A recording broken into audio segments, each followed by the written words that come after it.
The Secret of Success. In every chapter of this book, mention is made of the money-making secret that has made fortunes for the exceedingly wealthy men whom I have carefully analyzed over a long period of years. The secret was first brought to my attention by Andrew Carnegie. The canny, lovable old Scotsman carelessly tossed it into my mind when I was but a boy. Then he sat back in his chair with a merry twinkle in his eyes and watched carefully to see if I had brains enough to understand the full significance of what he'd said to me. When he saw that I had grasped the idea, he asked if I would be willing to spend 20 years or more preparing myself to take it to the world, to men and women who, without the secret, might go through life as failures. I said I would, and with Mr. Carnegie's cooperation, I have kept my promise. Editor's Comments. In 1908, during a particularly down time in the U.S. economy and with no money and no work, Napoleon Hill took a job as a writer for Bob Taylor's magazine. He was hired to write success stories about famous men. Although it would not provide much in the way of income, it offered Hill the opportunity to meet and profile the giants of industry and business, the first of whom was the creator of America's steel industry, multimillionaire Andrew Carnegie, who was to become Hill's mentor. Carnegie was so impressed by Hill's perceptive mind that following their 3-hour interview he invited Hill to spend the weekend at his estate so they could continue the discussion. During the course of the next 2 days, Carnegie told Hill that he believed any person could achieve greatness if they understood the philosophy of success and the steps required to achieve it. "It's a shame," he said, "that each new generation must find the way to success by trial and error when the principles are really clear-cut." Carnegie went on to explain his theory that his knowledge could be gained by interviewing those who had achieved greatness and then compiling the information and research into a comprehensive set of principles. He believed that it would take at least 20 years, and that the result would be the world's first philosophy of individual achievement. He offered Hill the challenge, for no more compensation than that Carnegie would make the necessary introductions and cover travel expenses. It took Hill 29 seconds to accept Carnegie's proposal.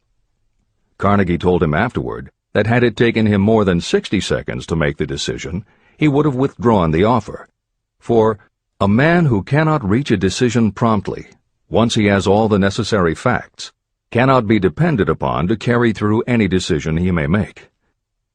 It was through Hill's unwavering dedication that this book was eventually written. For detailed information on the life of Hill, read or listen to the audiobook of A Lifetime of Riches, the Biography of Napoleon Hill, by Michael J. Ritt, Jr. and Kurt Landers. Michael Ritt worked as Hill's assistant for 10 years and was the first employee of the Napoleon Hill Foundation, where he served as executive director, secretary, and treasurer. The material in his book comes from his own personal knowledge of Hill, as well as from Hill's unpublished autobiography. That is the end of the editor's comment. This book, Think and Grow Rich, contains the Carnegie secret, a secret that has been tested by thousands, now millions of people in almost every walk of life. It was Mr. Carnegie's idea that the magic formula, which gave him a stupendous fortune, ought to be placed within reach of people who do not have the time to investigate how others had made their money. It was his hope that I might test and demonstrate the soundness of the formula through the experience of men and women in every calling. He believed the formula should be taught in all public schools and colleges. He said that if it were properly taught, it would revolutionize the entire educational system, and the time spent in school could be reduced to less than half. In Chapter 4, on Faith, you will read the astounding story of the organization of the giant United States Steel Corporation. It was conceived and carried out by one of the young men through whom Mr. Carnegie proved that his formula will work for all who are ready for it. This single application of the secret, by Charles M. Schwab, made him a huge fortune in both money and opportunity. Roughly speaking, this particular application of the formula was worth $600 million. These facts give you a fair idea of what reading this book may bring to you, provided you know what it is that you want. Editor's comment. According to one method of calculation, through inflation alone, it would take approximately $20 in 2001 to buy what $1 would have bought in 1901. However, to find the contemporary equivalent value of $600 million is not simply a matter of multiplying by the increase in the cost of living. Although there are other factors and variables in calculating buying power, even by conservative estimates, the $600 million would translate into at least $12 billion at the beginning of the 21st century. That's the end of the editor's comment. The secret was passed on to thousands of men and women who have used it for their personal benefit. Some have made fortunes with it. Others have used it successfully in creating harmony in their homes. A clergyman used it so effectively that it brought him an income of upwards of $75,000 a year, approximately $1.5 million in contemporary terms. Arthur Nash, a Cincinnati tailor, used his near-bankrupt business as a guinea pig on which to test the formula. The business came to life and made a fortune for its owners. The experiment was so unique that newspapers and magazines gave it millions of dollars worth of publicity. The secret was passed on to Stuart Austin Weir of Dallas, Texas. He was ready for it, so ready that he gave up his profession and studied law. Did he succeed? You'll read the answer in Chapter 6. Specialized knowledge. While I was the advertising manager of the LaSalle Extension University, I had the privilege of seeing J.G. Chaplin, president of the university, use the formula so effectively that he made LaSalle one of the great extension schools of this country. The secret is mentioned no fewer than 100 times throughout this book. It has not been directly named, for it seems to work more successfully when it is merely left in sight, where those who are ready and searching for it may pick it up. That is why Andrew Carnegie passed it to me without giving me its specific name. If you are ready to put it to use, you will recognize this secret at least once in every chapter, but you will not find an explanation of how you will know if you are ready. That would deprive you of much of the benefit you will receive when you make the discovery in your own way. If you have ever been discouraged, if you have had difficulties that took the very soul out of you, if you have tried and failed, if you were ever handicapped by illness or physical affliction, the story of my own son's discovery and use of the Carnegie formula may prove to be the oasis in the desert of lost hope for which you have been searching. This secret was extensively used by President Woodrow Wilson during the World War, and by President Roosevelt during the Second World War. It was passed on to every soldier in the training received before going to the front. President Wilson told me it was a powerful factor in raising the funds needed for the war. A peculiar thing about this secret is that those who acquire and use it find themselves literally swept on to success. However, as is often pointed out in this book, there is no such thing as something for nothing. The secret cannot be had without paying a price, although the price is far less than its value. Another peculiarity is that the secret cannot be given away, and it cannot be purchased for money.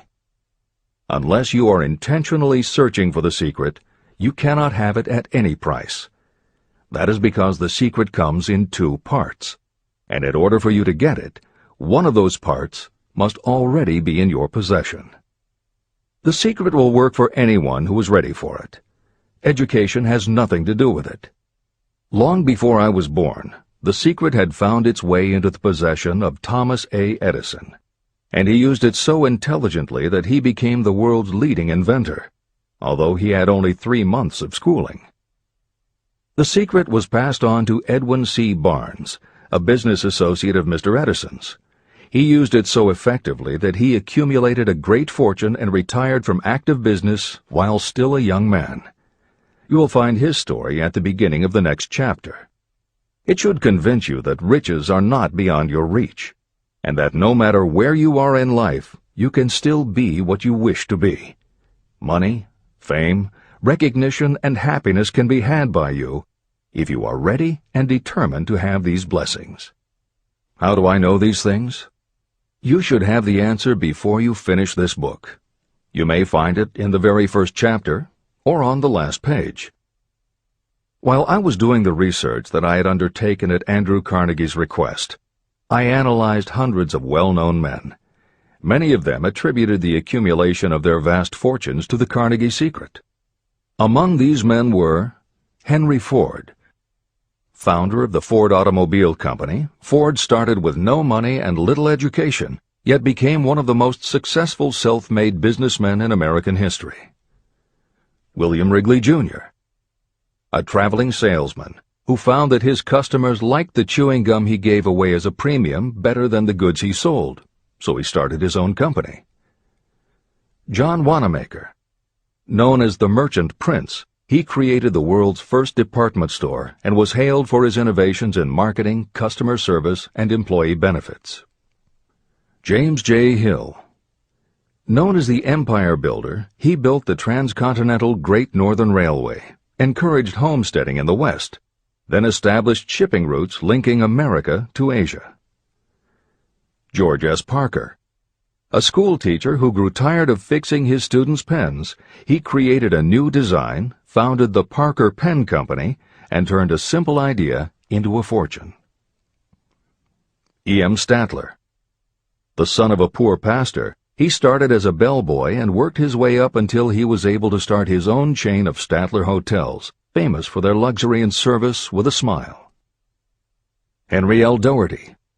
Started at age 12 as an office boy for Columbia Gas, he went on to acquire 53 utilities companies and patented 140 innovations for natural gas and oil production. Cyrus H. K. Curtis. Starting with a small agricultural weekly, Curtis turned it into Ladies' Home Journal, created Saturday Evening Post, then assembled one of the largest newspaper empires. George Eastman. Inventor and founder of the Eastman Kodak Company, he created many of the innovations that popularized photography and transformed the motion picture industry. Charles M. Schwab. The right-hand man of Andrew Carnegie, he was president of Carnegie Steel Company, brokered the deal that formed U.S. Steel, and went on to found Bethlehem Steel. Theodore Roosevelt. 26th President of the United States from 1901 to 1909. John W. Davis. A lawyer and political leader, Davis was Solicitor General under President Woodrow Wilson and later appointed ambassador to Great Britain. Elbert Hubbard. Philosopher, publisher of the Fra magazine, and founder of the Roycrofters Artists Colony, Hubbard was also the author of many bestsellers including A Message to Garcia. Wilbur Wright. A bicycle shop owner who, with his brother Orville, became the first Americans to fly heavier-than-air aircraft and pioneered the aviation industry.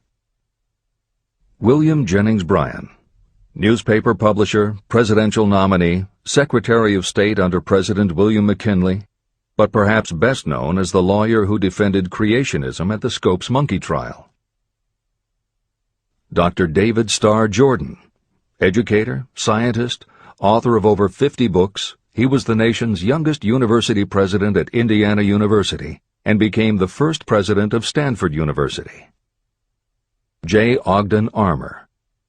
Inherited his family's meatpacking business, turned it into a conglomerate with more than 3,000 products, was an owner of the Chicago Cubs, and a director of National City Bank and American International Corporation. Arthur Brisbane. A crusading journalist and syndicated columnist, Brisbane was sought after by every major news organization and was the most read and highest-paid editorial writer of his day. Dr. Frank Gonzalez. A Chicago preacher who delivered such a powerful sermon, Philip D. Armour gave him $1 million to start the Armour Institute of Technology, of which he became president. Daniel Willard. President of the B&O Railroad for more than 30 years, he was honored by having the city of Willard, Ohio, named for him. King Gillette.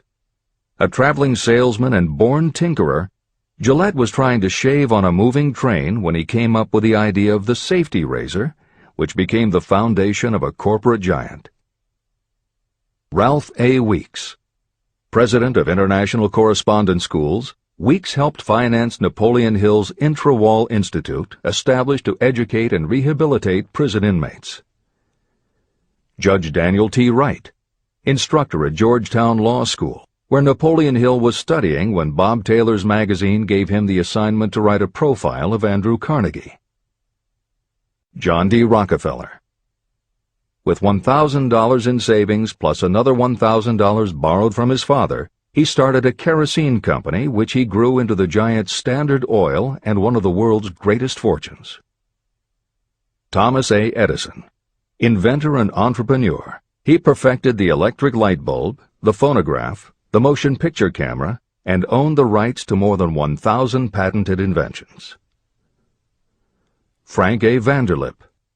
A poor boy who became a journalist, social reformer, and self-made millionaire, he was president of the National City Bank, now Citibank, and Assistant Secretary of the Treasury. F. W. Woolworth. A clerk in a general store, he pioneered the idea of fixed-price selling and self-service and forever changed retail selling with a chain of Woolworth 5 and 10 cent stores. Colonel Robert A. Dollar. Starting with a small schooner bought to haul lumber down the West Coast, he built the Dollar Steamship Company, the largest fleet of luxury liners sailing under the U.S. flag. Edward A. Filene. Founder of the Boston-based stores, he devised revolutionary methods of distribution and merchandising and became famous for the first bargain basement department. Edwin C. Barnes.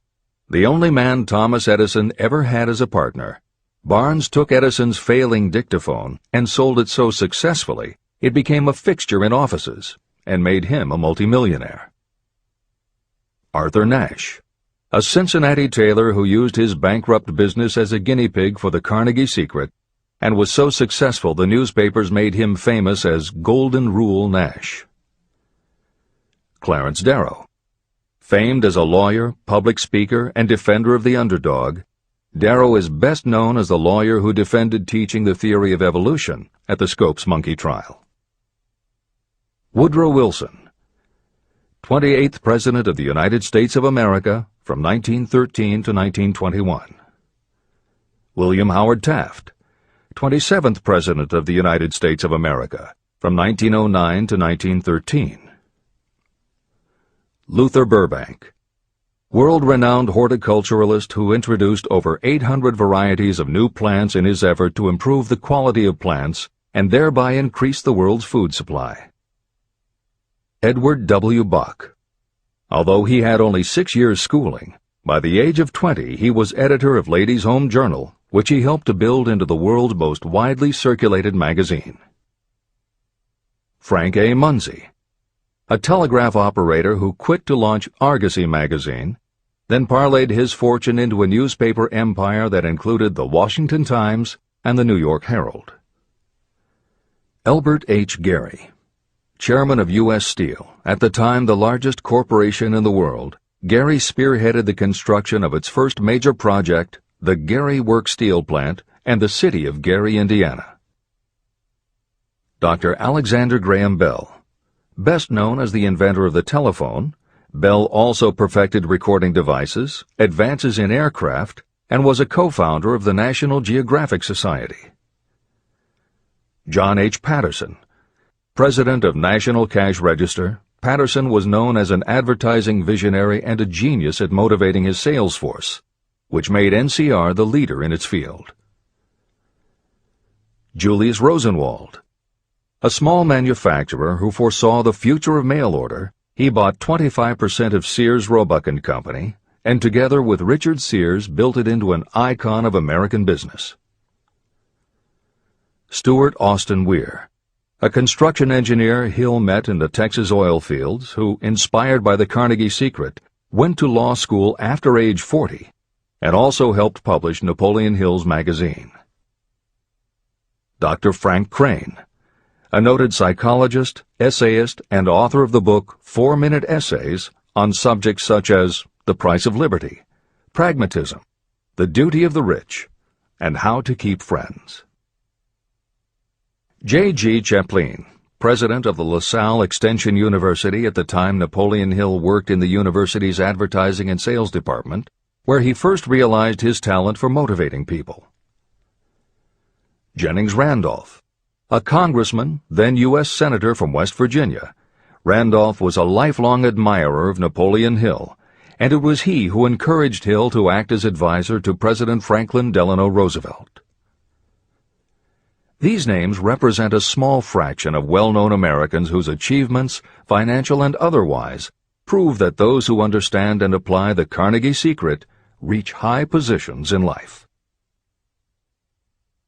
Editor's comment.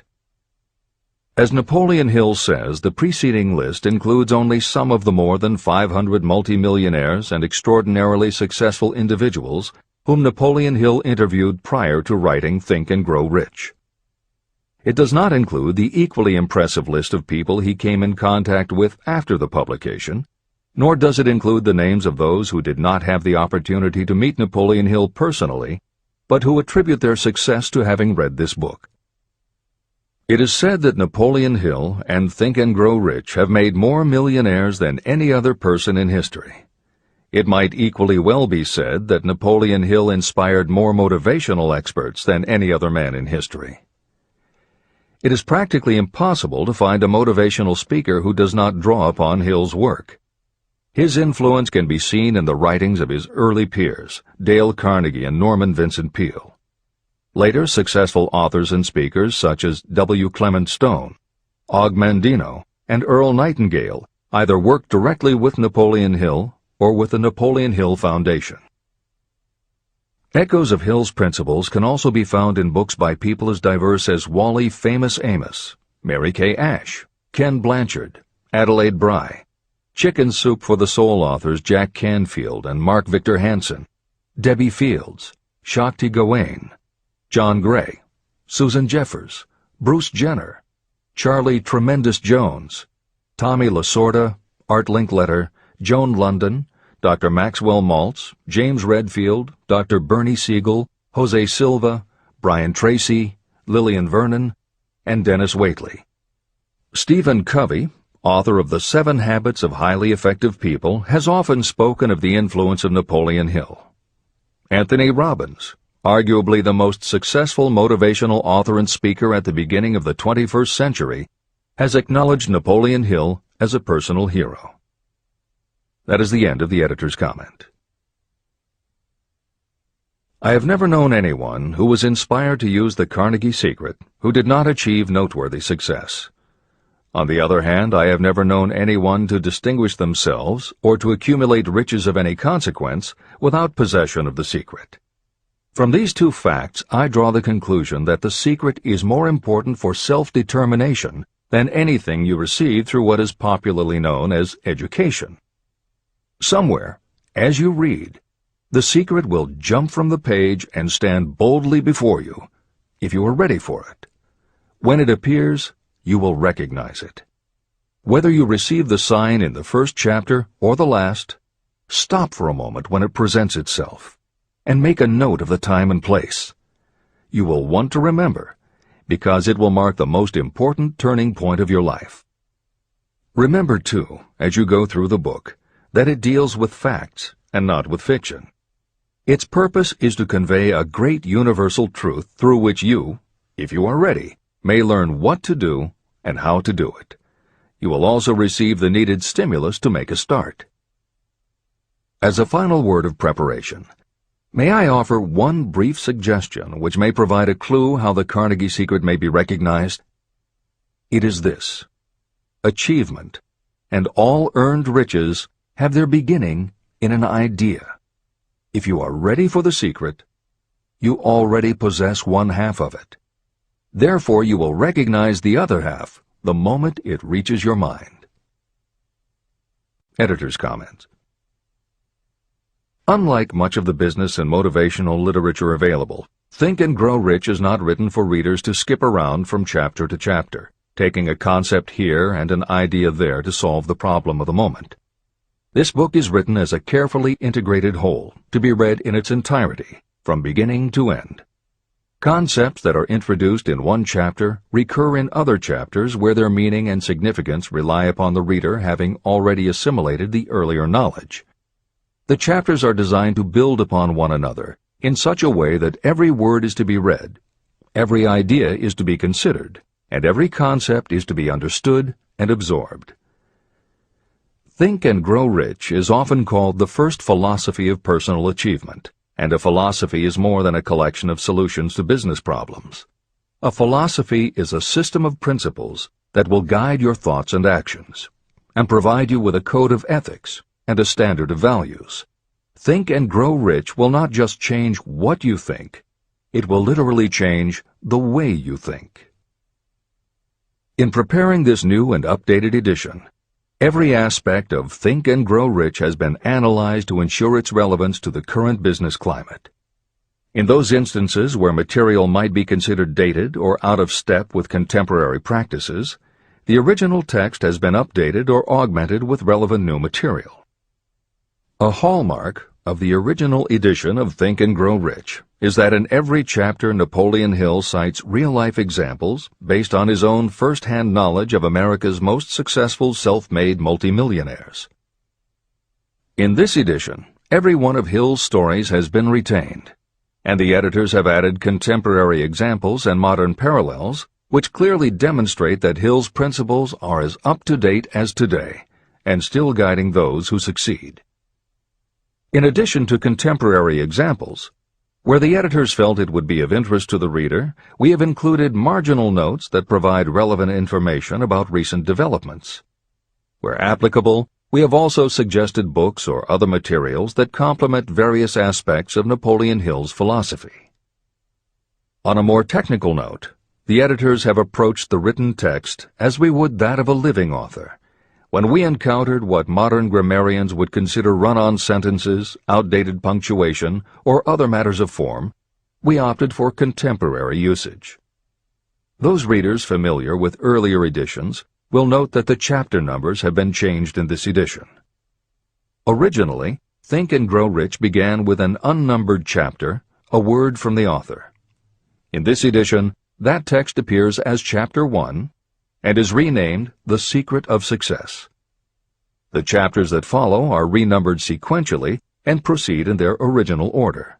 The chapter that was previously titled The Mystery of Sex Transmutation has been retitled Sexuality, Charisma and Creativity, and the text has been restructured and annotated to reflect the role of women in contemporary society.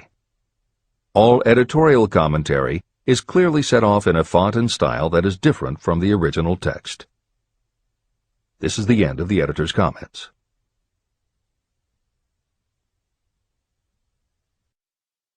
Both poverty and riches are the offspring of thought. Chapter 2. Thoughts are things. The man who thought his way into partnership with Thomas A. Edison.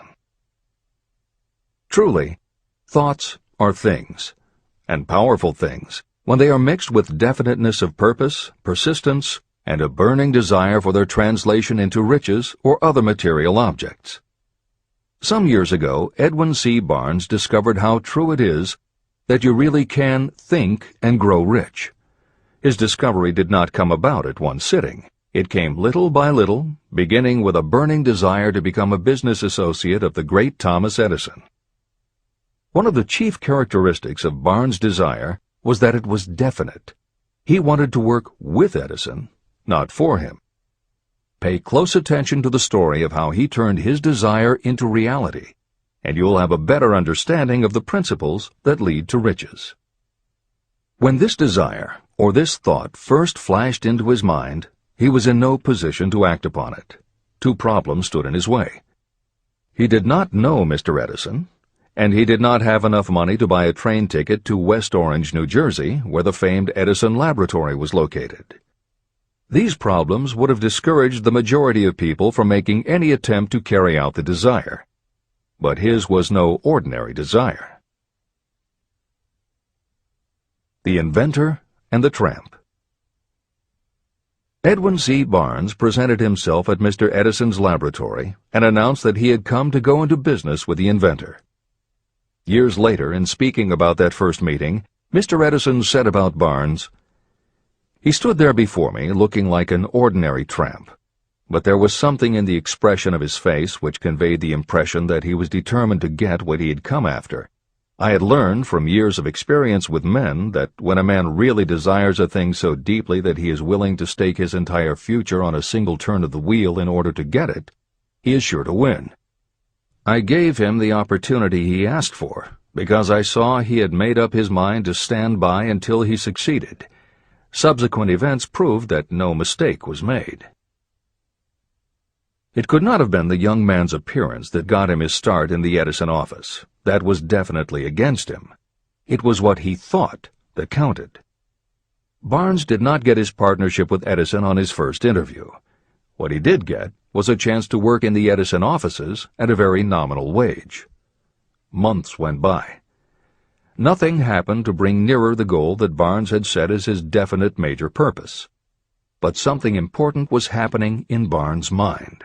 He was constantly intensifying his desire to become the business associate of Edison. Psychologists have correctly said, when one is truly ready for a thing, it puts in its appearance. Barnes was ready for a business association with Edison, and he was determined to remain ready until he got what he was seeking. He did not say to himself, "Ah, well, what's the use? I guess I'll change my mind and try for a salesman's job." But he did say, "I came here to go into business with Edison, and I'll accomplish my goal if it takes the remainder of my life." He meant it. What a different story people would tell if only they would adopt a definite purpose and stand by that purpose until it had time to become an all-consuming obsession.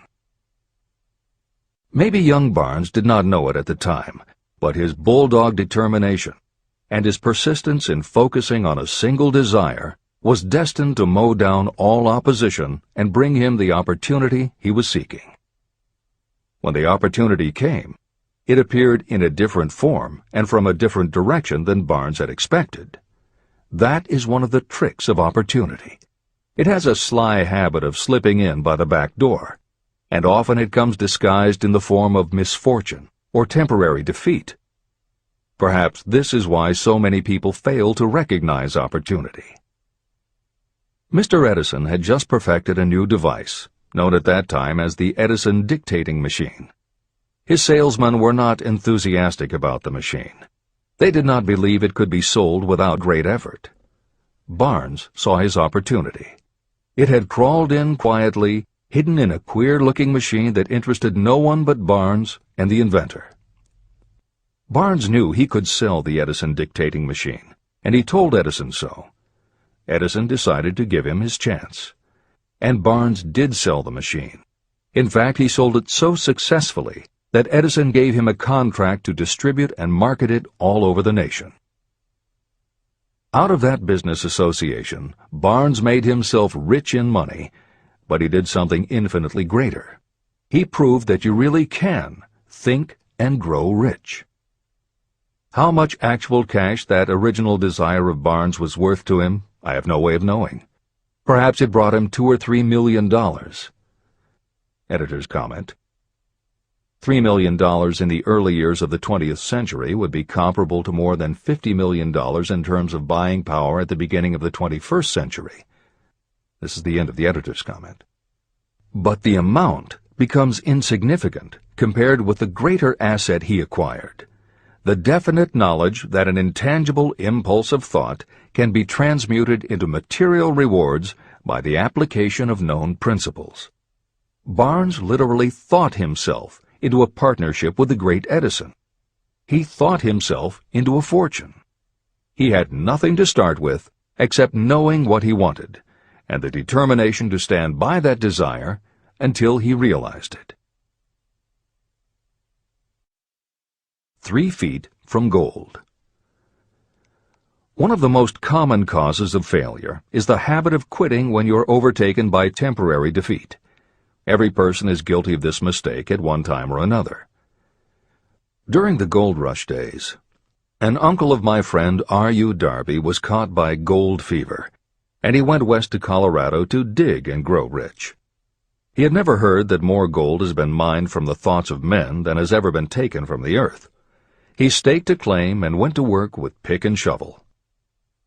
After weeks of labor, he was rewarded by the discovery of the shining ore. He needed machinery to bring the ore to the surface. Quietly, he covered up the mine and returned to his home in Williamsburg, Maryland. He told his relatives and a few neighbors about the strike. They got together the money for the machinery and had it shipped. R.U. Darby decided to join his uncle, and they went back to work the mine. The first car of ore was mined and shipped to a smelter. The returns proved they had one of the richest mines in Colorado. A few more cars of that ore would clear their debts. Then would come the big killing in profits. Down went the drills. Up went the hopes of Darby and Uncle. Then something happened. The vein of gold ore disappeared. They had come to the end of the rainbow, and the pot of gold was no longer there. They drilled on, desperately trying to pick up the vein again, all to no avail. Finally, they decided to quit. They sold the machinery to a junkman for a few $100s and took the train back home. The junkman called in a mining engineer to look at the mine and do a little calculating.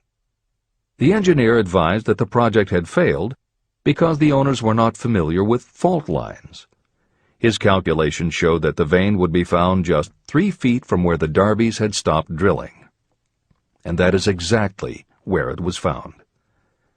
The junkman took millions of dollars in ore from the mine because he knew enough to seek expert counsel before giving up. Long afterward, Mr. Darby recouped his loss many times over when he made the discovery that desire can be transmuted into gold. The discovery came after he went into the business of selling life insurance. Never forgetting that he lost a huge fortune because he stopped 3 feet from gold, Darby profited by the experience in his newly chosen field.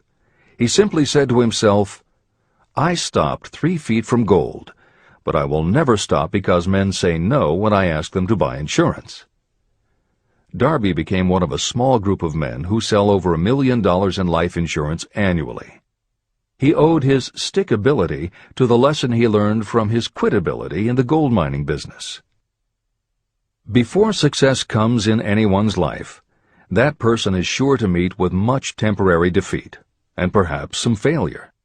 When defeat overtakes a person, the easiest and most logical thing to do is to quit. That is exactly what the majority of people do.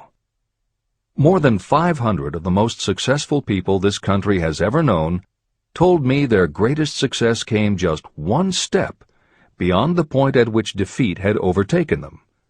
Failure is a trickster with a keen sense of irony and cunning. It takes great delight in tripping you just when success is almost within reach. Editor's comments. Napoleon Hill's creed, "Every failure brings with it the seed of an equivalent success," was the inspiration for entrepreneur and motivational speaker Wayne Allen Root to write his book, The Joy of Failure.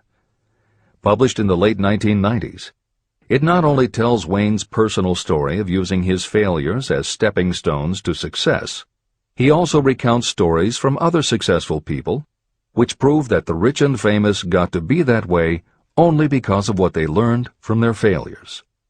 People such as Jack Welch, the hugely successful CEO of General Electric, who early in his career failed dramatically when a plastics plant for which he was responsible blew up. Billionaire Charles Schwab was a failure at school and university, flunking basic English twice due to a learning disability, and then failed on Wall Street more than once before he thought of the idea that grew to make him very rich indeed. Sylvester Stallone, Bruce Willis, Oprah Winfrey, Bill Clinton, Stephen Jobs, Donald Trump, and a host of other equally well-known achievers all had to fail in order to learn the lessons that ultimately made them successes. Every one of them was a failure, but none of them was defeated. Charles F. Kettering, who patented more than 200 inventions including the automobile ignition, the spark plug, Freon for air conditioners and the automatic transmission, said, "From the time a person is 6 years old until he graduates from college, he has to take 3 or 4 examinations a year. If he flunks once, he is out." But an inventor is almost always failing. He tries and fails maybe 1,000 times. If he succeeds once, then he's in. These two things are diametrically opposite. We often say that the biggest job we have is to teach a newly hired employee how to fail intelligently. We have to train him to experiment over and over and to keep on trying and failing until he learns what will work. Failures are just practice shots. This is the end of the editor's comment. A 50-cent lesson in persistence. Shortly after Mr. Darby received his degree from the University of Hard Knocks, he witnessed something that proved to him that no does not necessarily mean no. One afternoon, he was helping his uncle grind wheat in an old-fashioned mill. The uncle operated a large farm on which a number of sharecropper farmers lived. Quietly, the door was opened, and a small child, the daughter of a tenant, walked in and took her place near the door. The uncle looked up, saw the child, and barked at her roughly, "What do you want?" Meekly, the child replied, "My mom says to send her 50 cents. "I'll not do it," the uncle retorted. "Now you run on home." But she did not move. The uncle went ahead with his work, not noticing that she did not leave. When he looked up again and saw her still standing there, he said, "I told you to go on home. Now go, or I'll take a switch to you." But she did not budge. The uncle dropped a sack of grain he was about to pour into the mill hopper and started toward the child. Darby held his breath. He knew his uncle had a fierce temper. When the uncle reached the spot where the child was standing, she quickly stepped forward 1 step, looked up into his eyes, and screamed at the top of her voice, "My mom's got to have that 50 cents!" The uncle stopped, looked at her for a minute, put his hand in his pocket, took out $50, and gave it to her. The child took the money and slowly backed toward the door, never taking her eyes off the man whom she had just conquered. After she had gone, the uncle sat down on a box and looked out the window into space for more than 10 minutes. He was pondering, with awe, over the whipping he had just taken. Mr. Darby, too, was doing some thinking. This was the first time in all his experience that he had seen a child deliberately master an adult. How did she do it?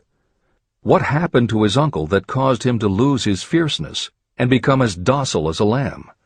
What strange power did this child use that made her master of the situation? These questions flashed into Darby's mind, but he did not find the answer until years later, when he told me the story.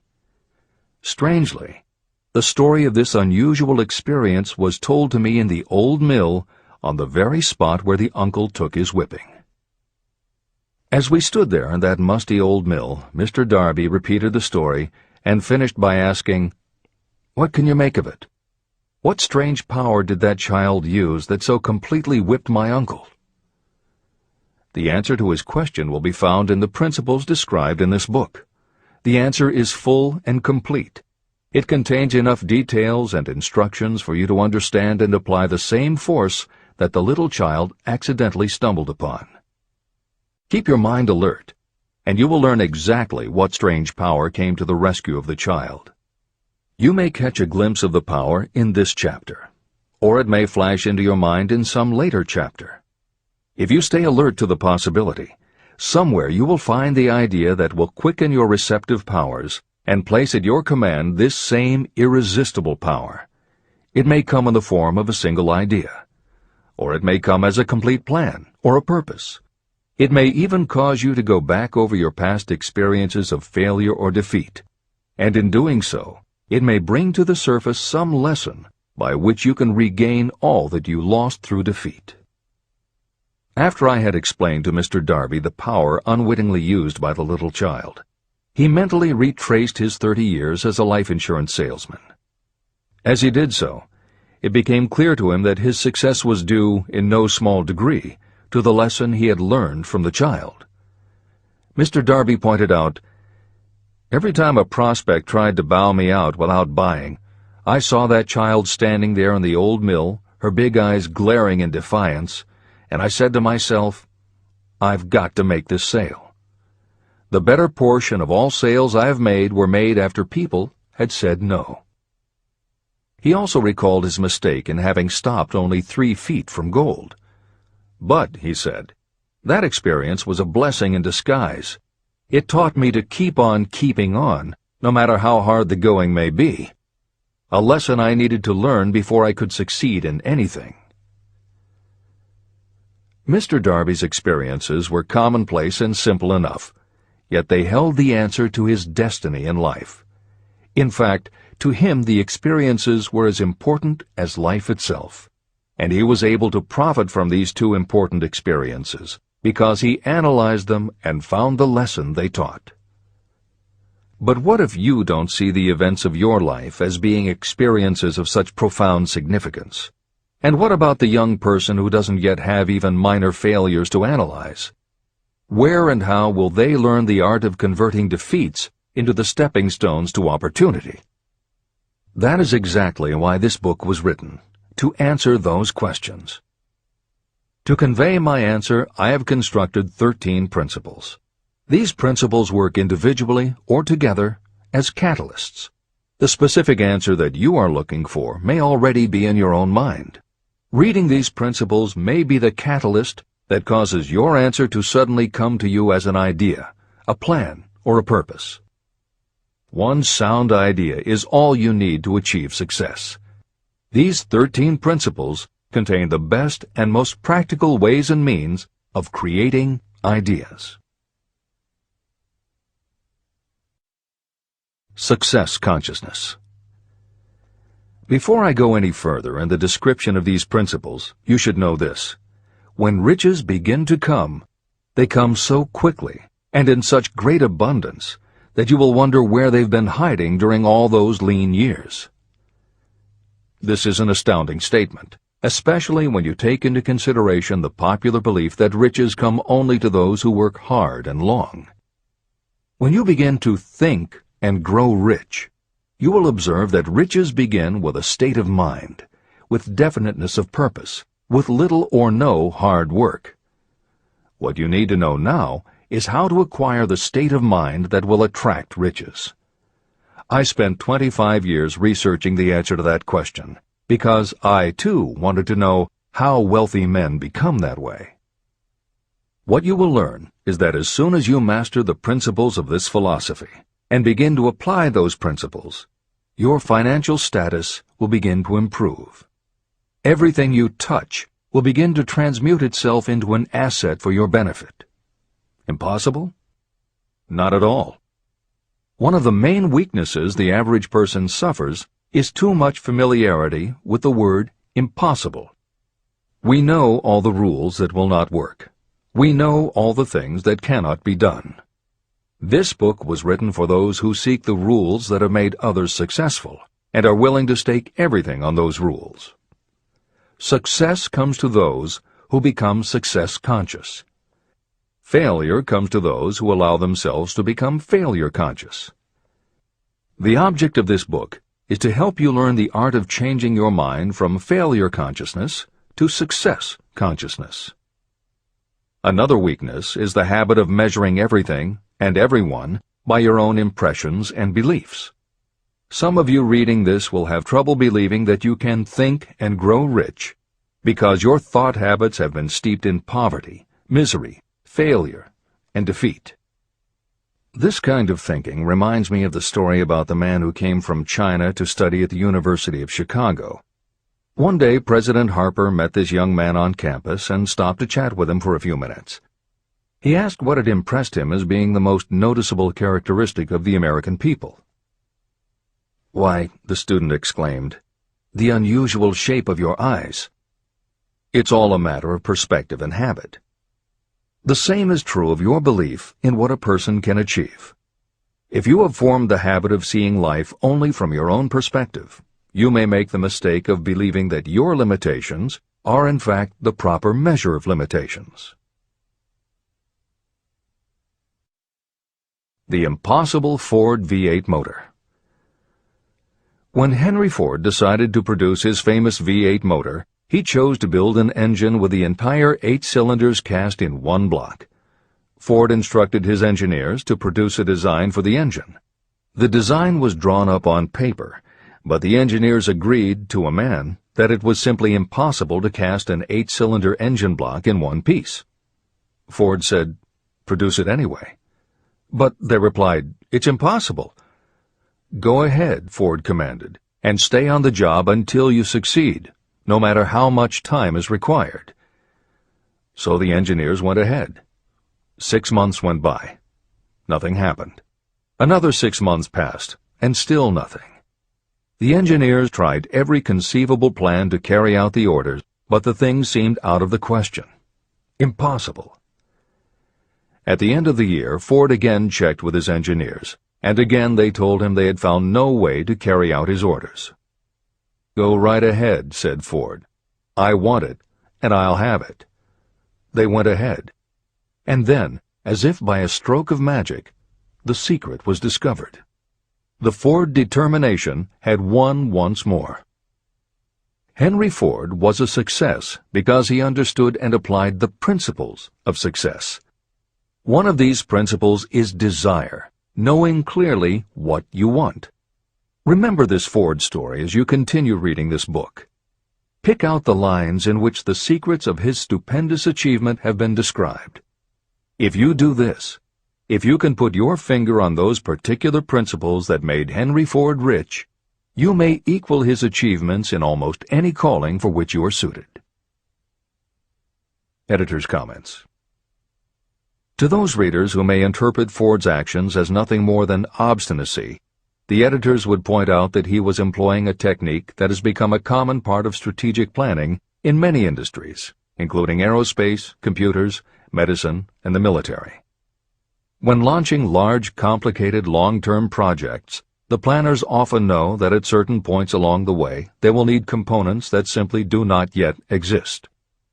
The fact that at the beginning there is no way to get from A to B does not deter them. There are many parts of the project they can get started on now, and they just assume that by the time they get to the point where they will need a technology or a device, they will have solved the problem of making it, and they have been proven right time and again. Stated simply, the technique is to clearly know what you want to accomplish, have faith in your ability to do it, and persist until you have accomplished your goal. This is the end of the editor's comments. Why you are the master of your fate. When the famed English poet William Henley wrote the prophetic lines, "I am the master of my fate, I am the captain of my soul," he should have informed us that the reason we are the masters of our fate, the captains of our souls, is that we have the power to control our thoughts. He should have told us that it is because in some way our brains become magnetized with the dominating thoughts that we hold in our minds.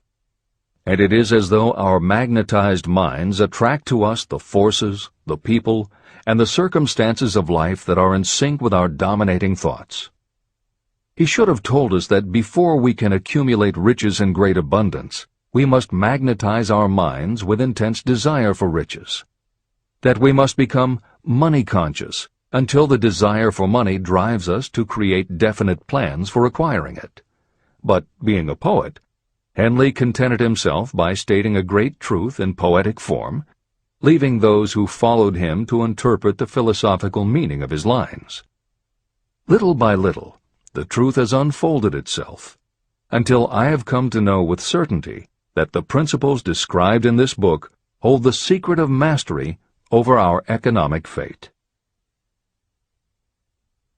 Principles that can change your destiny. We are now ready to examine the first of these principles, and as we do, I ask you to maintain a spirit of open-mindedness. Remember as you read that these principles are not my invention, nor are they the invention of any one person. These principles have worked for literally millions of people. You, too, can put them to work for you and your own enduring benefit. You will find it easy, not hard to do. Some years ago, I delivered the commencement address at Salem College in Salem, West Virginia. I emphasized with so much intensity the need to have a burning desire that one of the members of the graduating class became completely convinced and made it a cornerstone of his own philosophy. That young man became a congressman and an important factor in President Franklin D. Roosevelt's administration.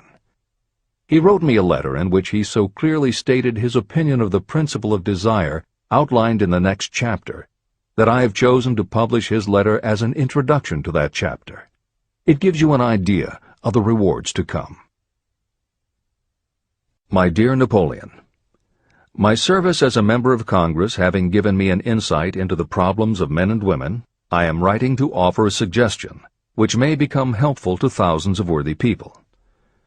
In 1922, you delivered the commencement address at Salem College when I was a member of the graduating class. In that address, you planted in my mind an idea which has been responsible for the opportunity I now have to serve the people of my state, and will be responsible, in a very large measure, for whatever success I may have in the future.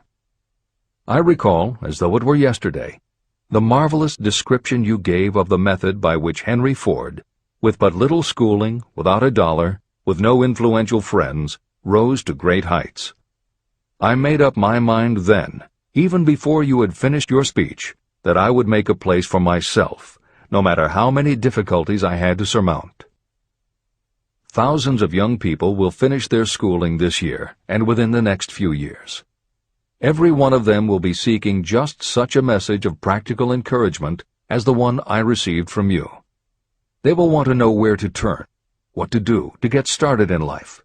You can tell them, because you have helped to solve the problems of so many, many people. There are thousands of people in America today who would like to know how they can convert ideas into money. People who must start from scratch, without finances, and recoup their losses. If anyone can help them, you can. If you publish the book, I would like to own the first copy that comes from the press, personally autographed by you. With best wishes, believe me, cordially yours, Jennings Randolph. Since that time in 1922, I watched Jennings Randolph rise to become one of the nation's leading airline executives, a great inspirational speaker, and a United States Senator from West Virginia. 35 years after I made that speech, it was my pleasure to return to Salem College in 1957 and deliver the baccalaureate sermon. At that time, I received an honorary Doctor of Literature degree from Salem College. Editor's comments. As you begin the next chapter, the editors would like to reinforce the earlier statement that what you are reading is not just a collection of theories out of which you can cherry-pick what you like. The 13 principles of success were proven by the real-life experiences of the long list of famous successful people cited earlier by Napoleon Hill. His techniques are also practiced and endorsed by the contemporary experts and authors whom the editors mentioned, following Hill's list. More than 60 million people have purchased copies of the book that you are now holding in your hands. If this book has proven to be that successful, surely you owe it to yourself to give it every chance to work for you too. Read it. Don't question it. Do it. If you don't, if you think that you know better than Napoleon Hill, if you decide to pick and choose the parts that you will believe or follow, then, if you don't succeed, you will never know if your failure lies with this book or with you. This is the end of the editor's comments. Whatever the mind of man can conceive and believe, it can achieve. Chapter 3. Desire, the starting point of all achievement. The first step toward riches. When Edwin C. Barnes climbed down from the freight train in West Orange, New Jersey, he may have resembled a tramp, but his thoughts were those of a king. As he made his way from the railroad tracks to Thomas A. Edison's office, his mind was at work. He saw himself standing in Edison's presence.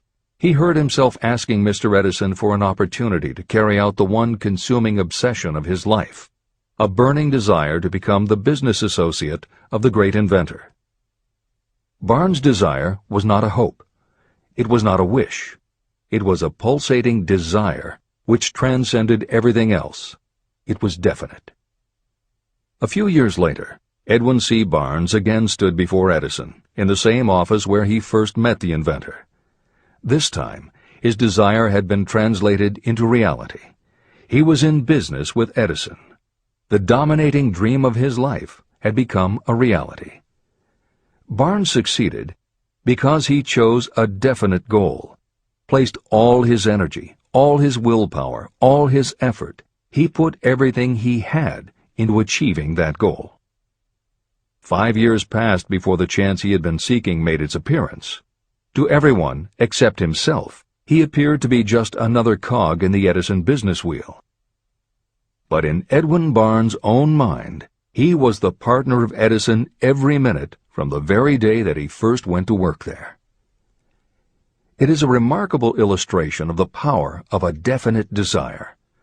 Barnes won his goal because he wanted to be a business associate of Mr. Edison's more than he wanted anything else. He created a plan by which to attain that purpose, and he burned all bridges behind him. He stood by his desire until it became the dominating obsession of his life, and finally, a fact. When he went to West Orange, he did not say to himself, "I will try to induce Edison to give me a job of some sort." He said, "I will see Edison and put him on notice that I have come to go into business with him." He did not say, "I will keep my eyes open for another opportunity in case I fail to get what I want in the Edison organization." He said, "There is one thing in this world that I am determined to have, and that is a business association with Thomas A. Edison. I will burn all bridges behind me and stake my entire future on my ability to get what I want." He left himself no possible way of retreat. He had to win or perish. That is all there is to the Barnes story of success. Allow yourself no retreat. A long while ago, a great warrior faced a situation in which he had to make a decision that ensured his success on the battlefield. He was about to send his armies against a powerful foe whose men outnumbered his. He loaded his soldiers into boats, sailed to the enemy's country, and unloaded the soldiers and equipment. Then he gave the order to burn the ships that had carried them. Addressing his men before the first battle, he said, "You see the boats going up in smoke.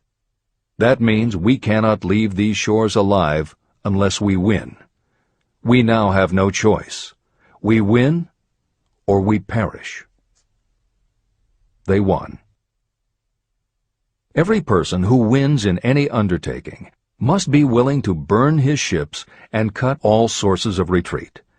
That is the only way you can be sure of maintaining the state of mind known as a burning desire to win. It is essential to success. The morning after the Great Chicago Fire, a group of merchants stood on State Street, looking at the smoking remains of what had been their stores. They went into a conference to decide if they would try to rebuild or if they would leave Chicago and start over in a more promising section of the country. They decided to leave. All except one.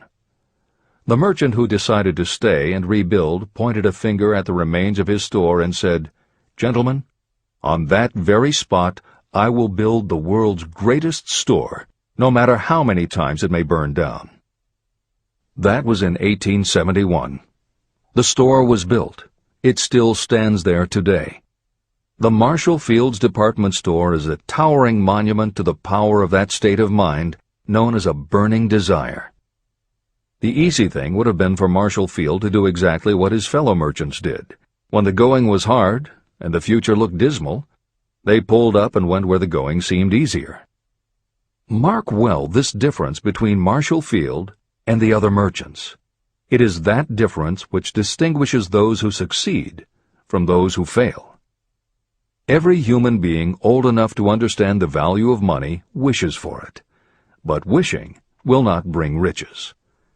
Desiring riches, with a state of mind that becomes an obsession, then planning definite ways and means to acquire riches, and backing those plans with persistence, a persistence which does not recognize failure, that's what will bring riches. Editor's comments. In other of his writings, Napoleon Hill uses the term definiteness of purpose as being interchangeable with desire. The following explanation is adapted from the Napoleon Hill Foundation's book, Believe and Achieve. Desire, or definiteness of purpose, is more than goal setting. In simplest terms, your desire is your roadmap to achieving an overall career objective. Your goals represent specific steps along the way. Having a desire, or definiteness of purpose for your life, has a synergistic effect on your ability to achieve your goals. As you become better at what you do, you devote all of your resources toward reaching your objective. You become more alert to opportunities, and you reach decisions more quickly. Every action you take ultimately boils down to the question, will this goal help me reach my desire, my overall objective, or won't it? Your purpose will become your life. It will permeate your mind, both conscious and subconscious. This is the end of the editor's comments. 6 ways to turn desire into gold. The method by which your desire for riches can be transmuted into its financial equivalent consists of 6 definite, practical steps. 1. Fix in your mind the exact amount of money you desire. It is not sufficient merely to say, I want plenty of money. Be definite about the amount. There is a psychological reason for such definiteness explained in subsequent chapters. 2. Determine exactly what you intend to give in return for the money you desire. There is no such reality as something for nothing. 3. Establish a definite date when you intend to possess the money you desire. 4. Create a definite plan for carrying out your desire, and begin at once, whether you are ready or not, to put this plan into action. 5. Now write it out. Write a clear, concise statement of the amount of money you intend to acquire. Name the time limit for its acquisition. State what you intend to give in return for the money, and describe clearly the plan through which you intend to accumulate it. 6. Read your written statement aloud, twice daily. Read it once just before retiring at night, and read it once after arising in the morning. As you read, see and feel and believe yourself already in possession of the money. It is important that you follow the instructions in these 6 steps. It is especially important that you observe and follow the instructions in the 6th step. You may complain that it is impossible for you to see yourself in possession of money before you actually have it. Here is where a burning desire will come to your aid. If you truly desire money so keenly that your desire is an obsession, you will have no difficulty in convincing yourself that you will acquire it. The object is to want money, and to become so determined to have it that you convince yourself you will have it.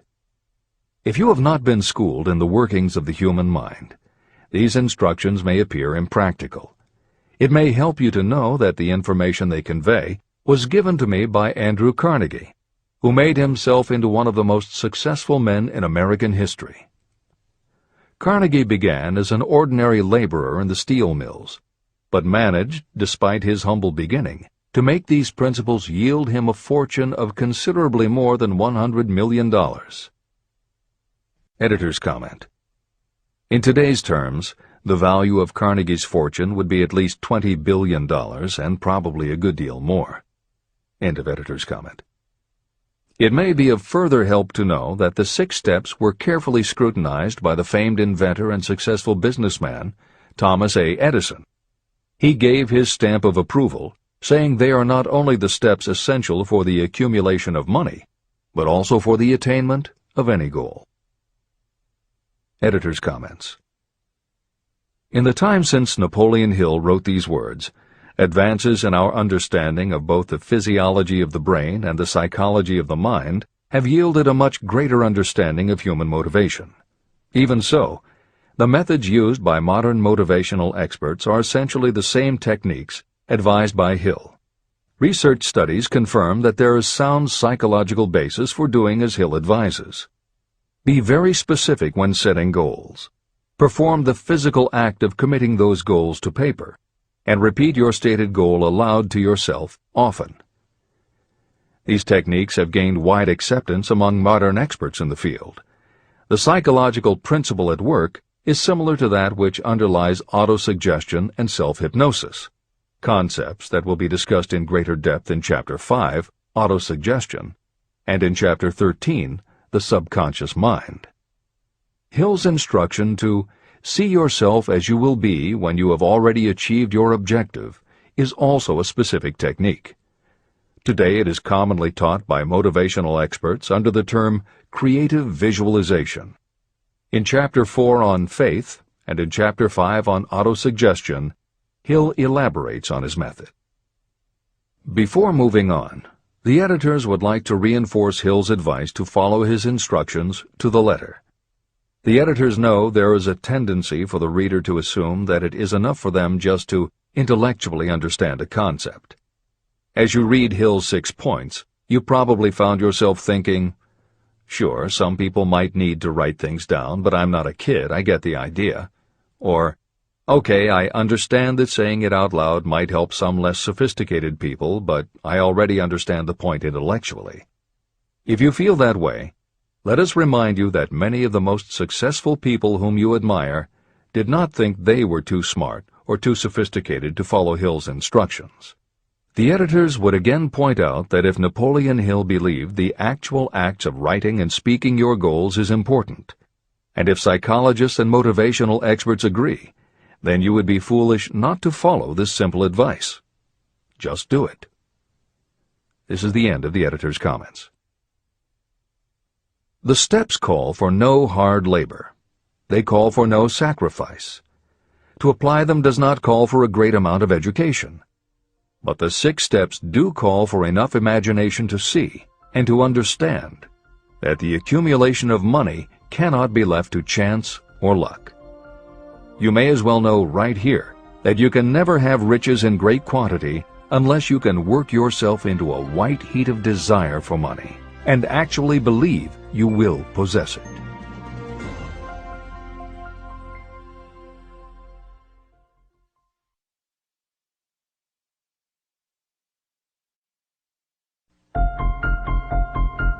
The power of great dreams. If you are in this race for riches, you should be encouraged by the following truth. The world in which we live is demanding new ideas, new ways of doing things, new leaders, new inventions, and new methods, styles, versions, and variations of everything all the time. Behind all this demand for new and better things, there is one quality that you must possess to win, and that is definiteness of purpose, the knowledge of what you want, and a burning desire to possess it. If you truly desire riches, remember that the real leaders of the world have always been people who harnessed and put into practical use the intangible, unseen forces of opportunity. Leaders are the people who convert those opportunities into cities, skyscrapers, factories, transportation, entertainment, and every form of convenience that makes things easier, faster, better, or just make life more pleasant. In planning to acquire your share of the riches, don't let anyone put you down for being a dreamer. To win the big stakes in this changing world, you must catch the spirit of the great pioneers, whose dreams have given to civilization all that it has of value. It is that spirit which serves as the lifeblood of our own country, your opportunity and mine to develop and market our talents.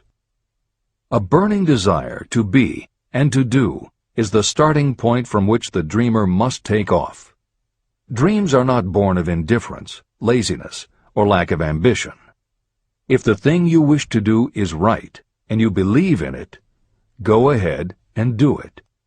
Never mind what they say if you meet with temporary defeat. They do not know that every failure brings with it the seed of an equivalent success. Marconi dreamed of a system for sending sound from one place to another without the use of wires. It may interest you to know that Marconi's friends had him taken into custody and examined in a psychiatric hospital when he announced he had discovered a principle by which he could send messages through the air. Evidence that he did not dream in vain may be found in every radio and television set, cellular phone, communication satellite, and every other wireless device in the world. Fortunately, the dreamers of today fare better. Today, your world is filled with an abundance of opportunity that the dreamers of the past never knew. If you doubt this is true, if you are feeling crushed because of a recent failure, you are about to learn how your failure can be your most valuable asset. Almost everyone who succeeds in life gets off to a bad start and passes through many heartbreaking struggles before they arrive. The turning point in the lives of those who succeed usually comes at the moment of some crisis through which they are introduced to their other selves. Editor's comments. Napoleon Hill's concept of the other self is mentioned elsewhere in Think and Grow Rich, but he does not comment on it extensively. The following elaboration is taken from his later writings. You've been thinking about your losses to the exclusion of everything else. The more you concentrate on them, the more you attract other losses. Stop thinking about them, and make up your mind that you are going to benefit from your experience. Whatever personal obstacles you face, you must start getting to know that side of your personality that knows no obstacles, that recognizes no defeats. Cultivate a friendship with the other you, so no matter what you're doing, you are allied with someone who shares your goals. All the philosophy and advice about persuading others will be much more useful to you if you practice it yourself. This is the end of the editor's comment. Sidney Porter discovered the genius that slept within his brain only after he had met with great misfortune. He was found guilty of embezzlement and confined to a prison cell in Columbus, Ohio, and it was there that he became acquainted with his other self. He began to write short stories. Then, while locked in his cell, he began to sell those stories to magazines under the pen name O. Henry. Through the use of his imagination, he discovered himself to be a great author instead of a miserable criminal and outcast. By the time he was released from prison, O. Henry was the most popular short story writer in the country. Editor's comments. More recently, in another prison, another kind of writer met his other self, and country music gained one of its most talented songwriters and biggest stars. As a kid, Merle Haggard's family home was a converted boxcar in Bakersfield, California. After his father died when Merle was 9, more often than not, home for young Merle was a series of juvenile detention centers. At 16, he quit school, and for the next 4 years the only mark Merle Haggard made in the world was a rap sheet for stolen cars, burglaries, and bogus checks. By the age of 20, he was serving time in San Quentin and gaining a reputation as a hard-case con. Then he met his other self. Inspired by a concert Johnny Cash played for the inmates, plus conversations with men on death row and the time he spent in solitary confinement, Haggard learned that he had another self, and that self had something to say through his music. When he got out of solitary, Haggard asked for the hardest job the prison had to offer. He enrolled in night school courses at the prison, straightened himself out, and won his parole after 2.5 years. He went back to Bakersfield and dug ditches during the day so he could polish his songwriting and performing at night. Within 3 years, he had a recording contract. Within 5 years, he had his first top 10 hit, and has since gone on to become one of the most influential voices in modern country music. This is the end of the editor's comments. Thomas Edison dreamed of a lamp that could be operated by electricity, and he began where he stood to put his dream into action. He failed more than 10,000 times. Despite his failures, he stood by that dream until finally he was driven to the discovery of the genius that slept within his brain. Editor's comments. Dean Kamen got to know his other self very early in life. While he was a teenager, Kamen started his own company, building and selling control systems for automated sound and light shows. He was still in high school when he got the contract to automate the Times Square New Year's Eve ball. Though he went on to attend university, he never bothered to graduate because he was too busy working on something he called Auto-Syringe, the first wearable infusion pump for administering drug therapies. His invention was hailed as a medical landmark, as were many of his other breakthroughs, which include a revolutionary kidney dialysis machine, an insulin pump for diabetics, an improved stent used for heart patients, and more than 150 other devices he has patented.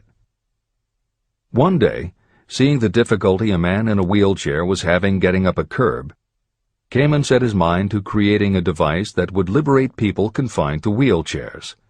The result is the iBot, a revolutionary wheel device that uses computers and a system of stabilizing gyroscopes that imitate the working of the human body. It not only goes over curbs, but it will even go up and down stairs, travel over almost any kind of rough ground, and will allow the user to raise themselves eye to eye with a standing person. And it does it all without the user having to get out of the device or needing anyone's assistance. In 2001, Kamen hit the front pages when he introduced the Segway, a one-person people mover based on his iBot technology. It's a two-wheel scooter-like device that zips and zooms forward, backward, left, right, and comes to a stop without the rider doing anything more than barely shifting his or her body. It is so sensitive that it is almost as though it obeys the user's thoughts.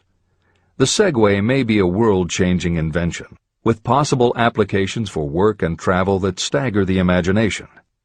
As this is being written, the Segway is already being used to navigate large warehouses and is being tested by police departments and postal employees. While traffic cops and City Hall wrangle over whether the Segway belongs on the sidewalk or the road, Dean Kamen is dreaming a new dream. This time, the dream is an invention that may literally bring light to some of the darkest corners of the earth. Kamen has developed a non-polluting electric generator that can use almost anything as fuel. But here's the extraordinary part. He has created a revolutionary closed system so that the engine's heat is used to purify 10 gallons of drinkable water every hour. This amazing invention could bring safe drinking water to parts of the world where contaminated water kills millions, and at the same time, it will provide a source of cheap, reliable electric power. Dean Kamen is not some academic hidden in a lab somewhere. Kamen is an inventor. But like Thomas Edison, he is also an entrepreneur and businessman, creating and marketing devices that are changing the public perception of what an inventor is. This is the end of the editor's comments. Henry Ford, poor and uneducated, dreamed of a horseless carriage.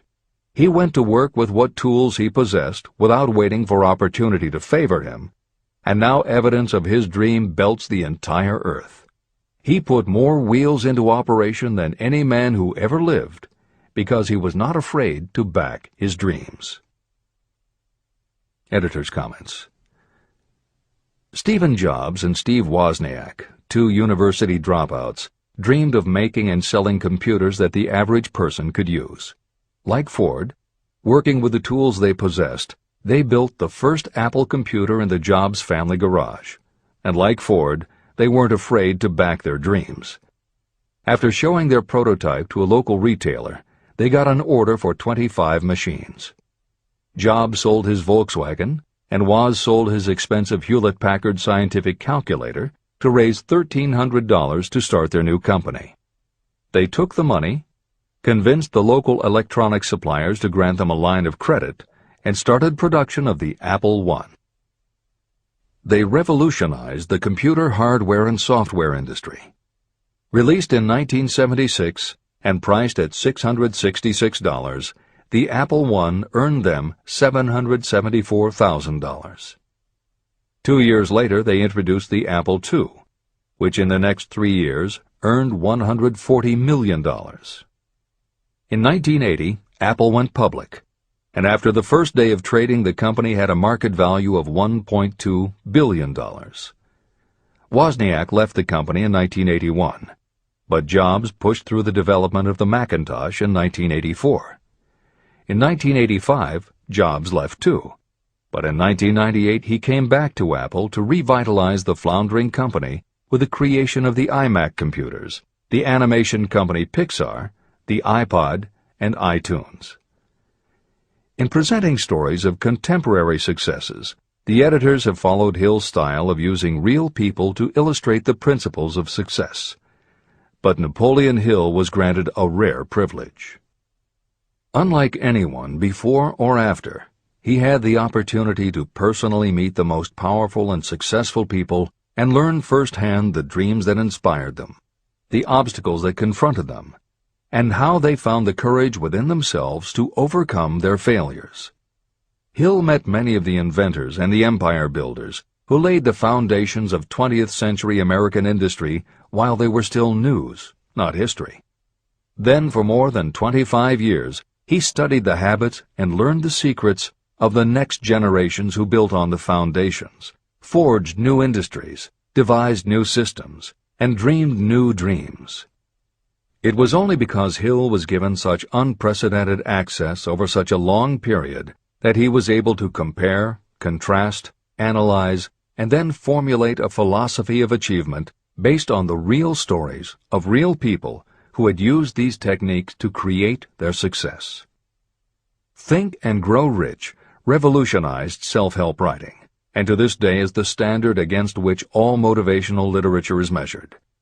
Its success also helped create the market for the thousands of business biographies that tell in detail how the dreams were born, plans were made, frustrations were faced, and triumphs achieved in every sector of modern business.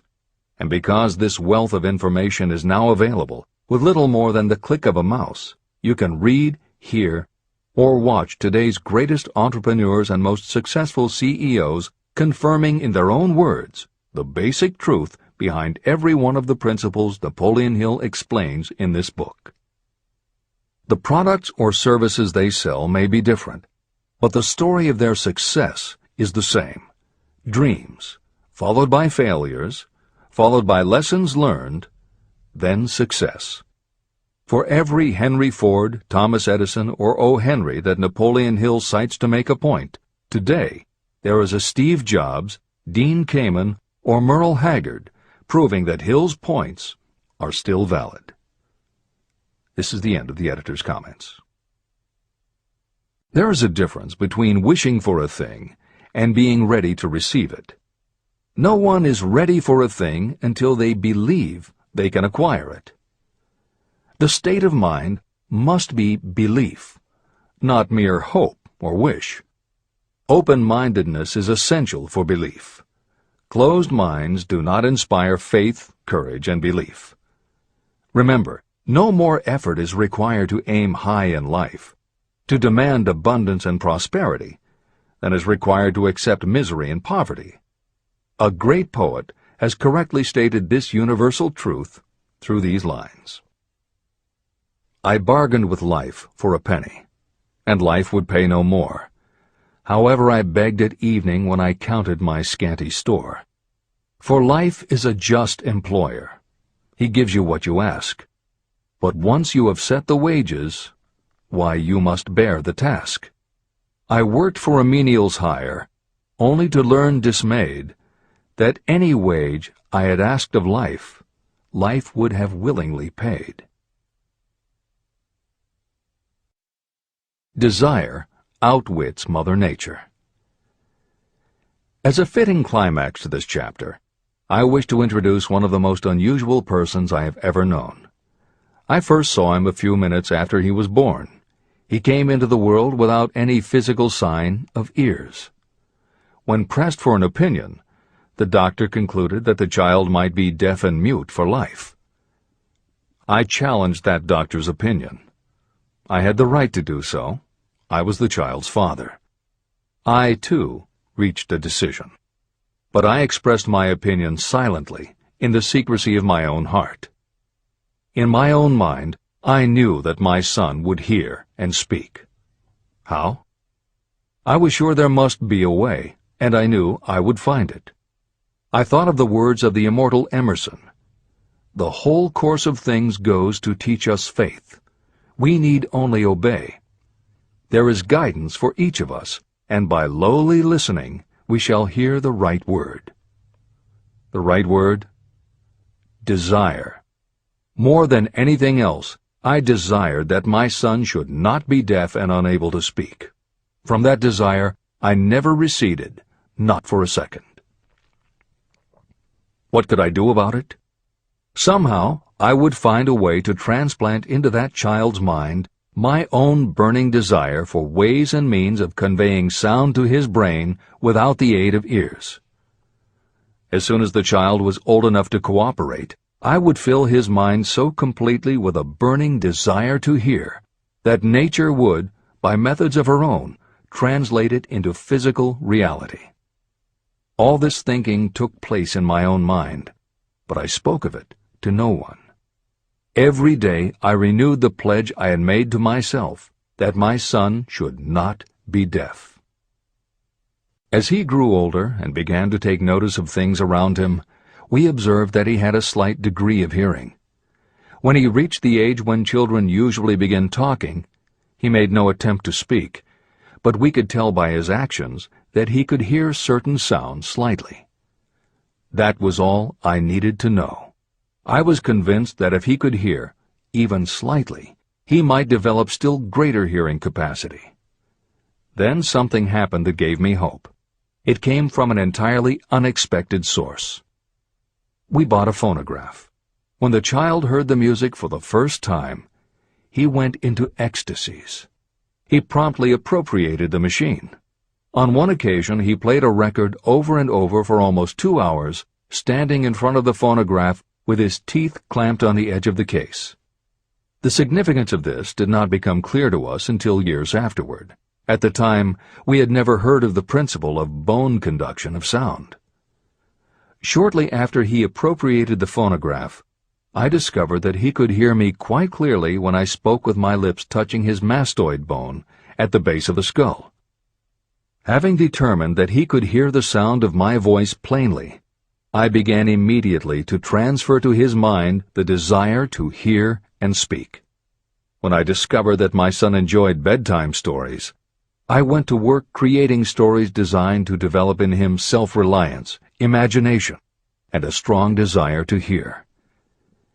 There was one storyline in particular that I emphasized over and over. Every time I told it, I gave it some new and dramatic coloring. These stories were designed to plant in his mind the thought that his affliction was not a liability, but an asset of great value. As a result of my studies and personal experience, I firmly believe that every adversity brings with it the seed of an equivalent advantage. However, despite my beliefs, I must confess that I did not have the slightest idea how this disability could ever become an asset. He won a new world with 6 cents. As I analyze the experience in retrospect, I can see now that my son's faith in me had much to do with the astounding results. He did not question anything I told him. I sold him on the idea that he had a distinct advantage over his older brother, and that this advantage would reflect itself in many ways.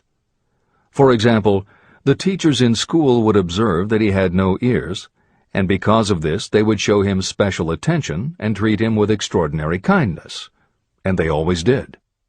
I also sold him on the idea that when he became old enough to sell newspapers, his older brother had already become a newspaper merchant, he would have a big advantage over his brother. My reasoning was that people would pay him extra money for his wares because they could see that he was a bright, industrious boy, despite the fact that he had no ears. When he was about 7, he showed the first evidence that my method of stimulating his mind was bearing fruit. For several months he begged for the privilege of selling newspapers, but his mother would not give the project her consent. Finally, he took matters in his own hands. One afternoon, when he was left at home with the staff, he climbed through the kitchen window, shinnied to the ground, and set out on his own. He borrowed 6 cents in capital from the neighborhood shoemaker and invested it in papers, which he sold out. He took his earnings, reinvested in more newspapers, and kept repeating until late in the evening. After balancing his accounts and paying back the 6 cents he had borrowed from his banker, he had a net profit of 42 cents. When we got home that night, we found him in bed asleep with the money tightly clenched in his hand. His mother opened his hand, removed the coins, and cried. Of all things! To me it seemed she was crying over her son's first victory. My reaction was the reverse. I laughed, for I knew that my endeavor to plant in my son's mind an attitude of faith in himself had been successful. His mother saw in his first business venture a little deaf boy who had gone out in the streets and risked his life to earn money. I saw a brave, ambitious, self-reliant little businessman whose stock in himself had been increased 100%. He had gone into business on his own initiative and had won. I was not only pleased, I was impressed. He had clearly demonstrated the first signs of a resourcefulness that would go with him all through life. The little deaf boy went through grade school, high school, and college without being able to hear his teachers, except when they shouted loudly at close range. He did not go to a school for the deaf, and we did not use sign language. We were determined that he should live like any other boy who could hear and speak. We stood by that decision, although it cost us many heated debates with school officials. While he was in high school, he tried an electronic hearing aid, but it was of no value to him. During his last week in college, something happened that marked the most important turning point of his life. Through what seemed to be mere chance, he came into possession of another electronic hearing device, which was sent to him on trial. He was slow about testing it, due to his disappointment with a similar device. Finally, he picked it up carelessly, placed it on his head, and hooked up the battery. Suddenly, as if by magic, his lifelong desire for normal hearing became a reality. For the first time in his life, he heard practically as well as any person with normal hearing. Overjoyed because of the changed world that had been brought to him, he rushed to the telephone, called his mother, and heard her voice perfectly. The next day, for the first time in his life, he plainly heard the voices of his professors in class. For the first time in his life, he could converse freely with other people without them having to speak loudly. Truly, he had come into possession of a changed world. His desire was finally paying dividends. But the victory was not yet complete. He still had to find a definite and practical way to convert his disability into an equivalent asset. Thought that works miracles. Intoxicated with the joy of his newly discovered world of sound, he wrote a letter to the manufacturer of the hearing aid, enthusiastically describing his experience. Something in his letter prompted the company to invite him to New York. He was escorted through the factory, and while talking with the chief engineer, telling him about his changed world, a hunch, an idea, or an inspiration, call it what you wish, flashed into his mind. It was this impulse of thought that converted his disability into an asset destined to pay dividends in both money and happiness to thousands for all time to come. The sum and substance of that impulse was this. It occurred to him that he might be of help to the millions of people who go through life without the benefit of hearing devices, if he could find a way to tell them the story of his changed world. For an entire month, he carried out intensive research, during which he analyzed the entire marketing system of the manufacturer of the hearing device. Then he created a plan for reaching out to other hearing-impaired people all over the world, to share with them his newly discovered changed world. When this was done, he put in writing a 2-year plan based upon his findings. When he presented the plan to the company, he was instantly given a position for the purpose of carrying out his ambition. Little did he dream when he went to work that he was destined to bring hope and practical relief to thousands of people who, without his help, would have been limited forever by deafness. There's no doubt in my mind that Blair would have been deaf and unable to speak all his life if his mother and I had not managed to shape his mind as we did. When I planted in his mind the desire to hear and talk and live as other people, there went with that impulse some strange influence that caused nature to become bridge builder and span the gulf of silence between his brain and the outer world. Truly, a burning desire has devious ways of transmuting itself into its physical equivalent. Blair desired normal hearing. Now he has it. He was born with a condition that in those days might easily have sent a person with a less defined desire to the street with a bundle of pencils and a tin cup. The little white lie I planted in his mind when he was a child, by leading him to believe his impaired hearing would become a great asset, has justified itself. I am convinced it is a fact that there is nothing, right or wrong, that belief plus burning desire cannot make real. These qualities are free to everyone. Editor's comments.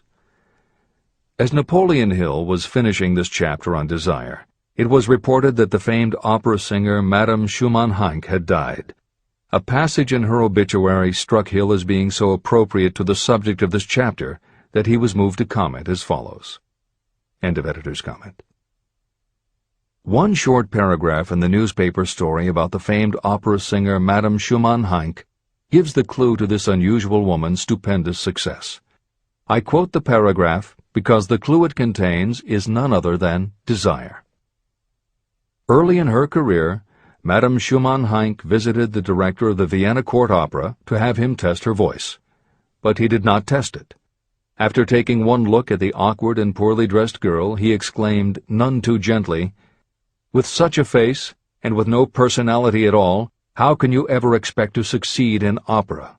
My good child, give up the idea. Buy a sewing machine and go to work. You can never be a singer." Never is a long time. The director of the Vienna Court Opera may have known much about the technique of singing, but he knew little about the power of desire when it assumes the proportion of an obsession.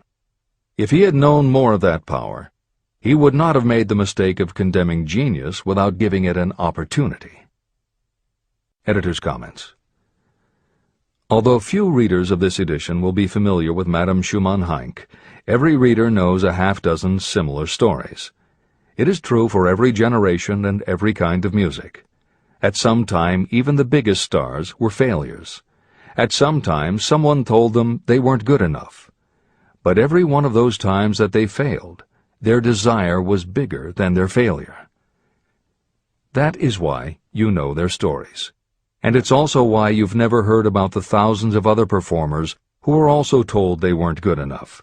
The ones you've never heard of are the ones whose desire wasn't big enough. They are the ones who believed that failure was defeat. This is the end of the editor's comment. Several years ago, one of my business associates became ill. He became worse as time went on, and finally was taken to the hospital for an operation.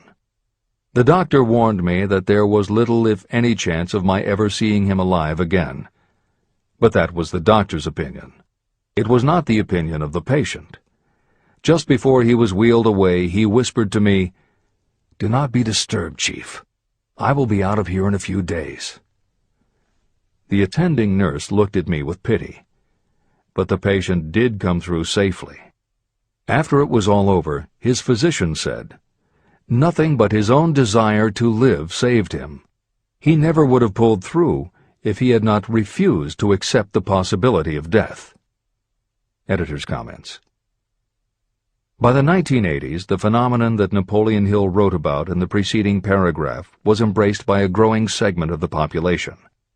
Among the adherents were numerous medical professionals who incorporated the concept under the term the body-mind connection. And by the turn of the 21st century, the belief that the mind can manifest physical changes in the body had become a part of mainstream medical practice. In Chapter 5, Auto-Suggestion, you will find further comment on the medical aspects of having a burning desire. This is the end of the editor's comment. I believe in the power of desire backed by faith in yourself, because I have seen this power lift people from lowly beginnings to places of power and wealth. I have seen it rob the grave of its victims. I have seen it serve as the medium by which people staged a comeback after having been defeated in 100 different ways. And I have seen it provide my own son with a normal, happy, successful life, despite nature's having sent him into the world without ears. How can you harness and use the power of desire? The first part of the answer is in the technique at the beginning of this chapter. You will learn more about it in the next and subsequent chapters of this book. Through some strange and powerful principle, nature wraps up in the impulse of strong desire that something that recognizes no such word as impossible, and accepts no such reality as failure. There are no limitations to the mind except those we acknowledge. Chapter 4. Faith in your ability. Visualization of and belief in attainment of desire. The second step toward riches. Faith is the head chemist of the mind. When faith is blended with thought, the subconscious mind instantly picks up the vibration. The subconscious then translates it and transmits it to infinite intelligence. The emotions of faith, love, and sex are the most powerful of all the major positive emotions. When the three are blended, they have the effect of coloring thought in such a way that it instantly reaches the subconscious mind. There, it is changed into a form that induces a response from infinite intelligence. Editor's comments. In the preceding paragraph, Napoleon Hill uses two terms, faith and infinite intelligence, both of which may convey to the reader a religious connotation that Hill did not intend. The following will define the meaning of the words as Hill uses them in the following chapter. In modern usage, the word faith has become almost interchangeable with religious belief, which is not the way Hill uses the word. Faith, as it is used here, means having confidence, trust, and an absolute unwavering belief that you can do something. And in order for you to have faith in yourself as Hill means it, it has to be true on a subconscious level. If you have a nagging doubt in the back of your mind, or if you are just going through the motions of pretending you believe, it won't work, because your subconscious will know your doubts. Unless you have absolute total confidence, unless you are convinced without question, then you don't have faith. Hill uses the term infinite intelligence to identify that part of the human mind and thinking process that produces hunches, flashes of insight, and leaps of logic. Hill's concept has similarities to what psychologist Carl Jung called the collective unconscious. And on another level, it is very close to what contemporary psychologists refer to as working in the flow state, or being in the zone. Infinite intelligence is discussed in greater depth in later chapters. Hill also uses another term, the subconscious mind, that should be commented on before the reader proceeds with this chapter. Although there are differing schools of thought, in general, modern psychology developed from the pioneering work of Sigmund Freud and Carl Jung. Each believed that the human mind operates on both a conscious and an unconscious level, but they differed on the role the subconscious plays and the way it influences attitude and action. Through his own research and studies, Napoleon Hill developed a theory of the conscious and subconscious that is closest to the Jungian view. The following briefly describes the basis of Hill's view. The conscious mind. Your conscious mind receives information through the five senses of sight, smell, taste, hearing, and touch. Your conscious mind keeps track of what you need for thinking and operating, and it filters out what you don't need. Your conscious mind, and what your memory retains, is the intelligence with which you normally think, reason, and plan. The subconscious mind. Your subconscious has access to all the same information your conscious mind receives, but it doesn't reason the way your conscious mind does. It takes everything literally. It doesn't make value judgments. It does not filter, and it does not forget. You cannot command your conscious mind to reach out and dip into your subconscious mind. However, under certain circumstances, all those forgotten facts and ideas that are always there in your subconscious can, if they are firmly rooted, influence your conscious attitudes and actions. This is the end of the editor's comments. How to develop faith. The following statement is very important in understanding the importance of auto-suggestion in the transmutation of desire into its physical or monetary equivalent, namely, faith is a state of mind that may be induced or created by affirmation or repeated instructions to the subconscious mind through the principle of auto-suggestion.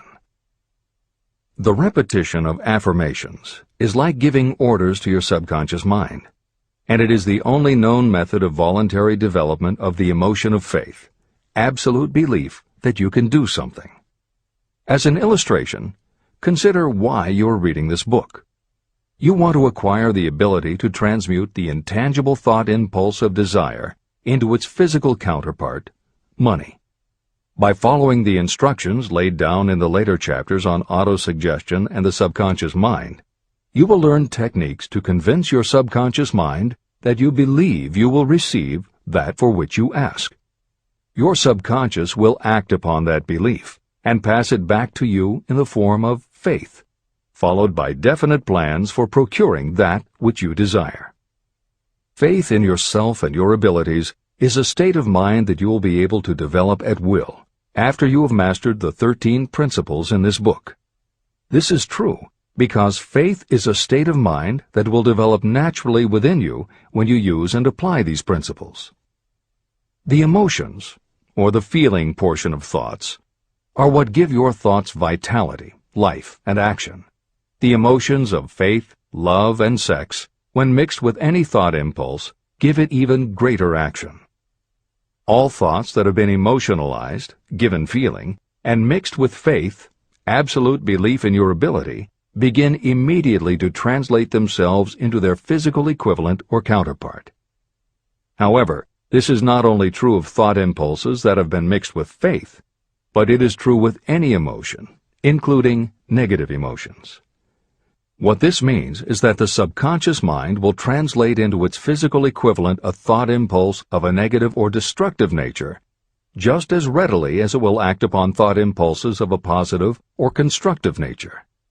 The following statement made by a noted criminologist illustrates the point. When men first come into contact with crime, they abhor it. If they remain in contact with crime for a time, they become accustomed to it and endure it. If they remain in contact with it long enough, they finally embrace it and become influenced by it. This is the equivalent of saying that a negative impulse of thought that is repeatedly passed on to the subconscious mind often enough is finally accepted and acted upon by the subconscious mind. The subconscious then proceeds to translate that impulse into its physical equivalent by the most practical procedure available. This also accounts for the strange phenomenon that so many millions of people experience, referred to as bad luck. There are millions of people who believe themselves doomed to poverty and failure because of some strange force they call bad luck, over which they believe they have no control. But the truth is that they are the creators of their own misfortunes, because this negative belief in bad luck is picked up by the subconscious mind and translated into its physical equivalent. Your belief, or faith, is the element that will determine the action of your subconscious mind. Once again, let me stress that you will benefit by passing on to your subconscious mind any desire that you wish translated into its physical or monetary equivalent in a state of expectancy or belief that the transmutation will actually take place. The subconscious mind will transmute into its physical equivalent, by the most direct and practical way available, any order that is given to it in a state of belief or faith that the order will be carried out. At this point, it should also be noted that because of the way that the subconscious operates, there is nothing to stop you from deceiving your subconscious mind when giving it instructions through auto-suggestion. That is what I did when I deceived my son's subconscious mind. To make this deception more realistic, when you call upon your subconscious mind, you must conduct yourself just as you would if you were already in possession of the material thing that you are demanding. Editor's comments.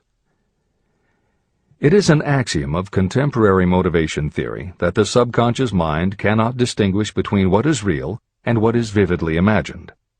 One of the most frequently cited studies supporting this concept was done with a group of basketball players.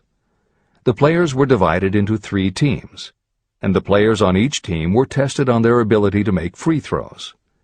The teams were then separated for a period of time, and each team was given instructions which they were told would improve their abilities. One team was instructed to practice making baskets on a daily basis. The second team was instructed not to practice during the period and not to even think about basketball.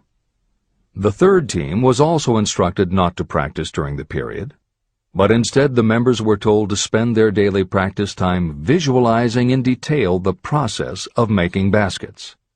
At the end of the experiment, the teams were again tested. The team that rested showed a decrease in ability. The team that practiced showed a marked increase in ability. And the team that didn't practice but visualized making baskets showed an increase in ability almost equal to those who had practiced daily. As Hill says, you can deceive your subconscious through auto-suggestion. If you convincingly plant an idea in your subconscious will accept and work with the idea as though it were a fact. But the key word is convincingly. If you try to send a message to your subconscious, but in the back of your mind you have a nagging doubt whether it will work, your subconscious will pick that up also. You will have sent mixed messages that cancel each other out. That is why Hill stresses the importance of doing it with faith. Your subconscious will not judge if it is true or false, positive or negative, but it does respond to the power of the input, how emotionalized the thought is. This is the end of the editor's comment. It is essential for you to encourage the positive emotions as the dominating forces of your mind. But faith in yourself doesn't come from merely reading instructions. Now that you understand the theory, you must begin to apply it. By experimenting and practicing, you will develop your ability to mix faith with any order you give to your subconscious. When you have faith in your ability, then you can give your subconscious mind instructions, which it will accept and act upon immediately. When your mind is dominated by positive emotions, it will encourage the state of mind known as faith. Faith in yourself is a state of mind that you can create by auto-suggestion. All through the ages, religious leaders have admonished people to have faith. They say to have faith in this, that, and the other dogma or creed, but they have failed to tell people how to have faith. They have not stated that faith is a state of mind that may be induced by self-suggestion. In language that anyone can understand, this book explains the principle through which faith in your ability to accomplish a goal may be developed where it does not already exist. Before we begin, you should be reminded again that faith is the eternal elixir that gives life, power, and action to the impulse of thought. Faith is the starting point of all accumulation of riches. Faith is the basis of all miracles and of all mysteries that cannot be analyzed by the rules of science. Faith is the only known antidote for failure. Faith is the element that, when mixed with desire, gives you direct communication with infinite intelligence. Faith is the element that transforms the ordinary vibration of thought created by the human mind into the spiritual equivalent. Faith is the only way the force of infinite intelligence can be harnessed and used. The magic of self-suggestion. It is a fact that you will come to believe whatever you repeat to yourself, whether the statement is true or false. If you repeat a lie over and over, you will eventually accept that lie as truth. Moreover, you will believe it to be the truth. You are what you are because of the dominating thoughts that you permit to occupy your mind. Thoughts that you deliberately place in your own mind and encourage with sympathy, and with which you mix any one or more of the emotions, constitute the motivating forces that direct and control your every movement, act, and deed. The following sentence is a very significant statement of truth. Thoughts that are mixed with any of the feelings of emotions become like a magnetic force, which attracts other similar or related thoughts. A thought that is magnetized with one of the emotions may be compared to a seed. When it is planted in fertile soil, it germinates, grows, and multiplies itself over and over again.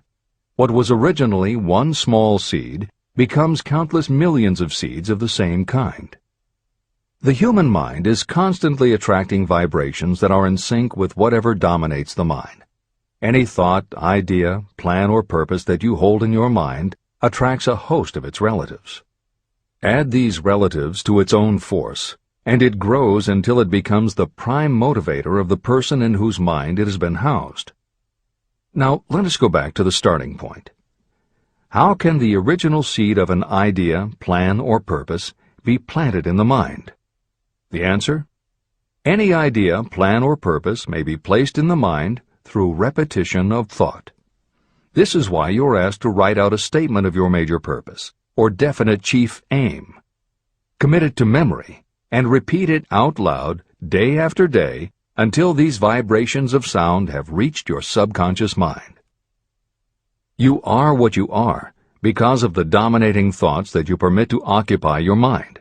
If you choose to, you can throw off any bad influences from your past and build your own life the way you want it to be. For instance, by taking inventory of your mental assets and liabilities, you might discover that your greatest weakness is lack of self-confidence. This can be overcome and translated into courage through the principle of auto-suggestion. You can do this by writing out a set of simply stated positive thought impulses, memorizing them, and repeating them until they become a part of the working equipment of your subconscious mind. The following is an example for someone whose definite purpose is to overcome a lack of self-confidence. Self-confidence formula. 1.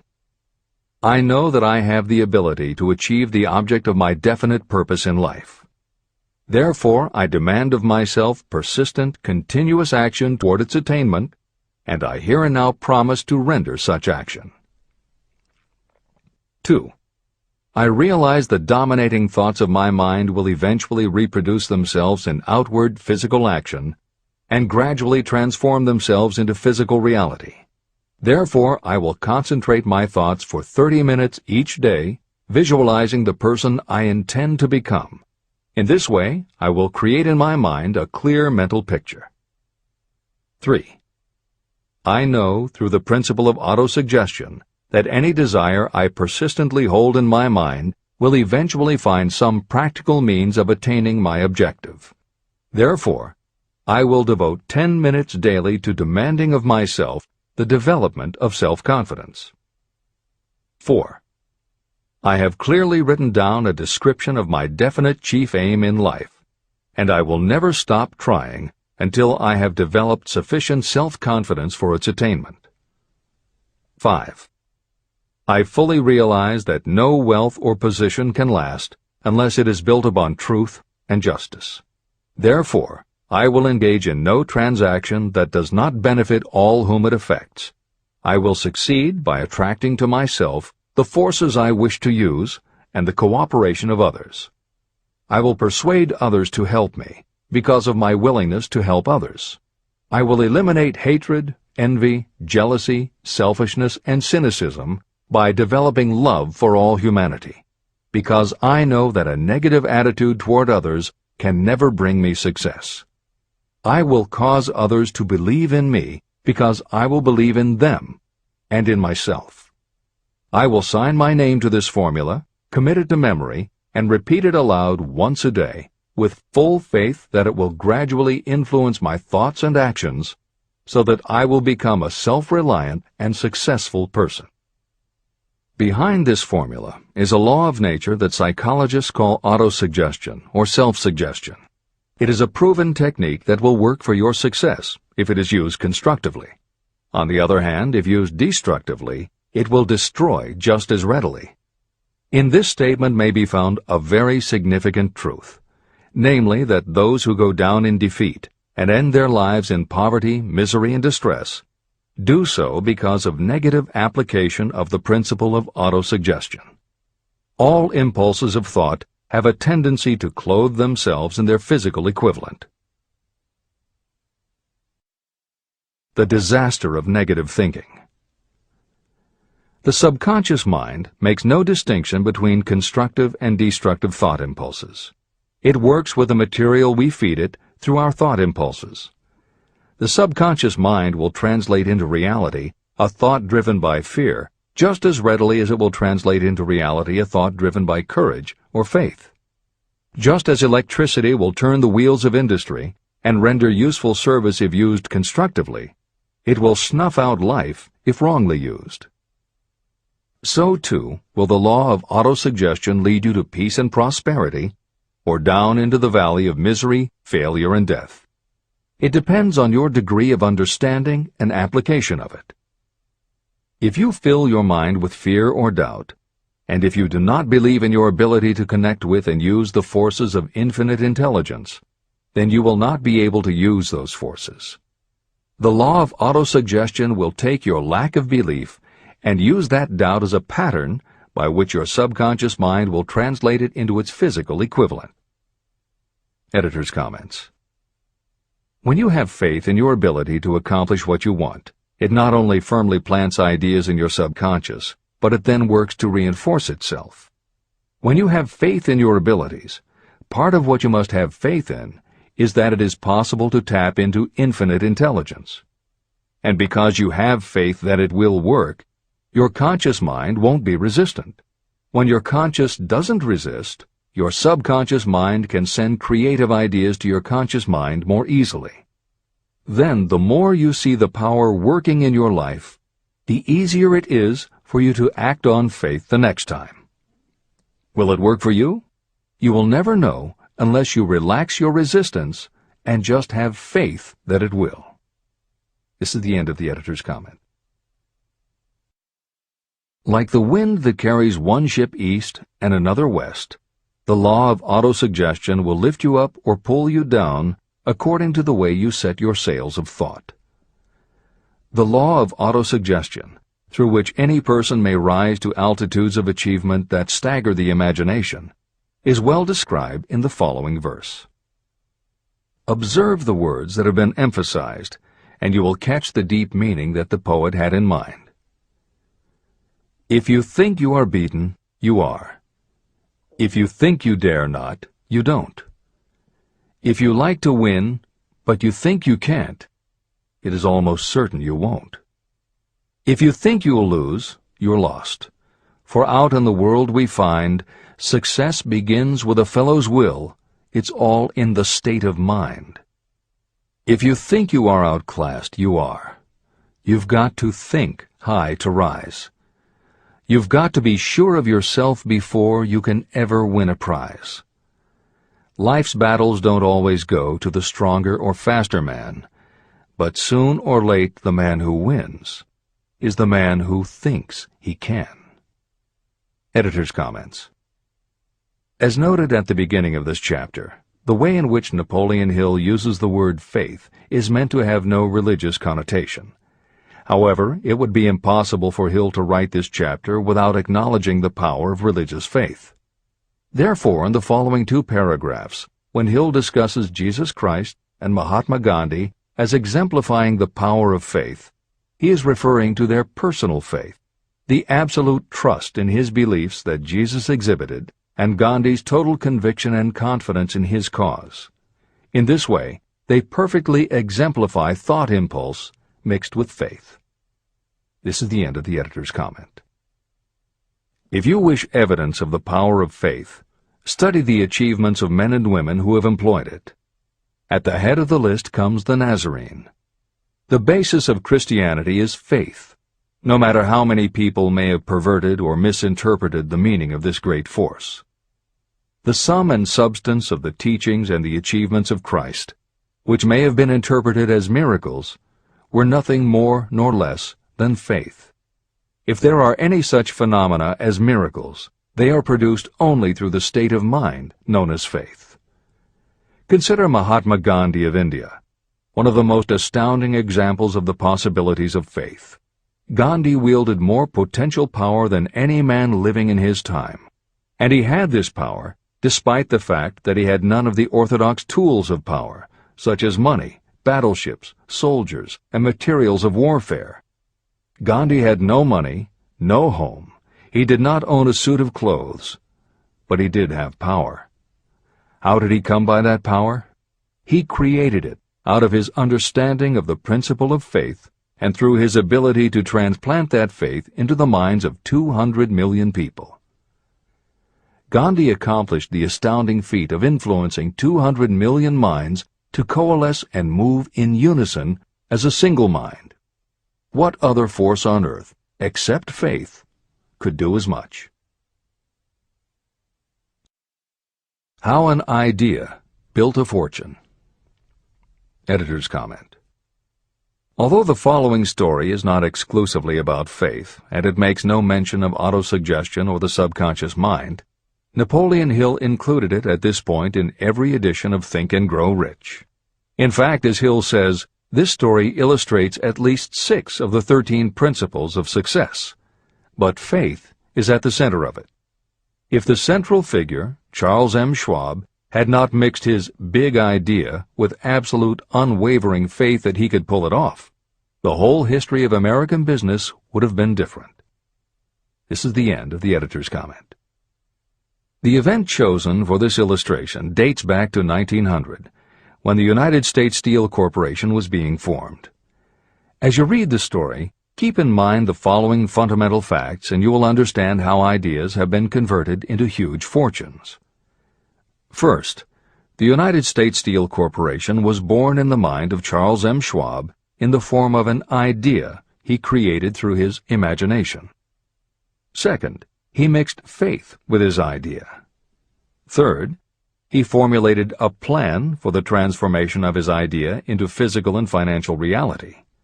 Fourth, he put his plan into action with his famous speech at the University Club. Fifth, he applied and followed through on his plan with persistence and backed it with firm decision until it had been fully carried out. Sixth, he prepared the way for success by a burning desire for success. If you are one of those who have often wondered how great fortunes are accumulated, this story of the creation of the United States Steel Corporation will be enlightening. If you have any doubt that a person can think and grow rich, this story should dispel that doubt. You can plainly see in the story of United States Steel the application of a major portion of the principles described in this book. This astounding description of the power of an idea was dramatically told by John Lowell in the New York World Telegram, with whose courtesy it is here reprinted. Editor's comments. In order for the modern reader to fully appreciate the following newspaper story, it is appropriate at this point to provide some background information about the main players. Charles M. Schwab was Andrew Carnegie's right-hand man and president of the Carnegie Steel Corporation. Andrew Carnegie was a wealthy and powerful steel baron whose company controlled 25% of the iron and steel production in America.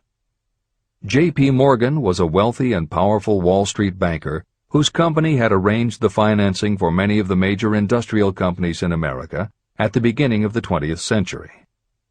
All the reader needs to know about the other men mentioned in the story is that at the beginning of the 20th century, finance, business, and industry were dominated by a few hundred men, most of whom had amassed great fortunes through some connection with the railroads that had opened the country. These people were well known to readers of the New York World Telegram because of their financial influence. And that sets the stage for the following newspaper article, which is not only a fascinating story about the power of faith in an idea, but also a wonderful example of the irreverent writing style that was used by many newspaper journalists of the day. This is the end of the editor's comment. A pretty after-dinner speech for $1 billion. When on the evening of December 12, 1900, some 80 of the nation's financial nobility gathered in the banquet hall of the University Club on Fifth Avenue to do honor to a young man from out of the West, not half a dozen of the guests realized they were to witness the most significant episode in American industrial history. J. Edward Simmons and Charles Stewart Smith, their hearts full of gratitude for the lavish hospitality bestowed on them by Charles M. Schwab during a recent visit to Pittsburgh, had arranged the dinner to introduce the 38-year-old steel man to Eastern banking society. But they didn't expect him to stampede the convention. They warned him, in fact, that the bosoms within New York's stuffed shirts would not be responsive to oratory, and that if he didn't want to bore the Stillmans and Harrimans and Vanderbilts, he had better limit himself to 15 or 20 minutes of polite vaporings and let it go at that. Even John Pierpont Morgan, sitting on the right hand of Schwab as became his imperial dignity, intended to grace the banquet table with his presence only briefly, and so far as the press and public were concerned, the whole affair was of so little moment that no mention of it found its way into print the next day. So the two hosts and their distinguished guests ate their way through the usual 7 or 8 courses. There was little conversation, and what there was of it was restrained. Few of the bankers and brokers had met Schwab, whose career had flowered along the banks of the Monongahela, and none knew him well. But before the evening was over, they, and with them Money Master Morgan, were to be swept off their feet, and $1 billion baby, the United States Steel Corporation, was to be conceived. It is perhaps unfortunate for the sake of history that no record of Charlie Schwab's speech at the dinner ever was made. It is probable, however, that it was a homely speech, somewhat ungrammatical, for the niceties of language never bothered Schwab, full of epigram and threaded with wit. But aside from that, it had a galvanic force and effect upon the $5 billion of estimated capital that was represented by the diners. After it was over, and the gathering was still under its spell, although Schwab had talked for 90 minutes, Morgan led the orator to a recessed window where, dangling their legs from the high, uncomfortable seat, they talked for an hour more. The magic of the Schwab personality had been turned on full force, but what was more important and lasting was the full-fledged, clear-cut program he laid down for the aggrandizement of steel. Many other men had tried to interest Morgan in slapping together a steel trust after the pattern of the biscuit, wire and hoop, sugar, rubber, whiskey, oil, or chewing gum combinations. Editor's comments. The Random House College Dictionary defines a trust as an illegal combination of industrial or commercial companies in which the stock is controlled by a central board of trustees, thus making it possible to control prices and destroy competition. Many of America's new industrial companies had grown so quickly that they were not yet profitable. They were saddled with huge debt incurred in raising the capital to finance their rapid expansion, and at the same time they were faced with having to cut costs and slash prices or go out of business. The answer for many was to join up with others in related industries to form what were called trusts or combinations. Although trusts were illegal since the passage of the Sherman Antitrust Act in 1890, companies still tried to find ways to monopolize their industries, and if their efforts weren't technically trusts, they were something very close. The one thing the large company owners who assembled these trusts needed was cash to buy up the many smaller companies they would have to own in order to effectively dominate an industry. J.P. Morgan was the banker who financed many such takeovers. This is the end of the editor's comment. John W. Gates, the gambler, had urged it, but Morgan distrusted him. The Moore boys, Bill and Jim, Chicago stock jobbers who had glued together a match trust and a cracker corporation, had urged it and failed. Elbert H. Gary, the sanctimonious country lawyer, wanted to foster it, but he wasn't big enough to be impressive. Until Schwab's eloquence took J.P. Morgan to the heights from which he could visualize the solid results of the most daring financial undertaking ever conceived, the project was regarded as a delirious dream of easy-money crackpots. The financial magnetism that began a generation ago to attract thousands of small and sometimes inefficiently managed companies into large and competition-crushing combinations had become operative in the steel world through the devices of that jovial business pirate, John W. Gates. Gates already had formed the American Steel and Wire Company out of a chain of small concerns, and together with Morgan had created the Federal Steel Company. But by the side of Andrew Carnegie's gigantic vertical trust, a trust owned and operated by 53 partners, those other combinations were picayune. They might combine to their heart's content, but the whole lot of them couldn't make a dent in the Carnegie organization, and Morgan knew it. The eccentric old Scot knew it, too. Editor's comments. Andrew Carnegie was born in Scotland and came to America when he was just a boy. He made his first move to join the elite group of American tycoons when he quit his job as a bobbin boy in a cotton mill, earning $1.20 a week, and got a job as a telegraph messenger boy.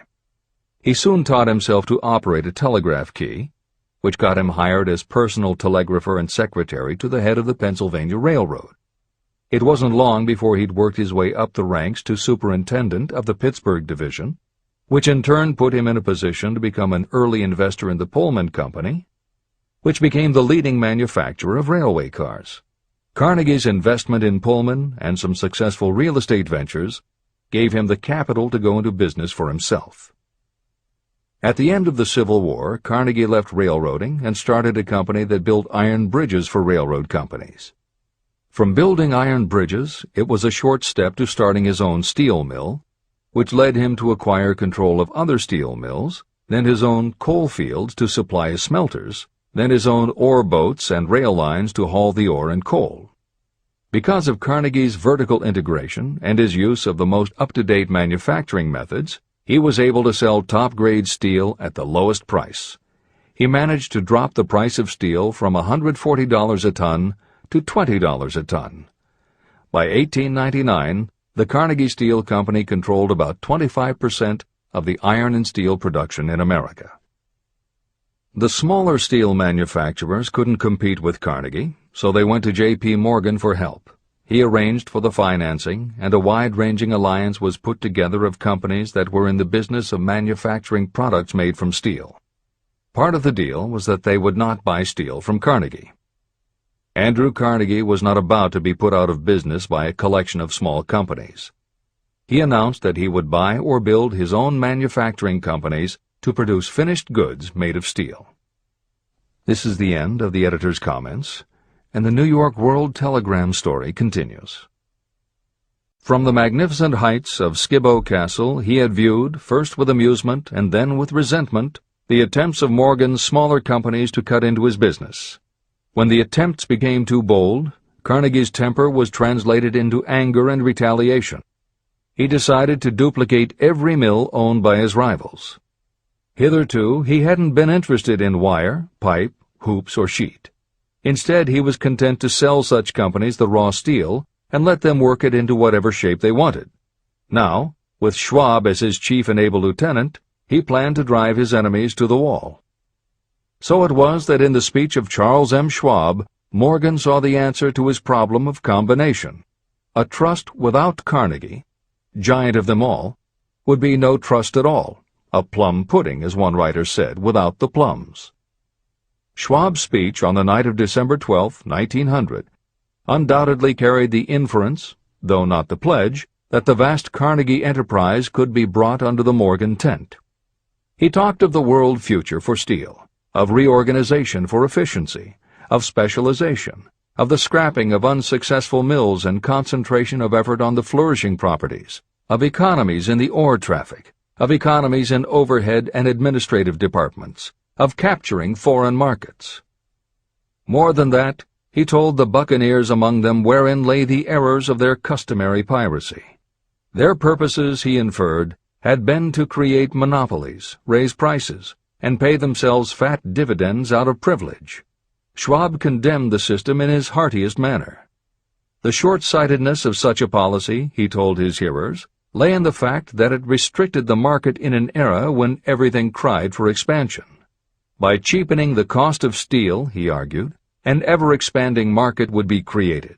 More uses for steel would be devised, and a goodly portion of the world trade could be captured. Actually, though he did not know it, Schwab was an apostle of modern mass production. Editor's comments. For J.P. Morgan, all of Schwab's talk about economies of scale and expanding markets meant only one thing. Until that night, it was assumed that Andrew Carnegie would continue building his own manufacturing companies to compete with the steel trusts that Morgan had helped put together. Morgan knew that for Carnegie to do so would require an enormous amount of capital, and Morgan also knew that Carnegie had always been strongly against raising money by selling stock in his company. What Schwab seemed to be implying was that rather than going to Wall Street for the money needed to fight the trusts, Carnegie might be interested in selling his business. This is the end of the editor's comment.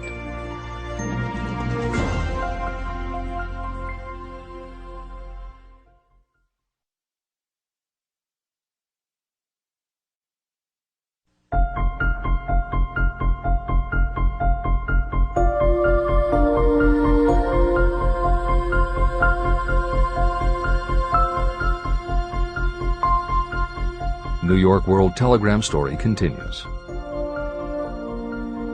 So the dinner at the University Club came to an end. Morgan went home to think about Schwab's rosy predictions. Schwab went back to Pittsburgh to run the steel business for Andrew Carnegie, while Gary and the rest went back to their stock tickers to fiddle around in anticipation of the next move. It was not long coming. It took Morgan about 1 week to digest the feast of reason Schwab had placed before him. When he had assured himself that no financial indigestion was to result, he sent for Schwab, and found that young man rather coy. Mr. Carnegie, Schwab indicated, might not like it if he found his trusted company president had been flirting with the Emperor of Wall Street, the street upon which Carnegie was resolved never to tread. Then it was suggested by John W. Gates, the go-between, that if Schwab happened to be in the Bellevue Hotel in Philadelphia, J.P. Morgan might also happen to be there. When Schwab arrived, however, Morgan was inconveniently ill at his New York home, and so on the elder man's pressing invitation, Schwab went to New York and presented himself at the door of the financier's library. Now, certain economic historians have professed the belief that from the beginning to the end of the drama, the stage was set by Andrew Carnegie, that the dinner to Schwab, the famous speech, the Sunday night conference between Schwab and the Money King, were events arranged by the canny Scot. The truth is exactly the opposite. When Schwab was called in to consummate the deal, he didn't even know whether the little boss, as Andrew was called, would so much as listen to an offer to sell, particularly to a group of men whom Andrew regarded as being endowed with something less than holiness. But Schwab did take into the conference with him, in his own handwriting, 6 sheets of copperplate figures, representing to his mind the physical worth and the potential earning capacity of every steel company he regarded as an essential star in the new metal firmament. 4 men pondered over these figures all night. The chief, of course, was Morgan, steadfast in his belief in the divine right of money. With him was his aristocratic partner, Robert Bacon, a scholar and a gentleman. The third was John W. Gates, whom Morgan scorned as a gambler and used as a tool. The fourth was Schwab, who knew more about the processes of making and selling steel than any whole group of men then living. Throughout that conference, the Pittsburgher's figures were never questioned. If he said a company was worth so much, then it was worth that much and no more. He was insistent, too, upon including in the combination only those concerns he nominated. He had conceived a corporation in which there would be no duplication, not even to satisfy the greed of friends who wanted to unload their companies upon the broad Morgan shoulders. When dawn came, Morgan rose and straightened his back. Only one question remained. "Do you think you can persuade Andrew Carnegie to sell?" he asked. "I can try," said Schwab. "If you can get him to sell, I will undertake the matter," said Morgan. So far, so good. But would Carnegie sell? How much would he demand? Schwab thought about $320 million. What would he take payment in? Common or preferred stocks? Bonds? Cash? Nobody could raise $1/3 billion in cash. There was a golf game in January on the frost-cracking heath of the St. Andrews Links in Westchester, with Andrew bundled up in sweaters against the cold and Charlie talking volubly as usual to keep his spirits up. But no word of business was mentioned until the pair sat down in the cozy warmth of the Carnegie cottage nearby. Then, with the same persuasiveness that had hypnotized 80 millionaires at the University Club, Schwab poured out the glittering promises of retirement and comfort, of untold millions to satisfy the old man's social caprices. Carnegie capitulated, wrote a figure on a slip of paper, handed it to Schwab and said, "All right, that's what we'll sell for." The figure was approximately $400 million, and was reached by taking the $320 million mentioned by Schwab as a basic figure, and adding to it $80 million to represent the increased capital value over the previous 2 years. Later, on the deck of a transatlantic liner, the Scotsman said ruefully to Morgan, "I wish I had asked you for $100 million more." "If you had asked for it, you'd have gotten it," Morgan told him cheerfully. There was an uproar, of course. A British correspondent cabled that the foreign steel world was appalled by the gigantic combination. President Hadley of Yale declared that unless trusts were regulated, the country might expect an emperor in Washington within the next 25 years. But that able stock manipulator Keene went at his work of shoving the new stock at the public so vigorously that all the excess water, estimated by some at nearly $600 million, was absorbed in a twinkling. So Carnegie had his millions, and the Morgan Syndicate had $62 million for all its trouble, and all the boys, from Gates to Gary, had their millions. Editor's comment. The 38-year-old Charles M. Schwab had his reward, too. He was made president of the new corporation, United States Steel, and remained in control until 1930. When Schwab left U.S. Steel, he went on to found the mammoth Bethlehem Steel Corporation, of which he also became president. This is the end of the editor's comment. Riches begin with thought. The dramatic story of big business that you've just finished is a perfect illustration of the method by which desire can be transmuted into its physical equivalent. That giant organization was created in the mind of one man. The plan by which the organization was provided with the steel mills that gave it financial stability was created in the mind of the same man. His faith, his desire, his imagination, his persistence were the real ingredients that went into United States Steel. The steel mills and equipment acquired by the corporation, after it had been brought into legal existence, were incidental. However, careful analysis reveals that the appraised value of the properties acquired by the corporation increased in value by an estimated $600 million, approximately $12 billion today. The increase in value of the assets is attributable to the mere transaction that consolidated them under one management. In other words, Charles M. Schwab's idea, plus the faith with which he conveyed it to the minds of J.P. Morgan and the others, was marketed for a profit of approximately $600 million.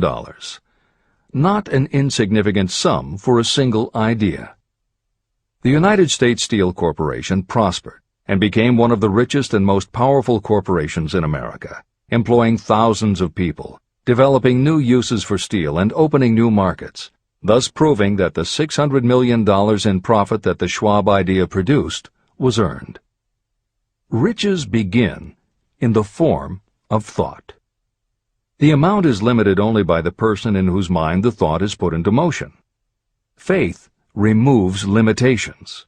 Remember this when you are ready to bargain with life for whatever it is that you ask as your price for having passed this way. Editor's comments. In the years since that article appeared in the New York World Telegram, the well-told business story has become its own genre within the publishing industry. There are best-selling books and biographies by and about the insiders who run every industry. The editors of this edition of Think and Grow Rich strongly encourage you to sample some of these books. They can be entertaining and inspirational, and in them you will be able to see examples of Hill's principles of success at work in the real world. The best of them are not only entertaining and inspirational, but they are filled with ideas and techniques you can adapt and use. There are literally too many bestsellers from which to select a best of listing for inclusion here. Any such choice the editors might make would not necessarily be the best, but merely reflective of the interests of the person doing the choosing. However, there are 2 books the editors recommend that are not by or about a single individual or industry. These books are In Search of Excellence by Tom Peters and Breakthroughs by P.R. Nyack and John N. Ketteringham. Each of these books deals with a broad spectrum of industries, and within each industry they single out certain companies and individuals for analysis. Both were published at the beginning of the business book trend in the 1980s, but there are few books since then that better convey the importance of faith in a good idea. In Search of Excellence, chosen by a panel of experts as the most influential book of the past 20 years, was a runaway bestseller and will likely be in print for years to come. Breakthroughs may be harder to find, but it will be well worth the effort. This is the end of the editor's comments.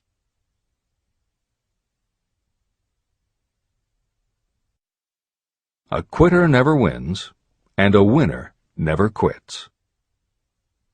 Chapter 5. Auto-Suggestion. The medium for influencing the subconscious mind. The third step toward riches.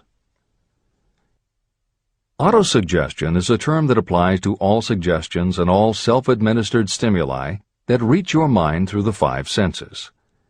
Stated in another way, auto-suggestion is self-suggestion. It is the way of communicating between that part of the mind where conscious thought takes place and that which serves as the seat of action for the subconscious mind. Through the dominating thoughts that you permit to remain in your conscious mind, it doesn't matter whether these thoughts are negative or positive, the principle of auto-suggestion reaches the subconscious mind and influences it with these thoughts.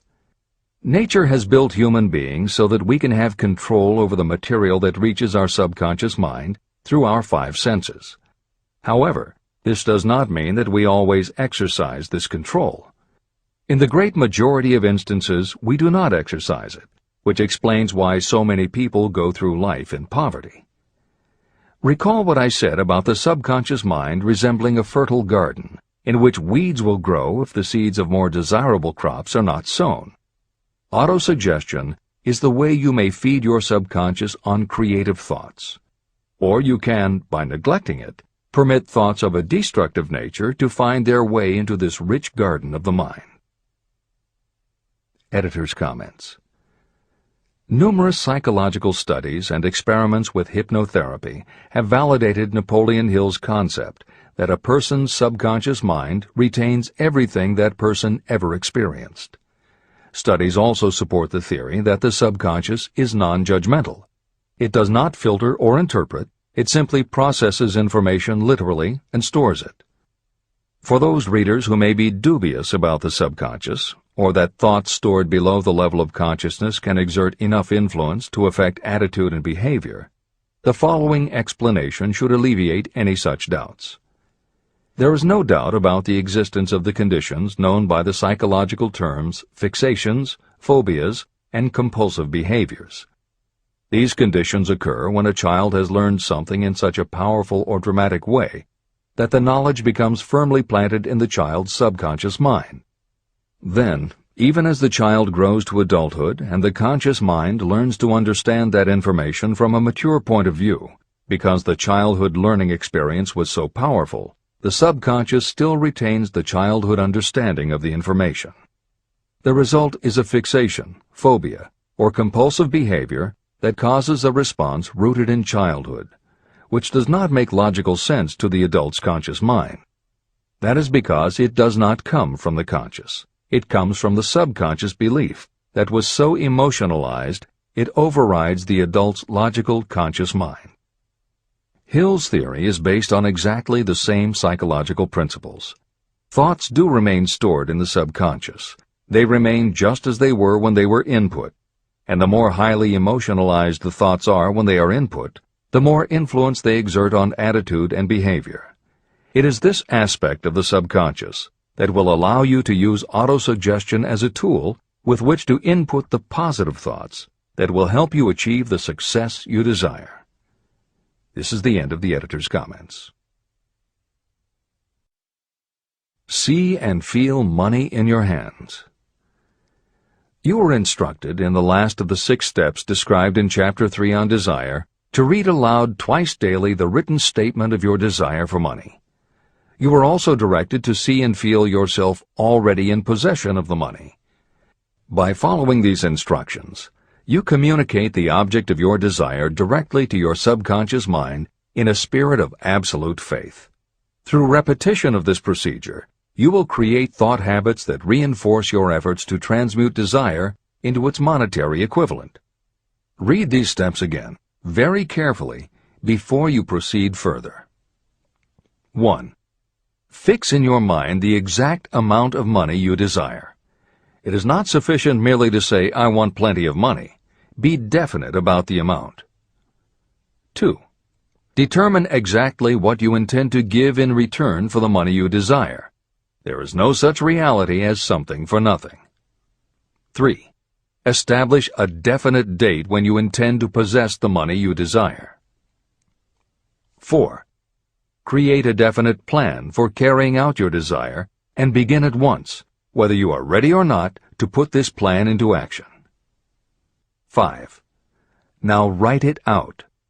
Write a clear, concise statement of the amount of money you intend to acquire, name the time limit for its acquisition, state what you intend to give in return for the money, and describe clearly the plan through which you intend to accumulate it. 6. Read your written statement aloud twice daily. Read it once just before retiring at night, and read it once after arising in the morning. As you read, see and feel and believe yourself already in possession of the money.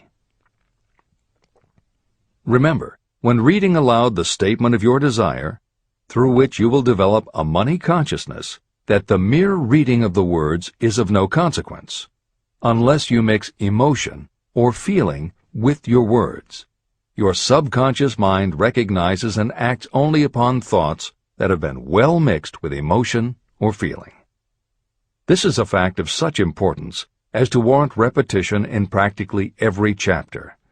The lack of understanding of this is the main reason the majority of people who try to apply the principle of autosuggestion get no desirable results. Plain, unemotional words do not influence the subconscious mind. You will get no appreciable results until you learn to reach your subconscious mind with thoughts or spoken words that have been well emotionalized with belief. Do not become discouraged if you cannot control and direct your emotions the first time you try. Remember, there is no such possibility as something for nothing. You cannot cheat even if you desire to do so. The price of ability to influence your subconscious mind is persistence in applying the principles described here. You cannot develop the desired ability for a lower price. You, and you alone, must decide whether or not the reward, the money consciousness, is worth the price you must pay for it in effort. Your ability to use the principle of autosuggestion will depend very largely upon your capacity to concentrate on a given desire until that desire becomes a burning obsession. How to strengthen your powers of concentration. When you begin to carry out the instructions in the 6 steps, it will be necessary for you to make use of the principle of concentration. Following are suggestions for the effective use of concentration. When you begin the first of the 6 steps, which instructs you to fix in your own mind the exact amount of money you desire, close your eyes and hold your thoughts on that amount of money until you can actually see the physical appearance of the money. Do this at least once each day. As you go through these exercises, follow the instructions given in Chapter 4 on faith and see yourself actually in possession of the money. Here is a most significant fact. The subconscious mind takes any orders given to it in a spirit of absolute faith and acts upon those orders. But the orders often have to be presented over and over again, repeated positive affirmation, before they are interpreted by the subconscious mind. Because of this, you might consider the possibility of playing a perfectly legitimate trick on your subconscious mind. Make it believe, because you believe it, that you must have the amount of money you are visualizing. Make it believe that this money is already awaiting your claim, so the subconscious mind must hand over to you practical plans for acquiring the money that is yours. Give this thought to your imagination, and see what your imagination can or will do to create practical plans for the accumulation of money through transmutation of your desire. Do not wait for a definite plan through which you will exchange services or merchandise in return for the money you are visualizing. Just start right now to see yourself in possession of the money, demanding, and expecting that your subconscious mind will hand over the plans you need. Be on the alert for these plans, and when they appear, put them into action immediately. When the plans appear, they will probably flash into your mind in the form of an inspiration or intuition from infinite intelligence. Treat it with respect and act upon it as soon as you receive it. In the fourth of the 6 steps, you are instructed to create a definite plan for carrying out your desire and begin at once to put this plan into action. Do the same thing here. Close your eyes and create in your mind a vivid image of you carrying out the instructions. Do not trust to your reason when creating your plan for accumulating money through the transmutation of desire. Your reasoning faculty may be lazy, and if you depend entirely upon it to serve you, it may disappoint you. When visualizing the money you intend to accumulate, see yourself rendering the service or delivering the merchandise you intend to give in return for this money. This is important. Editor's comments. The basic principle underlying autosuggestion is closely related to self-hypnosis, and both techniques played an important role in the development of modern psychology. Although all 3 concepts, autosuggestion, hypnosis, and psychology, had to overcome initial public skepticism, unfortunately, autosuggestion and hypnotism were hampered by events that further delayed their acceptance. Hypnosis was an integral part of the therapies used by the major figures in the development of psychology, including Sigmund Freud, Carl Jung, and William James. It fell out of favor as a therapeutic method when stage magicians began to use the technique in their acts. People found it difficult to give serious consideration to a method that was being used in theaters and nightclubs to make members of the audience do ridiculous things for comic effect. Autosuggestion encountered a similar problem. French psychiatrist Émile Powe was the best-known early advocate of autosuggestion. A contemporary of Sigmund Freud, Powe operated a clinic that treated patients diagnosed with psychosomatic ailments, individuals who have convinced themselves they are ill and even show symptoms but do not actually have a disease. Powe treated his patients with an autosuggestion technique that involved the repetition of statements he termed positive affirmations. Powe devised a general, non-specific phrase that would give the subconscious a positive instruction, but was open enough that it did not tell the subconscious how to do it. The positive affirmation was, "Every day, in every way, I am getting better and better." And he instructed his patients to repeat the phrase several times a day. Improvements among his patients happened so quickly and dramatically that his method became the talk of medical and scientific circles, and the use of the phrase practically became a movement in Europe. Word of the success Powe was having with his method spread to America, and he was soon booked to do a lecture tour.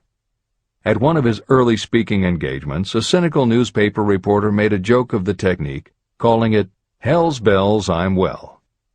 The joke followed Powe wherever he spoke, and the press coverage was so negative he canceled his tour and returned to practice in Europe. Serious scientists and therapists continued to work with autosuggestion. But just as had happened when stage magicians cast doubt upon the efficacy of hypnosis, Coué's method of positive affirmation fell out of favor with the general public. It took the openness of the latter part of the 20th century before the techniques of hypnosis and auto-suggestion gained general acceptance once again. Today, if you go on the Internet, there are over 40,000 web links featuring positive affirmations, and numerous bestsellers have been written on the subject. Virtually every newspaper, magazine, and television news program regularly features stories on the crucial role the mind plays in personal growth and achievement. Techniques based on auto-suggestion have fostered countless best-selling books, audiobooks, and video programs. And every week thousands of people attend seminars, lectures, and retreats to be inspired by motivational speakers or spiritual leaders, and to learn techniques that will help them achieve success, almost all of which are based on the basic principles Napoleon Hill advocates in this book. When Hill instructs the reader to close your eyes and hold your thoughts on that amount of money until you can actually see the physical appearance of the money, he is in fact describing the auto-suggestion technique most widely taught by contemporary motivational experts. Today it is called creative visualization, and it is regularly used by some of the most successful trainers of Olympic athletes and professional sports teams. It is used by NASA in training astronauts, and medical professionals use it in a variety of ways, including teaching it to patients who need to elevate their autoimmune system. Using visualization effectively is much more than simply daydreaming about something you would like to have or a goal you would like to achieve. Visualization is a specific technique that involves the use of imagination, creativity, vivid imagery, and affirmations, all focused on creating something you wish to manifest in reality. Napoleon Hill identified the practice of visualization and wrote about it as early as 1928 in his first bestseller, Law of Success. Since then, many other psychologists, medical professionals, motivational speakers, and authors have developed systems based on the same principles. Dr. Maxwell Maltz, a noted plastic surgeon, found that often it was as important for his patients to change their inner perception of themselves as it was to change their outer appearance. Dr. Maltz's landmark bestseller, Psycho-Cybernetics, draws heavily on visualization as a way to increase self-esteem and improve a wide range of abilities. The Silva method, which is another variation on visualization, has been taught to millions of people by certified Silva trainers who hold seminars throughout the country. Jose Silva's best-selling book, The Silva Mind Control Method, has also sold many millions of copies. In 1978, 50 years after Napoleon Hill wrote about visualization in Law of Success, Shakti Gawain published the phenomenal bestseller Creative Visualization, and Adelaide Bry published Visualization, Directing the Movies of Your Mind. At about the same time, Dr. O. Carl Simonton, an oncologist, concluded that cancer patients who used visualizations in conjunction with chemotherapy treatments had a marked improvement over those who didn't. His bestseller, Getting Well Again, had a profound impact, and it was followed by books from other respected medical professionals, such as Love, Medicine, and Miracles by Dr. Bernie Siegel, and Superimmunity by Dr. Paul Purcell. Other bestsellers by Dr. John Sarno, Dr. Deepak Chopra, and Dr. Andrew Weil have made what once was referred to as alternative medicine now part of mainstream medical practice. This is the end of the editor's comments. Stimulate your subconscious mind. The instructions given previously for the steps necessary in your desire for money will now be summarized and blended with the principles covered by this chapter, as follows. 1.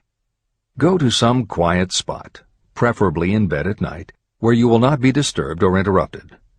Close your eyes and repeat aloud, so that you may hear your own words, the written statement of the amount of money you intend to accumulate. Be specific about the time limit for its accumulation, and a description of the service or merchandise you intend to give in return for the money. As you carry out these instructions, see yourself already in possession of the money. For example, suppose that you intend to accumulate $50,000 by the 1st of January 5 years from now, and that you intend to give your personal services as a salesperson in return for the money. Your written statement of your purpose should be similar to the following. By the first day of January, I will have in my possession $50,000, which will come to me in various amounts from time to time during the interim. In return for this money, I will give the most efficient service of which I am capable. I will give the fullest possible quantity and the best possible quality of service as a salesperson of, and describe the service or merchandise you intend to sell. I believe that I will have this money in my possession. My faith is so strong that I can now see this money before my eyes. I can touch it with my hands. It is now awaiting transfer to me at the time and in the proportion that I deliver the service in return for it. I am awaiting a plan for getting this money, and I will follow that plan when it is received. 2. Repeat this program night and morning until you can see in your imagination the money you intend to accumulate. 3. Place a written copy of your statement where you can see it night and morning, and read it just before retiring and upon rising until it has been memorized. Editor's comments. The following is another suggestion, adapted from Hill's later writings, which appear in Napoleon Hill's Keys to Success. Surround yourself with books, pictures, mottos, and other suggestive devices. Pick things that symbolize and reinforce achievement and self-reliance. Constantly add to your collection, and move things to new places where you can see them in a different light and in association with different things. I had a friend who was a realtor who kept her $1 Million Club certificate over her desk to remind herself of what she was capable. One day she took it down to dust and set it on top of a newspaper. When she picked it up again, she saw beneath it an article about the new football coach who had been hired at the university. Guess who bought a house she had been struggling to sell? This is the end of the editor's comments. Remember, as you carry out these instructions, that you are applying the principle of auto-suggestion for the purpose of giving orders to your subconscious mind. Remember also that your subconscious mind will act only upon instructions that are emotionalized and handed over to it with feeling. Faith is the strongest and most productive of the emotions. These instructions may at first seem abstract. Do not let this disturb you. Follow the instructions no matter how abstract or impractical they may appear to be. If you do as you have been instructed, in spirit as well as in act, the time will soon come when a whole new universe of power will unfold to you. Skepticism, in connection with all new ideas, is characteristic of all human beings. If you follow the instructions, your skepticism will soon be replaced by belief, and belief will become crystallized into absolute faith. Many philosophers have made the statement that man is the master of his own earthly destiny, but most of them have failed to say why he is the master. The reason that man may become the master of himself and of his environment is because he has the power to influence his own subconscious mind. The actual performance of transmuting desire into money is through auto-suggestion. That is the principle by which you can reach and influence the subconscious mind. The other principles are simply tools with which to apply auto-suggestion. Keep this thought in mind, and you will at all times be conscious of the important part the principle of auto-suggestion is to play in your efforts to accumulate money through the methods described in this book. After you have read the entire book, come back to this chapter and follow in spirit and in action this instruction. Read the entire chapter aloud once every night until you become thoroughly convinced that the principle of auto-suggestion is sound and that it will accomplish for you all that has been claimed for it. As you read, underscore with a pencil every sentence that impresses you. Follow the foregoing instruction to the letter, and it will open the way for a complete understanding and mastery of the principles of success. Every adversity, every failure, and every heartache carries with it the seed of an equivalent or a greater benefit. Chapter 6. Specialized Knowledge. Personal experiences or observations. The fourth step toward riches. There are two kinds of knowledge. One is general, the other is specialized. General knowledge, no matter how great in quantity or variety it may be, is of little use in the accumulation of money. The faculties of the great universities possess practically every form of general knowledge known to civilization. Most of the professors have little money. They specialize in teaching knowledge, but they do not specialize in the organization or the use of knowledge. Knowledge will not attract money unless it is organized and directed through practical plans for the specific purpose of accumulating money. Lack of understanding of this fact has been the source of confusion to millions of people who falsely believe that knowledge is power. It is nothing of the sort. Knowledge is only potential power. It becomes power only when and if it is organized into definite plans of action and directed to a definite end. The missing link in all systems of education is that educational institutions fail to teach their students how to organize and use the knowledge after they have acquired it. Many people made the mistake of assuming that because Henry Ford had little schooling, he was not a man of education. Those who made this mistake did not understand the real meaning of the word educate. That word is derived from the Latin word educo, meaning to educe, to draw out, or to develop from within. An educated person is not necessarily one who has an abundance of general or specialized knowledge. An educated person is one who has so developed the faculties of their mind that he or she may acquire anything they want, or its equivalent, without violating the rights of others. During the World War, a Chicago newspaper published editorials in which, among other statements, Henry Ford was called an ignorant pacifist. Mr. Ford objected to the statements and sued the paper for libeling him. When the suit was tried in the courts, the attorneys for the paper called Mr. Ford to the witness stand for the purpose of proving to the jury that he was ignorant. They asked Mr. Ford a great variety of questions.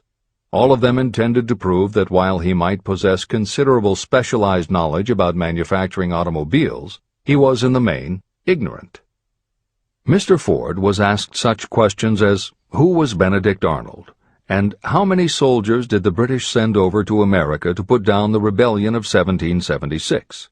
In answer to the last question, Mr. Ford replied, I do not know the exact number of soldiers the British sent over, but I have heard that it was a considerably larger number than ever went back. Finally, Mr. Ford became tired of this line of questioning. In reply to a particularly offensive question, he leaned over, pointed his finger at the lawyer who had asked the question, and said, If I should really want to answer the foolish question you have just asked, or any of the other questions you have been asking me, let me remind you that I have a row of electric push buttons on my desk, and by pushing the right button I can summon to my aid men who can answer any question I desire to ask concerning the business to which I am devoting most of my efforts. Now, will you kindly tell me why I should clutter up my mind with general knowledge for the purpose of being able to answer questions when I have men around me who can supply any knowledge I require? That answer floored the lawyer. Every person in the courtroom realized it was the answer not of an ignorant man, but of a man of education. Any person is educated who knows where to get knowledge when they need it and how to organize that knowledge into definite plans of action. Through the assistance of his mastermind group, Henry Ford had at his command all the specialized knowledge he needed to become one of the wealthiest men in America. It was not essential that he have this knowledge in his own mind.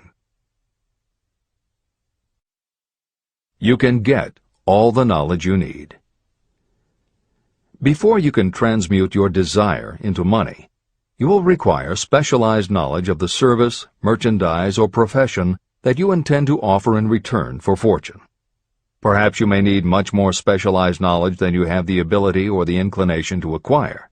If this is true, you may bridge your weakness through the aid of your mastermind group. The mastermind is defined as coordination of knowledge and effort in a spirit of harmony between two or more people for the attainment of a definite purpose. The larger meaning of the mastermind group is explained in greater detail in later chapters. Editor's comments. After reading Hill's definition of the mastermind, many people may assume that he is describing teamwork. That would not be correct. The following explanation is adapted from the Napoleon Hill Foundation's book, Believe and Achieve. Teamwork can be achieved by any group, even one whose members have disparate interests, because all it requires is cooperation. In teamwork, people might simply be cooperating because they like the leader or out of a sense of duty. Some team members will give 100% to any team that pays them enough, but they have little concern about the objective. And sometimes there is good teamwork because different members have different agendas. A board of directors may disagree, even be unfriendly, and still run a business successfully. Musical groups are made up of notoriously self-centered people who work as a team if it will help them get ahead. Masterminds, on the other hand, are formed of individuals who have the same agenda, a deep sense of mission, and commitment to the same goal. Masterminds represent the highest order of thinking by a group of knowledgeable people, each contributing their absolute best according to their abilities, expertise, and background. If you have ever been a part of a meeting when everything just clicked and ideas built upon other ideas, with each member contributing until out of the group activity came the best possible idea or solution, that was a mastermind at work. Napoleon Hill believed that you must make the mastermind experience a regular part of your life if you really want to succeed. How to select the right people for your mastermind will be discussed further in Chapter 11, The Power of the Mastermind. This is the end of the editor's comment.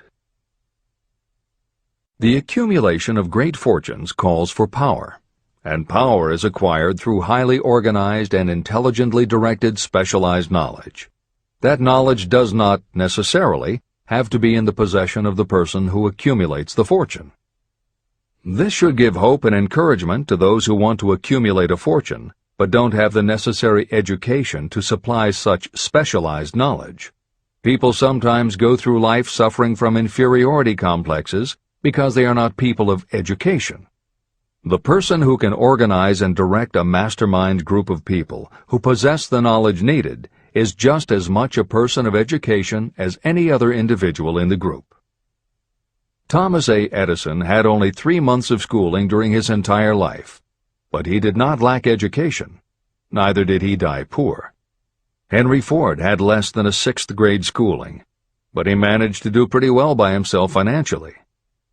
Albert Einstein was working as a clerk in a patent office when he began to develop his world-altering scientific theories. Editor's comments. Had Einstein been born today, he might have been diagnosed in his early years as having attention deficit disorder. As a child, he was slow to learn to talk. As a student, he showed little promise and was expelled from at least one school. But what Einstein could do was to focus his concentration on a goal of his choice. His famous theories were the result of thought experiments that took place inside his mind. It is said that the breakthrough which led him to the theory of relativity came not from specialized knowledge of physics or mathematics, but from his ability to imagine what would happen if he were riding on a beam of starlight through space. This is the end of the editor's comments. Specialized knowledge is among the most plentiful and the cheapest forms of service that may be had. If you doubt this, consult the payroll of any university. It pays to know how to purchase knowledge, and it pays to know where to look. First of all, decide the sort of specialized knowledge you require and the purpose for which it is needed. To a large extent, your major purpose in life, the goal toward which you are working, will help determine what knowledge you need. Your next move requires that you have accurate information concerning dependable sources of knowledge. The more important of these are your own experience and education, experience and education available through cooperation of others, mastermind alliance, colleges and universities, public libraries, and even easier, the Internet, special training courses, through night schools and home study courses in particular. As knowledge is acquired, it must be organized and put into use for a definite purpose through practical plans. Knowledge has no value except for what can be gained from its application toward some worthy end. Successful people never stop acquiring specialized knowledge related to their major purpose, business, or profession. Those who are not successful usually make the mistake of believing that the knowledge-acquiring period ends when you finish school. The truth is that schools do little more than teach you how to acquire practical knowledge. Editor's comments. At this point in the original edition of Think and Grow Rich, Napoleon Hill included a newspaper story about education and job opportunities. Although the contemporary job market has changed considerably, the author of the article, Robert Moore, Director of Placements at Columbia University, made some comments that are perfectly aligned with the philosophy of Think and Grow Rich and are still holding true today. One such comment was, "The man who has been active on the campus, whose personality is such that he gets along with all kinds of people, and who has done an adequate job with his studies, has a most decided edge over the strictly academic student." One of the largest industrial companies, the leader in its field, in writing to Mr. Moore concerning prospective seniors at the college said, "We emphasize qualities of character, intelligence, and personality far more than specific educational background." Although few would argue that education is valuable, as Moore implies above and as Hill noted earlier about Edison, Ford, and Einstein, academic accomplishment has never been a sure indicator of success. The October 27, 2003 issue of Time magazine made a similar point in their cover story about the changes being made in the SAT exam. Although the article's primary focus is on the efforts to make the SAT less biased, it also notes that recent research indicates that neither the SAT nor IQ tests have proven to be very reliable predictors of future real-world achievement. In his best-selling book, Emotional Intelligence, author Daniel Goleman has created a persuasive argument that the way in which a person handles themselves and their relationships, which he calls emotional intelligence, or EI, is a much better indicator than IQ in predicting whether a person will be successful in life. In his later books, Working with Emotional Intelligence and Primal Leadership, Goleman applies his theory to the workplace, focusing on emotional intelligence leadership techniques and comparing corporate managers' EI with their IQ to analyze which has the greatest positive effect on the financial bottom line. Daniel Goleman's theories have caused some significant changes within educational circles and among management theorists, but their greatest impact has been on individuals who have gone through life intimidated because they believe they aren't smart enough. For them, Goleman's books offer convincing evidence that although they may not have conventional education, their natural abilities and interpersonal skills can be far more important in achieving success. This is the end of the editor's comments. One of the most reliable and practical sources of knowledge available to those who need specialized schooling are night schools, extension courses, and seminars. The correspondence schools give specialized training anywhere the U.S. mails go, or via the Internet. One advantage of home study training is the flexibility of the study program, which permits you to study during spare time. Another advantage of home study training, if the school is carefully chosen, is that most courses offer some method of personal consultation, which can be of priceless value to those needing specialized knowledge. No matter where you live, you can share the benefits. A lesson from a collection agency. Anything acquired without effort and without cost is generally unappreciated and often discredited. Perhaps this is why we get so little from our marvelous opportunity in public schools. The self-discipline you will learn from a program of specialized study can make up for the wasted opportunity when knowledge was available without cost. Being asked to pay, whether you make good grades or poor, has the effect of causing you to follow through with the course when you would otherwise drop it. I learned this from experience when I enrolled for a home study course in advertising. After completing 8 or 10 lessons, I stopped studying. But the school did not stop sending me bills. In fact, they insisted upon payment, whether I kept up my studies or not. I decided that if I had to pay for the course, which I had legally obligated myself to do, I should complete the lessons and get my money's worth. Correspondence schools are well-organized businesses. At the time, I felt that their collection system was somewhat too well-organized, but I learned later in life that it was a valuable part of my education. The truth is that their collection department constituted the very finest sort of training on decision-making, promptness, and the habit of finishing what you begin. The collection system that forced me to finish the course turned out to be worth much in the form of money earned. The road to specialized knowledge. We have in this country what is said to be the greatest public school system in the world. One of the strange things about human beings is that they value only that which has a price. The free schools of America and the free public libraries do not impress people because they are free. This is the major reason why so many people find it necessary to acquire additional training after they finish school and go to work. It is also one of the major reasons why employers give greater consideration to employees who take specialized training courses. They have learned that those who have the ambition to give up a part of their spare time to studying at home have in them those qualities that make for leadership. There is one weakness in people for which there is no remedy. It is the universal weakness of lack of ambition. People who give up some of their spare time to take courses seldom remain at the bottom very long. By taking such courses, they open the way for the upward climb, remove many obstacles from their path, and attract the interest of those who have the power to help them. The home study method of training is especially suited to people who have already started working. They often find that after having left school, they still need additional specialized knowledge, but cannot spare the time to go back to school. Stuart Austin Weir was a construction engineer. He followed this line of work until the Depression hit and severely limited the construction business. He took inventory of himself and decided to change his profession to law. He went back to school and took special courses to prepare himself as a corporation lawyer. He completed his training, passed the bar examination, and quickly built a lucrative law practice as a patent attorney.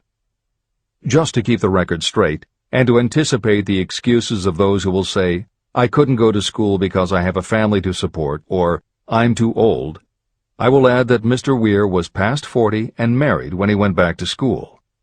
Moreover, by carefully selecting highly specialized courses, Mr. Weir completed in 2 years the work that it takes the majority of law students 4 years to do. It pays to know how to purchase knowledge. A simple idea that paid off. Here's another specific example about a salesman in a grocery store who found himself suddenly unemployed.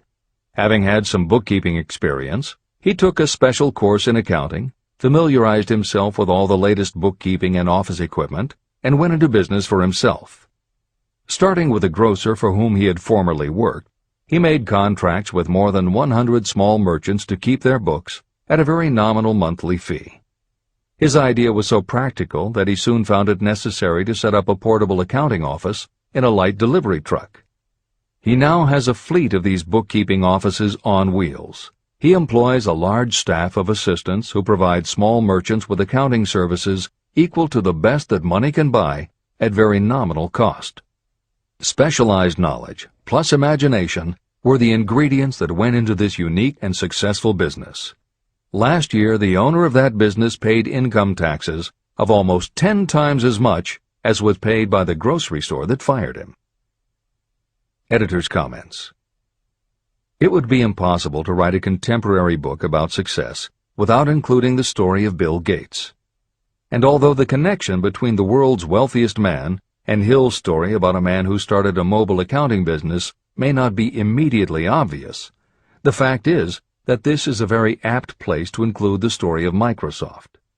Just as with the mobile accountant, The two defining characteristics of Bill Gates' success are specialized knowledge and imagination.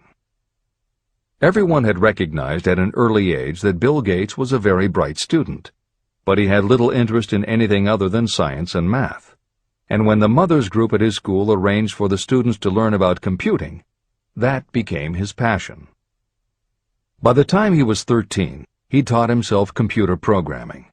And throughout high school and his years at university, his life revolved around computer clubs and odd jobs working for companies that had something to do with computers. Although at various times he toyed with the idea of a career in science or law, it is probably fair to say that while he was still in school, Bill Gates knew, in general terms, what his burning desire in life would be. He paid little attention to general knowledge, but devoted himself to assembling the specialized knowledge he would need to achieve his definite major purpose. Gates' burning desire heated up the day his friend and fellow computer club member Paul Allen bought a copy of the January 1975 issue of Popular Electronics. On the cover was a picture of an inexpensive desktop computer, the Altair 8800, which could be built from a kit. Gates and Allen knew in their gut that there were other students just like them who would love to get their hands on one of these things. At the time, it took a lot of imagination to foresee the impact computers might have on the average person. And even though they didn't own an Altair, they decided they could write a computer program for it.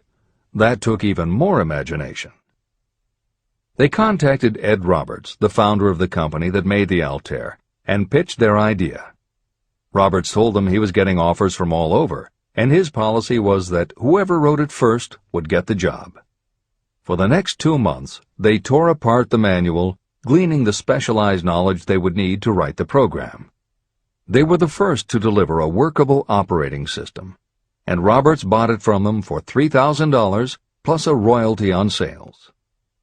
With their vision of the future burning in their imaginations, Gates and Allen used the advance and their royalties to launch a company that would be in the business of writing computer programs.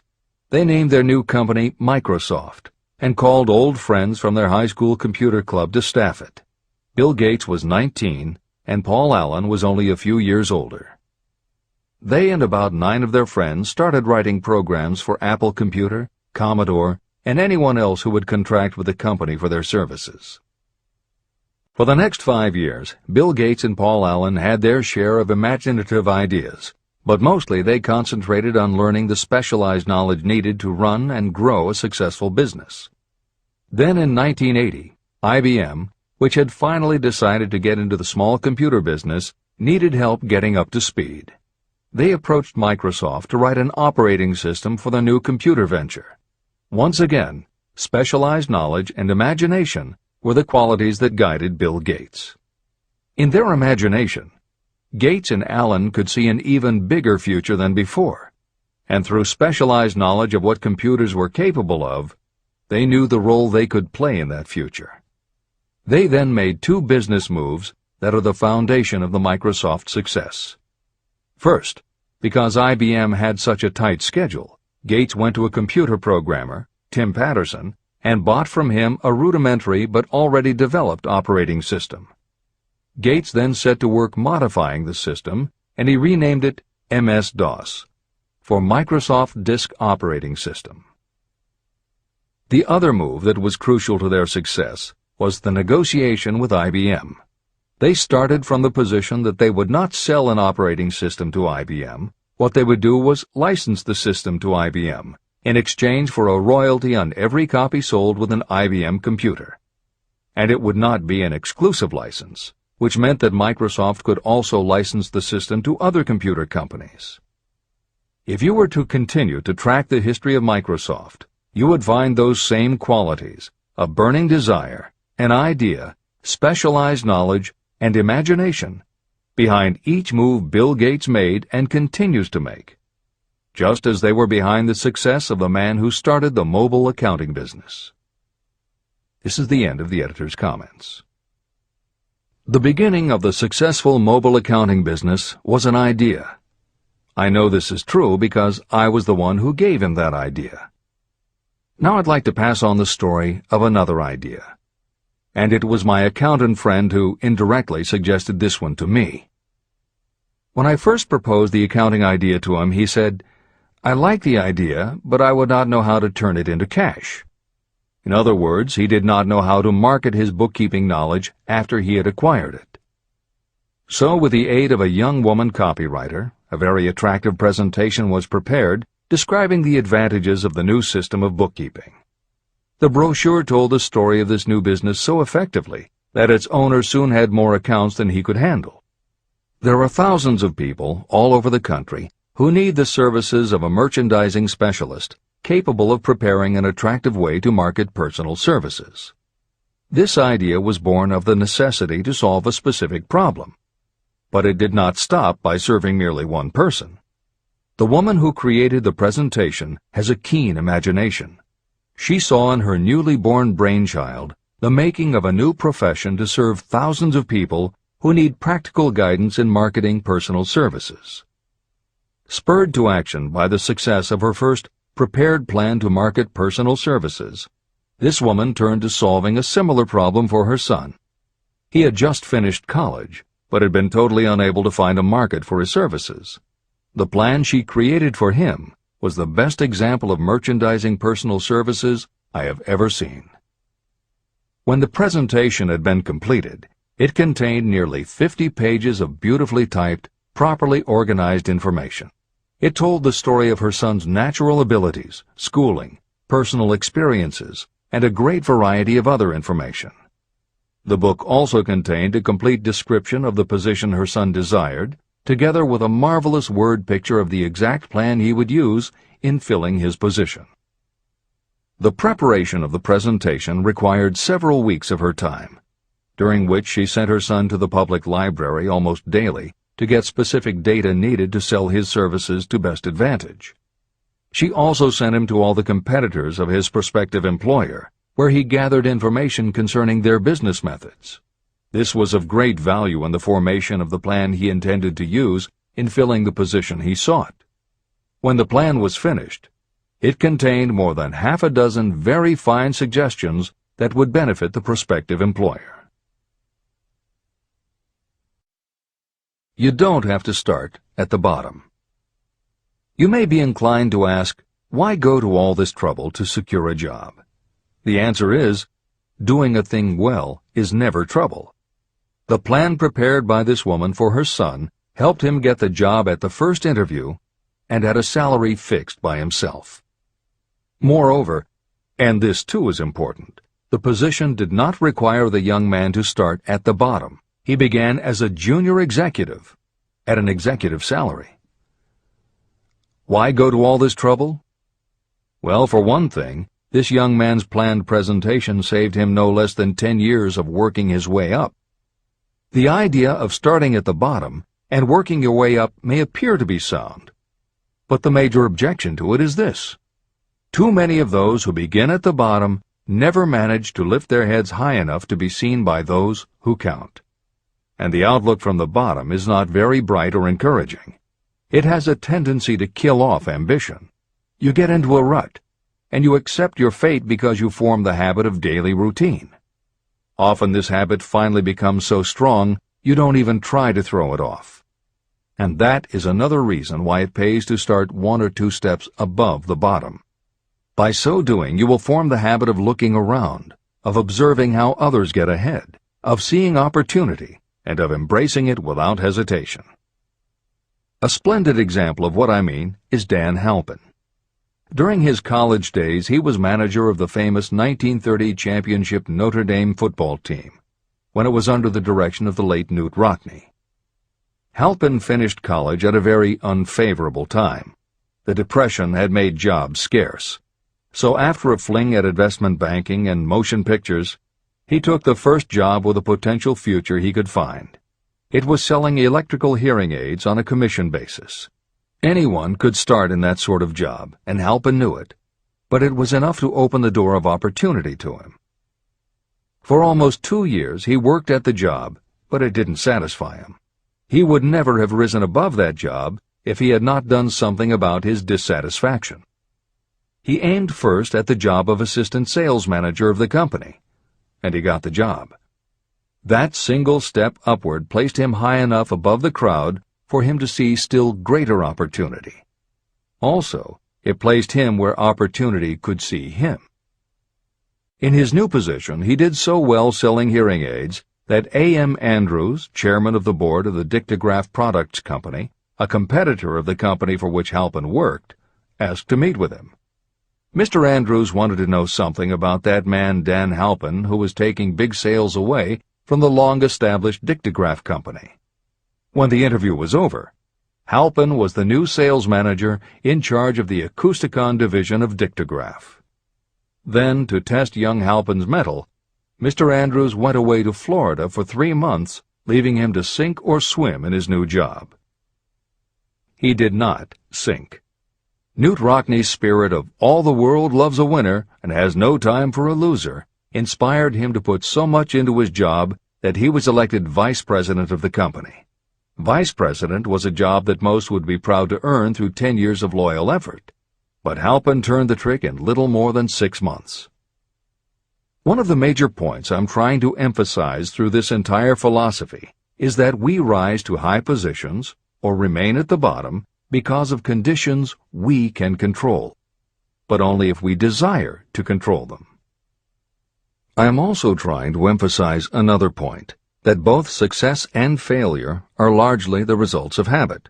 I have not the slightest doubt that Dan Halpin's close association with the greatest football coach America ever knew planted in his mind the same kind of desire to excel that made the Notre Dame football team world famous.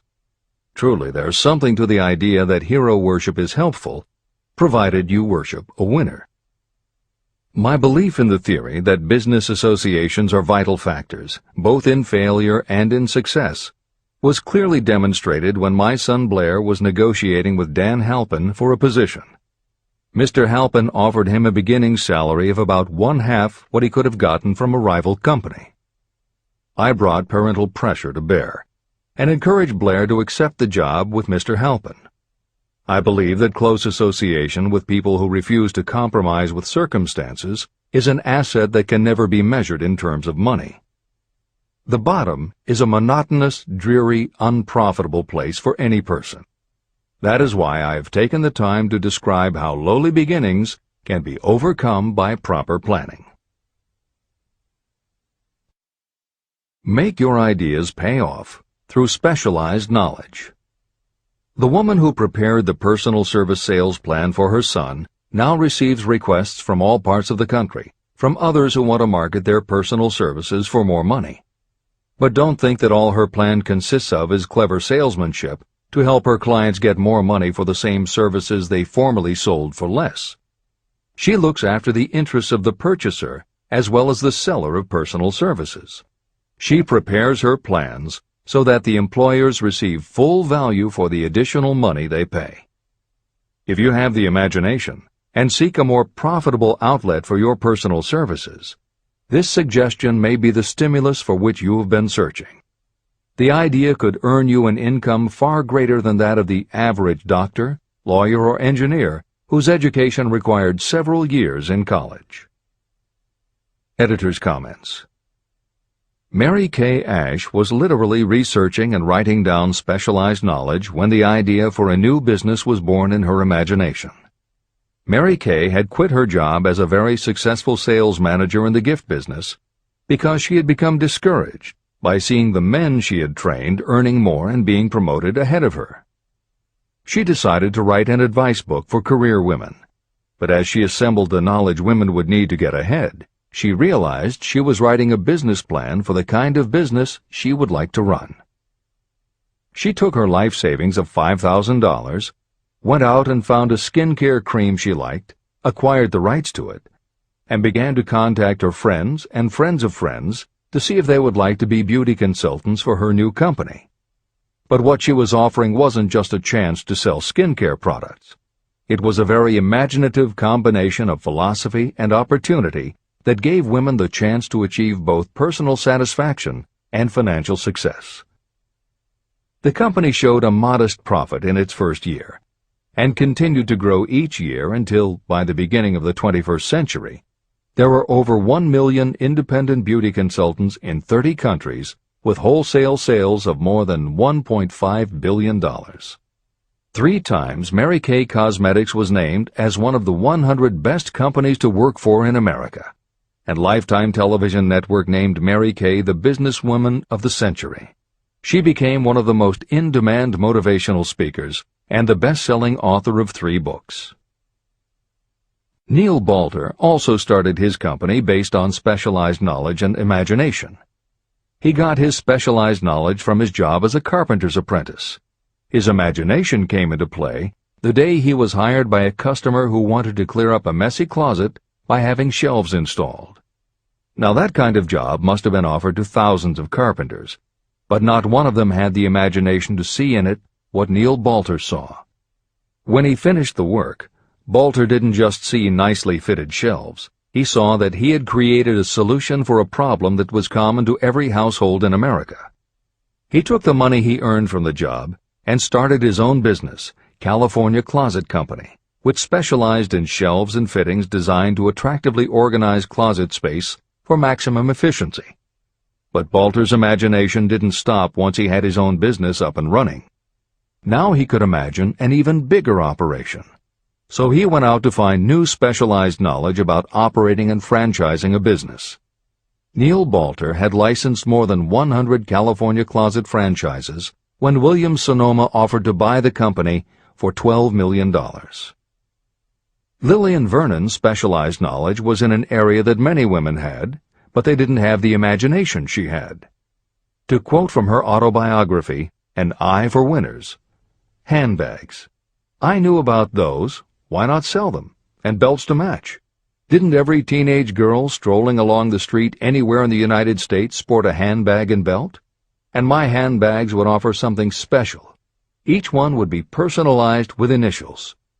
I knew with absolute certainty that teenagers would go for items that made them feel unique. She believed enough in her idea that she spent $495 to take a small ad in 17 magazine. The ad brought in $32,000 in orders. That was when Lillian Vernon started to gather other specialized knowledge about renting space, manufacturing products, warehousing, and shipping, all of which she'd need to grow her idea of bags and belts into a direct response business featuring a whole array of distinctively monogrammed items. Within a few years, she needed more specialized knowledge about product photography, layout, printing, and direct mail, as she imagined having her own catalog. She started by mailing a 16-page black-and-white catalog to 125,000 customers who had bought products from her in the past. At the beginning of the 21st century, Lillian Vernon was still picking the merchandise and overseeing the design of her catalogs, many of which now run well over 100 full-color pages, are mailed to millions of people many times each year, and generate approximately $250 million in annual sales. There is another story about gathering specialized knowledge that is so good we will use it to conclude this editorial comment. It actually comes from the Napoleon Hill archives, and although he did not include it in Think and Grow Rich, he often used it as an example in his lectures and seminars. There was a young man who started out working for the railroad in 1893. As a machinist at 5 cents an hour. He was always taking courses and learning what he could about steam engines, and by 1905 he had worked his way up through the ranks until he was superintendent of motive power for Chicago Great Western in Olwine, Iowa. Then he did something that must have made his friends think he had taken leave of his senses. He was attending the Chicago Automobile Show when a red and white locomobile caught his attention. He put up his life savings of $700 and convinced a friend to co-sign a loan for $4,300 so he could buy the car. He promptly took it home, put it into a shed, jacked it up, and proceeded to take it apart piece by piece. Then he put it back together again.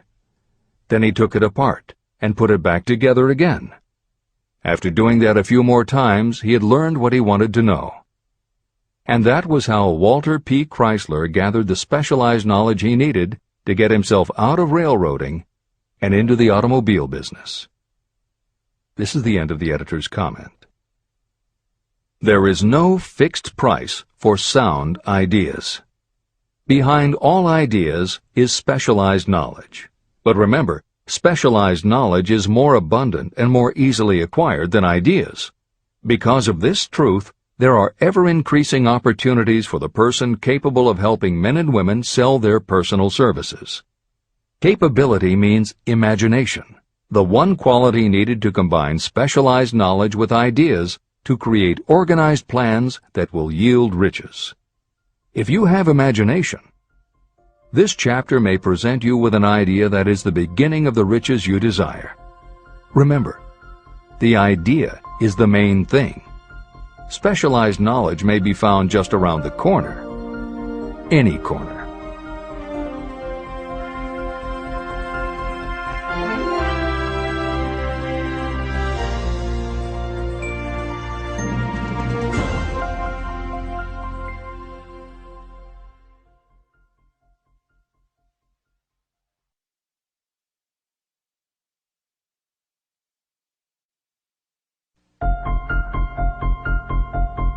Happiness is found in doing, not merely in possessing. Chapter 7. Imagination, the workshop of the mind. The fifth step toward riches. The imagination is literally the workshop where all plans are created. It is where the impulse, the desire, is given shape, form, and action through the aid of the imaginative faculty of the mind. It has been said that we can create anything that we can imagine. Through the aid of imagination, we have discovered and harnessed more of nature's forces during the past 50 years than during the entire history of the human race previous to that time. And even with all we have accomplished, we have come nowhere near the limit of what we are capable. Our only limitation, within reason, lies in the development and use of our imagination. The human imagination offers so much possibility, it is as though we have merely discovered that we have an imagination, and have just started to use it in a very elementary way. Two forms of imagination. The imaginative faculty functions in two forms. One is known as synthetic imagination, and the other as creative imagination. Editor's comments. In modern usage, the word synthetic has taken on a negative connotation, implying that something is artificial, not the real thing. Today the word synthesized, which is defined as something made up from component parts, would better describe what Hill had in mind, and has been substituted here accordingly. This is the end of the editor's comment. Synthesized imagination. Through this faculty, you arrange old concepts, ideas, or plans into new combinations. Synthesized imagination does not create anything. It merely works with the material of experience, education, and observation with which it is fed. It is the faculty used by most inventors, with the exception of those geniuses who draw upon the creative imagination when they cannot solve problems through synthesized imagination. Creative imagination. Through the faculty of creative imagination, the finite human mind has direct communication with infinite intelligence, the faculty through which hunches and inspirations are received. It is by this faculty that all basic or new ideas are handed over to mankind. It is through this faculty that we pick up vibes from other people, and in that way one individual may tune in or communicate with the subconscious minds of others. This concept is explained in greater detail later.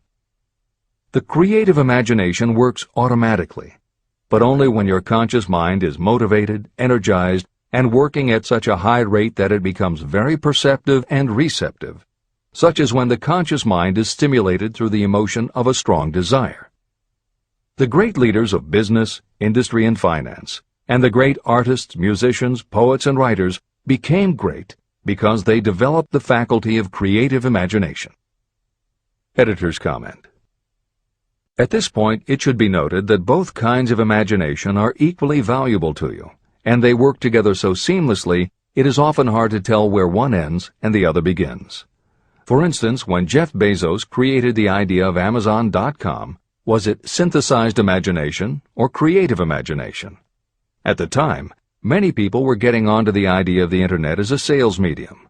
From this, it could be concluded that he was drawing upon experience, education, and observation, which would mean he was using synthesized imagination.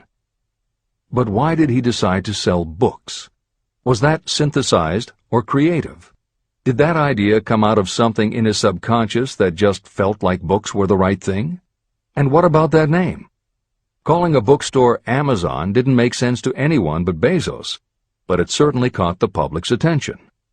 How important was the name in the store's success? Was that choice creative or synthesized? Now take it a step further. What about eBay? Amazon had already shown that you could sell a lot of goods on the Internet. When Pierre Omidyar hit on the idea of selling things on the Internet by turning it into an auction house, what part was synthesized and what part was creative? The answer is, it doesn't matter. Whether you are consciously assembling the parts of a plan, or if subconsciously the pieces fall into place and suddenly hit you in a flash of inspiration, all that matters is that you are putting your imagination to work. And the more you use it, the better both the synthesized and the creative will work for you. This is the end of the editor's comment. Desire is a thought, an impulse.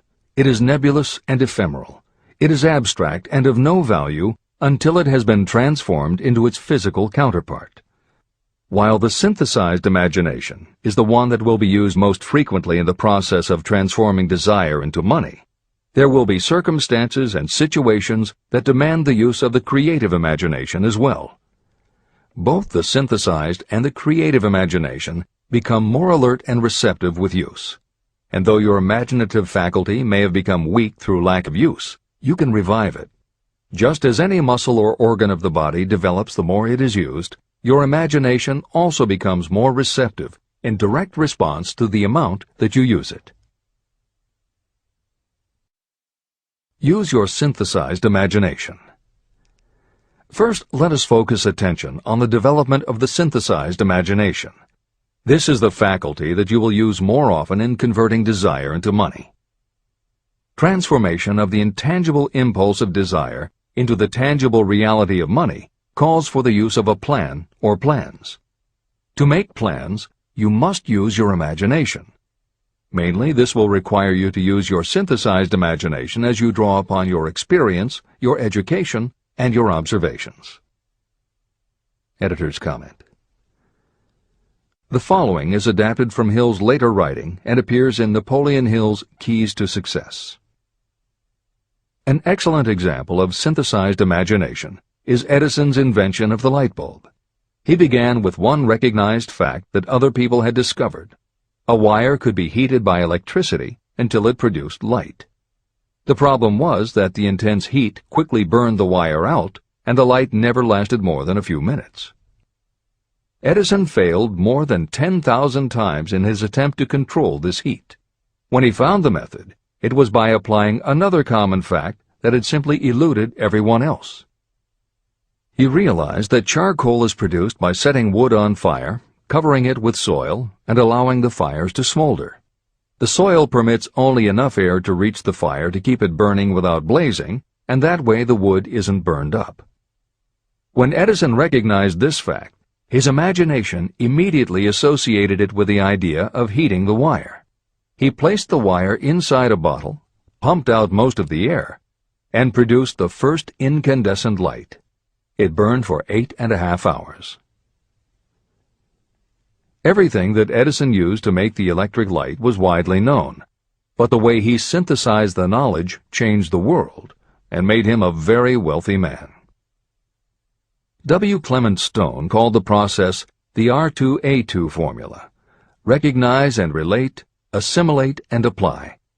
If you do that with everything you see, hear, think, and experience, it will give you a new way of looking at familiar things.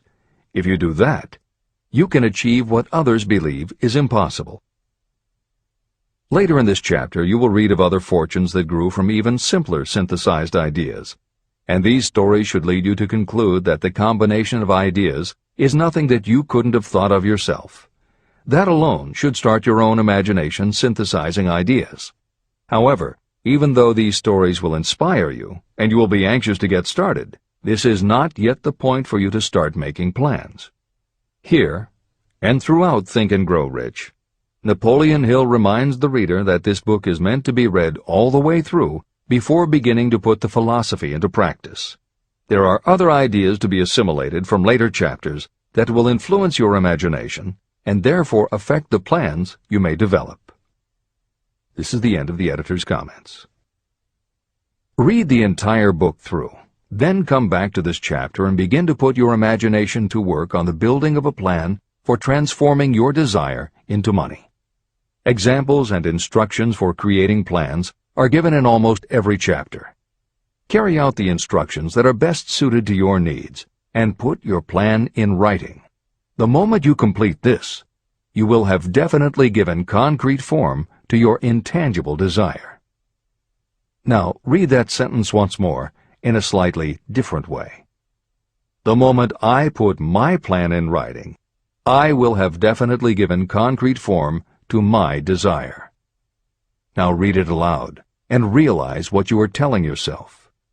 Desire is only a thought. Through synthesized imagination, your experience, education, and observations will give it shape, form, and action. From the moment you follow those instructions and write out your desire and your plan, you will have actually taken the first of a series of steps that will enable you to convert the thought into its physical counterpart. Editor's comments. Synthesized imagination plays a role in every phase of a business plan. In fact, some of the most successful companies actually get started from synthesized imagination. When an entrepreneur, drawing upon his or her education, experience, and observations, takes an idea from one source and gives it a new application. That is exactly what happened with Ruth Handler. She and her husband, along with another partner, had started a small manufacturing company which had evolved into toy manufacturing. The success of their business depended on coming up with new toy ideas. Watching her young daughter at play, Ruth Handler noticed that she was fascinated with cutout books that featured teenage girl or career women paper dolls that she could cut out clothes for. She also knew that little girls loved to play dress-up in grown-up clothes. These ideas, drawn from Ruth Handler's education, experience, and observations, synthesized themselves in her imagination and came together as a new idea. Ruth Handler announced that they should make a lifelike teenage girl doll. Not a paper doll, but a real three-dimensional grown-up doll with a woman's figure, and they could also make grown-up clothes to fit it, so that girls could play dress-up with the doll. In honor of the source of inspiration, Ruth Handler named the new doll after her daughter, Barbie. As obvious as it seems now, until Ruth Handler, no one had the imagination to make and market a doll that looked like a woman, and certainly no one had ever made endless collections of tiny women's fashions for a doll to wear. Previously, we mentioned Jeff Bezos creating Amazon by combining the idea of a bookstore with the Internet, and Pierre Omidyar doing the same thing with auctions when he launched eBay. Mary Kay Ash took the idea of women running their own businesses and added the idea of door-to-door sales. Anita Roddick took the trend of all-natural ingredients, combined it with cosmetics, and created the body shop empire. Bernard Marcus and Arthur Blank took the concept of the supermarket, combined it with hardware, and created Home Depot. Thomas Stemberg and Leo Kahn did the same thing with office supplies and launched Staples. Once the connections are made, it may seem obvious, but making these supposedly obvious connections has brought success to many people. Napoleon Hill says imagination is like a muscle that can be strengthened through use. Just as there are specific exercises that will build and improve physical muscles, specific exercises have been developed to improve and build imagination, and it is commonly accepted that creativity developed in one area will affect your creativity in others. Dr. Edward de Bono, one of the most highly regarded experts in the field, has written more than 25 books, including the bestsellers Lateral Thinking and 6 Thinking Hats, that are literally designed to make you think. Dr. Betty Edwards' bestseller, Drawing on the Right Side of the Brain, uses drawing techniques to awaken creativity. Dr. Gabrielle Rico's bestseller, Writing the Natural Way, uses a technique called clustering as a way to break writer's block. And Tony Buzan uses a similar method for opening your mind that he terms mind mapping. In their bestseller, Super Learning, Sheila Ostrander and Lynn Schroeder show ways to use classical music. And Roger Von Eck suggests puzzles and riddles as stimuli in A Whack on the Side of the Head. This is the end of the editor's comments. Tapping into creative imagination. The earth on which you live, you yourself, and every other material thing are the result of evolutionary change, through which bits of matter have been organized and arranged in an orderly fashion. As far as science has been able to determine, the entire universe consists of but two things, matter and energy.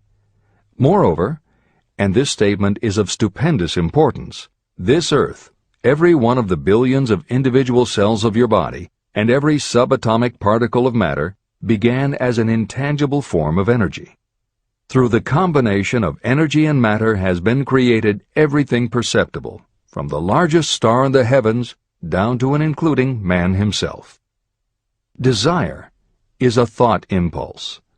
Thought impulses are forms of energy. When you begin the process of acquiring money by using the thought impulse of desire, you are drafting into your service the same stuff that nature used in creating this earth, as well as every material form in the universe, including your body and your brain, in which the thought impulses function. Editor's comments. Although recent developments in physics, gauge theory, string theory, membrane theory, and others, have advanced our understanding of matter and energy, Hill's preceding description remains in accord with modern science. The newer theories are variations on and refinements of the basic concept that everything in the universe is either space, time, matter, or energy. And as Einstein stated, energy and matter are in fact different forms of the same thing. As Hill says, everything from the stars to the solar system to the earth, to you, your brain, and that little spark called a thought, are all the same stuff. As when a tablecloth is spread out, there are folds and bumps in the fabric that are all different from each other, but they are all still tablecloth. Like the folds and bumps in the tablecloth, energy and matter are the same thing in different forms. Therefore you, matter, your thoughts, energy, and everybody else, matter, and their thoughts, energy, and all other things, matter, are not just interconnected, but are in essence all the same thing. Hill calls this interrelation of everything to everything else infinite intelligence. In the chapter on faith, he made his first mention of infinite intelligence being the source of hunches, intuition, and flashes of inspiration. In the chapter on auto-suggestion, he proposed that the subconscious mind is the connection with infinite intelligence. In this chapter, Hill elaborates that creative imagination is the receiver through which these flashes of insight come to us from infinite intelligence. Under some circumstances, when your mind is operating at a high rate, your creative intelligence receives not just an idea, but also a flash of intuition. You get a hunch or a premonition about something or somebody. That flash could not come from your conscious or your subconscious, because neither ever had the information. Because everything is a part of everything else, your creative imagination, energy, pulled the thought, energy, directly from the common pool of infinite intelligence, energy, that contains not just your subconscious, energy, but all other subconscious minds, energy, as well. Infinite intelligence is a complex concept, and for those readers who find themselves questioning the process, be assured that Hill expands on the theory in later chapters. The editors advise the reader to set aside any questions for the moment and focus on the logical and practical application Hill had in mind. This is the end of the editor's comments. You are engaged in trying to turn your desire into its physical or monetary counterpart, and there are laws of physics and principles of psychology that can help you. But first, you must give yourself time to become familiar with these laws and learn to use them. Through repetition, and by describing these principles from every conceivable angle, I hope to reveal to you the secret through which every great fortune has been accumulated. Strange and paradoxical as it may seem, the secret is not a secret. It is made obvious in the earth, the stars, the planets, in the elements above and around us, in every blade of grass, and every form of life within our vision. Do not be discouraged if you do not fully understand or accept this theory. I do not expect that you will accept all that is in this chapter on your first reading. Assimilate as much as you can now as you read this for the first time. Later, when you reread and study it, you will discover that something has happened to clarify it and give you a broader understanding of the whole. Above all, do not stop nor hesitate in your study of these principles until you have read the book at least 3 times. Then you will not want to stop. How to make practical use of imagination. Ideas are the beginning points of all fortunes. Ideas are products of the imagination. Following are 2 true stories about ideas that have yielded huge fortunes. I hope that these stories will convey how important a role imagination can play in turning an idea into success, and that they will illustrate the method by which imagination may be used in accumulating riches. The Enchanted Kettle. In the late 1880s, an old country doctor drove to town, hitched his horse, quietly slipped into a drugstore by the back door, and began dickering with a young drug clerk. For more than an hour, behind the prescription counter, the old doctor and the clerk talked in low tones. Then the doctor left. He went out to the buggy and brought back a large, old-fashioned kettle, a big wooden paddle, used for stirring the contents of the kettle, and deposited them in the back of the store. The clerk inspected the kettle, reached into his inside pocket, took out a roll of bills, and handed it over to the doctor. The roll contained exactly $500, the clerk's entire savings. The doctor handed over a small slip of paper on which was written a secret formula. The words on that small slip of paper were worth a king's ransom, but not to the doctor. Those magic words were needed to start the kettle to boiling, but neither the doctor nor the young clerk knew what fabulous fortunes were destined to flow from that kettle. The old doctor was glad to sell the outfit for $500. The clerk was taking a big chance by staking his entire life savings on a mere scrap of paper and an old kettle.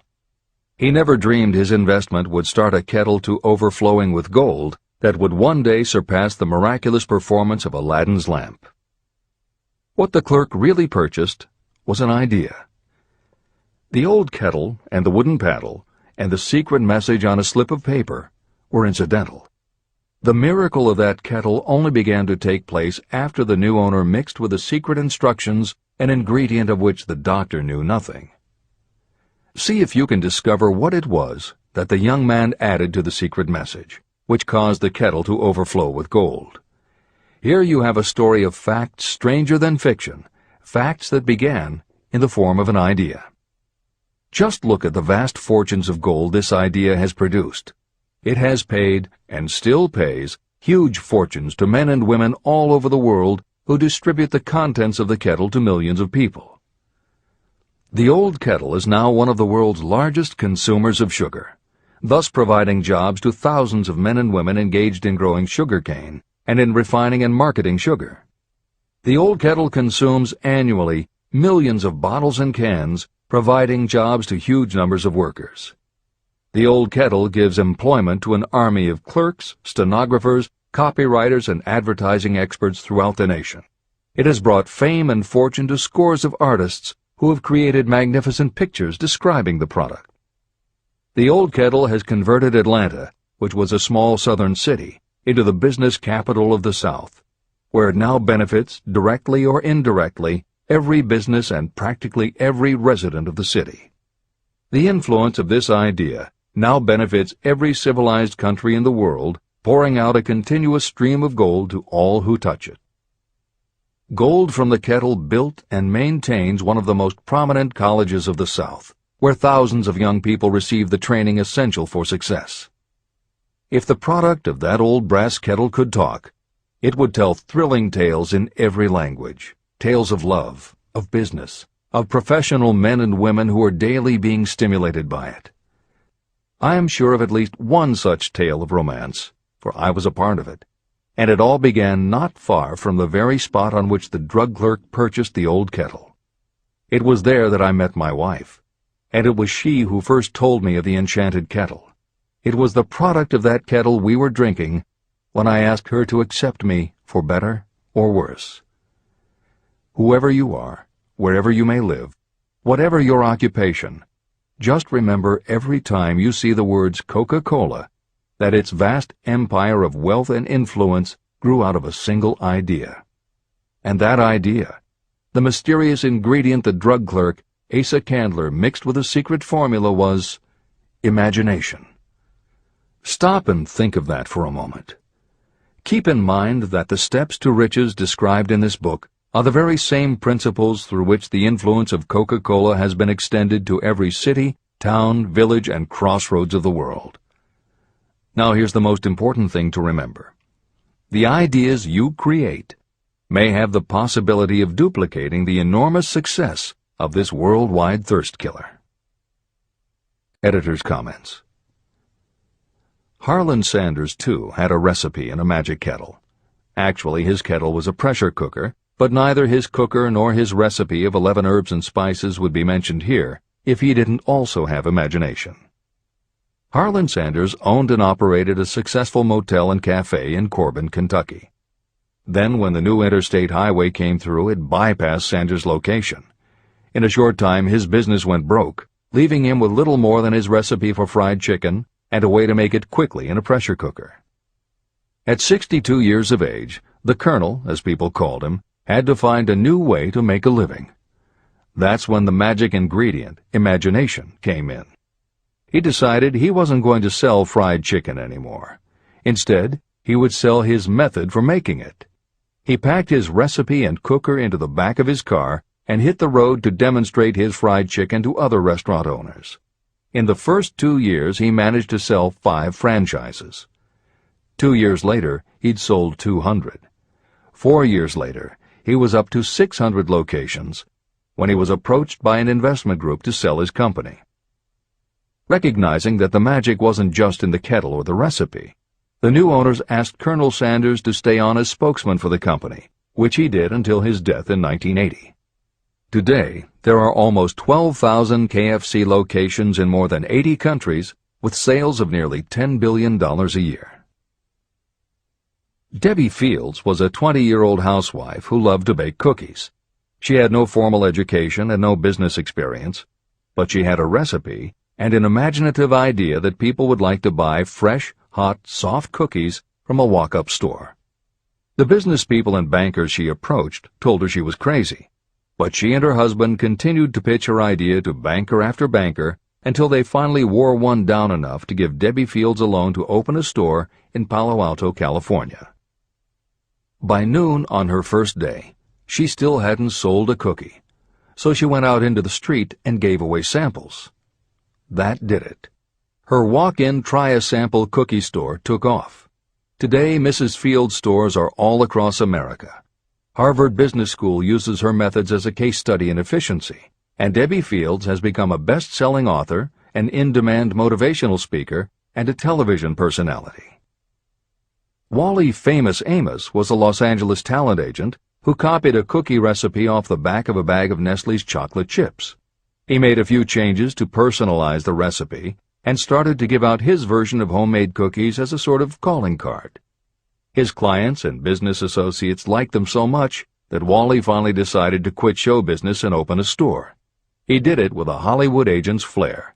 He opened on Sunset Boulevard with 2,000 invitations, a red carpet, and celebrities. With the same flair, he put his picture on the bag, filled the bags with cookies, and started selling them to exclusive department stores and specialty shops. 10 years later, Famous Amos cookies were a $10 million business. Ray Kroc was over 50 and selling milkshake mixers when he heard about a hamburger stand in California, owned by Dick and Mac McDonald, that was doing great business. He packed his car and headed to San Bernardino to check it out. What he saw was a sit-down restaurant that had a limited menu featuring a good hamburger recipe, and they were serving them faster than any place he'd ever seen. Figuring that if there were more places like this, he could sell them a lot of milkshake mixers, Kroc pitched the McDonald brothers on the idea of opening some more McDonald's. They were interested, but they didn't know who they could get to open the new restaurants. This time, it was a recipe and a magic griddle, but it still needed the extra ingredient, imagination. On the spot, Ray Kroc offered to go into business with them and open the restaurants himself. According to the signs on the golden arches, Ray Kroc's imagination paid off in billions of hamburgers sold. In 1982, Howard Schultz went to work as the director of marketing for a small coffee importer wholesaler called Starbucks, which had only one location in Seattle's Pike Place market. While he was on a trip to Italy, Schultz got the idea that the coffee bar culture he saw in Milan could be transposed to the downtown Seattle scene. He convinced the company to try it. His coffeehouse idea was such a success that Schultz went out and raised the money to buy the company. 5 years after he joined Starbucks, he was CEO of a company that had 17 locations. 15 years later, Schultz's coffeehouse culture was on every corner of America, and there were more than 7,000 Starbucks worldwide. As a final example of imagination, we offer Paul Newman's salad dressing. Now, it would seem that it doesn't take much imagination for a big celebrity to put his name on a product, and that's what Newman thought too. But when he and his partner, A.E. Hotchner, pitched their salad dressing idea to companies that specialize in marketing foods, nobody was interested unless they would personally put up about $1 million for the first year's operations. According to Newman and Hotchner's book, Shameless Exploitation, they found out that almost all celebrity products in the food business have been disastrous failures, and now nobody would touch them. So when it came to marketing salad dressing, even Paul Newman's big name wasn't the magic they needed. And unless they were willing to put up a ridiculous amount, money wasn't the magic either. The magic would have to be in the imaginative way that they would convince the right people to help them, and in having the perseverance to stick with it until they succeeded. And just like most everyone with an idea, they were told they were crazy to try it. They were turned down by bottling companies that wouldn't do small runs, and they were rejected by distributors who wouldn't take a chance on another celebrity product. In the end, it was one supermarket owner, Stu Leonard, who helped hook them up with the right suppliers. But even that wouldn't have been enough if Stu Leonard hadn't had enough imagination to see the possibilities and agree to put Newman's own salad dressing on the shelves in his store. 15 years later, Newman's Own Brands was a $100 million company, which gives all profits to charity. This is the end of the editor's comments. What I would do if I had $1 million. The following story proves the truth of that old saying, where there's a will, there's a way. It was told to me by that beloved educator and clergyman Frank W. Gonzalez, who began his preaching career in the Stockyards region of Chicago. While Dr. Gonzalez was going through college, he observed many defects in our educational system, defects that he believed he could correct if he were the head of a college. He made up his mind to organize a new college in which he could carry out his ideas without being handicapped by orthodox methods of education. He needed $1 million to put the project across. Where was he to lay his hands on so large a sum of money? That was the question that absorbed most of this ambitious young preacher's thought, but he couldn't seem to make any progress. Every night, he took that thought to bed with him. He got up with it in the morning. He took it with him everywhere he went. He turned it over and over in his mind until it became a consuming obsession with him. Being a philosopher as well as a preacher, Dr. Gonzalez recognized, as do all who succeed in life, that definiteness of purpose is the starting point from which one must begin. He recognized, too, that definiteness of purpose takes on life and power when backed by a burning desire to translate that purpose into its material equivalent. He knew all these great truths, yet he did not know where or how to lay his hands on $1 million. The normal thing would have been to give up and quit, saying, "Ah, well, my idea's a good one, but I can't do anything with it because I can't raise the $1 million." That is exactly what the majority of people would have said, but it is not what Dr. Gonzalez said. What he said, and what he did, are so important that I will now introduce him and let him speak for himself. One Saturday afternoon, I sat in my room thinking of ways and means of raising the money to carry out my plans. For nearly 2 years I had been thinking, but I had done nothing but think. The time had come for action. I made up my mind, then and there, that I would get the necessary $1 million within a week. How? I was not concerned about that. The main thing of importance was the decision to get the money within a specified time. I want to tell you that the moment I reached a definite decision to get the money within a specified time, a strange feeling of assurance came over me, such as I had never before experienced. Something inside me seemed to say, "Why didn't you reach that decision a long time ago? The money was waiting for you all the time."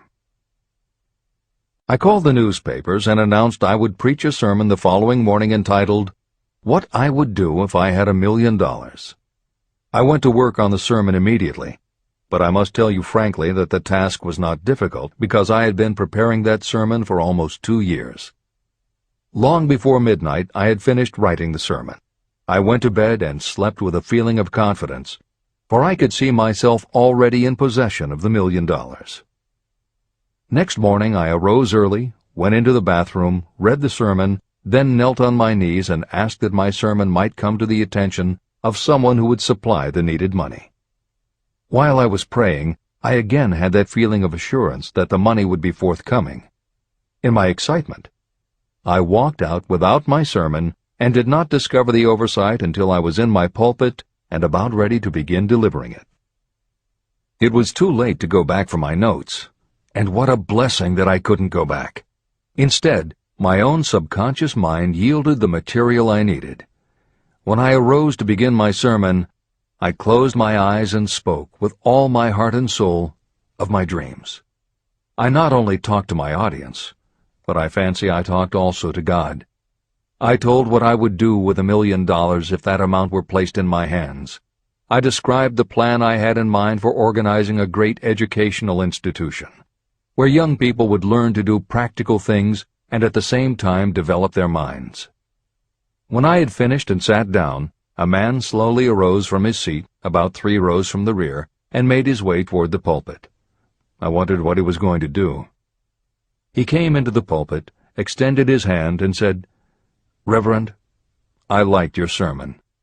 I believe you can do everything you said you would if you had $1 million. To prove that I believe in you and your sermon, if you will come to my office tomorrow morning, I will give you the $1 million. My name is Philip D. Armour." Young Gonzalez went to Mr. Armour's office, and the $1 million was presented to him. With that money he founded the Armour Institute of Technology, now known as Illinois Institute of Technology. The $1 million that launched the Armour Institute came as the result of an idea. Behind the idea was a desire that young Gonzalez had been nursing in his mind for almost 2 years. Observe this important fact. He got the money within 36 hours after he reached a definite decision in his own mind to get it and decided upon a definite plan for getting it. There was nothing new or unique about young Gonzalez vaguely thinking about $1 million and weakly hoping for it. Others have had similar thoughts. But there was something very unique and different about the decision he reached on that memorable Saturday, when he put vagueness into the background and definitely said, "I will get that money within a week." The principle through which Dr. Gonzalez got his $1 million is still alive. It is available to you. This universal law is as workable today as it was when the young preacher made use of it so successfully. Editor's comments.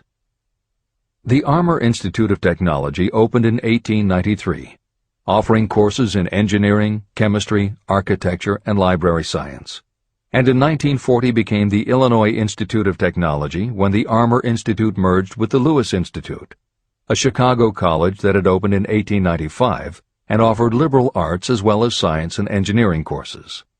In 1949, the Institute of Design, founded in 1937, also merged with IIT, followed in 1969 by the Chicago-Kent College of Law and the Stewart School of Business, and in 1986 by the Midwest College of Engineering. Today there are several campuses in downtown Chicago. IIT has been called the alma mater of accomplishments. This is the end of the editor's comment. How to transmute ideas into cash. Asa Candler and Dr. Frank Gonzalez had one characteristic in common. Both knew the astounding truth that ideas can be transmuted into cash through the power of definite purpose plus definite plans. If you are one of those who believe that hard work and honesty alone will bring riches, you can forget it. It is not true. Riches, when they come in huge quantities, are never the result of hard work alone. Riches come, if they come at all, in response to definite demands based upon the application of definite principles, and not by chance or luck. Generally speaking, an idea is a thought that prompts you to action because it appeals to your imagination. All master salespeople know that ideas can be sold where merchandise cannot. Ordinary salespeople do not know this. That is why they are ordinary. A publisher of low-priced books made a discovery that has been worth much to publishers. He learned that many people buy titles and not the contents of books. By merely changing the name of one book that was not moving, his sales of that book jumped upward more than 1 million copies. The inside of the book was not changed in any way. He merely ripped off the cover and put on a new cover with a title that had box office appeal. That, as simple as it may seem, was an idea. It was imagination. Editor's comment. For those readers who think that replacing the cover of a book is just too simple, or that they couldn't do it anyway because they are not book publishers, the editors would point out that if you had had that simple idea before the publisher did, he probably would have been glad to sell you those failed books at pennies on the dollar.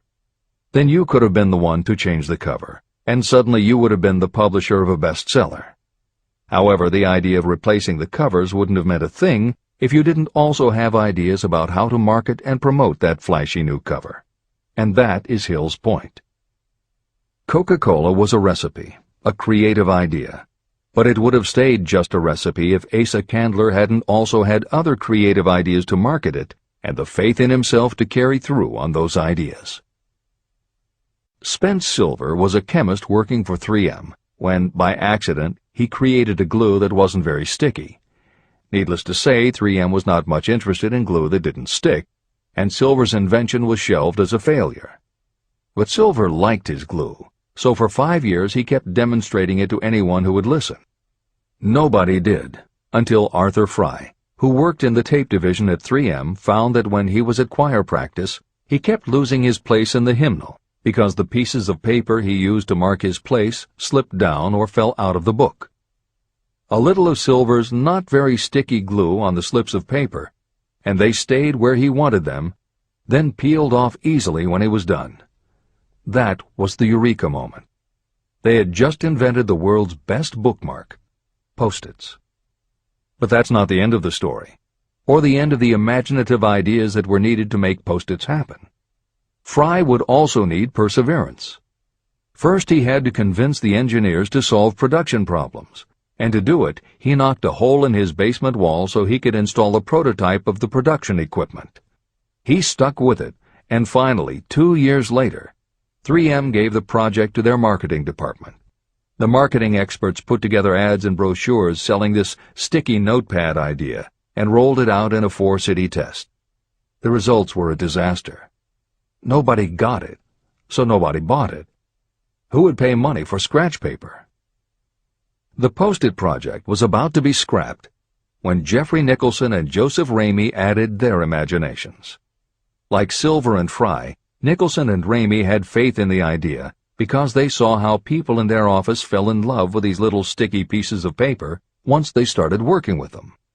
So Nicholson and Ramey went to Richmond, Virginia, one of the 4 test cities that had failed, and they went up and down the business district, going into offices and giving pads of Post-its to receptionists, secretaries, and anyone else who would listen.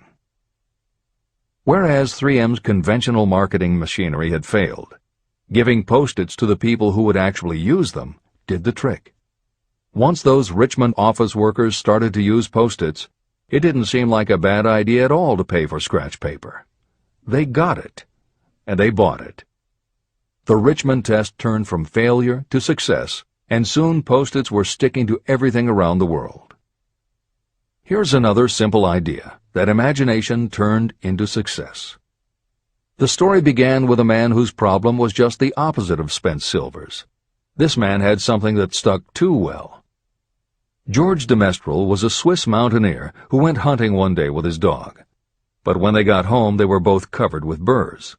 The burrs were so difficult to remove that de Mestral put them under a magnifying glass to learn why. He saw that they were covered with tiny hooks which attached themselves to fur and fabric. That was when the flash hit.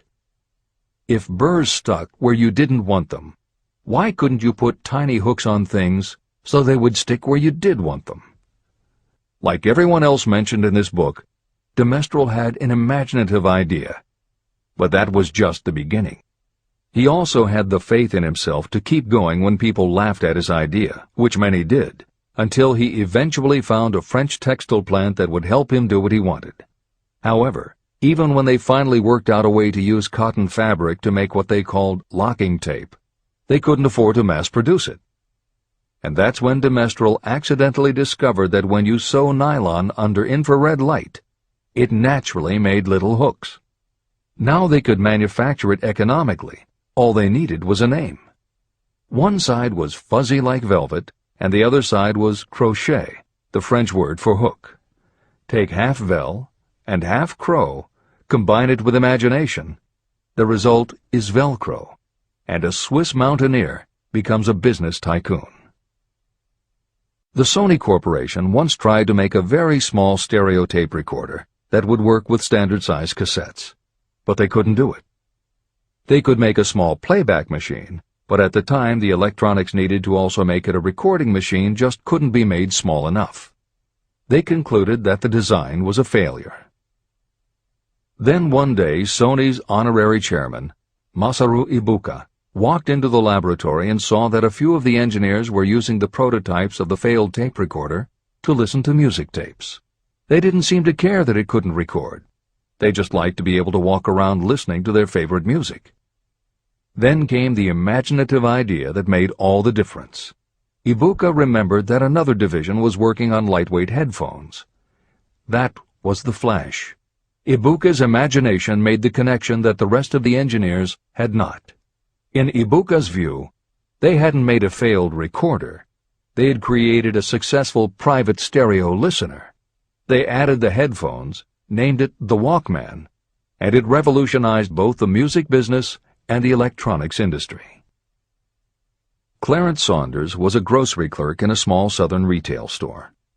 One day he was standing with a tray in his hands waiting his turn in a cafeteria.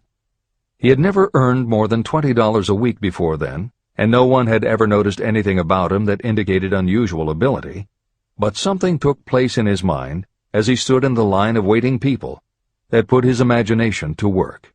That was when he came up with the idea that this same self-serve concept would also work at the grocery store. Clarence Saunders took the idea to his boss. Naturally, his boss told him he was crazy. So Clarence Saunders quit his job, went out and did what he needed to do to raise the money, and opened the first self-serve grocery store.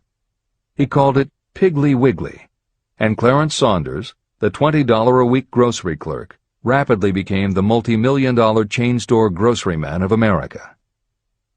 Sylvan Goldman was the owner of a number of Piggly Wiggly stores in Oklahoma, and like any good businessman, he spent a lot of time watching his customers go up and down the aisles, putting their choices into their baskets or net shopping bags. One night, while trying to figure out how to get his customers to buy more at one time, he found himself staring at a basket sitting on the seat of a wooden folding chair. Eureka!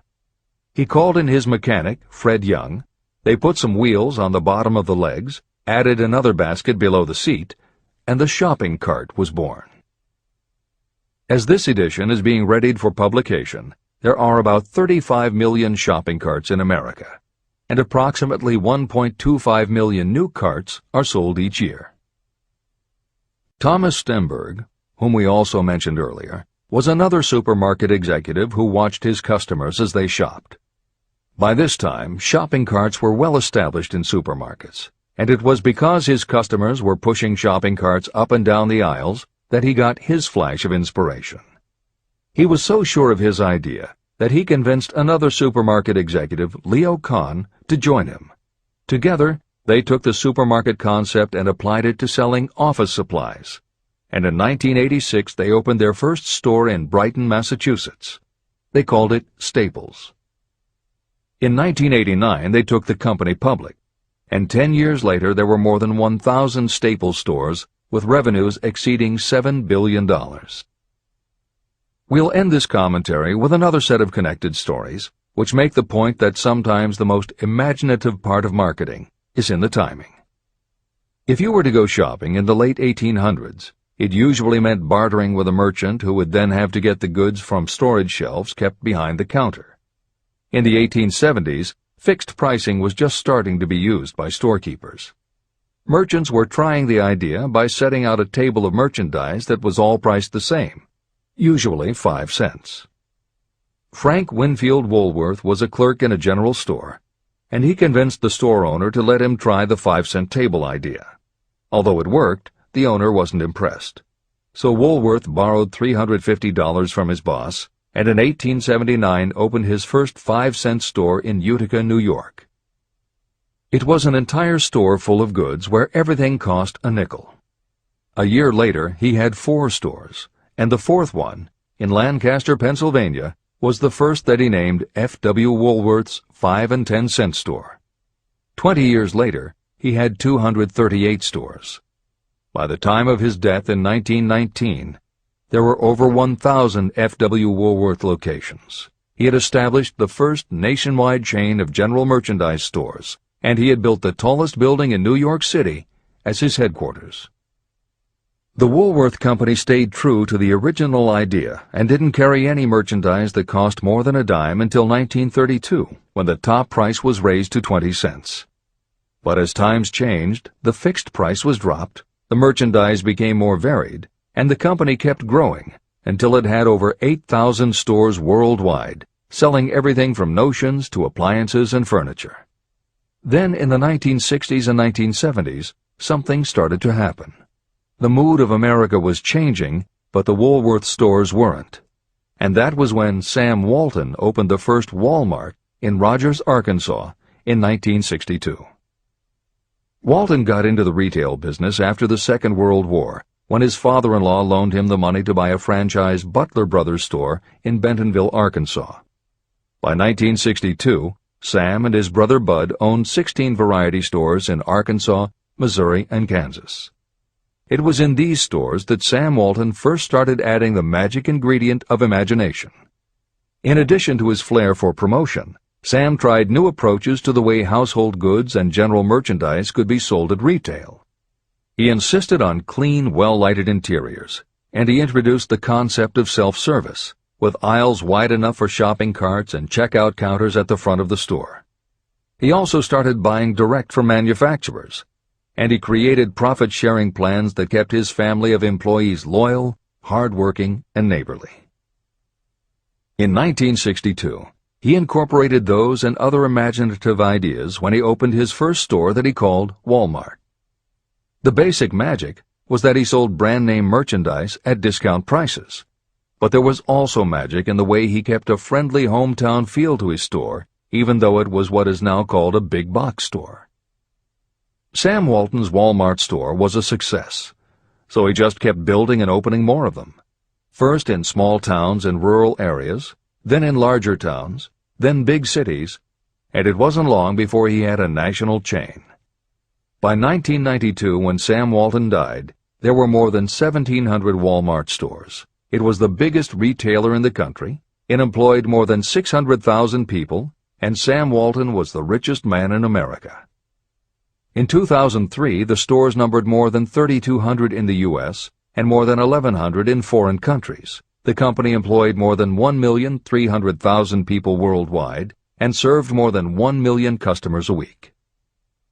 Along the way, Woolworths and other older retailers such as Kresge's tried to get on the bandwagon with their Woolco and Kmart stores, but they couldn't seem to get it right. They had given up their old five-and-dime identity to become higher-priced general retailers, and when Walmart came along and redefined that part of the market, the others seemed to have run out of the kind of imagination they'd had in the beginning. Now, here's the twist to the story. David Gold was running a liquor store that he had inherited from his father.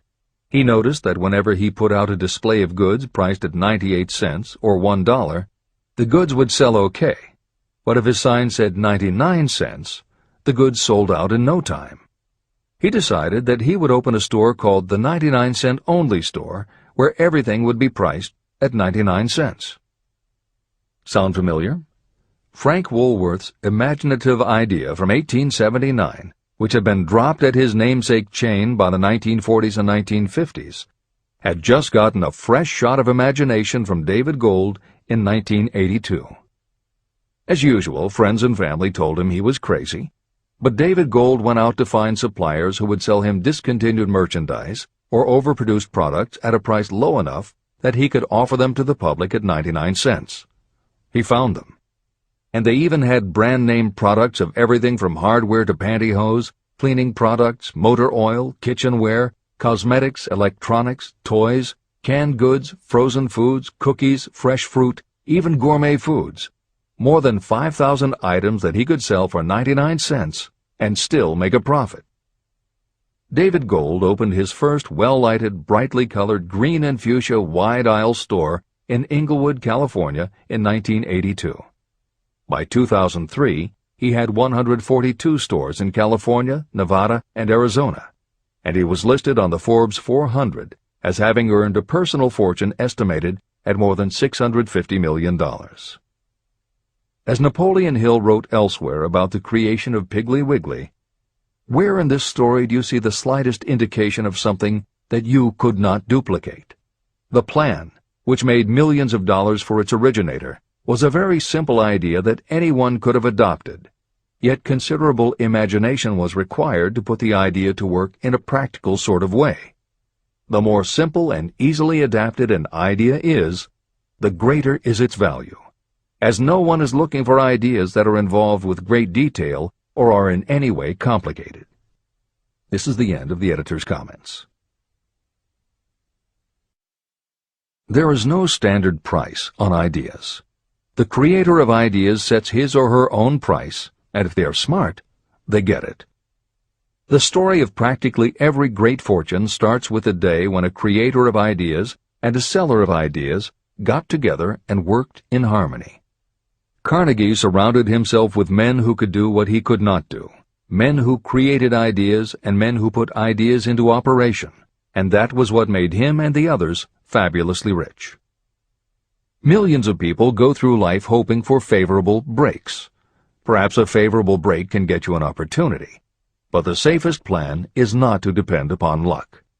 It was a favorable break that gave me the biggest opportunity of my life, but more than 20 years of determined effort had to be devoted to that opportunity before it became an asset.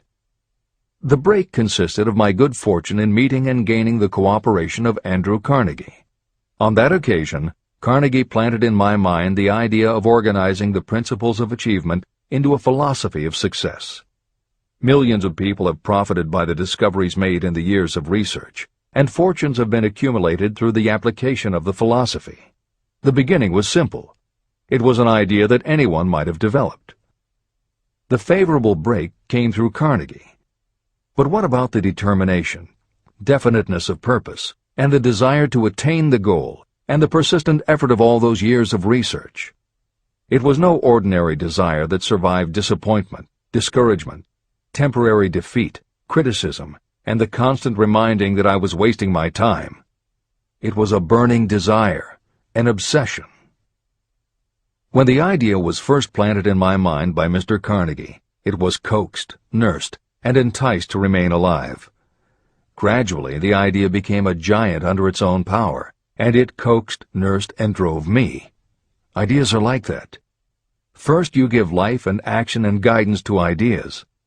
Then they take on a power of their own and sweep aside all opposition. Ideas are intangible forces. but they have more power than the physical brains that give birth to them. They have the power to live on after the brain that creates them has returned to dust.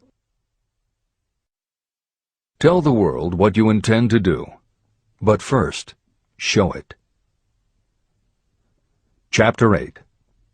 Organized Planning. The crystallization of desire into action. The sixth step toward riches.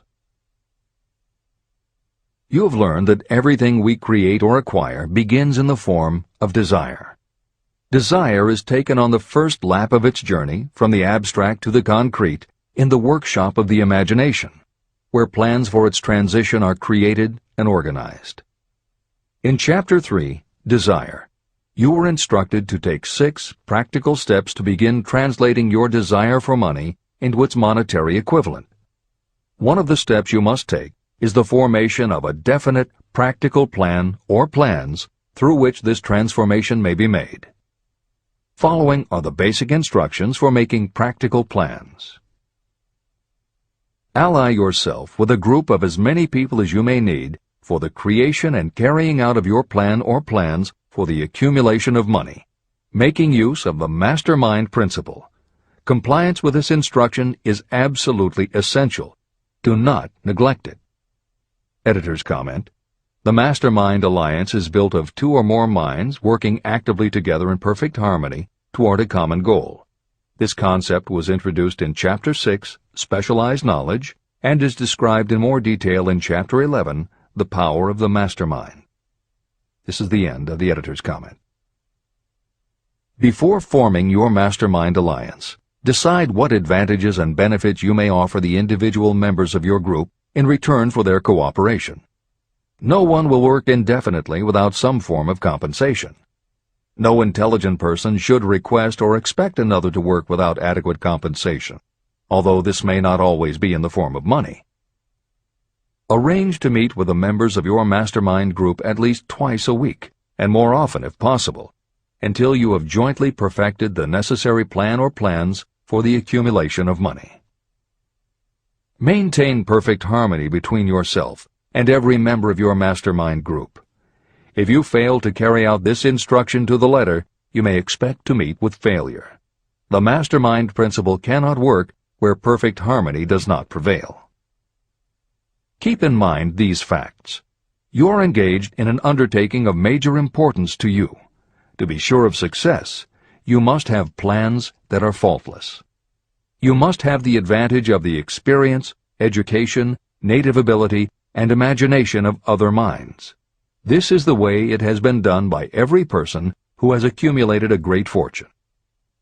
No individual has sufficient experience, education, natural ability, and knowledge to ensure the accumulation of a great fortune without the cooperation of other people. Every plan you adopt for making money should be the joint creation of yourself and every other member of your mastermind group. You may originate your own plans, either in whole or in part, but see that those plans are checked and approved by the members of your mastermind alliance. If your first plan fails, try another. If the first plan that you adopt does not work successfully, replace it with a new plan. If this new plan fails to work, replace it with still another, and so on, until you find a plan that does work.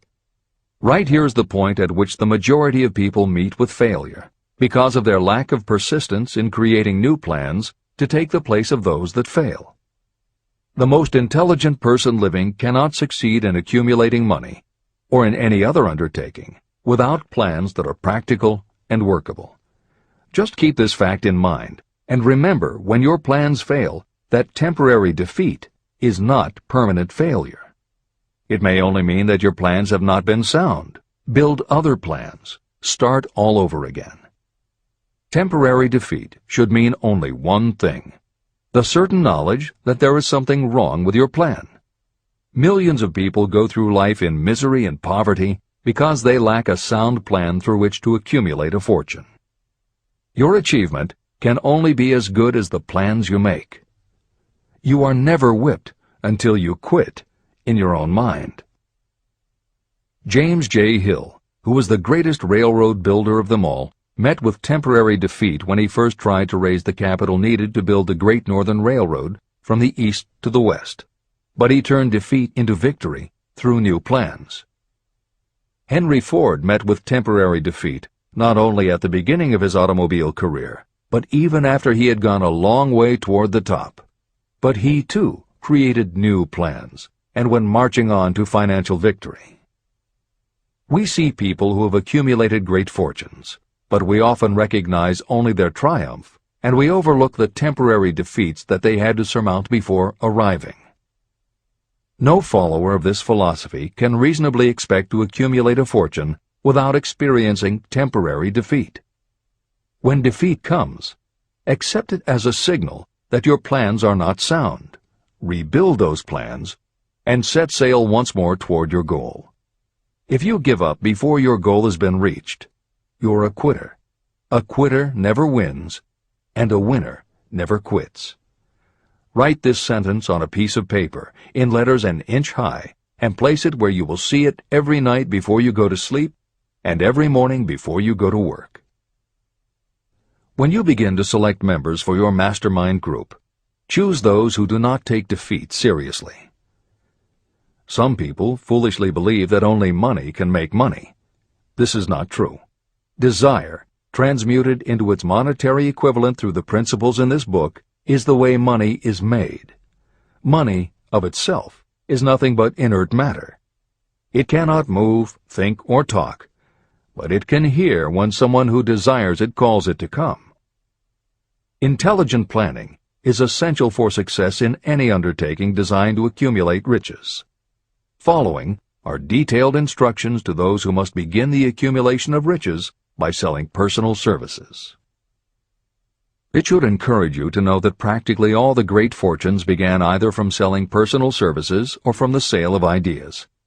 When you think about it, what else except ideas and personal services can you give in return for riches if you don't have products or property? Leaders and followers. Broadly speaking, there are two types of people in the world. One type is known as leaders, and the other as followers. Decide at the outset whether you intend to become a leader in your chosen calling or remain a follower. The difference in compensation is vast. The follower cannot expect to make as much as a leader, although some followers make the mistake of thinking they should. It is no disgrace to be a follower. On the other hand, it is no credit to remain a follower. Most great leaders began as followers. They became great leaders because they were intelligent followers. With few exceptions, the person who cannot follow a leader intelligently cannot become an efficient leader. The person who can follow a leader most efficiently is usually the person who develops into leadership most rapidly. An intelligent follower has many advantages, including the opportunity to acquire knowledge from the leader. The major attributes of leadership. The following are important factors of leadership. 1. Unwavering courage based upon knowledge of yourself and your occupation. No follower wishes to be dominated by a leader who lacks self-confidence and courage. Certainly no intelligent follower will be dominated by such a leader for very long. 2. Self-control. The person who cannot control himself can never control others. Self-control sets a strong example for your followers, which the more intelligent followers will emulate. 3. A keen sense of justice. Without a sense of fairness and justice, no leader can command and retain the respect of their followers. 4. Definiteness of decision.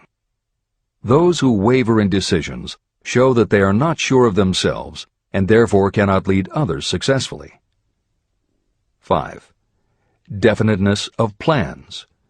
Successful leaders must plan their work and work their plans. Leaders who move by guesswork, without practical definite plans, are like a ship without a rudder. Sooner or later, they will land on the rocks. 6. The habit of doing more than paid for. One of the penalties of leadership is the necessity of the leaders to willingly do more than they require of their followers. 7. A pleasing personality. Leadership calls for respect. Followers will not respect a leader who does not grade high on all of the factors of a pleasing personality. 8. Sympathy and understanding. Successful leaders must be in sympathy with their followers. Moreover, they must understand them and their problems. 9. Mastery of detail.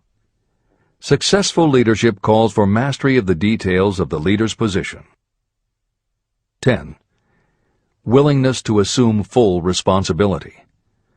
Successful leaders must be willing to assume responsibility for the mistakes and the shortcomings of their followers. If a leader tries to shift this responsibility, that leader will not remain the leader. If one of your followers makes a mistake or is incompetent, you must consider that it is you who failed. 11. Cooperation. The successful leader must understand and apply the principle of cooperative effort and be able to induce followers to do the same. Leadership calls for power, and power calls for cooperation. There are two forms of leadership. The first, and by far the most effective, is leadership by consent of and with the sympathy of the followers. The second is leadership by force, without the consent and sympathy of the followers. History is filled with evidences that leadership by force cannot endure. The downfall and disappearance of dictators and kings is significant. It means that people will not follow forced leadership indefinitely. Napoleon, Mussolini, Hitler were examples of leadership by force. Their leadership passed. Editor's comment. The following may also be added to the list: Idi Amin, Francisco Franco, Saddam Hussein, Ferdinand Marcos, Slobodan Milosevic, Juan Perón, General Augusto Pinochet, Pol Pot, General Suharto, the Taliban leaders in Afghanistan, Marshal Josip Broz Tito, Joseph Stalin, and subsequent leaders of the Soviet Union, East Germany, and the other countries in the Communist bloc. This is the end of the editor's comment. Those that remain see their power eroding and slipping away. Leadership by consent of the followers is the only leadership that can endure. People may follow forced leadership temporarily, but they will not do so willingly. Successful leaders will embrace the 11 factors of leadership described in this chapter, as well as some other factors. Those who make these attributes the basis of their leadership will find abundant opportunity to lead in any walk of life. The 10 major causes of failure in leadership. The following are the major faults of leaders who fail. It is just as essential for you to know what not to do as it is to know what to do. 1. Inability to organize details. Efficient leadership calls for the ability to organize and master details. No genuine leader is ever too busy to do anything that may be required in the capacity as leader. Whether a leader or follower, when you admit that you are too busy to change your plans or to give attention to any emergency, you are admitting your inefficiency. The successful leader must be the master of all details connected with the position. That means, of course, that you must acquire the habit of relegating details to capable lieutenants. 2. Unwillingness to render humble service. Truly great leaders are willing, when occasion demands, to perform any sort of labor that they would ask another to perform. The greatest among ye shall be the servant of all is a truth that all able leaders observe and respect. 3. Expectation of pay for what they know, instead of what they do with what they know. The world does not pay you for what you know. It pays you for what you do, or what you induce others to do. 4. Fear of competition from followers. Leaders who fear that one of their followers may take their position are practically sure to realize that fear sooner or later. Able leaders train understudies to whom they may delegate any of the details of their position. Only in this way can leaders multiply themselves and be at many places and give attention to many things at one time. It is an eternal truth that leaders receive more pay for their ability to get others to perform than they could possibly earn by their own efforts. An efficient leader may, through knowledge of the job and a magnetic personality, greatly increase the efficiency of others and get them to render more service and better service than they could render without the leader's guidance. 5. Lack of imagination. Without imagination, the leader is incapable of meeting emergencies or of creating plans by which to guide followers efficiently. 6. Selfishness. Leaders who claim all the honor for the work of their followers are sure to be met by resentment. The really great leader claims none of the honors. Great leaders are content to see the honors, when there are any, go to their followers, because the great leaders know that most people will work harder for commendation and recognition than they will for money alone. 7. Intemperance. Followers do not respect an intemperate leader. Moreover, intemperance in any form destroys the endurance and the vitality of those who indulge in it. 8. Disloyalty. Perhaps this should have come at the head of the list. Leaders who are not loyal to their duty, and to those both above and below them, cannot maintain their leadership for long. Disloyalty marks you as being less than the dust of the earth, and it will bring the contempt it deserves. Lack of loyalty is one of the major causes of failure in every walk of life. 9. Emphasis of the authority of leadership. The efficient leader leads by encouraging, and not by trying to instill fear in the hearts of those who follow. Leaders who try to impress their followers with their authority come within the category of leadership through force. If you are a real leader, you will have no need to advertise that fact. It is apparent in your conduct, by your sympathy, understanding, fairness, and a demonstration that you know your job. 10. Emphasis of title. Competent leaders require no title to give them the respect of their followers.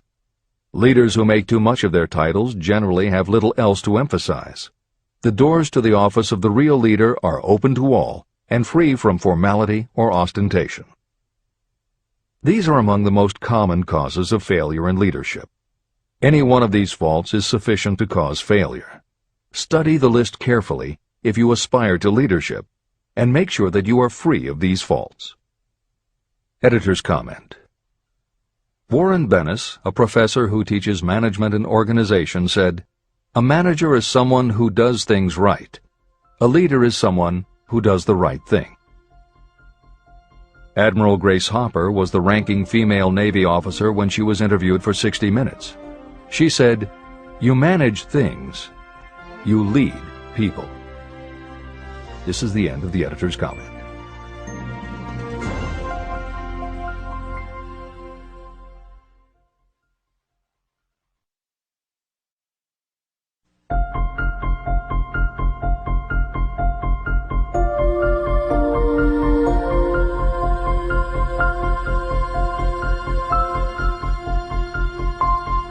When and how to apply for a position. The information described here is the net result of many years of experience, during which thousands of men and women were helped to market their services effectively. Editor's comment. The Internet, email, and faxed resumes have radically changed the way employers search for new employees, and the way that most people apply for jobs. However, Think and Grow Rich was never intended for most people. It was written for those who want to stand out. If you are such a person, the editors of this revised and updated edition strongly advise that you give serious thought to each of the following suggestions about how to apply for a position and how to prepare a resume. If you are tempted to think the suggestions are too obvious, simplistic, or out of date, we assure you they are not. In those instances where it is appropriate to update the material, we have added commentary. This is the end of the editor's comment. 1. Employment agencies. Care must be taken to select only reputable companies that can show adequate records of achievement of satisfactory results. Editor's comment. As anyone in the job market knows, Today, employment agencies range from companies that supply temporary office help to headhunters who connect high-level executives with companies seeking experienced management talent. If you are seeking a mid to upper-level position, the old adage that you get what you pay for is particularly true. This is the end of the editor's comment. 2. Advertising in newspapers, trade journals, magazines. Classified advertising may produce satisfactory results for those applying for entry-level, clerical, or salaried positions. For those seeking executive positions, a well-written and well-designed display ad, though more expensive, may be more desirable. The copy should be prepared by an expert who understands how to inject sufficient selling qualities to produce replies. Editor's comment. For individuals, the display ad approach is not very common in the contemporary job market. But for that reason, if you are sure of the position you want, a well-written and well-designed ad selling yourself and placed in the right trade paper or industry journal might be just the thing to get the attention you want. However, if you attempt this approach, be prepared that it will be an expensive experiment. In effect, you will have gone into the advertising business, and it is a rule of thumb in advertising that a single ad rarely sells anything. It usually requires multiple exposures before the buyer, the potential employer, is motivated to buy, hire, a product, you. This is the end of the editor's comment. 3. Personal letters of application. These should be directed to particular firms or individuals that could need the kind of service or experience you have to offer.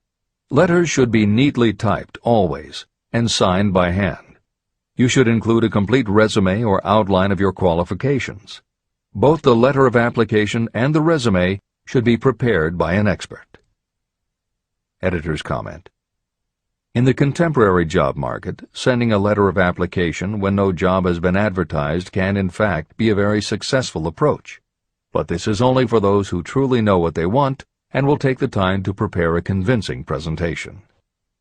Managers in a position to hire always have an eye out for good prospective employees. If they receive a well-constructed and intriguing presentation that clearly states you are interested in a position whenever one is available, it will not be thrown away. And the first thing good managers do when a position comes open is go to their files. When that happens, if your presentation made a good and convincing impression, it will be there. The only question is, are you willing to make yourself available when they are ready for you? If you are just blanketing everyone with a stock letter in hopes of getting a job, it very likely won't work. This approach is not for someone looking for a job. This approach is only for those who really want a specific career. This is the end of the editor's comment.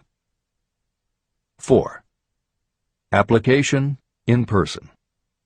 In some instances, it may be more effective if the applicant personally offers his or her services to prospective employers, in which event a complete written statement of qualifications for the position should be presented, as prospective employers will often wish to discuss your record with associates. Editor's comment. Asking for an interview when no job has been advertised is an even stronger statement that you know what you want and you are serious about working in a particular industry. If you pursue this approach, keep in mind that you are asking someone to give you their time. Some managers will not be receptive because it does not fit into their company's business practice, and some managers will just find it an annoyance. This approach will work for you only if you are confident that you can make an outstanding impression in person. If you make a strong, positive impression, it will be remembered when an opening is available. This is the end of the editor's comment. 5. Application through personal acquaintances. When possible, the applicant should approach prospective employers through some mutual acquaintance.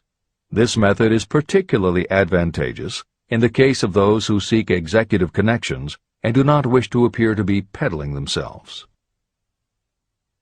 Information to be supplied in a written resume. A good resume should be prepared as carefully as a lawyer would prepare the brief for a case to be tried in court. Unless the applicant is experienced in the preparation of such briefs, an expert should be consulted for this purpose.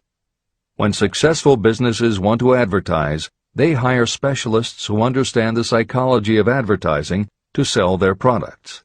If you are selling your personal services, you should do the same. Editor's comment. The job market in America has never been as bad as it was when Napoleon Hill wrote the preceding paragraph. Because of the Great Depression, many adults had never had any kind of steady job, let alone sought a career position, and there were few places to learn how to do it. Since that time, many excellent books have been published on the subject, and companies that offer professional help in preparing resumes have become very common. However, neither books nor copywriters are magic. It all begins with what you have to offer. The editors of this edition suggest that you start to assemble your presentation using the guidelines that appear below. Once you have a first draft, you should review at least one of the books on the subject to see what suggestions are offered that might help you sell yourself better than you have already done.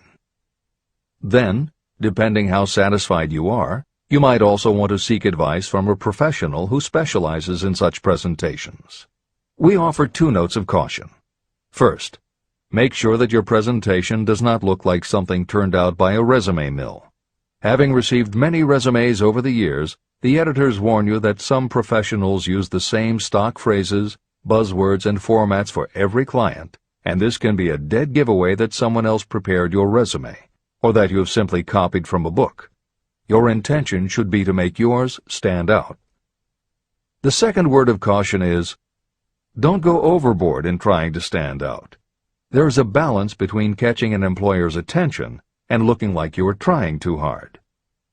For instance, if you are a New York marketing executive applying to a Los Angeles company, sending your application with a bag of fresh bagels by next morning FedEx would probably make a good impression, whereas sending a dartboard with your picture in the center might be viewed as just a little too cute and a little too much. Clever is good, but professional is a must. Never be so clever that you don't look professional. Following are a set of guidelines for preparing your resume. Because part of your search for a position will involve responding to ads for job openings, and because it has become common to respond by faxing applications and resumes, Napoleon Hill's guidelines should be used to prepare 2 separate presentations. As Hill suggests below, you should prepare an elaborate presentation to be used when mailed or presented in person. But you should also prepare a second, shorter version that is designed specifically to be faxed. Take care to make your fax version complete and interesting, but it should be no more than 3 pages. The following information should appear in your presentation. 1. Education. State briefly but definitely what schooling you've had and in what subjects you specialized in school, giving the reasons for that specialization. Editor's comments. Never exaggerate. This is very serious advice, and it applies not only to education, but also the next 2 categories, experience and references. Smart employers will check in all 3 areas. Labor laws have become so demanding that employers filling responsible positions are very cautious about whom they hire in the first place. There are rules about such things as the difference between salaried and hourly employment, sexual harassment, what constitutes grounds for dismissal, what questions can and cannot be asked in job interviews, and a host of other things that leave the employer open to potential lawsuits. Consequently, smart employers, the kind you want to work for, will check your education, experience, and references. Also, bear in mind, you are providing information that will follow you for the rest of your career. If you keep up with the news, you know that in recent times even executives headed for the top have been dismissed. Military men have resigned in disgrace. Politicians have been removed from office, and professors have been forced to resign, all because someone looked into their background and found that they had exaggerated their qualifications. This is the end of the editor's comments. 2. Experience. If you have had experience in connection with positions similar to the one you seek, describe it fully. Give the names and addresses of former employers. Be sure to clearly point out any special experience you may have had that would equip you to fill the position you seek. 3. References. Practically every business firm wants to know as much as possible about the background of prospective employees who seek positions of responsibility. Attach copies of letters from former employers, from teachers under whom you studied, and from prominent people whose judgment may be relied upon. 4. Photograph of yourself. Include a recent professional photograph of yourself as a part of your presentation. Editor's comment. In the contemporary job market, this is not a common practice at all. However, from personal experience, the editors of this edition know it can be advantageous. We have received only one such job application, but unquestionably it was the photograph that prompted us to ask the applicant to come in for an interview. If you are confident that your appearance makes a good, professional impression, you may want to consider this unusual approach. There is the danger that you may be seen as vain or self-centered, but it could also be the thing that gives you an edge. This is the end of the editor's comment. 5. Apply for a specific position. Never apply for just a job. That indicates you lack specialized qualifications. 6. State your qualifications for the particular position for which you apply. Give full details why you believe you are qualified for the particular position you seek. This is the most important detail of your application. It will determine, more than anything else, what consideration you receive. 7. Offer to go to work on probation. This may appear to be a radical suggestion, but experience has proved that it seldom fails to win at least a trial. If you are sure of your qualifications, a trial is all you need. Incidentally, such an offer indicates that you have confidence in your ability to fill the position you seek. It is most convincing. Make it clear that your offer is based on your confidence in your ability to fill the position, your confidence in your prospective employer's decision to employ you after the trial period, and your determination to have the position. Editor's comments. As you will learn in Chapter 10, when you read the story of Napoleon Hill's application to Rufus Ayers, Hill gives this advice based on his personal experience. Unfortunately, this is one of those instances where times may have changed so much that the approach is rarely applicable. In today's environment, modern labor laws and business practice may prevent an employer from taking you up on your offer. However, today many companies do have internship programs that allow an employer to test drive employees to see how well they might fit in. This is the end of the editor's comment. 8. Knowledge of your prospective employer's business. Before applying for a position, do sufficient research to familiarize yourself thoroughly with that business and indicate the knowledge you have acquired in this field. This will be impressive because it indicates that you have imagination and a real interest in the position you seek. Editor's comment. When you do this, and you certainly should, bear in mind that you will be talking with people who really know the business. Even by researching extensively, at best you will only know about their business. If you try to appear too knowledgeable or familiar, it may backfire and reveal that you have only a superficial view of the business. Unless you are already working in a particular industry and have insights based on experience, do not be presumptuous. Use your knowledge to indicate that you have taken the time to educate yourself and that you really are interested, but don't try to tell a prospective employer how you would run the business. This is the end of the editor's comment. Remember that it is not the lawyer who knows the most law, but the one who best prepares his case who wins. If your case is properly prepared and presented, your victory will have been more than half won at the outset. Do not be afraid of making your presentation too long. Employers are just as much interested in purchasing the services of well-qualified applicants as you are in securing employment. In fact, the success of most successful employers is due to their ability to select well-qualified lieutenants. They want all the information available. Editor's comment. As noted above, when faxing a resume, it should be no more than 3 pages and should state that you will be pleased to provide a more detailed resume if required. This is the end of the editor's comment. Remember another thing. Neatness in the preparation of your resume and application will indicate that you are a painstaking person. Successful salespeople groom themselves with care. They understand that first impressions are lasting. Your presentation is your sales rep.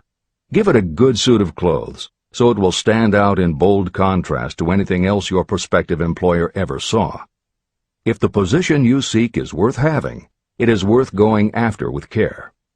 More important, if you sell yourself in a manner that shows off your individuality, you probably will receive more money from the very start than you would if you applied for employment in the usual conventional way.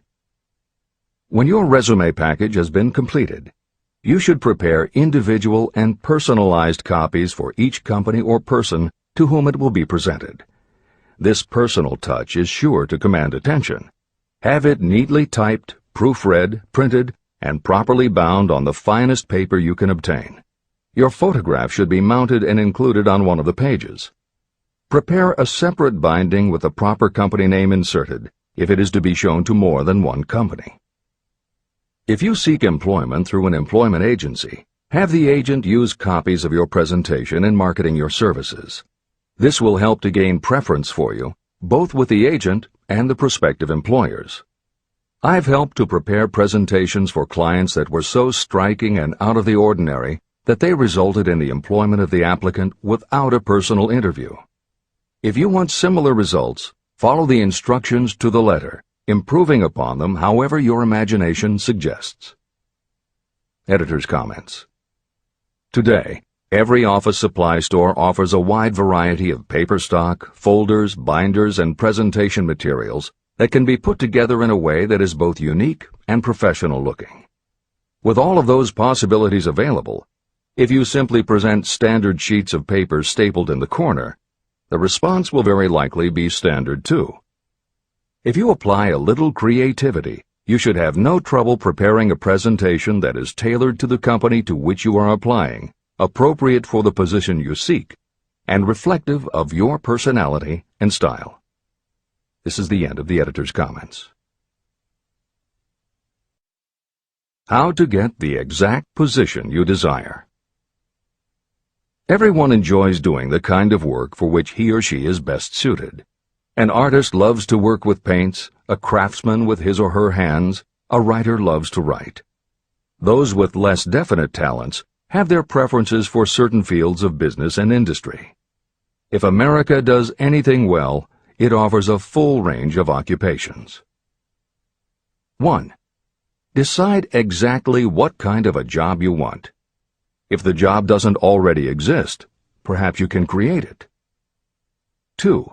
Choose the company or individual for whom you wish to work. 3. Study your prospective employer as to policies, personnel, and chances for advancement. 4. By analysis of yourself, your talents, and your capabilities, figure what you can offer. Plan specific ways and means of giving advantages, services, developments, or ideas that you believe you can successfully deliver. 5. Forget about a job. Forget whether or not there is an opening. Forget the usual routine of, have you got a job for me? Concentrate on what you can give. 6. Once you have your plan in mind, put it on paper in neat form and in full detail. 7. Present it to the proper person with authority, and the rest will come automatically. Every company is looking for people who can give something of value, whether it is ideas, services, or connections. Every company has room for the person who has a definite plan of action that is to the advantage of that company. This procedure may take a few days or weeks of extra time, but the difference in income, in advancement, and in gaining recognition will save years of hard work at small pay. It has many advantages, the main one being that it will often save you from 1 to 5 years of your time in reaching a chosen goal. Every person who starts, or gets in halfway up the ladder, does so by deliberate and careful planning. The new way of marketing services. Men and women who market their services must recognize the change that has taken place in connection with the relationship between employer and employee. The future relationship should be more in the nature of a partnership, consisting of the employer, the employee, and the public they serve. In the past, employers and employees have bartered among themselves, not considering that in reality they were bargaining at the expense of the third party, the public they served.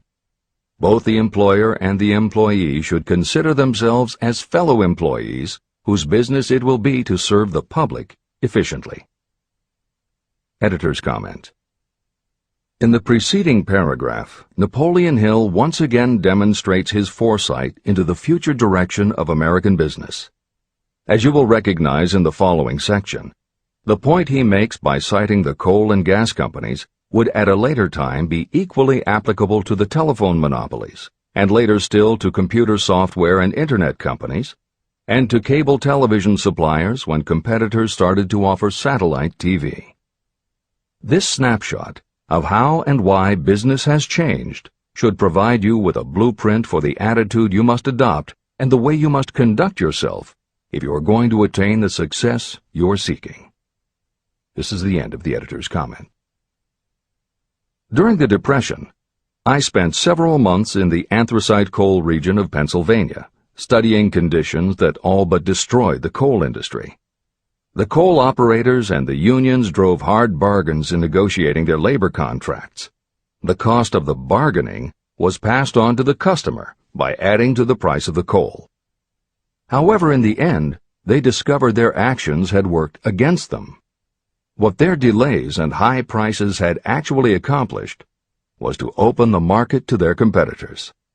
Inadvertently, they had built up a wonderful business for the manufacturers of oil-burning stoves and furnaces, as well as for the producers of oil. A similar experience happened to the gas companies. We can all remember the time when the gas meter reader pounded on the door hard enough to break the panels. When the door was opened, he pushed his way in uninvited with a scowl on his face that plainly said, "What the hell did you keep me waiting for?" All that has undergone a change. The meter man now conducts himself as a gentleman who is delighted to be at your service, sir. Before the gas companies learned that their scowling metermen were offending customers, their competitors, the polite salesmen of oil burners, came along and did a land office business. These illustrations are mentioned here to show that we are where we are and what we are because of our own conduct. If there is a principle of cause and effect that controls business, finance, and transportation, this same principle controls individuals and determines their economic status. Courtesy and service are the watchwords of merchandising today, and they apply to the person who is marketing personal services even more directly than to the employer. In the final analysis, you are employed by the customer. If you fail to serve well, both you and your employer will pay for it by the loss of the privilege of serving. What is your QQS rating? In the preceding, the causes of success in marketing services effectively and permanently have been clearly described. Unless those causes are studied, analyzed, understood, and applied, no one can market services effectively and permanently. Every man or woman must be their own sales force of their personal services. The quality and the quantity of service rendered, and the spirit in which it is rendered, determine the price and the duration of employment. To market your personal services effectively, which means a permanent market at a satisfactory price under pleasant conditions, you must adopt and follow the QQS formula. QQS means that quality plus quantity plus the proper spirit of cooperation equals perfect salesmanship of service. Remember the QQS formula, but do more. Apply it as a habit. Analyze the formula to make sure you understand exactly what it means. Quality of service means the performance of every detail in connection with your position in the most efficient manner possible with the object of greater efficiency always in mind. Quantity of service means the habit of rendering all the service of which you are capable at all times, with the purpose of increasing the amount of service rendered as you develop greater skill through practice and experience. Emphasis is again placed on the word habit. Spirit of service means the habit of agreeable, harmonious conduct, which will induce cooperation from associates and fellow employees. Adequate quality and adequate quantity of service is not sufficient to maintain a permanent market for your services. The spirit in which you deliver service is a strong determining factor in connection with both the price you receive and the duration of your employment. Andrew Carnegie stressed this point in his description of the factors that lead to success in the marketing of personal services. He emphasized again and again the necessity for harmonious conduct. He stressed the fact that he would not retain any man, no matter how great a quantity or how efficient the quality of his work, unless he worked in a spirit of harmony. Mr. Carnegie insisted upon his people working with each other in an agreeable manner. To prove that he placed a high value on this quality, he helped many who met his standards to become very wealthy. Those who did not conform had to make room for others who did. The importance of a pleasing personality has been stressed because it is so important in rendering service in the proper spirit. If you have a personality that pleases, and you render service in a spirit of harmony, these assets often make up for what you may lack in both the quality and the quantity of service you render. Nothing, however, can be successfully substituted for pleasing conduct. The capital value of your services. The person whose income is derived entirely from the sale of personal services is a merchant, just like the person who sells hard goods, and such a person is subject to exactly the same rules of conduct as the merchant who sells merchandise. I emphasize this because many people who live by the sale of personal services make the mistake of considering themselves free from the rules of conduct and the responsibilities attached to those who are engaged in marketing commodities. The day of the go-getter has been supplanted by the go-giver. The actual capitalized value of your brain power may be determined by the amount of income you can produce by marketing your services. A fair estimate of the capital value of your brain power may be made by using the following assumptions. Money, the amount of capital, can be borrowed from a bank at a certain rate of interest. Money is worth no more than brains, and it is often worth much less. Therefore, if your brain power is as valuable as money, in effect, you should be lending your brain power, your amount of capital, at least at the same rate that banks charge to lend money. This means that what you earn in a year, your income, is comparable to what a bank earns from a loan in a year, the interest they charge. You can then calculate the capital value of your brain power using this formula. Divide 100 by the current rate of interest that banks charge for lending money. Then multiply the result by the amount of your annual income. As an example, assume that the current interest rate is 5%. Assume your annual income is $50,000. The formula would be as follows. 100 divided by 5 equals 20, and 20 multiplied by 50,000 equals $1 million. Therefore, if you lend out your brain power, your capital, at the same rate as the bank lends money, 5% interest, your brain power is worth $1 million. Competent brains, if effectively marketed, represent a much more desirable form of capital than the money that is required to conduct a business dealing in commodities. This is true because brains are a form of capital that cannot be permanently depreciated by economic depressions, nor can this form of capital be stolen or spent. Moreover, the money that is essential for the conduct of business is as worthless as a sand dune until it has been mixed with efficient brains. The 31 major causes of failure. Life's greatest tragedy consists of men and women who earnestly try and fail. The tragedy lies in the overwhelmingly large majority of people who fail as compared with the few who succeed. I have had the privilege of analyzing several thousand men and women, 98% of whom were classed as failures.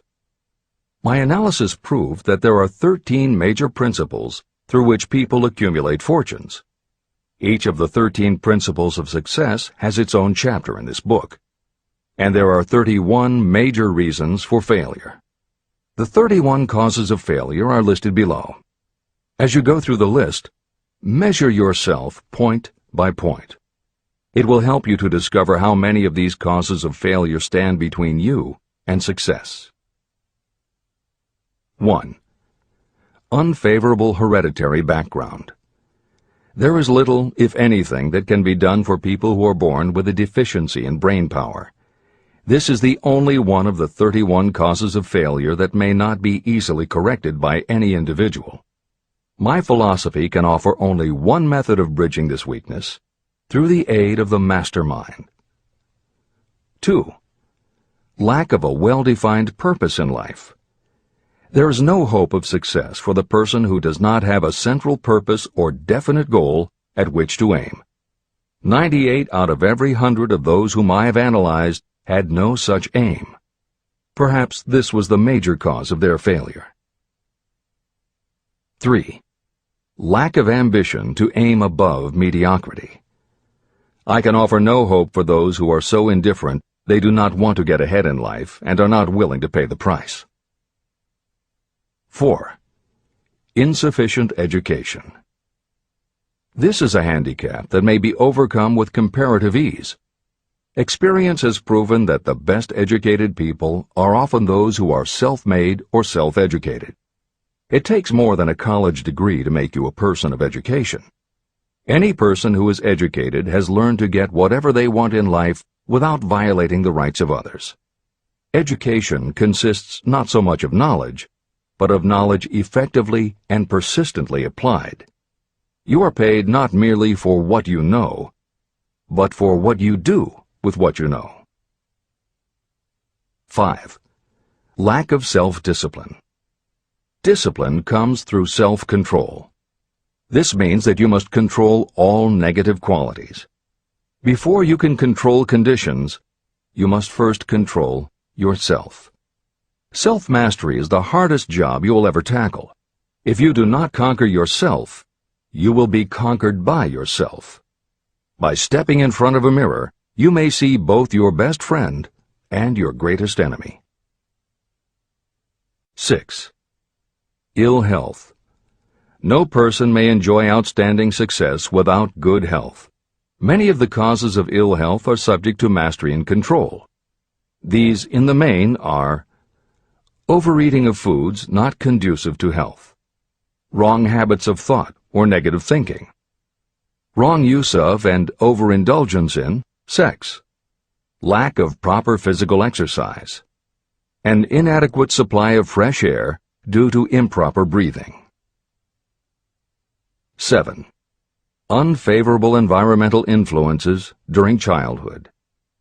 As the twig is bent, so shall the tree grow.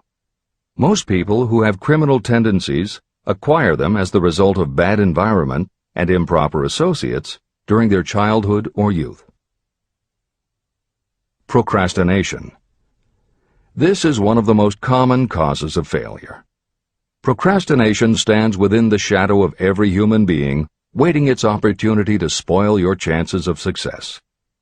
Most of us go through life as failures because we are waiting for the time to be right to start doing something worthwhile. Do not wait. The time will never be just right. Start where you stand, work with whatever tools you have at your command, and you will acquire better tools as you go along. 9. Lack of persistence. Most of us are good starters, but poor finishers of everything we begin. People are prone to give up at the first signs of defeat. There is no substitute for persistence. The person who makes persistence his or her watchword discovers that failure finally becomes tired and makes its departure. Failure cannot cope with persistence. 10. Negative personality. There is no hope of success for the person who repels people through a negative personality. Success comes through the application of power, and power is attained through the cooperative efforts of other people.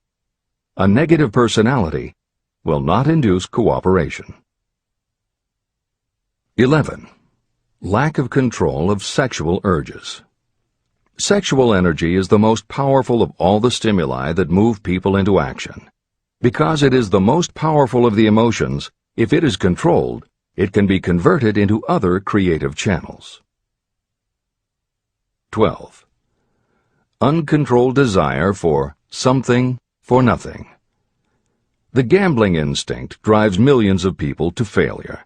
Evidence of this may be found in the Wall Street stock market crash of 1929, during which millions of people tried to make money by gambling on stock margins. Editor's comments.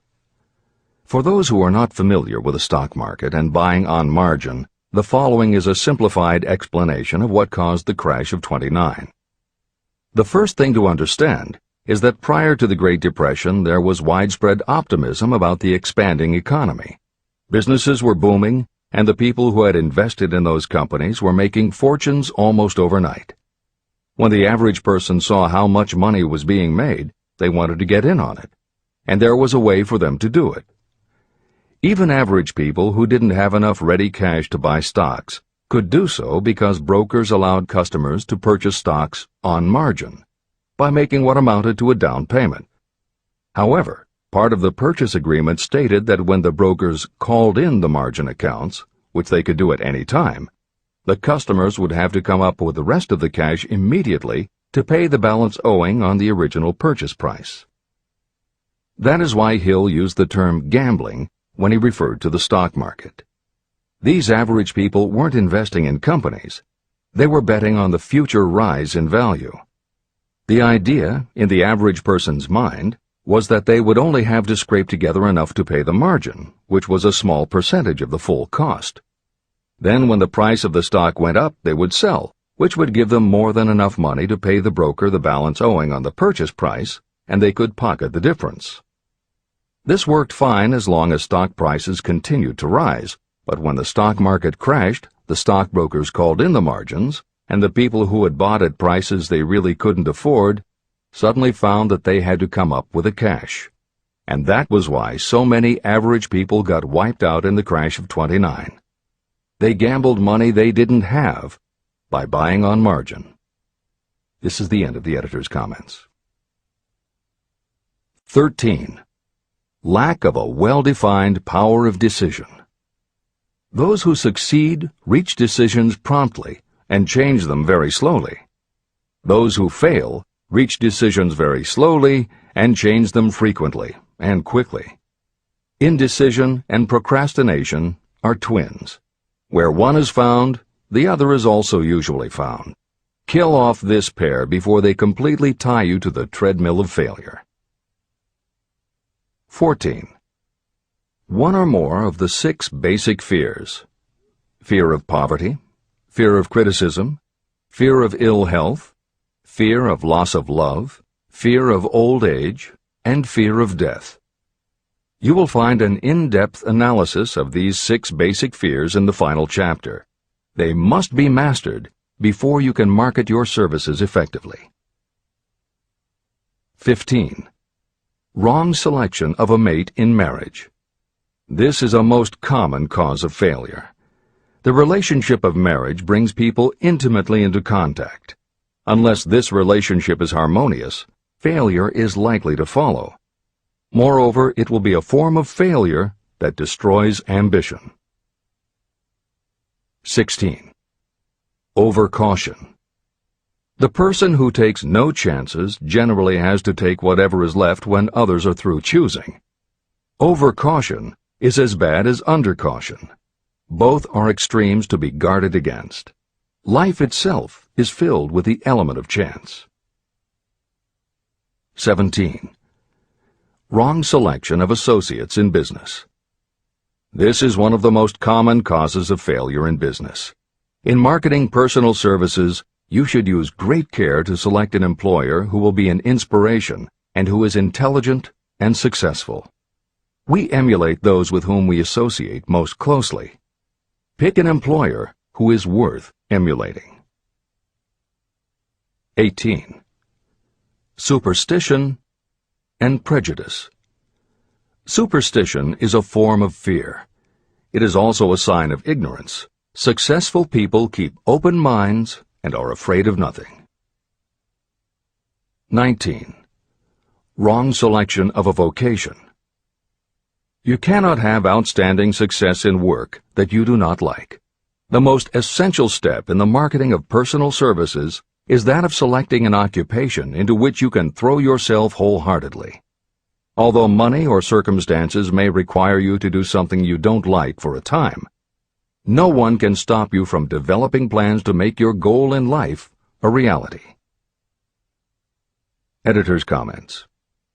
Most contemporary experts agree with Napoleon Hill's statement that finding the work you love is of key importance in achieving success that is truly rewarding. This concept coincides so well with modern attitudes that it has inspired a number of books, including Feel the Fear and Do It Anyway by Susan Jeffers, Wishcraft by Barbara Sher, and Do What You Love, The Money Will Follow by Marcia Sinitar. All three books became bestsellers by expanding upon that single concept. This is the end of the editor's comments. 20. Lack of concentration of effort. The jack of all trades seldom is good at any. Concentrate all of your efforts on one definite chief aim. 21. The habit of indiscriminate spending. You cannot succeed if you are eternally in fear of poverty. Form the habit of systematic saving by putting aside a definite percentage of your income. Money in the bank gives you a very safe foundation of courage when bargaining for the sale of personal services. Without money, you must take what you are offered and be glad to get it. 22. Lack of enthusiasm. Without enthusiasm, you cannot be convincing. Moreover, enthusiasm is contagious, and the person who has it under control is generally welcome in any group of people. 23. Intolerance. The person with a closed mind on any subject seldom gets ahead. Intolerance means that you have stopped acquiring knowledge. The most damaging forms of intolerance are those connected with religious, racial, and political differences of opinion. 24. Intemperance. The most damaging forms of intemperance are connected with overeating, alcohol, drugs, and sexual activities. Overindulgence in any of these can be fatal to success. 25. Inability to cooperate with others. More people lose their positions and their big opportunities in life because of this fault than for all other reasons combined. It is a fault that no well-informed business person or leader will tolerate. 26. Possession of power that was not acquired through self-effort. Sons and daughters of wealthy parents and others who inherit money that they did not earn. Power in the hands of one who did not acquire it gradually is often fatal to success. Quick riches are more dangerous than poverty. 27. Intentional dishonesty. There is no substitute for honesty. You may be temporarily dishonest because of circumstances over which you have no control without permanent damage, but there is no hope for you if you are dishonest by choice. Sooner or later, your deeds will catch up with you, and you will pay by loss of reputation and perhaps even loss of liberty. 28. Egotism and vanity. These qualities serve as red lights that warn others to keep away. They are fatal to success. 29. Guessing instead of thinking. Most people are too indifferent or lazy to acquire facts with which to think accurately. They prefer to act on opinions created by guesswork or snap judgments. 30. Lack of capital. This is a common cause of failure among those who start out in business for the first time. You must have a sufficient reserve of capital to absorb the shock of your mistakes and to carry you over until you have established a reputation. 31. Here, name any particular cause of failure from which you have suffered that has not been included in the foregoing list. Contained in these 31 major causes of failure is the description of practically every person who tries and fails.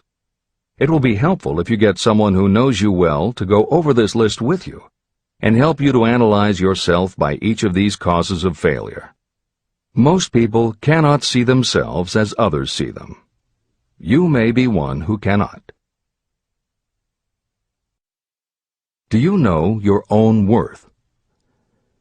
The oldest of admonitions is, know thyself. If you market merchandise successfully, you must know the merchandise.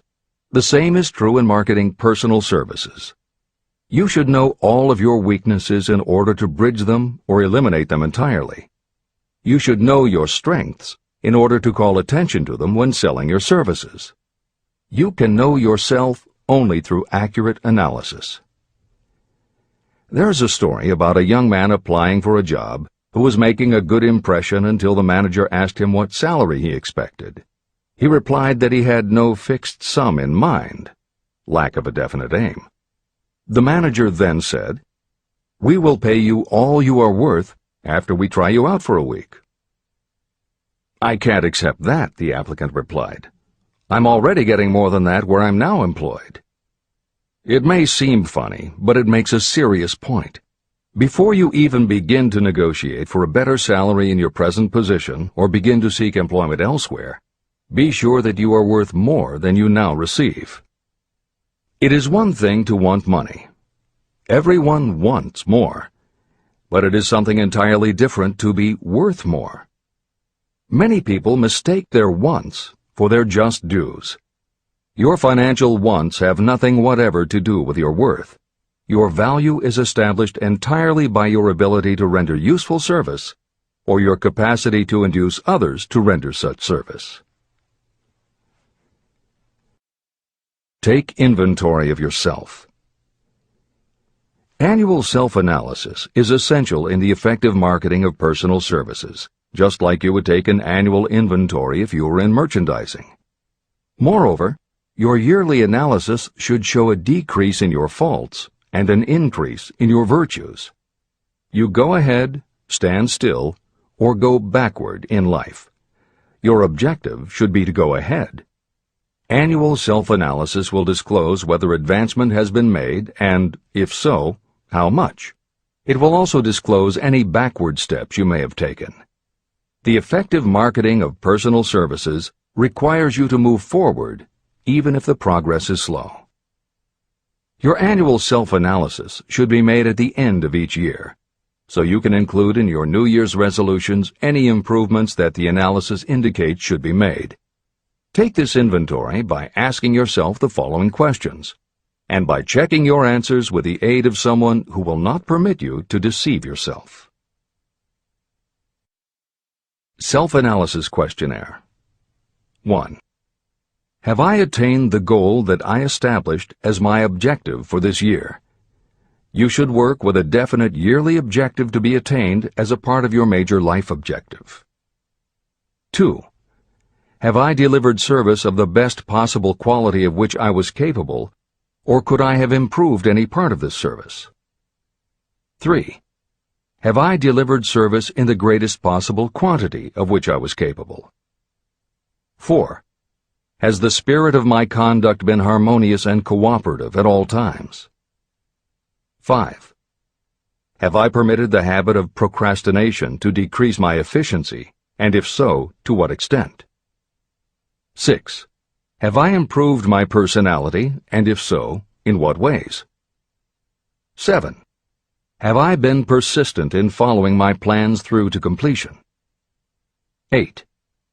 Have I reached decisions promptly and definitely on all occasions? 9. Have I permitted any of the 6 basic fears to decrease my efficiency? 10. Have I been either overcautious or undercautious? 11. Has my relationship with my associates in work been pleasant or unpleasant? If it has been unpleasant, has the fault been partly or wholly mine? 12. Have I dissipated any of my energy through lack of concentration of effort?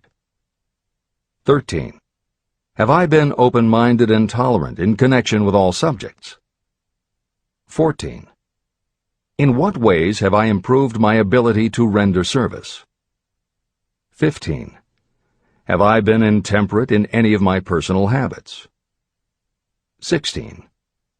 Have I expressed, either openly or secretly, any form of egotism? 17. Has my conduct toward my associates been such that they respect me? 18. Have my opinions and decisions been based upon guesswork or accuracy of analysis and thought? 19. Have I followed the habit of budgeting my time, my expenses, and my income, and have I been conservative in these budgets? 20.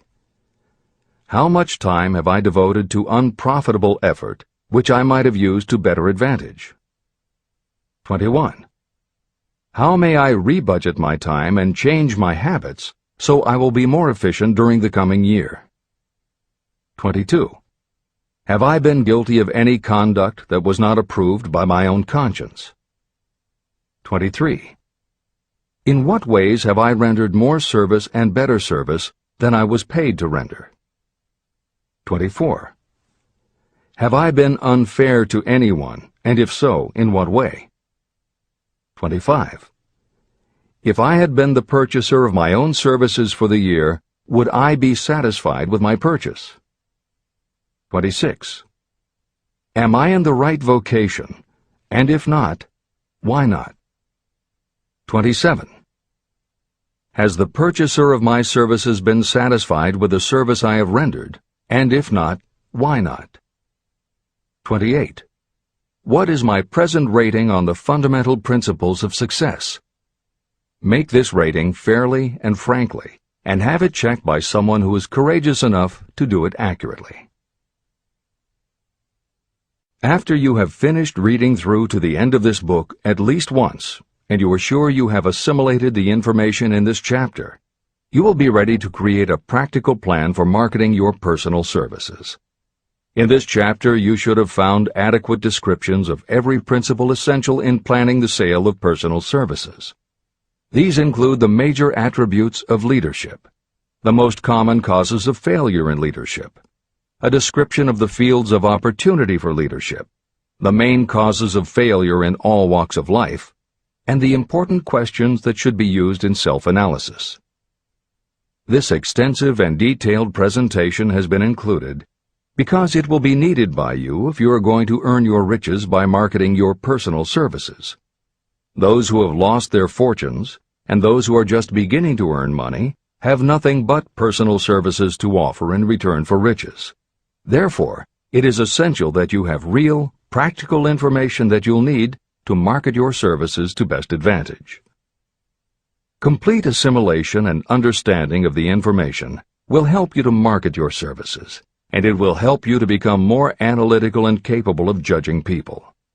The information will be priceless to you if you work in an executive position where you select employees. Where and how to find opportunities to accumulate riches. Now that we have analyzed the principles by which riches may be accumulated, you naturally ask, where can I find the opportunities to apply these principles? Very well. Let us take inventory and see what the United States of America offers the person seeking riches. To begin with, remember that we live in a country where every law-abiding citizen enjoys freedom of thought and freedom of deed unequaled anywhere in the world. Most of us have never taken inventory of the advantages of this freedom. We have never compared our unlimited freedom with a curtailed freedom in other countries. Here we have freedom of thought, freedom in the choice and enjoyment of education, freedom in religion, freedom in politics, freedom in the choice of a business, profession, or occupation, freedom to accumulate and own all the property we can accumulate, freedom to choose our place of residence, freedom in marriage, freedom through equal opportunity to all races, freedom of travel from one state to another, freedom in our choice of foods, and freedom to aim for any station in life for which we have prepared ourselves, even for the presidency of the United States. We have other forms of freedom, but this list gives an overview of the most important freedoms that offer you the opportunity to think and grow rich. The United States is the only country guaranteeing to every citizen, whether native-born or naturalized, so broad and varied a list of freedoms. Next, let us recount some of the blessings that our widespread freedom has placed within our hands. Take the average American family of average income and sum up the benefits available to every member of the family in this land of opportunity and plenty. Food. Next to freedom of thought and deed comes food, clothing, and shelter, the three basic necessities of life. Because of our universal freedom, the average American family has available at its door the choicest selection of food to be found anywhere in the world, and at prices within its financial range. Shelter. This family lives in a comfortable apartment or house, complete with light, heat, water, and many conveniences. The toast they had for breakfast was toasted in an electric toaster, which cost but a few dollars. The apartment is cleaned with a vacuum cleaner that is run by electricity. Hot and cold water is available at all times in the kitchen and the bathroom. The food is kept cool in a refrigerator. Clothes are washed and dried, dishes are cleaned, and numerous labor-saving devices are run on power obtained by putting a plug into a wall socket.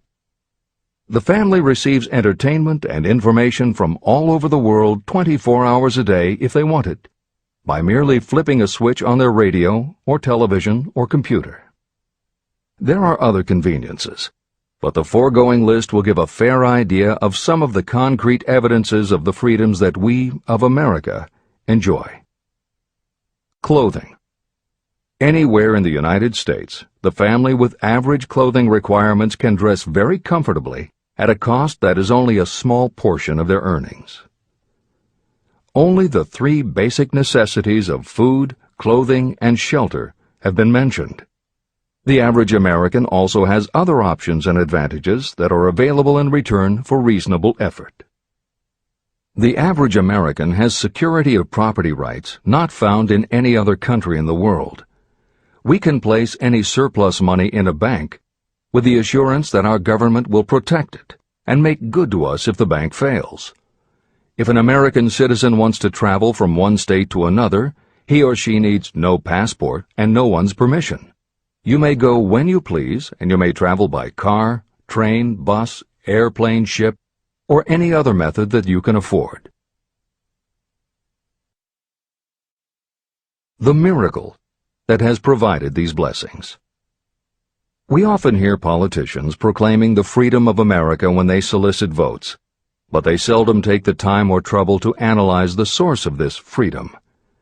Having no axe to grind, no grudge to express, and no ulterior motives, I will give you a frank analysis of that mysterious, abstract, greatly misunderstood something that gives to every citizen of America more blessings, more opportunities to accumulate wealth, and more freedom of every nature than may be found in any other country.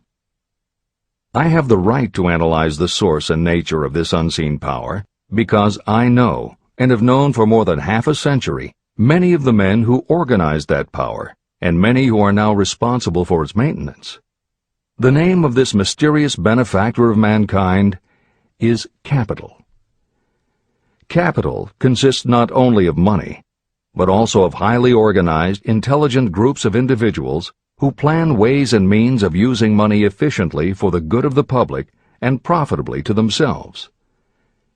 These groups consist of scientists, educators, chemists, inventors, business analysts, publicists, transportation experts, accountants, lawyers, doctors, and other men and women who have highly specialized knowledge in all fields of industry and business.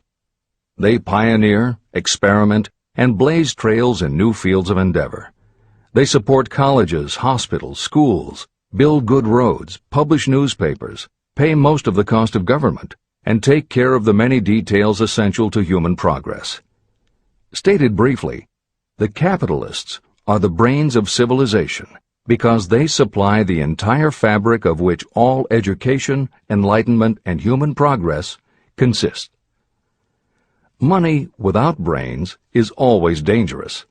Properly used, it is the most important essential of civilization. To give you an idea of how important organized capital is, try to imagine that it is your job to provide and prepare a simple family breakfast, but you have to do it without the aid of capital. To supply the tea, you would have to make a trip to China or India. Unless you are an excellent swimmer, you would become rather tired before making the round trip.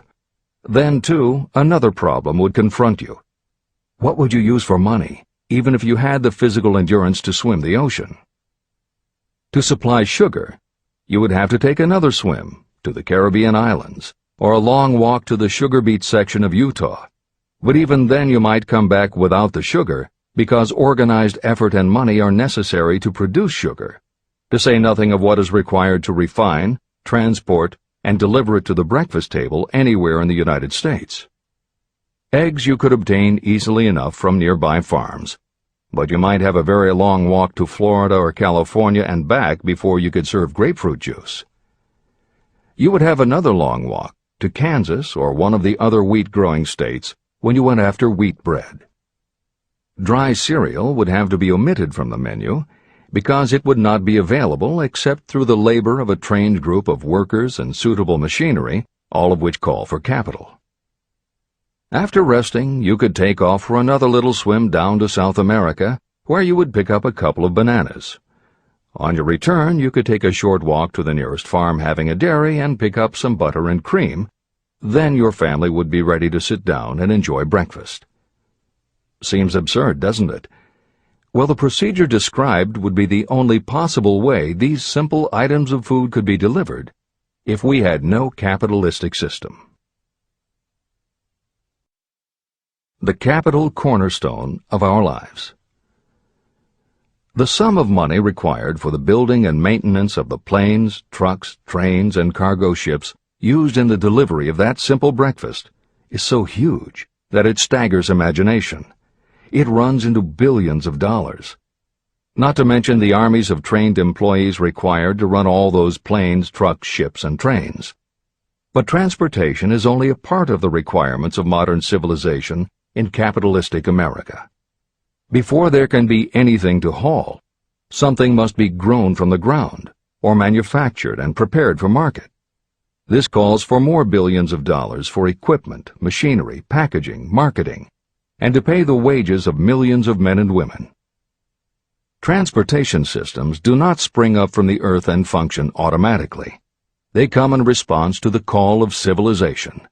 They come through the labor and ingenuity and organizing ability of people who have imagination, faith, enthusiasm, decision, and persistence. These men and women are known as capitalists.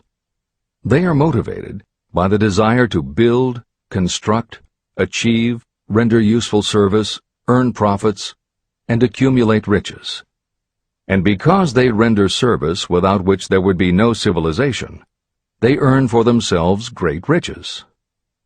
Just to keep the record simple and understandable, I will add that these capitalists are the same men and women who are often denounced as the greedy establishment or Wall Street. I'm not attempting to present a case for or against any group or any system of economics. The purpose of this book, a purpose to which I have faithfully devoted more than half a century, is to present to anyone who wants the knowledge the most dependable philosophy through which individuals may accumulate riches in whatever amounts they desire. The reasons I have analyzed the economic advantages of the capitalistic system are: 1. To point out that all who seek riches must recognize and adapt themselves to the system that controls all approaches to fortunes, large or small. 2. To present the side of the picture opposite to the one portrayed by politicians and demagogues and the media, who often refer to organized capital as if it were something poisonous. This is a capitalistic country.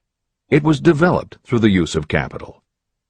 We who claim the right to partake of the blessings of freedom and opportunity, we who seek to accumulate riches here, should know that neither riches nor opportunity would be available to us if organized capital had not provided these benefits.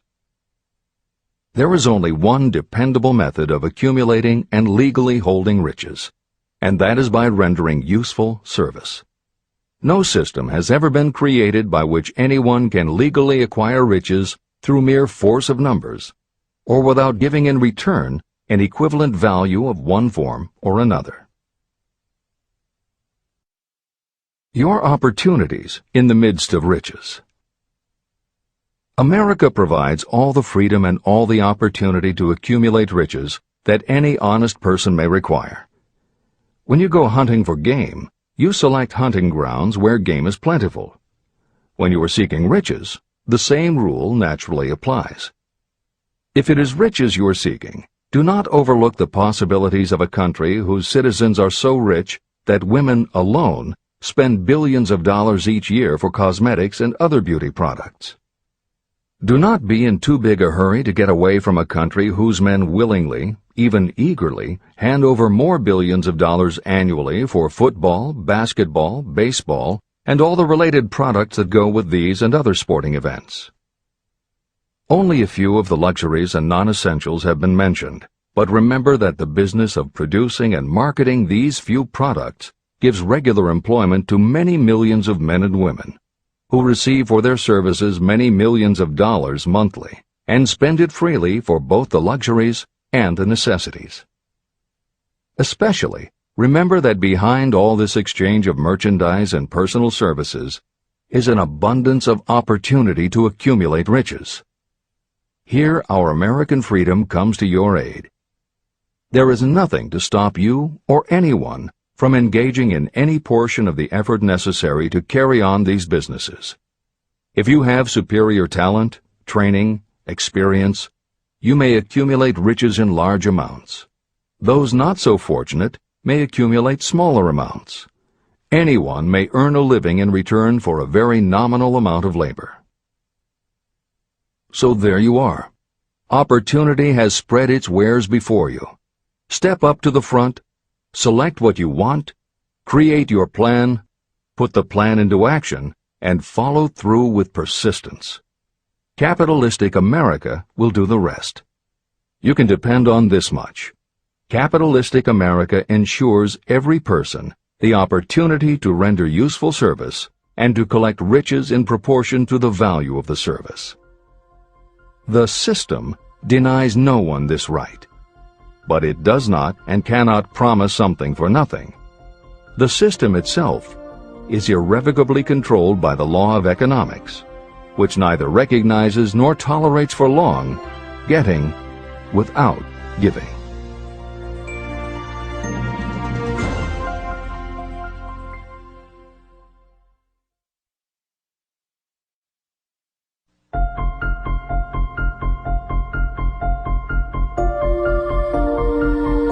Conceit is a fog that envelops a man's real character beyond his own recognition. It weakens his native ability and strengthens all his inconsistencies. Chapter 9. Decision. The mastery of procrastination. The seventh step toward riches. Analysis of over 25,000 men and women who had experienced failure reveals that lack of decision was near the head of the list of the 31 major causes of failure. Procrastination, the opposite of decision, is a common enemy which practically every person must conquer. You will have an opportunity to test your capacity to reach quick and definite decisions when you finish reading this book and begin to put the principles into action. My analysis of several hundred people who had accumulated fortunes well beyond the $1 million mark disclosed the fact that every one of them had the habit of reaching decisions promptly and of changing these decisions slowly. People who fail to accumulate money, without exception, have the habit of reaching decisions, if at all, very slowly and of changing these decisions quickly and often. One of Henry Ford's most outstanding qualities was his habit of reaching decisions quickly and definitely and changing them slowly. This quality was so pronounced in Mr. Ford that it gave him the reputation of being obstinate. It was this quality that prompted Mr. Ford to continue to manufacture his famous Model T, the world's ugliest car, when all of his advisors and many of the purchasers of the car were urging him to change it. Perhaps Mr. Ford delayed too long in making the change, but the other side of the story is that Mr. Ford's firmness of decision yielded a huge fortune before the change in model became necessary. Some say that Mr. Ford's definiteness of decision was just obstinacy, but even this quality is preferable to slowness in reaching decisions and quickness in changing them. Editor's comments. Henry Ford's consistency extended also to the color of the Model T, 15 million of which in 19 years of production from 1908 to 1927 were made only in black and with little change in the design. Shortly after its introduction, Napoleon Hill met with Ford to talk about the principles of success. According to Hill, in Michael Ritt's biography of Napoleon Hill, A Lifetime of Riches, Henry Ford was cold, indifferent, unenthusiastic, and spoke only when forced to, unless he was talking about his car. Early on, few people other than Carnegie could foresee the success Ford would achieve, which Hill later attributed to Ford's self-control and concentrated effort. At Hill's first meeting with him in 1911, Ford was interested only in talking about the Model T. After Ford took him for a spin around the factory, Hill bought one for $680. This is the end of the editor's comments. Making your own decisions. The majority of people who fail to accumulate the money they need are generally easily influenced by the opinions of others. They permit gossip, rumors, other people's opinions, and the news reporters to do their thinking for them. Opinions are the cheapest commodities on earth. Everyone has a flock of opinions they are ready to tell anyone who will listen. If you are too influenced by other people's opinions when you reach decisions, you will not succeed in any undertaking, much less in that of transmuting your own desire into money. If you are influenced by the opinions of others, you will have no desire of your own. Keep your own counsel. Rely on yourself to reach your own decisions when you begin to put these principles into practice, and follow through on your decisions. Take no one into your confidence except the members of your mastermind group, and be very sure that you choose for your group only those who will be in complete sympathy and harmony with your purpose. Close friends and relatives, while not meaning to do so, often handicap one through opinions. And for some reason, even friends often seem to think that ridiculing you and your plans is funny. Thousands of men and women carry inferiority complexes with them all through life because some well-meaning but ignorant person destroyed their confidence through opinions or ridicule. You have a brain and mind of your own. Use it, and reach your own decisions. If you need facts or information from others to help you reach decisions, acquire the facts or information you need quietly, without disclosing your purpose. It is characteristic of people who have a smattering of knowledge to try to give the impression that they know more than they do. Such people generally do too much talking and too little listening. Keep your eyes and ears open and your mouth closed if you wish to acquire the habit of prompt decision. Those who talk too much do little else. If you talk more than you listen, you may miss some important piece of knowledge that might have been very useful to you. By talking too much, you may also disclose your plans and purposes to people who will take great delight in defeating you because they envy you. Remember, every time you open your mouth in the presence of a person who really has knowledge, you tip your hand and show that person your exact stock of knowledge, or you tip your hand to your lack of it. The mark of genuine wisdom is modesty and silence. Keep in mind that every person is, like you, seeking the opportunity to accumulate money. If you talk about your plans too freely, You may be surprised when you learn that some other person has beat you to it by using the plans you bragged about. Let one of your first decisions be to keep a closed mouth and open ears and eyes. As a reminder to yourself, copy the following epigram in large letters and place it where you will see it daily. Tell the world what you intend to do, but first, show it. This is the equivalent of saying that deeds and not words are what count most. The value of decisions depends upon the courage required to render them. The great decisions that served as the foundation of civilization were reached by assuming great risks, which often meant the chance of death. Lincoln's decision to issue his famous Proclamation of Emancipation, which gave freedom to African Americans, was rendered with full understanding that his act would turn thousands of friends and political supporters against him. When the rulers of Athens gave Socrates the choice of disclaiming his teachings or being sentenced to death, Socrates' decision to drink the cup of poison, rather than compromise in his personal belief, was a decision of courage. It turned time ahead 1,000 years and gave to people then unborn the right to freedom of thought and of speech. 56. Who risked the gallows? The greatest decision of all time, as far as any American citizen is concerned, was reached in Philadelphia on July 4, 1776, when 56 men signed their names to a document that they well knew would bring freedom to all Americans, or leave every one of the 56 hanging from a gallows. You have heard of this famous document, the Declaration of Independence. But have you taken from it the great lesson in personal achievement it so plainly taught? We all remember the date of this momentous decision, but few of us realize what courage that decision required. We remember our history as it was taught.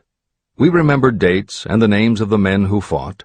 We remember Valley Forge and Yorktown. We remember George Washington and Lord Cornwallis.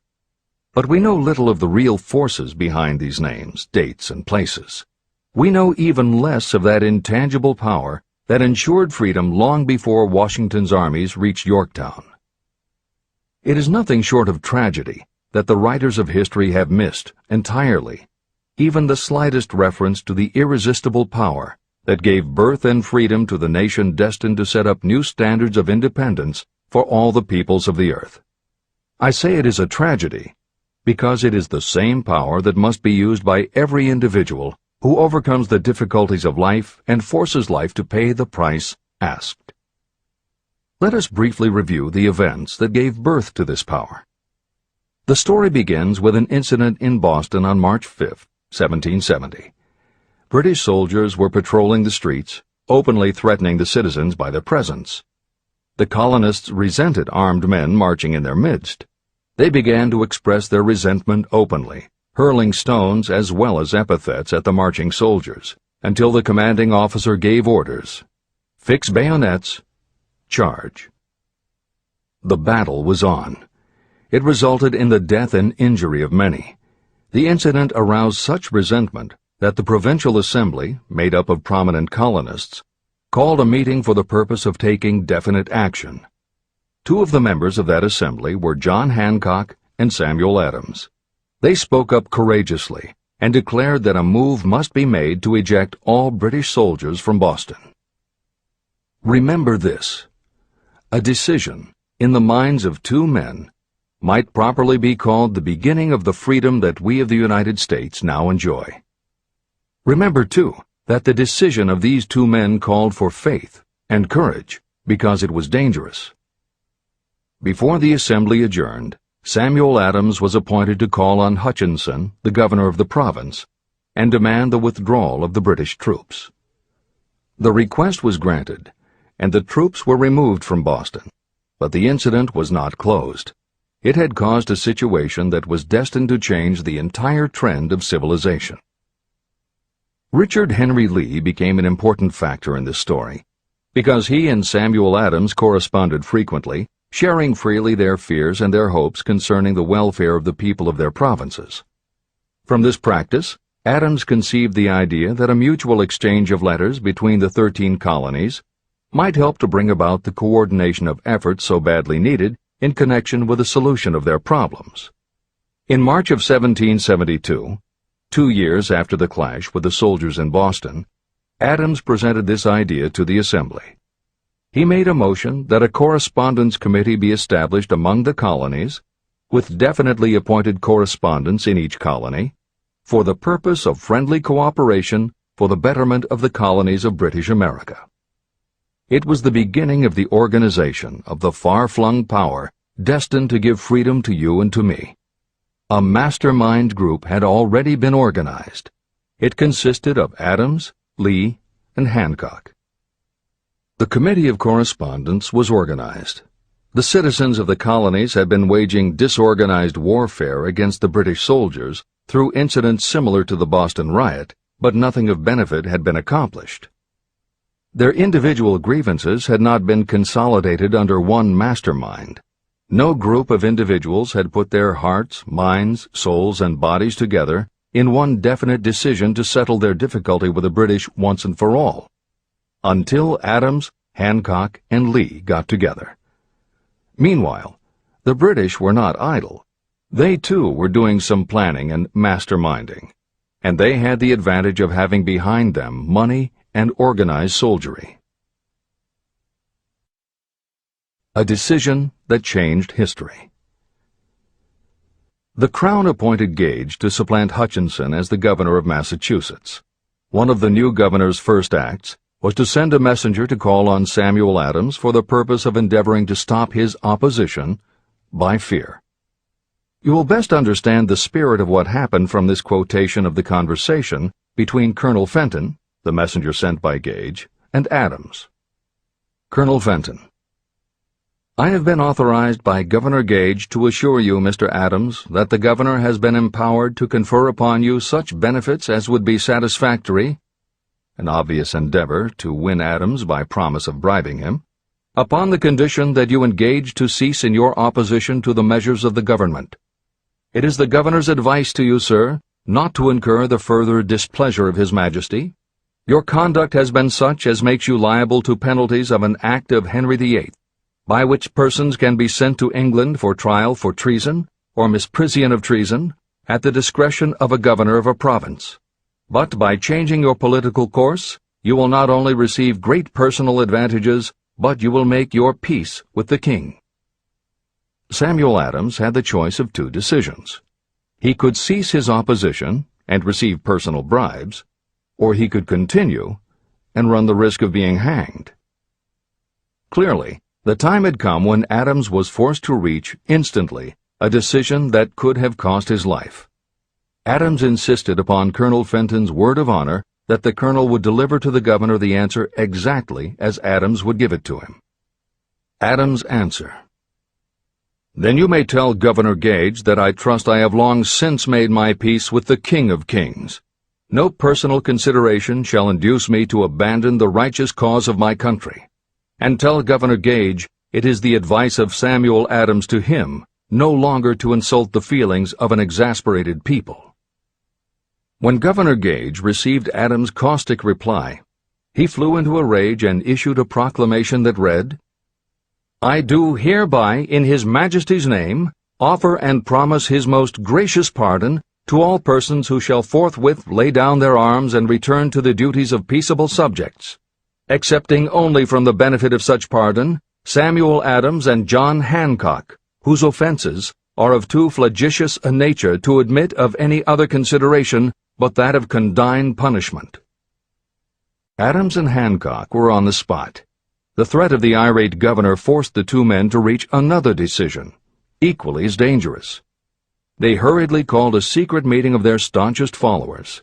After the meeting had been called to order, Adams locked the door, placed the key in his pocket, and informed all present that it was imperative that a Congress of the colonists be organized, and that no man should leave the room until the decision for such a Congress had been reached. Great excitement followed. Some weighed the possible consequences of such radicalism. Some expressed grave doubt as to the wisdom of so definite a decision in defiance of the Crown. Locked in that room were two men immune to fear, blind to the possibility of failure. Hancock, and Adams. Through the influence of their minds, the others were induced to agree that, through the Correspondence Committee, arrangements should be made for a meeting of the First Continental Congress to be held in Philadelphia, September 5, 1774. Remember this date.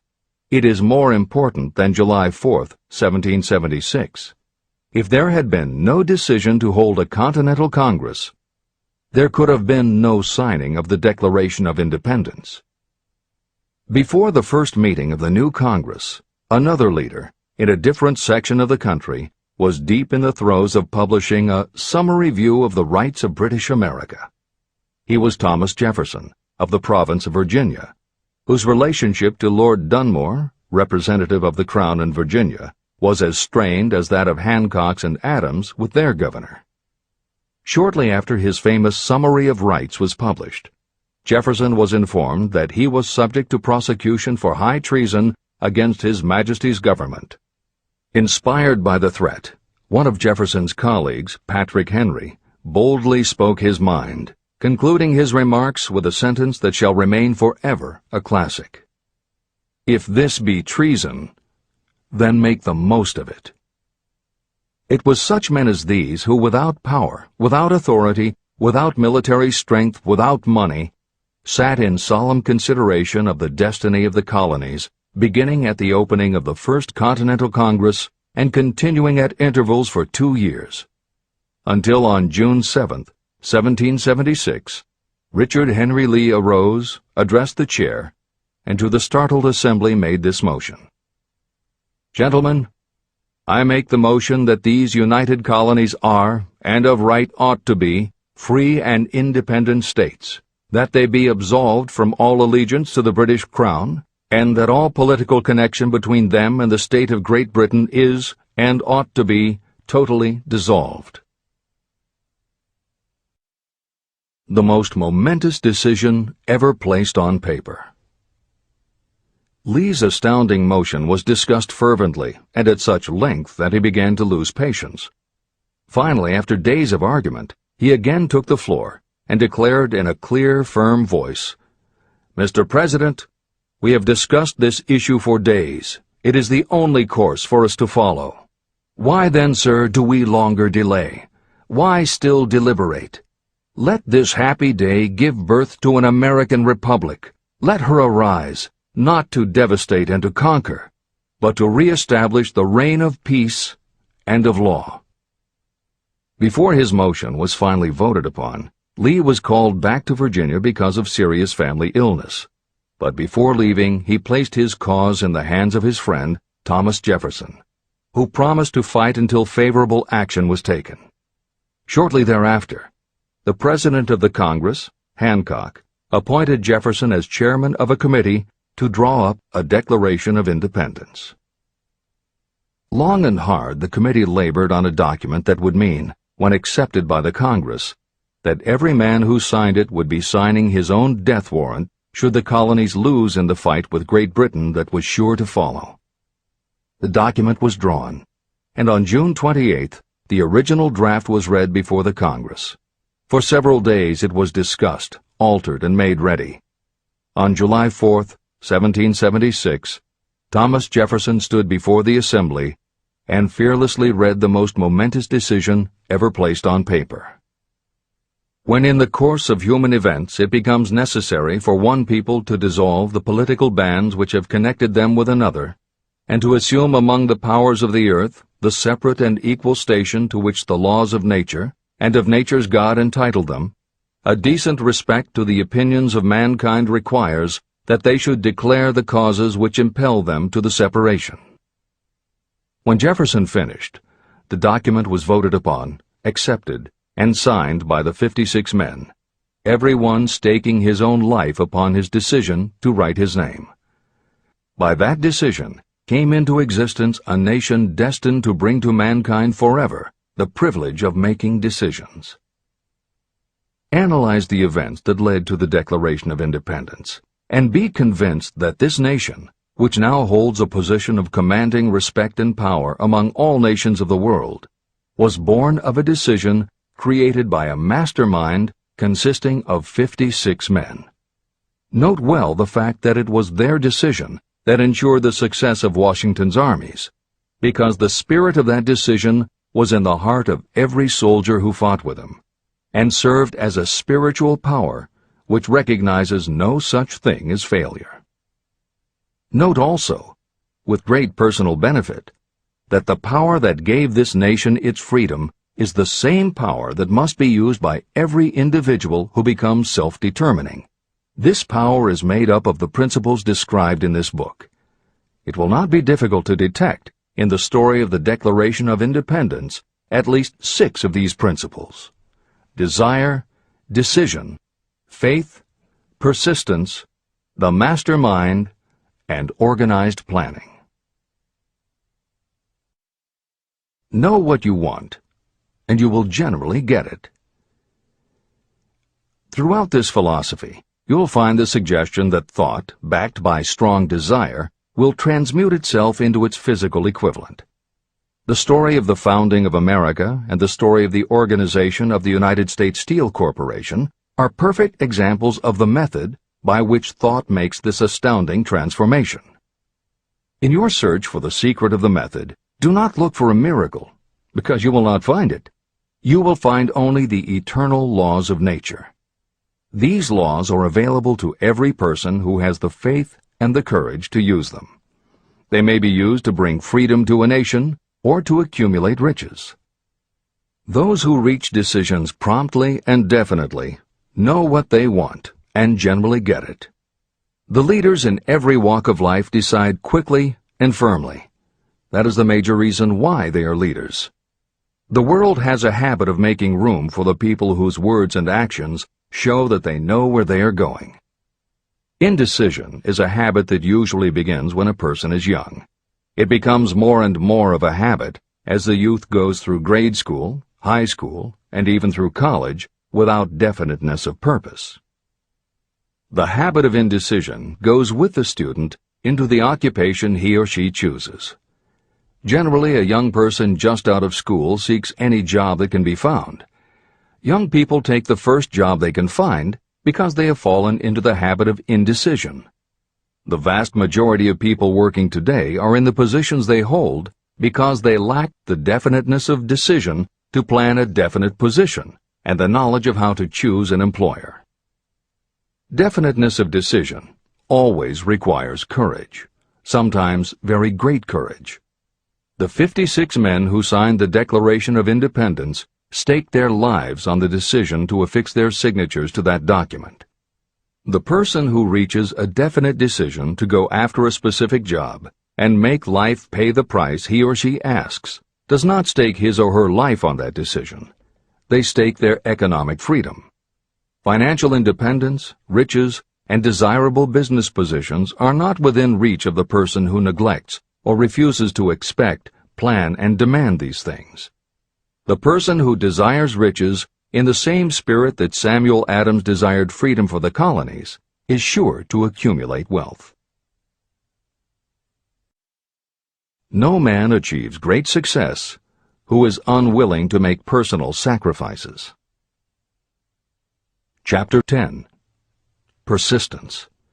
The sustained effort necessary to induce faith. The 8th step toward riches. Persistence is an essential factor in the procedure of transmuting desire into its monetary equivalent. The basis of persistence is the power of will. Willpower and desire, when properly combined, make an irresistible pair. Those who accumulate great fortunes are sometimes called cold-blooded or ruthless. Frequently, it is simply because their critics simply don't understand that what they have is a strong desire backed up by willpower, which they mix with persistence. It is the combination that ensures the attainment of their objectives. The majority of people are ready to throw their aims and purposes overboard and give up at the first sign of opposition or misfortune.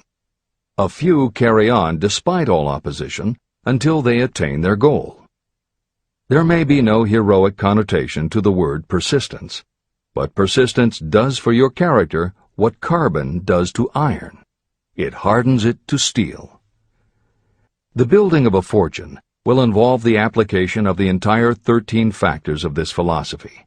These principles must be understood, and they must be applied with persistence by all who accumulate money.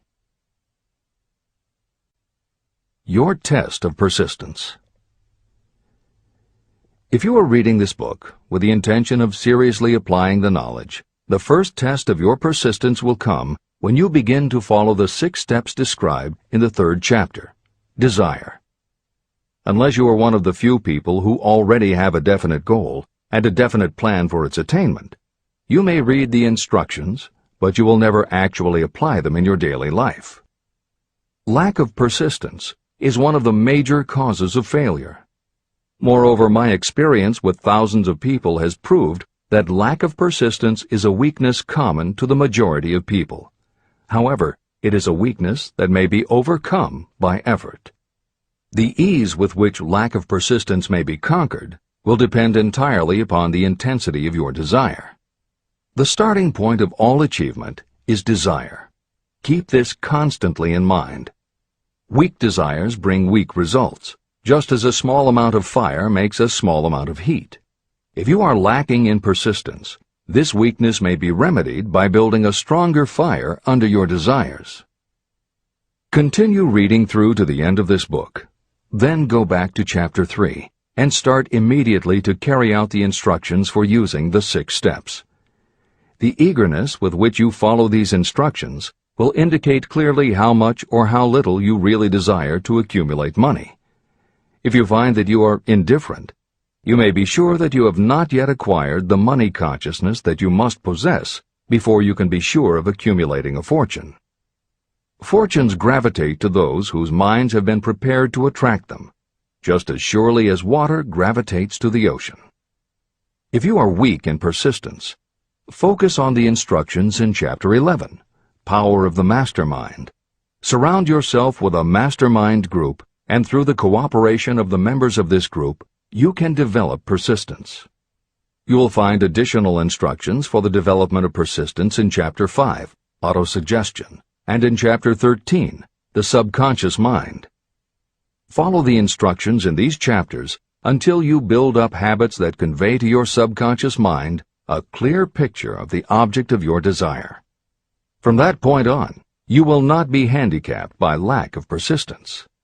Your subconscious mind works continuously while you are awake and while you are asleep. Are you money conscious or poverty conscious? Occasional effort to apply the rules will be of no value to you. To get results, you must apply all of the rules until they become a fixed habit with you. In no other way can you develop the necessary money consciousness. Just as money is attracted to those who have deliberately set their mind on it, poverty is attracted to those whose mind is open to it. And although money consciousness must be developed intentionally, poverty consciousness develops without conscious application of habits favorable to it. Poverty consciousness will seize the mind that is not occupied with money consciousness. If you understand the point of the preceding paragraph, you will understand the importance of persistence in the accumulation of a fortune. Without persistence, you will be defeated even before you start. With persistence, you will win. If you have ever had a nightmare, you will realize the value of persistence. You are lying in bed, half awake, with a feeling that you are about to smother. You are unable to turn over or to move a muscle. You realize that you must begin to regain control over your muscles. Through persistent effort of willpower, you finally manage to move the fingers of one hand. By continuing to move your fingers, you extend your control to the muscles of one arm until you can lift it. Then you gain control of the other arm. You finally gain control over the muscles of one leg, and then extend it to the other leg. Then, with one supreme effort of will, you regain complete control over your muscular system and snap out of your nightmare. You did it step by step. You may find it necessary to snap yourself out of your mental inertia in a similar way. First, by moving slowly, then increasing your speed, until you gain complete control over your will. Be persistent, no matter how slowly you may have to move at first. With persistence will come success. Snap out of mental inertia. If you select your mastermind group with care, you will have in it at least one person who will aid you in the development of persistence. Some people who have accumulated great fortunes did so because of necessity. They developed the habit of persistence because circumstances forced them to become persistent. Those who have cultivated the habit of persistence seem to enjoy insurance against failure. No matter how many times they are defeated, they finally arrive up toward the top of the ladder. Sometimes it appears that there is a hidden guide whose duty is to test us through all sorts of discouraging experiences. Those who pick themselves up after defeat and keep on trying finally arrive, and the world says, "I knew you could do it." The hidden guide lets no one enjoy great achievement without passing the persistence test. Those who can't take it simply do not make the grade. Those who can take it are rewarded for their persistence, and in return they get the goal they are pursuing. But that is not all. They receive something infinitely more important than material compensation: the knowledge that every failure brings with it the seed of an equivalent advantage. Persist past your failures. The people who learn from experience the importance of persistence will not accept defeat as being anything more than temporary. They are the ones whose desires are so persistently applied that defeat is finally changed into victory. We see that an overwhelmingly large number of people go down in defeat, never to rise again. We also see the few who take the punishment of defeat as an urge to greater effort. But what we do not see, what most of us never suspect of existing, is the silent but irresistible power that comes to the rescue of those who fight on in the face of discouragement. If we speak of this power at all, we call it persistence and let it go at that. One thing is sure: if you do not have persistence, you will not achieve noteworthy success in any calling. As I am writing these lines, I can look out the window and see, less than a block away, the great mysterious Broadway, the graveyard of dead hopes and the front porch of opportunity. From all over the world, people have come to Broadway seeking fame, fortune, power, love, or whatever it is that human beings call success. Once in a great while, someone steps out from the long procession of seekers, and the world hears that another person has conquered Broadway. But Broadway is not easily nor quickly conquered. Broadway acknowledges talent, recognizes genius, and pays off in money only after a person has refused to quit. The secret is always inseparably attached to one word: persistence. Editor's comments. Today we think of making it on Broadway in terms of the theater, but here Napoleon Hill uses Broadway as a metaphor for the New York arts, publishing, and entertainment industries in general.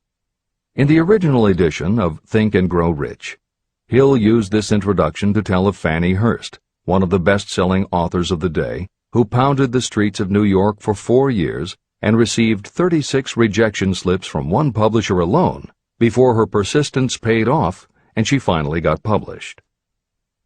Although Napoleon Hill chose Fannie Hurst to illustrate his point about overcoming poverty and adversity, he knew all about both from personal experience. Hill's own story is one of very humble beginnings and devastating failures that would have defeated most people.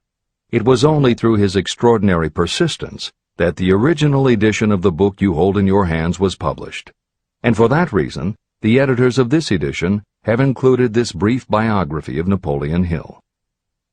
The following is adapted from A Lifetime of Riches, the biography of Napoleon Hill, written by Michael J. Ritt, Jr. and Kirk Landers, and also draws upon Napoleon Hill's first bestseller, his 4-volume masterwork, Law of Success. In it, Hill told of the 7 turning points in his own life, and those excerpts told in his words are told in the first person. Born into poverty in the backwoods of Virginia, young Nap, as he was called, was the local gun-toting troublemaker. He would probably have ended up a criminal had his widowed father not met and married Martha Ramey Banner. Nap's new stepmother set out to change the family's mountain ways, and she started by trading Napoleon a typewriter for his 6-shooter pistol. She told him, "If you become as good with a typewriter as you are with that gun, you may become rich and famous and known throughout the world." Her faith and encouragement turned young Nap around, and by the age of 15, he was submitting stories to the local newspapers and doing everything he could to get himself out of his meager circumstance. After completing high school and 1 year at a business college, he wrote an audacious letter to Rufus Ayers, one of the most powerful men in the coal industry. Hill wrote to apply for a job, but he said that he didn't want a salary. In fact, he said he would pay Ayers. Hill proposed that Ayers could charge him whatever he wanted on a monthly basis, but if at the end of 3 months Hill had proved his worth, he then would expect Ayers to pay him a salary of the same monthly amount. Ayers admired Hill's style and hired him, with pay. First turning point. After finishing a course at a business college, I took a job as stenographer and bookkeeper. As a result of having practiced the habit of performing more work and better work than that for which I was paid, I advanced rapidly until I was assuming responsibilities and receiving a salary far out of proportion to my age.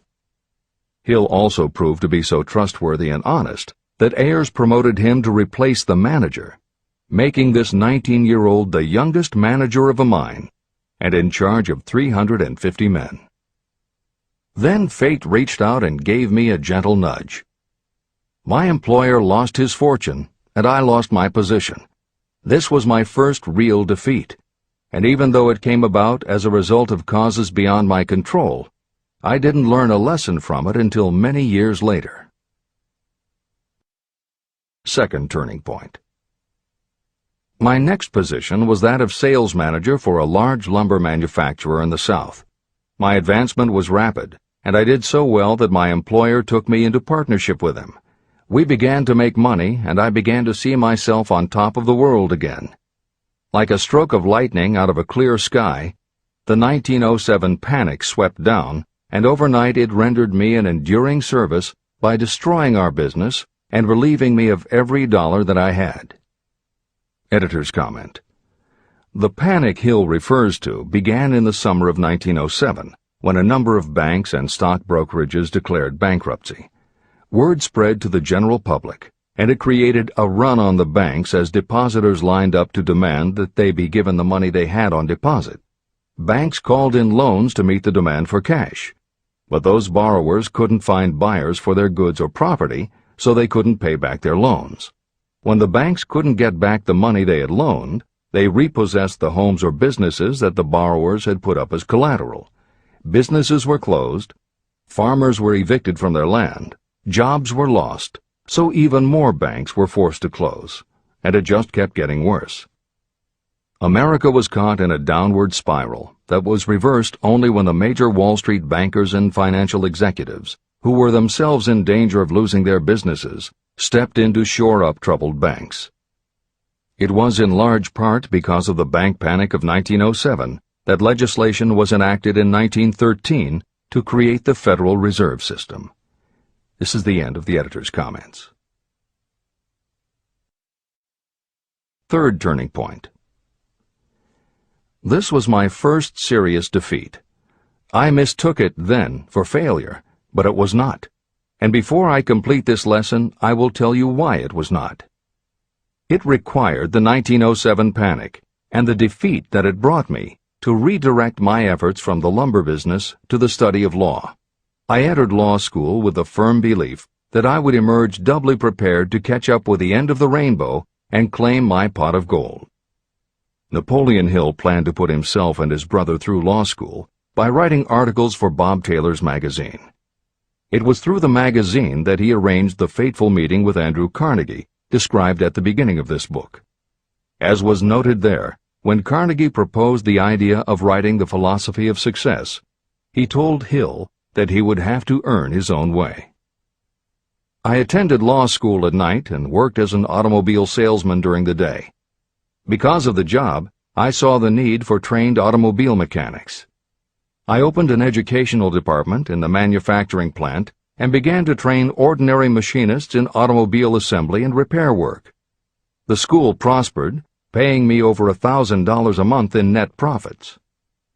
My banker knew that I was prospering, therefore he loaned me money with which to expand. A peculiar trait of bankers is that they will loan us money without any hesitation when we are prosperous. My banker loaned me money until I was hopelessly in his debt. Then he took over my business as calmly as if it had belonged to him, which it did. From an income of more than $1,000 a month, I was suddenly reduced to poverty. For the third time, Hill had experienced defeat, but he was not beaten. He got another job, and all the while continued to work on the Carnegie Project. Fourth turning point, 1912. Because my wife's family had influence, I secured the appointment as assistant to the chief counsel for one of the largest coal companies in the world.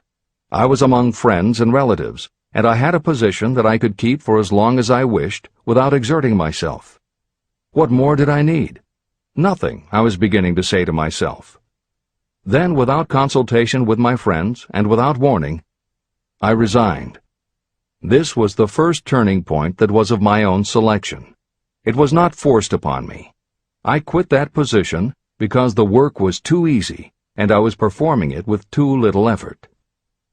This move proved to be the next most important turning point of my life, although it was followed by 10 years of effort that brought almost every conceivable grief the human heart can experience. I selected Chicago as my new field of endeavor. I made up my mind that if I could gain recognition in Chicago, in any honorable sort of work, it would prove that I had something that might be developed into real ability. Fifth turning point. My first position in Chicago was that of advertising manager for a large correspondence school. I did so well that the president of the school induced me to resign my position and go into the candy manufacturing business with him. We organized the Betsy Ross Candy Company, and I became its first president. The business grew rapidly, and soon we had a chain of stores in 18 different cities. They did so well, in fact, Hill's partners decided they wanted to take over the business. They had Hill arrested on a false charge, and then offered to withdraw the charge if he would turn over to them his interest in the business. Outraged at the suggestion, Hill refused. When the case went to court, his partners failed to appear for the hearing. Hill sued them for malicious damage to his character. The judge's ruling completely vindicated Hill and allowed him the option to have his partners thrown in jail. Being arrested seemed at the time a terrible disgrace, even though the charge was false.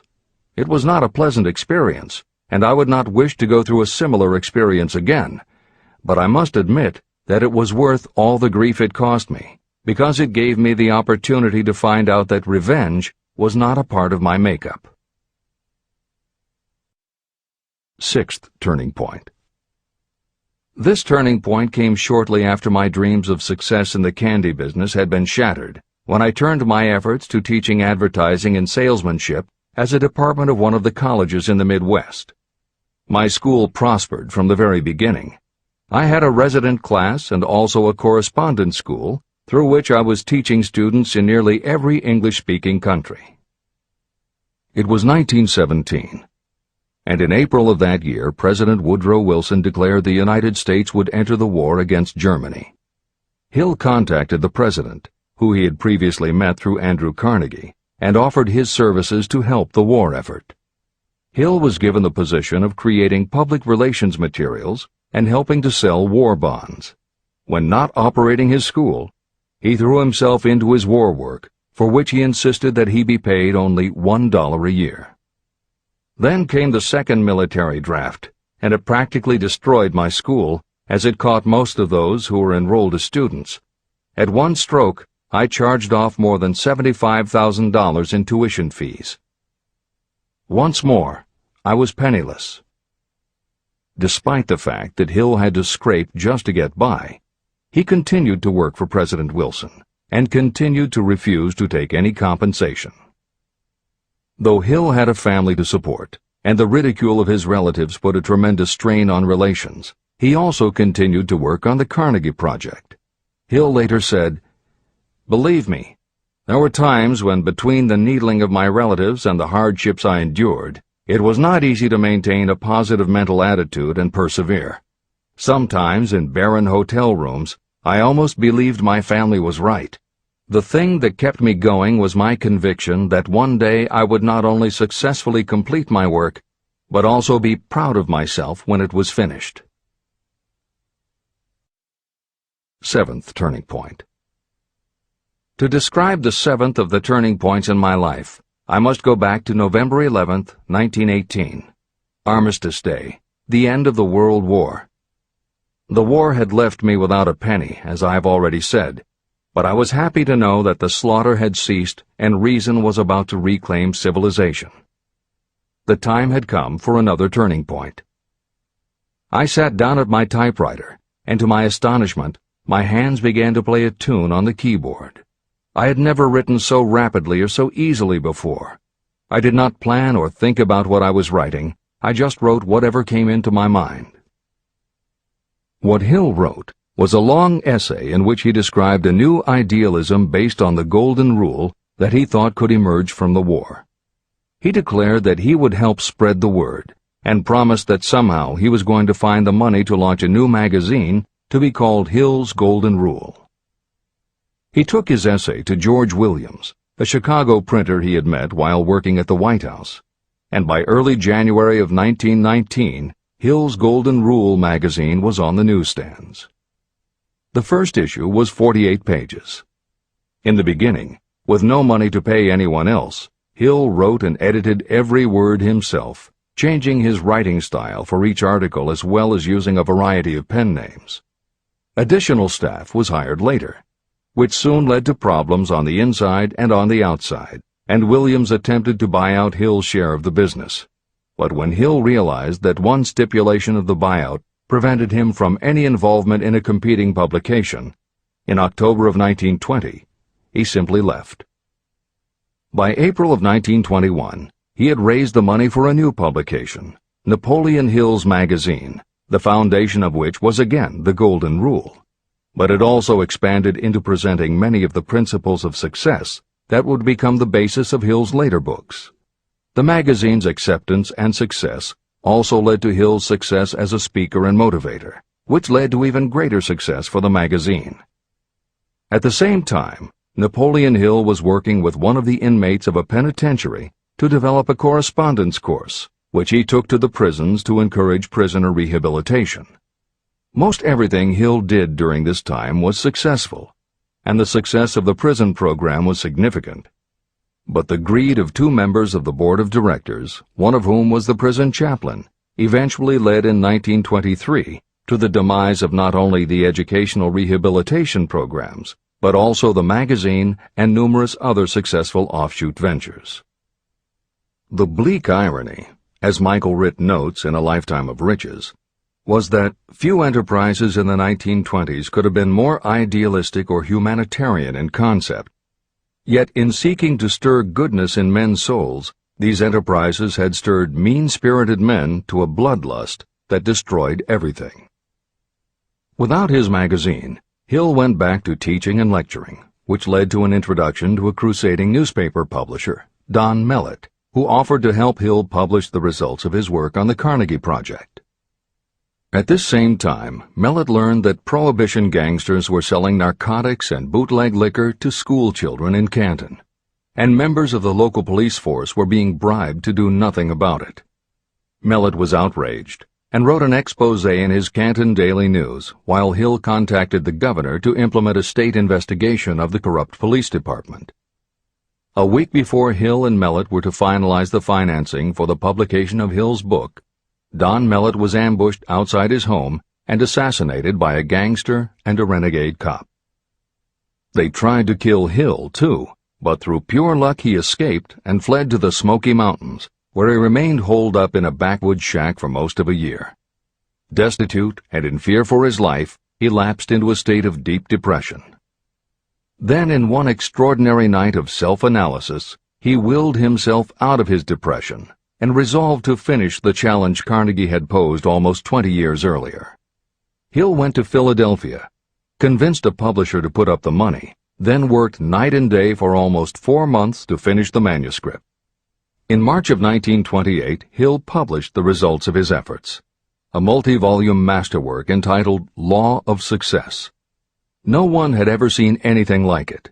It was a phenomenon, a runaway bestseller.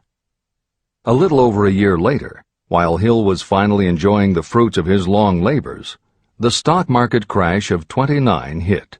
The bottom fell out of everything, including the market for books. Though he never gave up on his vision, like the rest of America, Hill struggled through the Depression. He lectured, he wrote, and he taught in every way he could, but it was very hard to preach personal achievement to a country that had lost faith in itself. Napoleon Hill made it his personal mission to turn the tide by creating a variety of self-help programs, but it became disappointingly apparent that it was going to take more than one man to do it.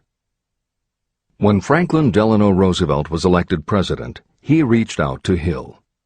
Though Napoleon Hill was an avowed capitalist, he believed enough in the ultimate goal of FDR's policies that he committed himself to helping the new administration.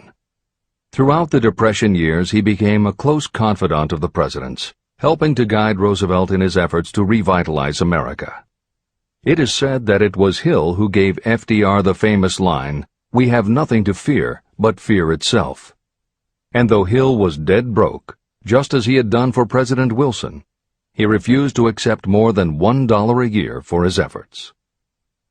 In 1937, as America was finally beginning to see glimmerings of hope that the Great Depression might end, Hill convinced his publisher that America now needed a book to help shake off the mental and emotional stigma of those terrible times.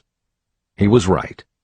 They released Think and Grow Rich to such resounding success that it sold well over 1 million copies even before the Depression ended. At this writing, it has sold more than 60 million copies worldwide, and to this day it still sells more than 1 million copies a year in its various editions.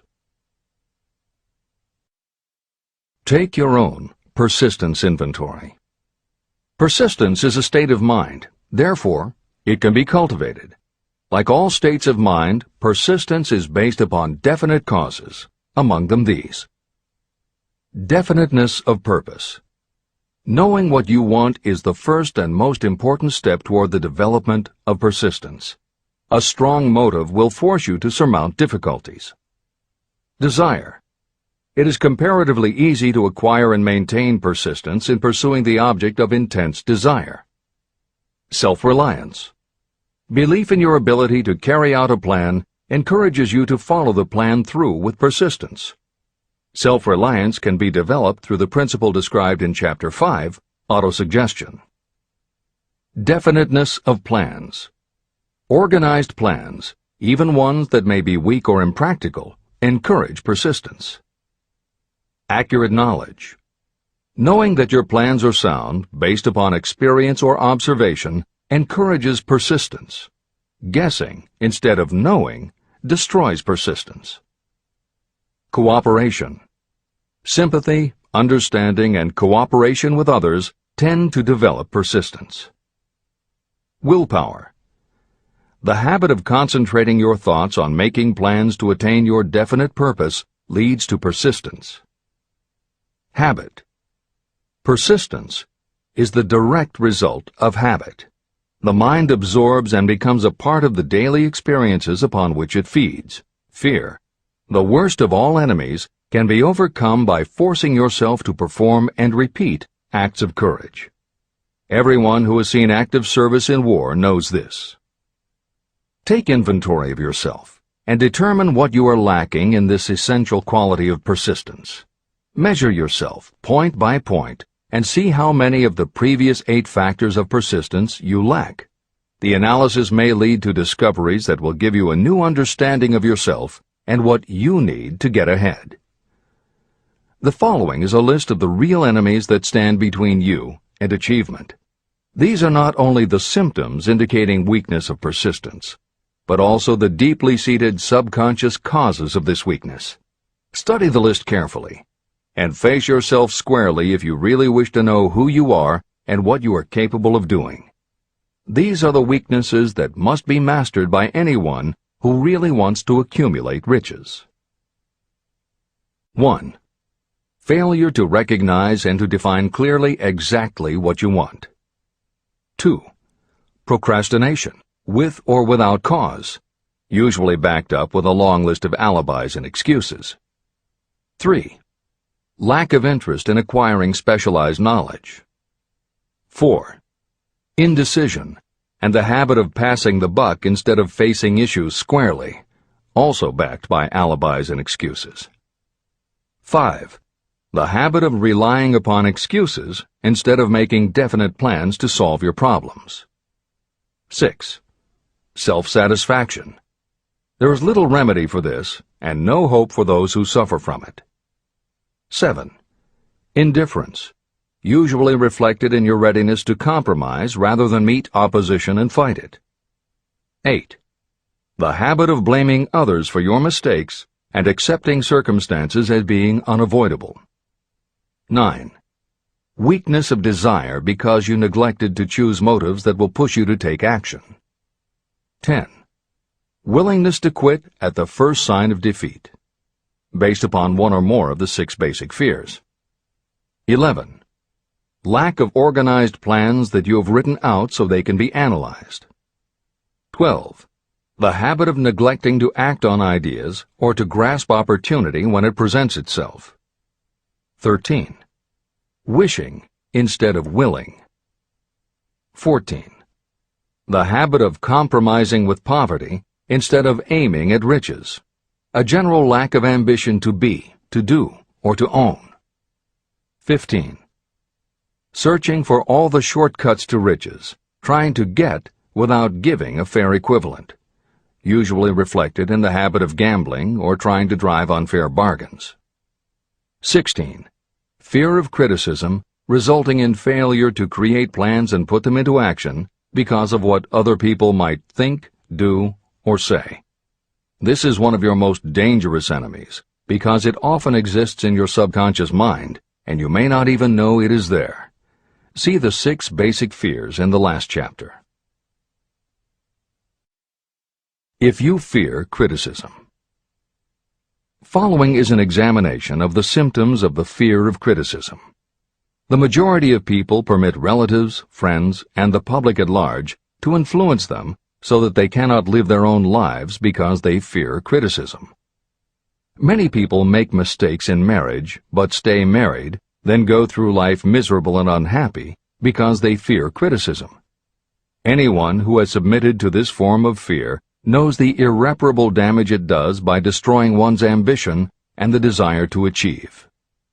Millions of people neglect to go back and get an education after having left school because they fear criticism. Countless numbers of men and women permit relatives to wreck their lives in the name of family duty because they fear criticism. Duty does not require you to submit to the destruction of your personal ambitions and the right to live your own life in your own way. People refuse to take chances in business because they fear the criticism that may follow if they fail. The fear of criticism in such cases is stronger than the desire for success. Too many people refuse to set high goals for themselves because they fear the criticism of relatives and friends who may say, "Don't aim so high, people will think you're crazy." When Andrew Carnegie suggested that I devote 20 years to the organization of a philosophy of individual achievement, my first impulse was fear of what people might say. His suggestion was far greater than anything I had ever conceived for myself. My first instinct was to create excuses, all of them traceable to the fear of criticism. Something inside of me said, "You can't do it. The job is too big and requires too much time. What will your relatives think of you? How will you earn a living? No one has ever organized a philosophy of success. What right have you to believe you can do it? Who are you anyway to aim so high? Remember your humble birth. What do you know about philosophy? People will think you are crazy, and they did. Why hasn't some other person done this before now? These and many other questions flashed into my mind. It seemed as if the whole world had suddenly turned its attention to me with the purpose of ridiculing me into giving up all desire to carry out Mr. Carnegie's suggestion. Later in life, after having analyzed thousands of people, I discovered that most ideas are stillborn. To grow, ideas need the breath of life injected into them through definite plans of immediate action. The time to nurse an idea is at the time of its birth. Every minute it lives gives it a better chance of surviving. The fear of criticism is what kills most ideas that never reach the planning and action stage. Breaks can be made to order. Many people believe that success is the result of lucky breaks. There may be something to that, but if you depend upon luck, you will almost surely be disappointed. The only break anyone can afford to rely on is a self-made break. These come through the application of persistence. The starting point is definiteness of purpose. Editor's comments. In 1999, Mark Myers, editor of one of the country's most influential self-help newsletters, Bottom Line Personal, wrote a book entitled How to Make Luck: 7 Secrets Lucky People Use to Succeed. In it, he tells of a study that was done by the psychology department at the University of Hertfordshire near London. They assembled a group of people, half of whom either thought themselves lucky or were considered to be lucky by others. The other half of the group believed they were unlucky. They were all brought to campus to watch a computerized random coin toss. Each person watched as a cartoon elf came on screen and flipped a coin. Each was asked to call heads or tails. The results of the experiment proved that the unlucky group guessed right approximately the same number of times as the lucky group.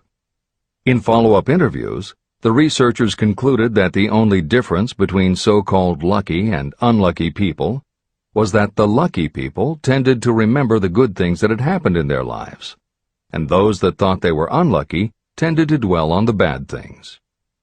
The scientific fact is that luck, in terms of calling a coin toss, spinning a wheel, or turning a card, is completely random, and there's nothing we can do about it.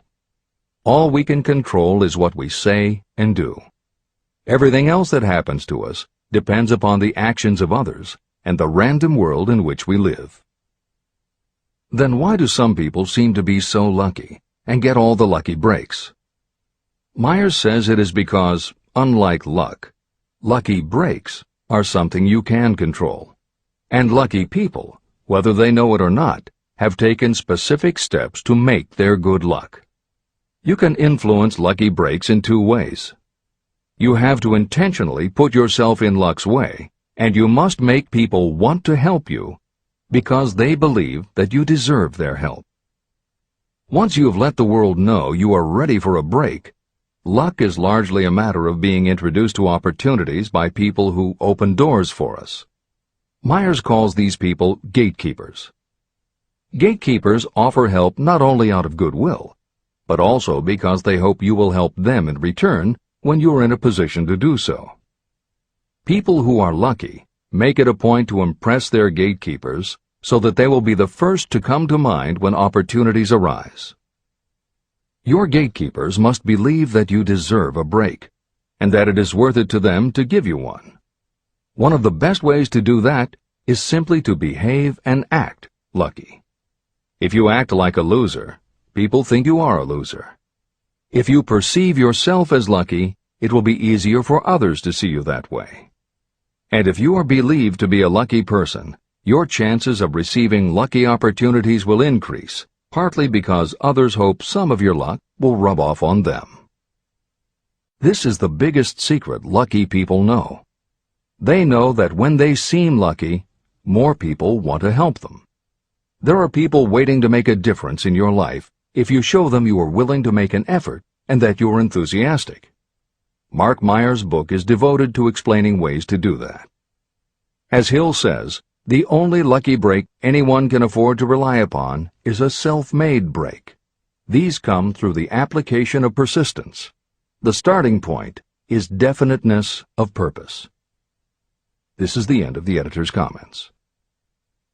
If you stop the first 100 people you meet on the street and ask them what they want most in life, 98 of them would not be able to tell you.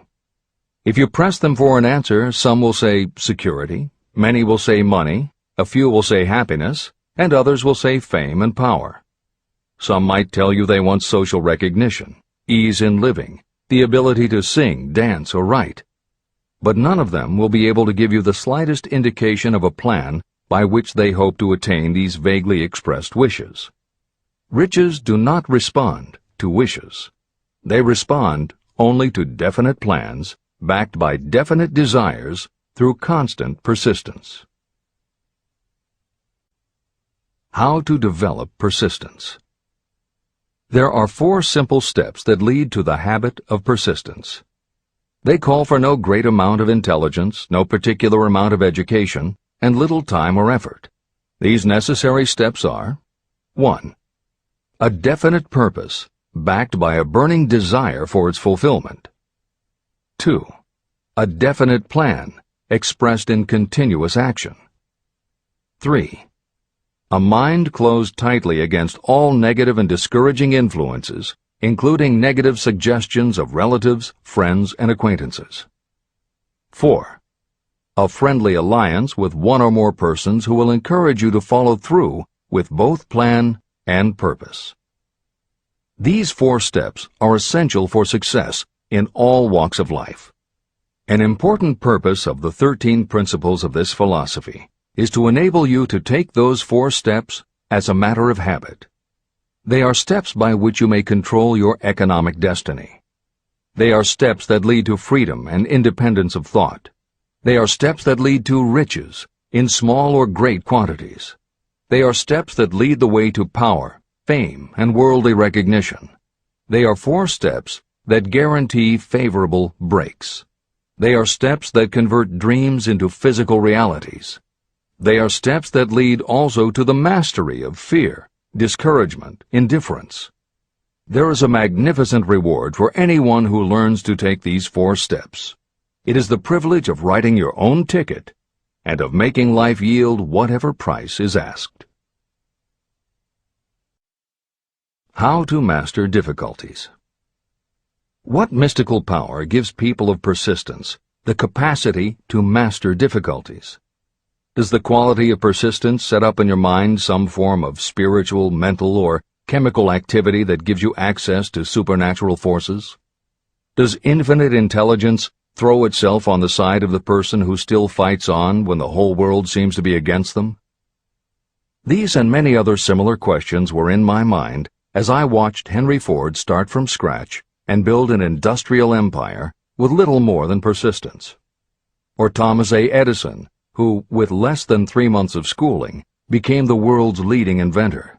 He turned his persistence into sound recording and playback machines, motion picture cameras and projectors, and the incandescent light, to say nothing of 100 other useful inventions. I had the opportunity to analyze both Mr. Edison and Mr. Ford up close and personal, year by year, over a long period of time. So I speak from actual knowledge when I say that I found no quality except persistence in either of them that even remotely suggested the major source of their stupendous achievements. If you make an impartial study of the prophets, philosophers, and religious leaders of the past, you will come to the inevitable conclusion that persistence, concentration of effort, and definiteness of purpose were the major sources of their achievements.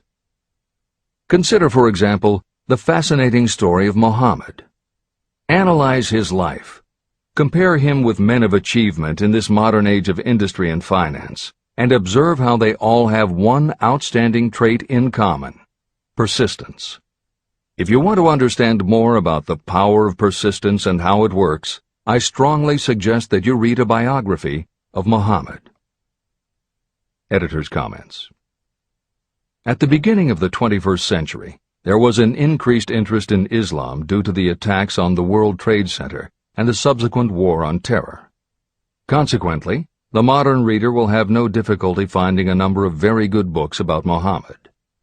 At the time that Hill was writing the first edition of Think and Grow Rich, one of the best biographies of Muhammad was written by Esad Bey, who was born in Baku, Azerbaijan, the son of a Jewish businessman named Nusenbaum.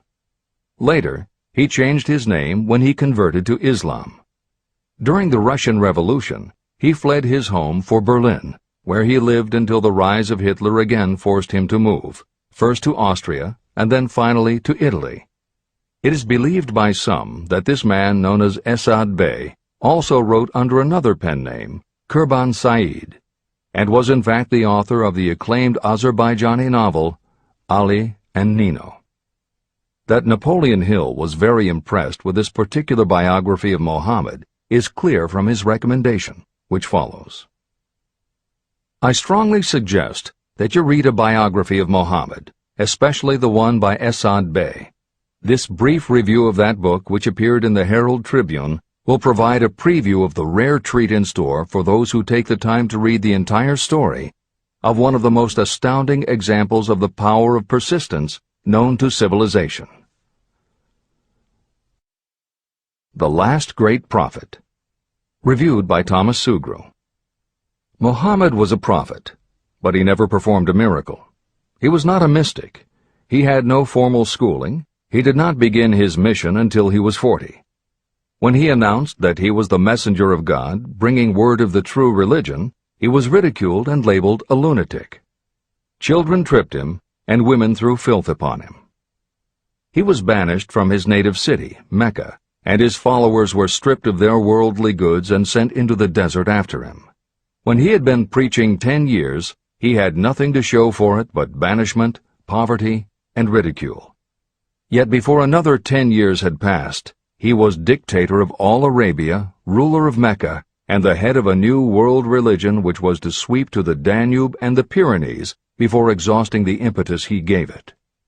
That impetus was threefold: the power of words, the efficacy of prayer, and man's kinship with God. His career never made sense. Muhammad was born to impoverished members of a leading family of Mecca.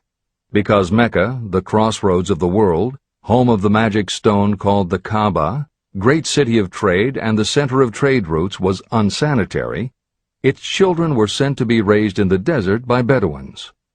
Muhammad was thus nurtured, drawing strength and health from the milk of nomad, vicarious mothers.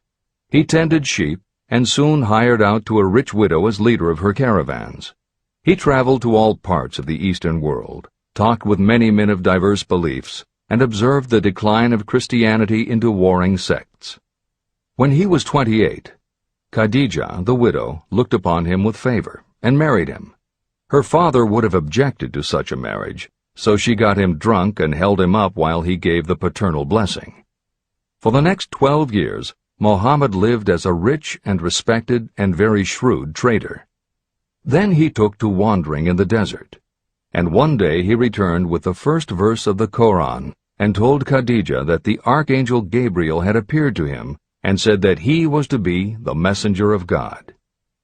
The Koran, the revealed word of God, was the closest thing to a miracle in Muhammad's life. He had not been a poet. He had no gift of words.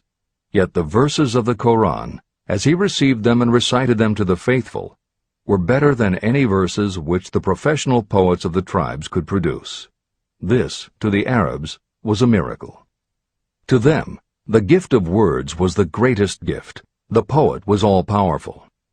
In addition, the Koran said that all men were equal before God, that the world should be a democratic state, Islam.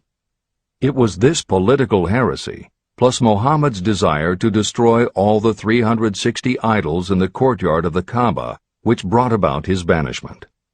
The idols brought the desert tribes to Mecca, and that meant trade. So the businessmen of Mecca, the capitalists, of which he had been one, set upon Muhammad. Then he retreated to the desert and demanded sovereignty over the world. The rise of Islam began. Out of the desert came a flame which would not be extinguished. A democratic army, fighting as a unit and prepared to die without wincing. Muhammad had invited the Jews and Christians to join him, for he was not building a new religion. He was calling all who believed in one God to join in a single faith. If the Jews and Christians had accepted his invitation, Islam would have conquered the world. They didn't. They would not even accept Muhammad's innovation of humane warfare. When the armies of the Prophet entered Jerusalem, not a single person was killed because of his faith. When the Crusaders entered the city, centuries later, not a Muslim man, woman, or child was spared. But the Christians did accept one Muslim idea, the place of learning, the university.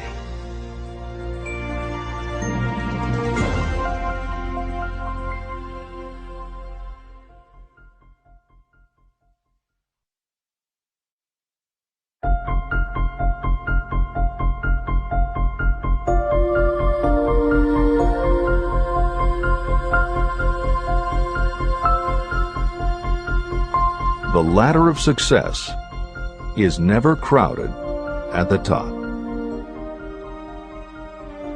Chapter 11. Power of the Mastermind, the Driving Force. The ninth step toward riches. Power is essential for success in the accumulation of money. Plans are useless without sufficient power to turn them into action. This chapter will describe the method by which an individual may attain and apply power. Power may be defined as organized and intelligently directed knowledge. Power, as the term is used here, refers to organized effort, sufficient to enable an individual to transmute desire into its monetary equivalent. Organized effort is produced through the coordination of effort of two or more people who work toward a definite end in a spirit of harmony. Power is required to accumulate money. Power is necessary to keep the money after it has been accumulated. How can power be acquired? If power is organized knowledge, let us examine the sources of knowledge. Infinite intelligence. This source of knowledge may be accessed with the aid of creative imagination through the subconscious mind, as described in the previous chapters on faith, auto-suggestion, and imagination, and as will be elaborated on in Chapter 13, the subconscious mind, and Chapter 14, the brain. Accumulated experience. The accumulated experience of humanity may be found in any well-equipped public library. An important part of this accumulated experience is taught in public schools and colleges, where it has been classified and organized. Editor's comment. The computer revolution and the Internet have had a profound effect upon the quantity of information available and on the ease of access and ability to organize that information. This is the end of the editor's comment. Experiment and research. In the field of science, and in practically every other walk of life, people are gathering, classifying, and organizing new facts daily. This is the source to which you must turn when knowledge is not available through accumulated experience. Here, too, the creative imagination must often be used. Editor's comment. Today, because of the computer revolution and the Internet, publishing and dissemination of information happens so quickly that there is almost no lag time between experiment or research and the integration of those results into available knowledge. This is the end of the editor's comment. Knowledge may be acquired from any of the foregoing sources. It may be converted into power by organizing it into definite plans and by putting those plans into action. If you examine the three sources of knowledge, you will see how difficult it would be if you had to depend upon just your own efforts to assemble all the knowledge you need and turn it into definite plans of action. If your plans are big and comprehensive, generally you will have to get others to cooperate with you if you are going to organize your knowledge so that you can turn your plans into power. Gaining power through the mastermind. The mastermind may be defined as coordination of knowledge and effort in a spirit of harmony between two or more people for the attainment of a definite purpose. No individual may have great power without utilizing the mastermind. In Chapter 8, Organized Planning. I commented on how to create plans for translating desire into its monetary equivalent. If you carry out these instructions with persistence and intelligence, and use discrimination in choosing your mastermind group, your objective will have been halfway reached even before you begin to recognize it. Editor's comments. In the following section, Hill describes the two kinds of power that an individual can access by assembling a mastermind alliance and working with that group. The first kind of power that he mentions is economic power, which needs no comment from the editors. However, to describe the second kind of power, for want of a better term, Hill uses the term psychic. Because this word has taken on connotations that Hill never intended, this concept deserves clarification before you read on. As is obvious throughout this book, Napoleon Hill was a very practical man. His use of the word psychic in this chapter has nothing to do with seances, fortune-telling, magic, or any other aspect of the paranormal. The word psychic is defined as of or pertaining to the human mind, and Hill uses the term to describe something pertaining to the mind that everyone reading this book has experienced. It is that feeling you get when you are working together with other people. Everyone is very focused on the same goal, and it is going so well that you seem to be in tune with each other. When that happens, you not only work well with the others, but your own work and ideas also seem to be operating on a higher and better plane than usual. This is the end of the editor's comments. So you may better understand the potential power available to you through a properly chosen mastermind group, I will explain the two characteristics of the mastermind principle. One kind of power is economic, and the other psychic. Economic power. The economic feature is obvious. Economic advantages may be created by any person who surrounds himself with the advice, counsel, and personal cooperation of a group of people who are willing to lend him or her wholehearted aid in a spirit of perfect harmony. This form of cooperative alliance has been the basis of nearly every great fortune. Your understanding of this great truth may definitely determine your financial status. Psychic power. What I refer to as the psychic phase of the mastermind principle is a little more difficult to comprehend. You'll get a better sense of the meaning from this statement. No two minds ever come together without creating a third, invisible, intangible force, which may be likened to a third mind. The human mind is a form of energy.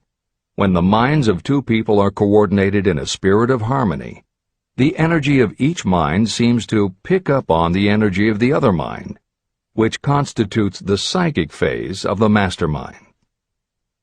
The mastermind principle, or rather the economic feature of it, was first called to my attention by Andrew Carnegie. Discovery of this principle was responsible for the choice of my life's work. Mr. Carnegie's mastermind group consisted of a staff of approximately 50 people with whom he surrounded himself for the purpose of manufacturing and marketing steel. He knew little of the technical side of the steel business. His strength was his ability to get others to work together in perfect harmony toward achieving a common goal. Carnegie attributed his entire fortune to the power he accumulated through this mastermind alliance. If you analyze the record of anyone who has accumulated a great fortune, and many of those who have accumulated modest fortunes, you will find that they have either consciously or unconsciously employed the mastermind principle. Great power can be accumulated through no other principle. How to multiply your brain power. The human brain may be compared to an electric battery.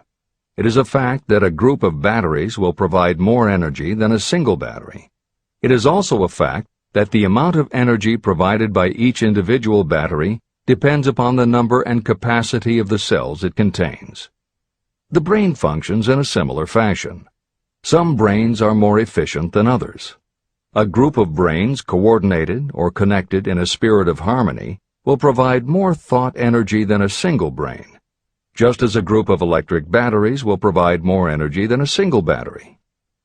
Through this metaphor, you can see that the mastermind principle holds the secret of the power wielded by those who surround themselves with others of great brain power. The following will further define the so-called psychic phase of the mastermind principle. When a group of individual minds are coordinated and function in harmony, the increased energy created through that alliance becomes available to every individual mind in the group. Henry Ford began his business career under the handicap of poverty, illiteracy, and ignorance. Within the inconceivably short period of 10 years, Mr. Ford mastered these 3 handicaps, and within 25 years, he made himself one of the richest men in America. How did he do it? Here is an important clue. Mr. Ford's most rapid strides became noticeable from the time he became a personal friend of the famed inventor Thomas A. Edison.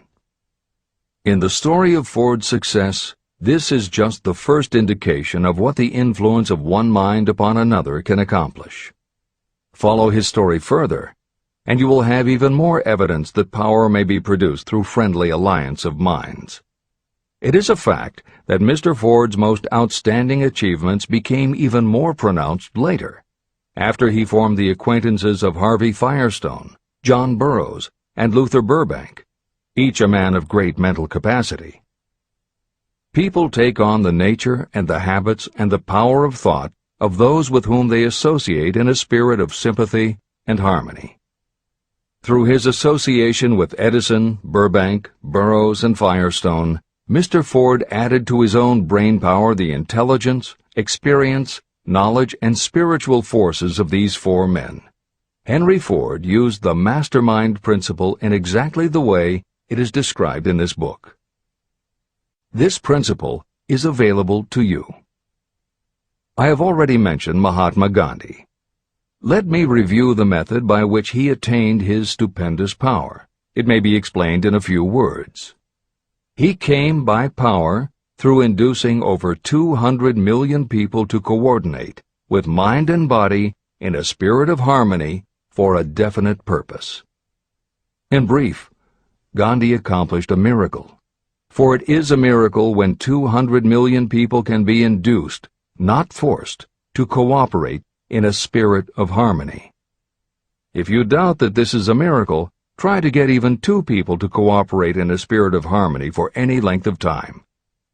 Every person who manages a business knows how difficult it is to get employees to work together in a spirit even remotely resembling harmony. Editor's comments. The first step in putting together your mastermind alliance is to clearly know your desire. Your desire will tell you what you need. It could be a small group, just 2 or 3 people, as was the case with Stephen Jobs and Steve Wozniak when they formed Apple, Bill Gates and Paul Allen launching Microsoft, or Steven Spielberg, Jeffrey Katzenberg, and David Geffen creating DreamWorks SKG. Or it could be a large group, such as the Mastermind Alliance of 30 regional directors of Century 21 Real Estate, which founder Arthur Bartlett firmly believes was essential to the company's success. Napoleon Hill suggests that in most cases it should be a dozen people or less, and generally the smaller the better. Choosing the people means finding those who not only share your vision, but who will also share their ideas, information, and contacts with you. They will let you use the full strength of their experience, training, and knowledge as if it were your own, and they will do it in a spirit of perfect harmony. The question that immediately comes to every reader's mind is, where do I find people who will help me to that degree? Napoleon Hill cannot answer that question for you, but he does tell you what to look for. Where you look is up to you.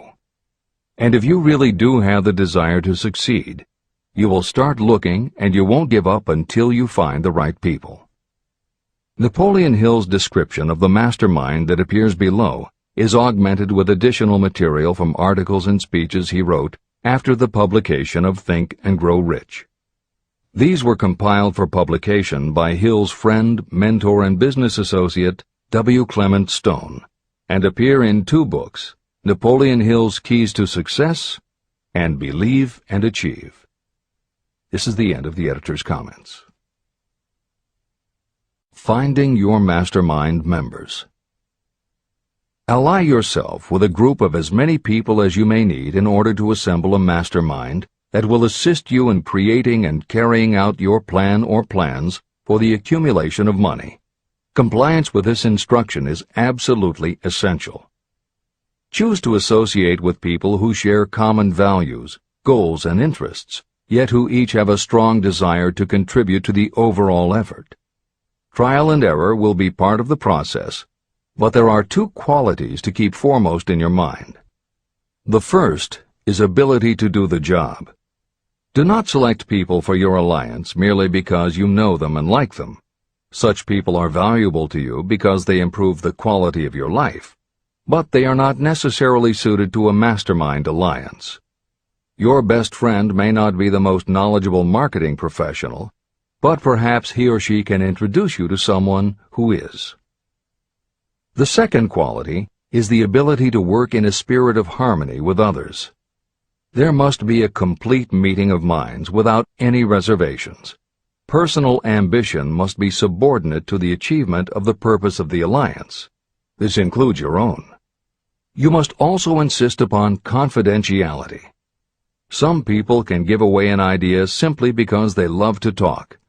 You don't need them in your group. Attune yourself to every member of the group. Try to imagine how you would react in a given situation if you were in his or her shoes. Pay attention to body language. Sometimes facial expressions and movements say far more about what a person feels than the words that come out of his or her mouth. Be sensitive to what is not being said. Sometimes what is left out is far more important than what is included. Don't try to force the group along too quickly. Allow for those who want to test ideas by playing devil's advocate. Compensating your mastermind. Before forming your mastermind alliance, decide what advantages and benefits you may offer the individual members of your group in return for their cooperation. No one will work indefinitely without some form of compensation. No intelligent person should request or expect another to work without adequate compensation. Wealth will obviously have the most appeal to your members. Be fair and generous in your offer. Recognition and self-expression may be just as important as money to some of your members. Remember that in such partnerships, the principle of going the extra mile, doing more and better than paid for, is especially important. As the leader, you should set an example for the others to follow. Each member must agree at the outset on the contribution each will make, and on the division of benefits and profits. Otherwise, be assured that dissension will arise, you will have wasted everyone's time, you will ruin friendships, and your venture will be destroyed. Meeting with your mastermind. Arrange to meet with the members of your mastermind group at least twice a week, and more often if possible, until you have jointly perfected the necessary plan or plans for the accumulation of money. The first meeting will be involved in sorting out strengths and weaknesses, and in fine-tuning your plans. Your alliance must be active to do any good. Establish specific responsibilities and action steps to be taken. As your mastermind matures and harmony grows among the members, you will find that the meetings create a flow of ideas into every member's mind. Don't let the meetings become so regular and formalized that they inhibit phone calls and other less formal contact. Mastermind maintenance.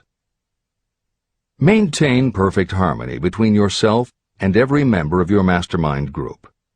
If you fail to carry out this instruction to the letter, you may expect to meet with failure. The mastermind principle cannot work where perfect harmony does not prevail. Create a non-threatening environment. Explore all ideas with equal interest and concern for the originator's feelings. Everyone must deal with everyone else on a completely ethical basis, No member should seek unfair advantage at the expense of others. As the leader, you must inspire confidence in your members by your dedication to your desire, which is the object of the group. The members must know with certainty that you are reliable, trustworthy, and loyal. When you are finally ready to present the results of your efforts to investors, buyers, or the public, you may face your greatest leadership challenge in maintaining the harmony of your mastermind. The group's efforts will now be judged by outsiders, and facing judgment takes courage and persistence. The courage of separate individuals is nothing compared with that of a united team. The more you are able to maintain harmony, the greater the power, and the greater the power, the more resistance you can overcome. Marriage and the mastermind. A mastermind alliance with the person you love most deeply is of untold importance. If you are married and have not built your relationship on the same principles of harmony that are crucial to any alliance, you may have some reselling to do with your spouse. Set aside time each day to talk about what you want to achieve and how you are going about it. Rely on your definiteness of purpose to build your persuasive abilities, to convince your partner of the benefits of the work you are doing. It is very unlikely that your work will not affect your husband or wife in some significant way, and you absolutely must not drag your partner unwillingly into any adventure. Build your mastermind alliance into your marriage from the start, and it will steady and support you through the darkest moments. In fact, your whole family should be incorporated into your alliance. Lack of harmony at home can easily spill over elsewhere. A united family is a great team. The mastermind and infinite intelligence. The list of sources from which you can get power is headed by infinite intelligence. When two or more people coordinate in a spirit of harmony and work toward a definite objective, they place themselves in position to absorb power directly from that great universal storehouse that I refer to as infinite intelligence. This is the greatest of all sources of power. It is the source to which geniuses and great leaders turn, whether they may be conscious of the fact or not. In Chapter 13, the subconscious mind, and Chapter 14, the brain, the methods for accessing infinite intelligence will be described in greater detail. This is not a course on religion. Neither the principle of infinite intelligence nor any other principle in this book should be interpreted as interfering with, endorsing, or rejecting any person's religious beliefs. This book is confined exclusively to instructing the reader how to transmute the definite purpose of desire for money into its monetary equivalent. Read, and really think about what you are reading. Soon the entire subject will unfold, and you will see it in perspective. At this point, you are only seeing the detail of the individual chapters. Editor's comments. This chapter would not be complete without commenting on a mastermind that came into being almost 15 years after the first publication of Think and Grow Rich. Napoleon Hill's own mastermind alliance with multimillionaire businessman and philanthropist W. Clement Stone. On May 2, 1951, at the age of 67, Napoleon Hill and his wife Annie Lou agreed it was time for Napoleon to think about retiring. They decided to begin by cutting back on his speaking engagements after he completed the lectures that were already on his calendar, including one he was scheduled to give a few weeks later in Chicago. Unbeknownst to them, at that event W. Clement Stone had prearranged to sit at the head table next to Napoleon Hill. Like Hill, Stone had been born into poverty. At the age of 6, he started selling newspapers to help pay the rent, and by 13, he owned his own stand. By 16, he was selling insurance, and by 20, he'd managed to scrape together $100, which he used to start his own insurance agency. Stone was a consummate salesman and motivator, and his company was growing very nicely. Then in 1938 he read Think and Grow Rich, and was so inspired by it that he bought a copy for every one of his employees and continued to do so for each new person who joined his company. Over the years, this amounted to thousands of copies. When Stone was introduced to Hill, he told him about all the copies he had purchased of Think and Grow Rich and said that he firmly believed it was Hill's book that had transformed his sales force and turned his company from modest to extraordinary success. Napoleon Hill and W. Clement Stone found that they were in such complete accord that by the end of their first meeting, Hill had decided to postpone his retirement and join with Stone in a venture dedicated to creating a better world for this and future generations. Within a year, they launched Napoleon Hill Associates. They published new books by Hill, including How to Raise Your Own Salary and The Master Key to Riches. They reissued Hill's earlier bestsellers, and they co-authored a new bestseller, Success Through a Positive Mental Attitude. They also launched Success Unlimited magazine, created PMA Science of Success home study courses, made television programs, radio shows, a documentary film entitled A New Sound in Paris, which showed the amazing changes that happened when the entire town of Paris, Missouri, adopted the Napoleon Hill philosophy. And they both crisscrossed America speaking, teaching, giving interviews, and spreading the philosophy to as many people as possible. In addition to his work with Napoleon Hill Associates, Hill also consulted to W. Clement Stone's company, Combined Insurance Company of America. Hill designed and implemented a new training program for the sales force, which was so successful he astounded the business world by helping Stone grow his company from $30 million in assets to $100 million in less than 10 years.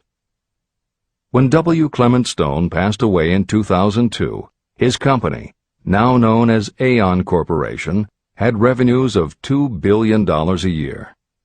W. Clement Stone had personally given more than $275 million to various charitable and philanthropic organizations.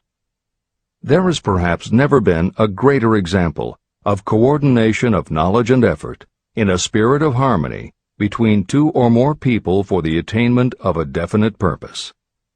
The sheer volume of work and scope of influence achieved in a 10-year period by Napoleon Hill and W. Clement Stone leaves little question as to the power and importance of a mastermind alliance. This is the end of the editor's comments. The power of positive emotions. Money is shy and elusive.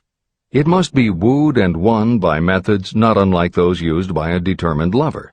And the power you use in the wooing of money is not greatly different from what you use to attract the one you love. It is the power of positive emotion. That power, when successfully used in the pursuit of money, must be mixed with faith. It must be mixed with desire. It must be mixed with persistence. It must be applied through a plan, and that plan must be set into action. When money comes in large quantities, it flows to the one who accumulates it as easily as water flows downhill. There exists a great unseen stream of power, which may be compared to a river that flows in two directions. One side flows in one direction, carrying all who get into that side of the stream onward and upward to wealth. The other side flows in the opposite direction, carrying all who are unfortunate enough to get into it and can't pull themselves out downward to misery and poverty. Everyone who has accumulated a great fortune has recognized the existence of this stream of life.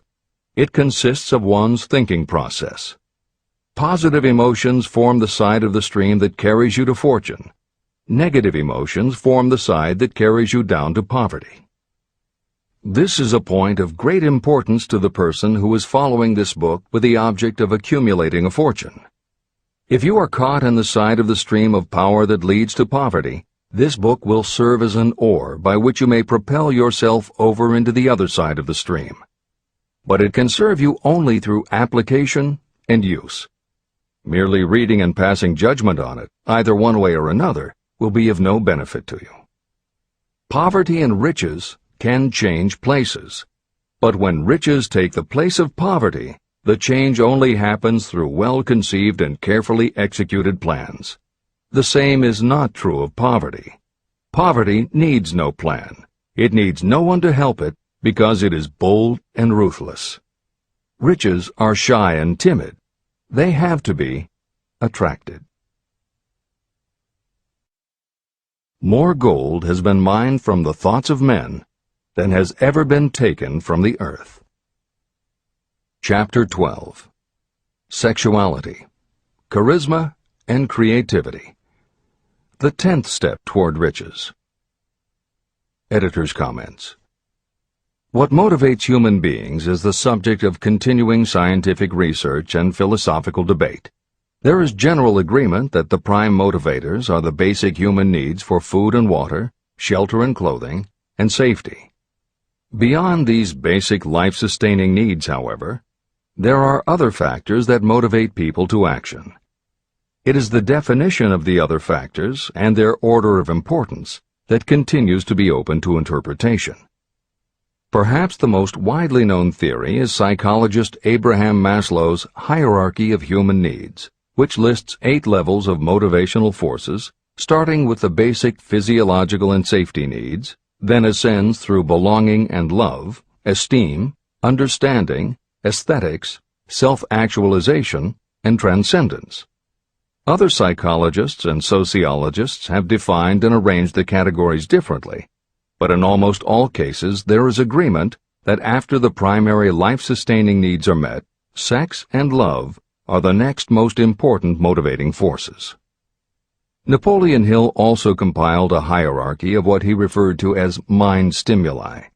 Like Maslow and other researchers, Hill identified sex and love as the most powerful non-life-sustaining factors in human motivation, but his focus was not on sex and love as they pertain to procreation.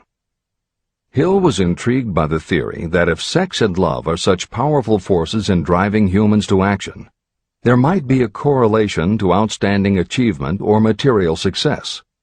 And if such a relationship exists, can the motivating force be intentionally channeled to this purpose? In the original edition of the following chapter, Hill used terms such as sex emotion and sex energy in his analysis of these motivating forces as they relate to attitude and personality. In this context, the use of the word sex was not meant to have the physical connotation that it often has today. Today these concepts would be conveyed by words such as sexuality, passion, or charisma. In this edition, where appropriate, the editors have opted for the modern usage of these and similar terms. This is the end of the editor's comments. Charisma. The world is ruled, and the destiny of civilization is established by the human emotions. People are influenced more by feelings than by reason. Your creativity is set into action entirely by emotions, and not by cold reason. The human mind responds to stimuli, through which it may be keyed up in such a way that it takes on characteristics such as enthusiasm, creative imagination, and intense desire.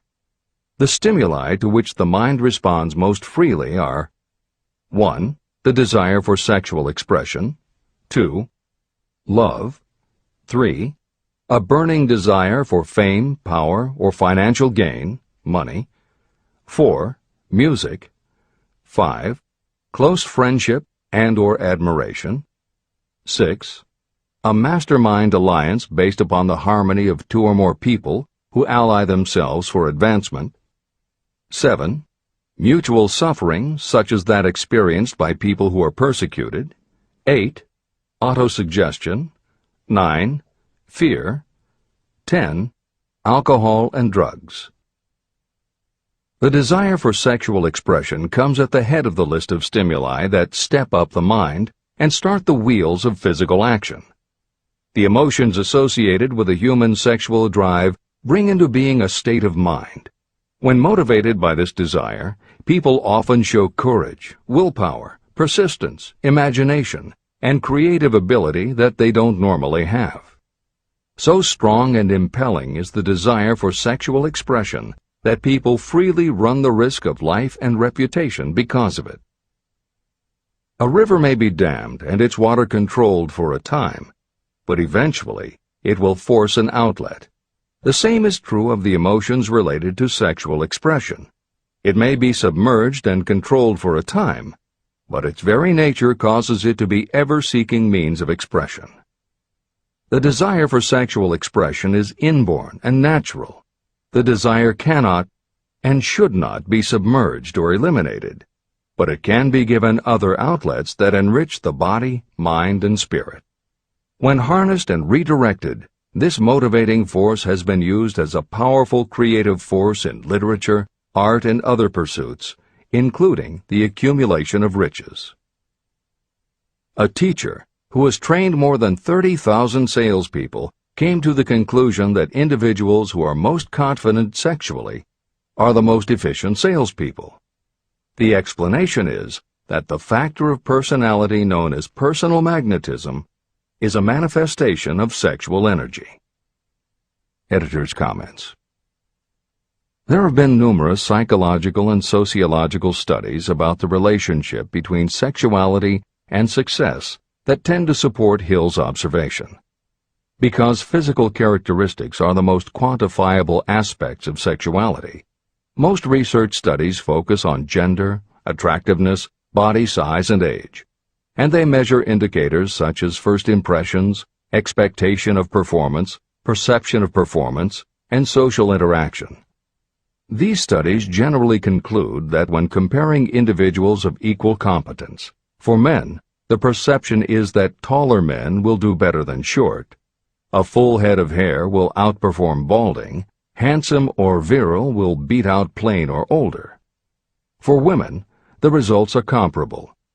The perception is that attractive performs better than plain, slim or shapely scores higher than overweight, younger is expected to be superior to older. These observations about physical sexuality may seem obvious, but they lead to a conclusion that is very significant. Obviously, not all people who succeed are tall and virile or attractive and shapely. It is also a fact that the success of those who are short, balding, plump, or plain isn't always due to superior skill or luck. Clearly, there is another kind of attractiveness that often supersedes physical appeal. This other kind of attractiveness is connected to human sexuality, but it is not what would usually be referred to as sexy. People who have this quality are often said to have chemistry, personality, charm, or appeal. Hill called this kind of attraction personal magnetism. Today, the more common term is charisma. This is the end of the editor's comments. When employing salespeople, a good sales manager looks for personal magnetism or charisma as the first requirement. People who lack this kind of sexual energy will never become enthusiastic, nor inspire others with enthusiasm. And enthusiasm is one of the most important requisites in salesmanship, no matter what you're selling. The public speaker, preacher, lawyer, or salesperson who is lacking in charisma is a flop as far as being able to influence others is concerned. That, plus the fact that most people are influenced through an appeal to their emotions, should easily convince you of the importance of charisma as a part of the salesperson's ability. Master salespeople attain mastery in selling because they either consciously or unconsciously transmute charisma, sexual energy, into sales enthusiasm. That statement explains the actual, practical meaning of sexual transmutation. The meaning of the word transmute is, in simple language, the changing or transferring of one element or form of energy into another. The transmutation of sexual energy means switching the mind from thoughts of physical expression to thoughts of some other nature. Salespeople who know how to turn on charisma have acquired the art of sexual transmutation, whether they know it or not. The majority of salespeople who transmute their sexual energy do so without being aware of what they are doing or how they are doing it. You can cultivate and develop this quality in your dealings with others. Through cultivation and understanding, this vital motivating force may be drawn upon and used to great advantage in relationships between people. This energy may be communicated to others in the following ways. The handshake. The touch of the hand indicates instantly the presence of charisma or the lack of it. The tone of voice. Charisma, or sexual energy, is the factor with which the voice may be colored or made musical and charming. Posture and carriage of the body. People with charisma move briskly and with grace and ease. The vibrations of thought. People with charisma project sexuality through their personality in a way that influences those around them. Clothing and style. People who are charismatic are usually very careful about their personal appearance. They usually select clothing of a style becoming to their personality, physique, complexion, etc. Editor's comments. Having established a link between sexuality and success in the form of charisma, in the following section, Napoleon Hill explores how sexuality might also be a motivating factor in success by enhancing creativity. To illustrate the connection, Hill draws upon the biographies of historical figures who exhibited both charisma and exceptional creativity. In the time since Hill conducted his research, many women have risen to positions of power and influence. Their accomplishments have been well documented and are readily available in bookstores and libraries.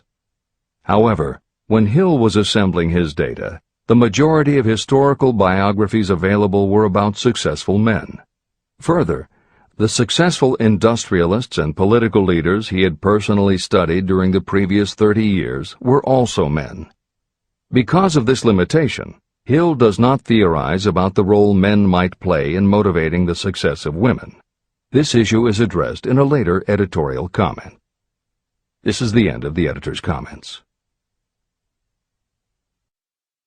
Creativity. It seemed quite significant to me when I made the discovery that practically every great leader I had the privilege of analyzing was a man whose achievements were largely inspired by a woman. In most instances, the woman was a wife, of whom the public had heard little or nothing.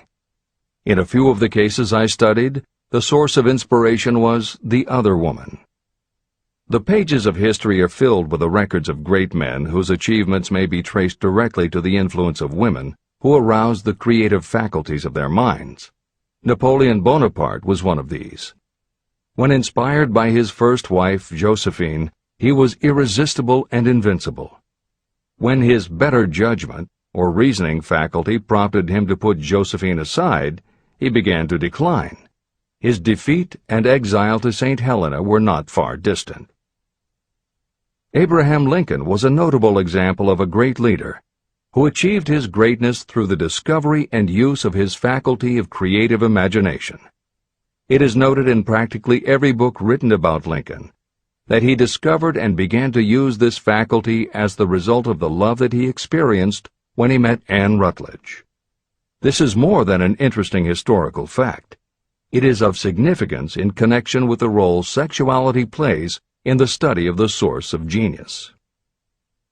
Following is a list of famous men of outstanding achievement: George Washington, Napoleon Bonaparte, William Shakespeare, Abraham Lincoln, Ralph Waldo Emerson, Robert Burns, Thomas Jefferson, Elbert Hubbard, Elbert H. Gary, Woodrow Wilson, John H. Patterson, Andrew Jackson, Enrico Caruso.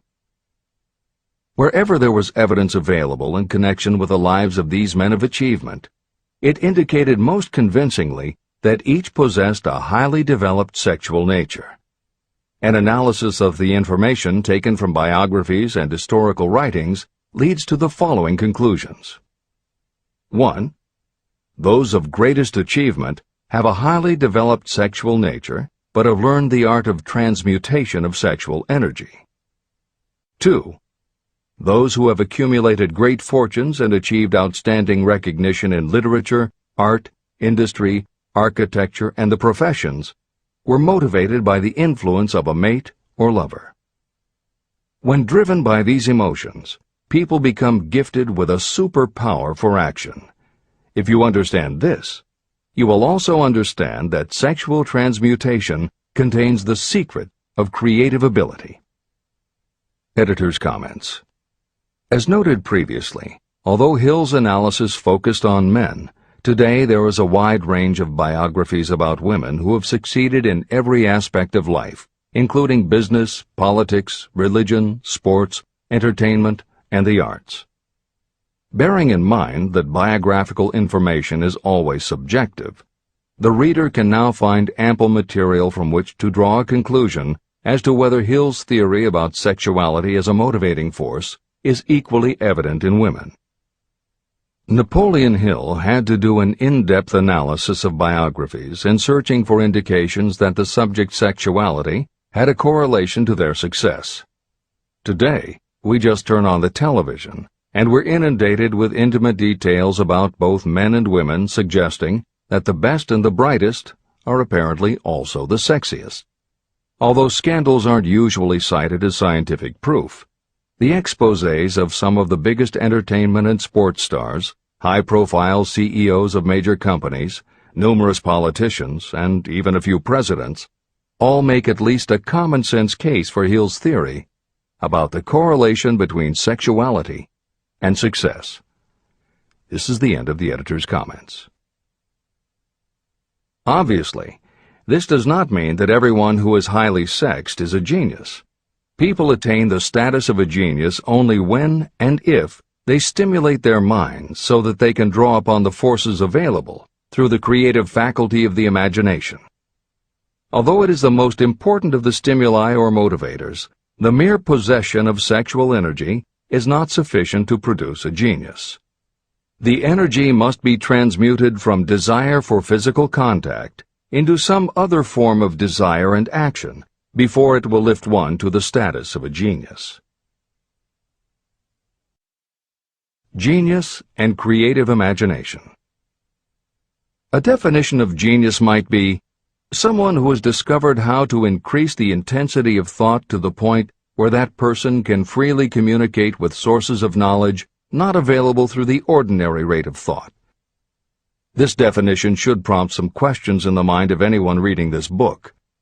The first question should be, how may one communicate with sources of knowledge that are not available through ordinary thought? The next question should be, are there known sources of knowledge that are available only to geniuses, and if so, what are these sources and exactly how may they be reached? In the following, I will offer methods so that you can experiment and prove to yourself that this is true. By doing so, you will have the answer to both questions. Editor's comment. Humans perceive things through the 5 senses of sight, smell, taste, hearing, and touch. Another kind of perception, as when you have a feeling about something, was discussed in the chapters on desire, faith, and auto-suggestion.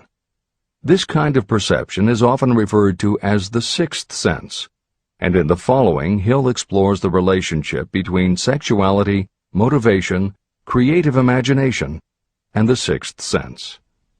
This is the end of the editor's comment. The reality of a 6th sense has been fairly well established. This 6th sense is creative imagination. The faculty of creative imagination is something the majority of people never use during an entire lifetime, and if they do use it, it usually happens by mere accident. Only a small number of people deliberately use their creative imagination for a specific purpose. Those who do use this faculty voluntarily and with understanding of its functions are geniuses. Creative imagination is the direct link between your finite mind and what I have termed infinite intelligence. All revelations and all discoveries of basic or new principles in the field of invention take place through the faculty of creative imagination. When ideas, concepts, or hunches flash into your mind, they can only have come from one or more of the following sources. 1. From the mind of some other person who has just released the thought, idea, or concept through conscious thought. 2. Your subconscious mind, which stores every thought and impression that ever reached your brain through any of the 5 senses. 3. from another person's subconscious storehouse. 4. Infinite intelligence. There are no other possible sources from which inspired ideas or hunches may be received. When brain action has been stimulated through one or more of the 10 mind stimulants listed at the beginning of this chapter, it has the effect of lifting you far above the horizon of ordinary thought. It permits you to envision distance, scope, and quality of thoughts not available on the lower plane, such as when you are solving routine problems of business. When you are lifted to a higher level of thought through mind stimulation, it is as though you have taken off in an airplane. You can now see over and beyond the horizon that limits your vision when you are on the ground. Not only that, but while you are on this higher level of thought, you are not even aware of such things as the problems of gaining the 3 basic necessities of food, clothing, and shelter. You are in a world of thought in which the ordinary workaday thoughts have been removed, just as the hills and valleys that obstruct your vision on the ground don't interfere when you are in an airplane. While on this exalted plane of thought, the creative faculty of the mind is given freedom for action. The way has been cleared for the 6th sense to function. It becomes receptive to ideas that could not reach the individual under any other circumstances. The 6th sense is the faculty that marks the difference between a genius and an ordinary individual. Developing your creative imagination. A mind stimulant is any influence that will either temporarily or permanently increase the intensity of thought. The previously mentioned 10 major stimulants are those most commonly resorted to. Through these sources you may commune with infinite intelligence, enter the storehouse of your subconscious mind, or perhaps even that of another person. That is all there is to genius. The more you use your creative faculty, the more alert and receptive it becomes to factors originating outside your conscious mind. And the more this creative faculty is used, the more you will rely upon it for your thoughts and ideas. This faculty can be cultivated and developed only through use. What we generally refer to as our conscience operates entirely through the faculty of the 6th sense. The great artists, writers, musicians, and poets become great because they acquire the habit of relying upon the still small voice that speaks from within, through their creative imagination. Anyone with a keen imagination knows that some of their best ideas come through so-called hunches.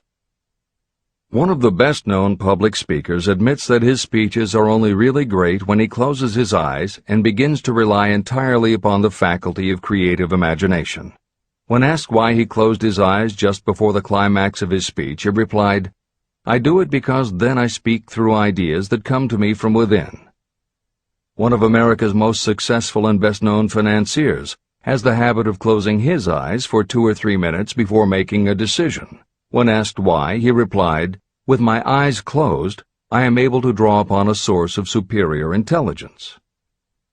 Dr. Elmer R. Gates created more than 200 useful patents through the process of cultivating and using his creative faculty. His method is significant to anyone interested in attaining to the status of genius. Dr. Gates was one of the really great, though less publicized, scientists of the world. In his laboratory, he had what he called his personal communication room. It was practically soundproof, and all light could be shut out. It had a small table on which he kept a pad of writing paper. In front of the table, on the wall, was a light switch. When Dr. Gates desired to draw upon the forces available to him through his creative imagination, he would go into this room, seat himself at the table, shut off the lights, and concentrate on the known factors of the invention he was working on. He would stay in that position until ideas began to flash into his mind in connection with the unknown factors of the invention. On one occasion, ideas came through so fast that he was forced to write for almost 3 hours. When the thoughts stopped flowing, he examined his notes and found they contained a minute description of principles that had no parallel in the known data of the scientific world. Moreover, the answer to his problem was right there in those notes. Dr. Gates earned his living by sitting for ideas. He did it for individuals and corporations, and some of the most sensible people and largest traditional corporations in America paid him to do it. The part of your mind that you generally use for reasoning may be faulty, because it is largely guided by your accumulated experience. Not all knowledge that you have learned through experience is accurate. Many times your creative ideas are much more reliable because they come from sources that are more reliable than those available to the reasoning faculty of the mind. Methods used by geniuses are available to you. The major difference between the genius and the ordinary inventor is that the genius makes use of both the synthesized and the creative faculties of imagination. For example, the scientific inventor begins an invention by organizing and combining the known ideas or principles accumulated through experience through the synthesized faculty, the reasoning faculty. If the inventor finds this accumulated knowledge is insufficient, the scientist then draws upon the sources of knowledge available through the creative faculty. The method by which the inventor does this varies with the individual, but this is the essence of the procedure. 1. The inventor stimulates his or her mind so that it functions on a higher-than-average plane through one or more of the mind stimulants. 2. The inventor then concentrates on the known factors, the finished part of the invention, and creates in his or her mind a perfect picture of the unknown factors, the unfinished part of the invention. The inventor holds this picture in mind until it has been taken over by the subconscious, then relaxes by clearing his or her mind of all thought and waits for the answer to flash into mind. Sometimes the results are both definite and immediate. At other times the results are negative, depending on the state of development of the sixth sense or creative faculty. Thomas Edison tried out more than 10,000 different combinations of ideas through the synthetic faculty of his imagination before he tuned in through the creative faculty and got the answer that perfected the incandescent light bulb. His experience was similar when he produced the phonograph. Editor's comments. Synchronicity, precognition, intuition, flashes of insight, hunches, gut feelings, symbolic dreams. These are all aspects of the phenomena Napoleon Hill was describing in his two correlated terms, creative imagination and infinite intelligence. And the fact that Hill made a serious study of this function of the mind puts him in exceptional company. The fathers of modern psychology, Sigmund Freud and Carl Jung, recognized and tried to explain this sixth sense. Jung's concept of the collective unconscious, which is the very basis of Jungian psychology, is in many ways identical to Hill's concept of infinite intelligence. Scientists from Archimedes to Newton to Einstein to the team of Watson and Crick, who determined the structure of DNA, all conceded that intuition was instrumental in their discoveries. Duke University created a department for the sole purpose of studying these phenomena under scientific conditions. Many scientists admit to using personalized techniques similar to Hill's method for accessing intuition and creativity. These include Friedrich Kekule, who discovered the molecular structure of benzene through a dream symbol; physiologist Otto Loewi, who had a hunch followed by a dream that won him the Nobel Prize in Medicine; and as mentioned above, James Watson's breakthrough in the structure of DNA. Mozart, Shelley, Coleridge, Huxley, Descartes, Robert Louis Stevenson all claimed intuition played a role in their creations. William Blake learned the secret to a copper engraving process from a dream. British Prime Minister Winston Churchill firmly believed a premonition saved him from being killed by a bomb during the Blitz of London. As was noted earlier, psychiatry, clinical hypnosis, and affirmations all had to overcome considerable skepticism before they were accepted. That is also true of those phenomena Hill terms infinite intelligence.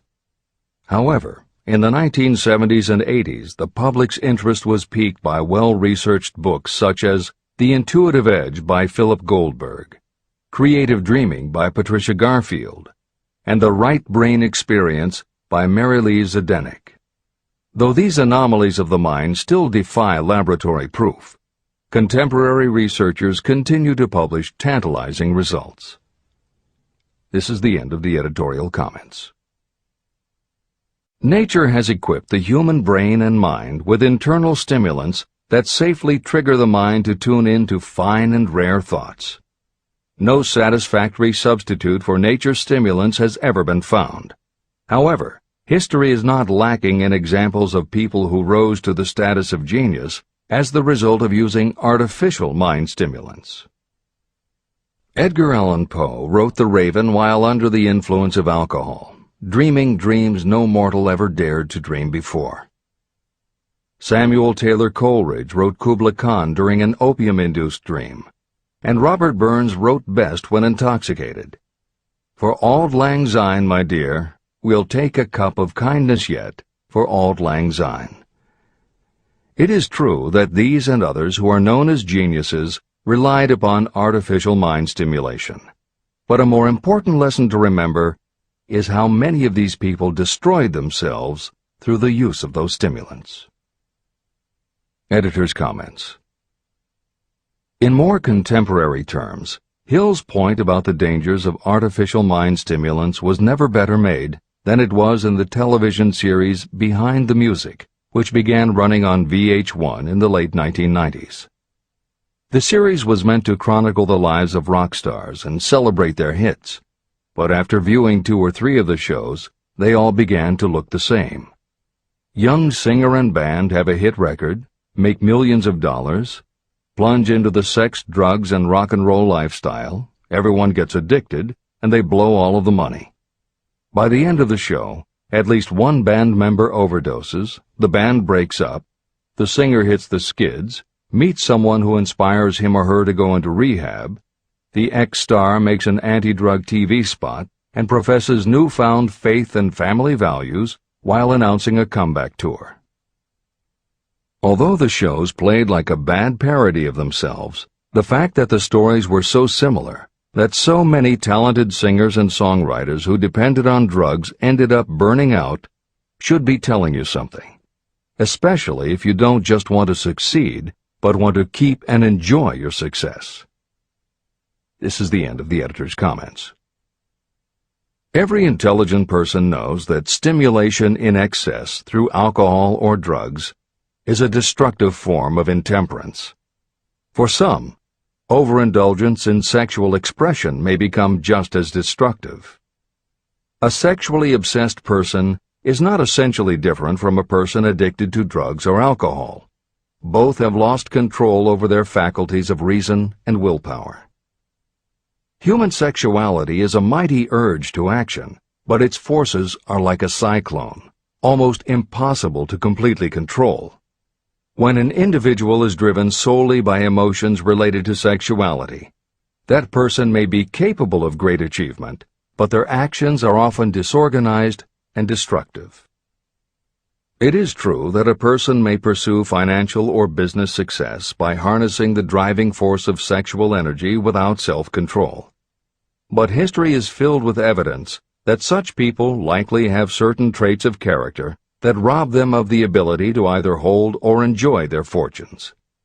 Ignorance of this potential pitfall has cost thousands of people their happiness, even though they possessed riches. From my analysis of over 25,000 people, I found that those who succeed in an outstanding way often do not hit their stride until they are beyond the age of 40 or 50. This fact was so astounding that it prompted me to go into the study of its cause most carefully. My investigation disclosed that the major reason why many people do not succeed early in life is their tendency to dissipate their energies through overindulgence. The majority of people never learn that sexual energy has possibilities other than physical expression. And many of those who make this discovery only do so after having wasted many years during the time when their sexual energy was at its height. Most people come to the realization by accident, and many don't even know they have tapped into this power. They may recognize that their power of achievement has increased, but they have no idea what caused the change. They are just vaguely aware that nature begins to harmonize the emotions of love and sex, so that they may draw upon these great forces and apply them as stimuli to action. The importance of love. Love, romance, and sex are all emotions capable of driving people to heights of superachievement. When combined, these three emotions may lift you to an altitude of a genius. Every person who has been moved by genuine love knows that it leaves enduring traces upon the human heart. The effect of love endures, because love is spiritual in nature. Those who cannot be stimulated to great heights of achievement by love are hopeless. They are dead, though they may seem to live. If you believe you are unfortunate because you have loved and lost, you are wrong. One who has loved truly can never lose entirely. Love is whimsical and temperamental. It comes when it pleases and goes away without warning. Accept and enjoy it while it remains, but spend no time worrying about its departure. Worry will never bring it back. Dismiss the thought that love only comes once.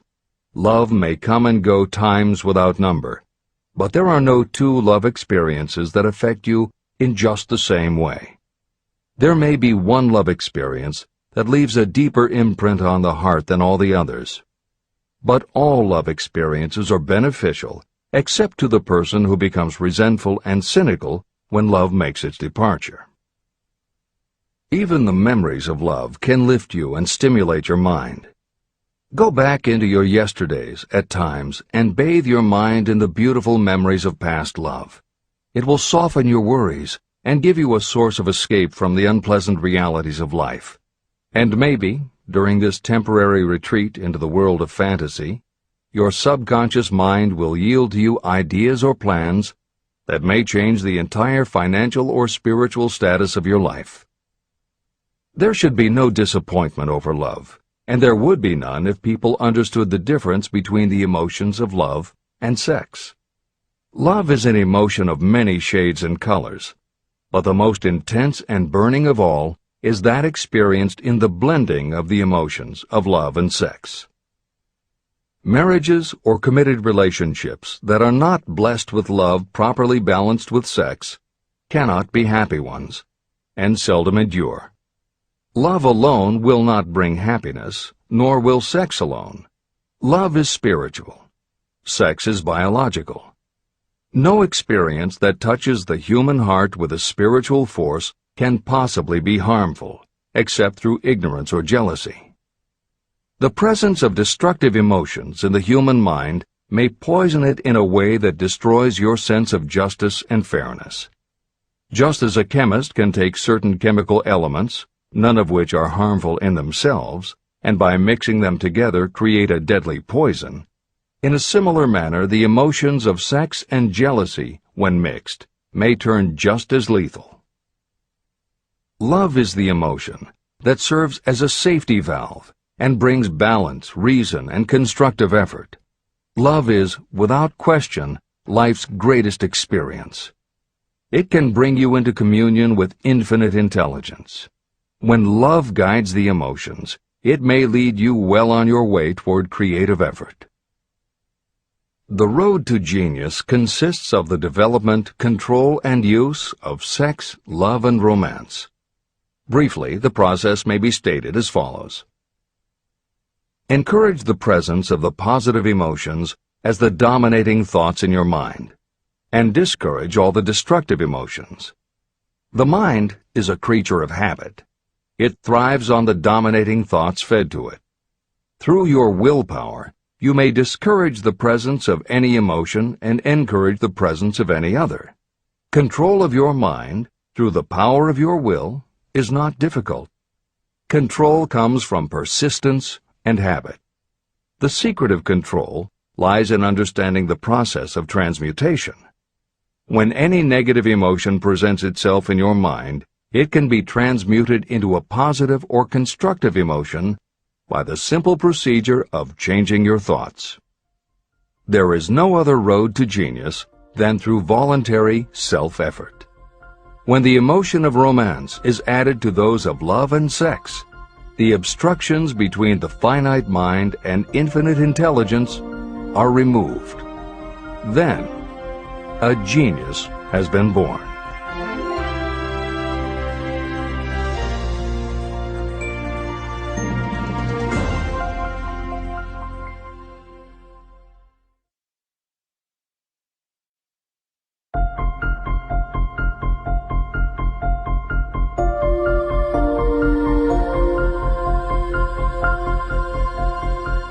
Success requires no explanations. Failure permits no alibis. Chapter 13. The Subconscious Mind. The Connecting Link. The 11th Step Toward Riches. The subconscious mind consists of a field of consciousness, in which every impulse of thought that reaches the conscious mind, through any of the 5 senses, is classified and recorded. The subconscious receives and files sense impressions or thoughts regardless of their nature. You can plant in your subconscious mind any plan, thought, or purpose that you desire to translate into its physical or monetary equivalent. Those desires that have been mixed with emotional feeling and faith in your ability are the ones that are strongest. Therefore, they are the first to which the subconscious responds. The subconscious mind works day and night, and in some way which is not fully understood, the subconscious seems able to draw upon the forces of infinite intelligence for the power to transmute your desires into their physical equivalent. And it does it in the most straightforward and practical way. You cannot entirely control your subconscious mind, but you can hand over to it any plan, desire, or purpose that you wish transformed into concrete form. Refer again to the instructions for using the subconscious mind in Chapter 5, Auto-Suggestion. Editor's Comments. In the chapter on auto-suggestion, the 4 primary methods for planting and reinforcing suggestions in your subconscious are: 1. The formulation and writing out of your desire. 2. The repetition of positive affirmations. 3. The creative visualization of your goal. And 4. By acting as though the goal is already yours. This is the end of the editor's comment. From my research, I have concluded that the subconscious mind is the connecting link between the finite mind of man and infinite intelligence. It is the intermediary through which you may draw upon the forces of infinite intelligence. From my research, I have concluded that the subconscious mind is the connecting link between the finite mind of man and infinite intelligence. It is the intermediary through which you may draw upon the forces of infinite intelligence. Only the subconscious mind contains the process by which mental impulses, thoughts, are modified and changed into their spiritual, energy, equivalent. It alone is the medium through which prayer, desire, may be transmitted to the source capable of answering prayer, infinite intelligence. How to energize your subconscious mind for creative effort. The possibilities of what you can do when you connect creative effort with the subconscious mind are stupendous. They inspire me with awe. I never approach the discussion of the subconscious mind without a feeling of littleness and inferiority, due to the fact that man's entire stock of knowledge on this subject is so pitifully limited. First, you must accept as a reality the existence of the subconscious mind and what it can do for you.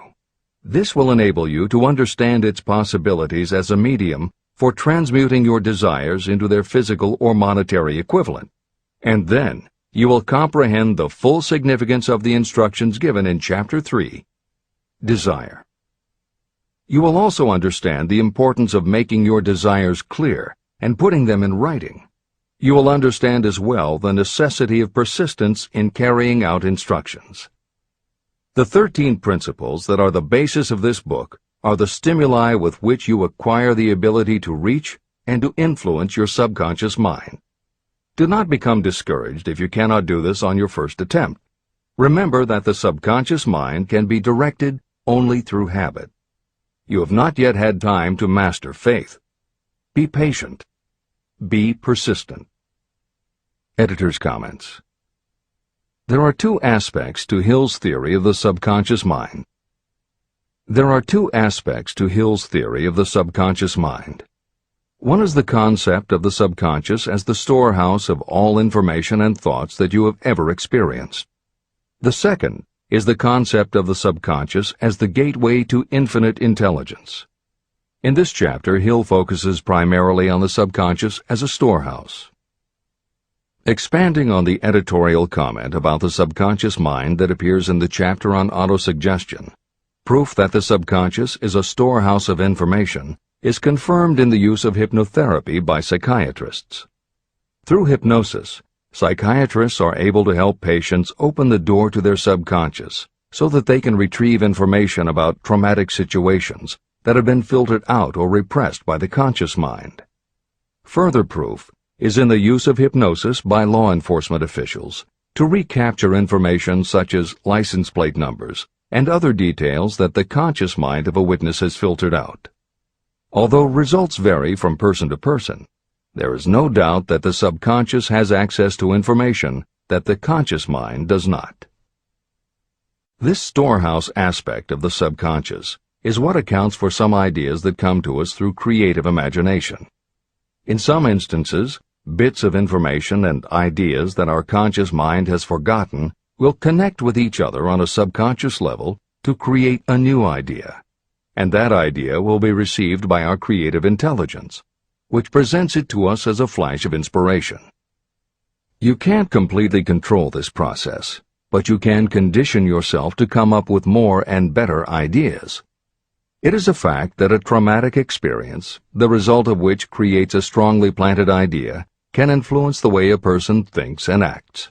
If that is true, then by intentionally using all of your efforts to powerfully plant an idea in your subconscious, you should be able to create what would amount to a good traumatic experience that will influence the way you think and act in a positive way. This is exactly how you develop what Hill calls a money consciousness.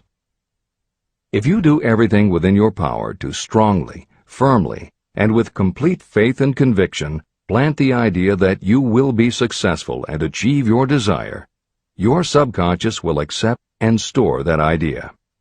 If you have planted the idea so strongly that it is the dominant idea in your subconscious, it will influence all of the other ideas and information stored there. When you have given your subconscious this specific direction that it did not have before, it will begin to put together pieces of information, and through your creative intelligence, you will find that you are coming up with more and better plans and ideas to accomplish your goal. But as Hill says, you can do this only through faith and habit. You must write out the affirmation of your goal, and you must repeat it aloud every day with absolute faith and conviction that you can achieve it.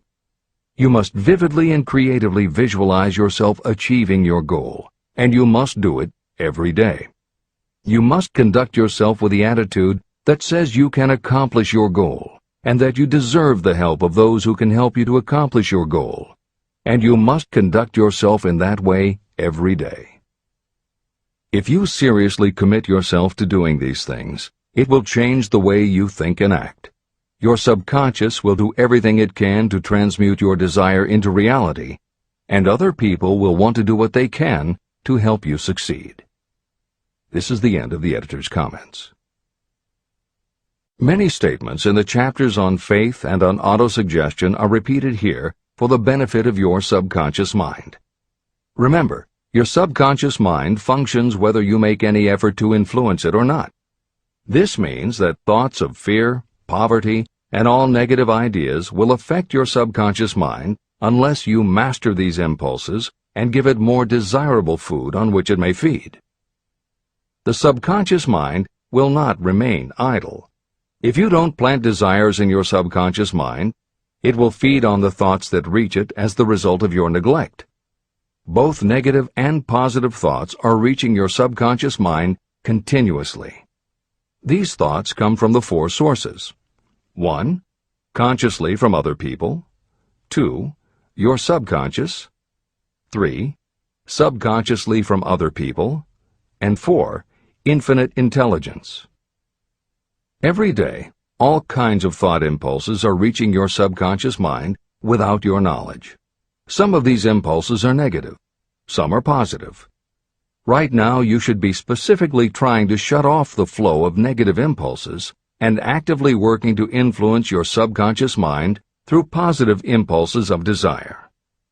When you achieve this, you will possess the key that unlocks the door to your subconscious mind. Moreover, you will control that door so completely that no undesirable thought may influence your subconscious mind. Everything that you create begins in the form of a thought impulse. You can create nothing that you do not first conceive as a thought.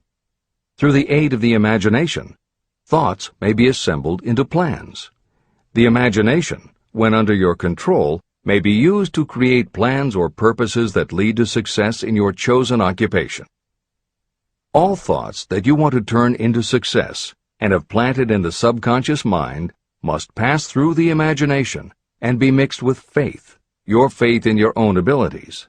The mixing of faith with a plan or purpose intended for submission to the subconscious mind can only be done through the imagination.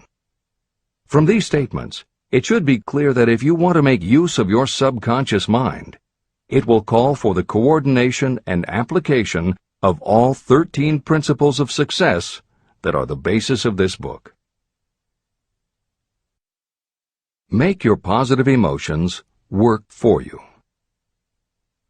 The subconscious mind is more susceptible to influence by thought mixed with feeling or emotion than it is by thoughts originating solely in the reasoning portion of the mind. In fact, there is much evidence to support the theory that only emotionalized thoughts have any real influence on the subconscious mind. It is a fact that emotions or feelings rule the majority of people. If it is true that the subconscious mind responds better and faster to thoughts that are well mixed with emotion, it is essential to become familiar with the more important of the emotions. There are 7 major positive emotions and 7 major negative emotions. The negatives get into your thoughts naturally and go directly to your subconscious without any help from you.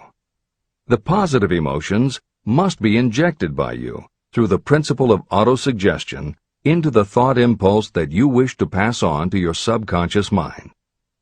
These emotions or feeling impulses may be likened to yeast in a loaf of bread. They are the action element which transforms thought impulses from the passive to the active state. That is why thought impulses that have been well mixed with emotion are acted upon more readily than thought impulses originating in cold reason. Editor's comments. W. Clement Stone, Napoleon Hill's friend, mentor, and business partner, arranged for the publication of many of Napoleon Hill's later writings.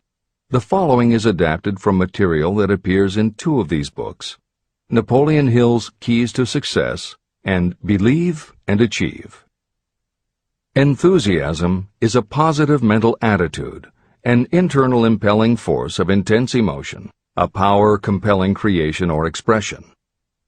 Being enthusiastic is an impelling external expression of action. When you act enthusiastically, you accentuate the power of suggestion and auto-suggestion. The sales manager, public speaker, minister, lawyer, teacher, or executive who acts enthusiastic by speaking in an enthusiastic, sincere manner develops genuine enthusiasm. If you act enthusiastic, your emotions will follow. By filling your conscious mind with enthusiasm, you also impress upon your subconscious mind that your burning obsession and your plan for obtaining it are certain things. Then, if your conscious enthusiasm dims, your subconscious will be there, full of images of your success, to help you stoke your conscious fires of enthusiasm once again. This is the end of the editor's comments. You are preparing yourself to influence and control the inner audience of your subconscious mind in order to hand over to it the desire for money, which you wish transmuted into its physical, monetary equivalent. It is essential, therefore, that you understand the method of approach to this inner audience. You must speak its language. It understands best the language of emotion or feeling. Following are the 7 major positive emotions and the 7 major negative emotions. I am listing them here so that you may draw upon the positives and avoid the negatives when giving instructions to your subconscious mind. The 7 major positive emotions.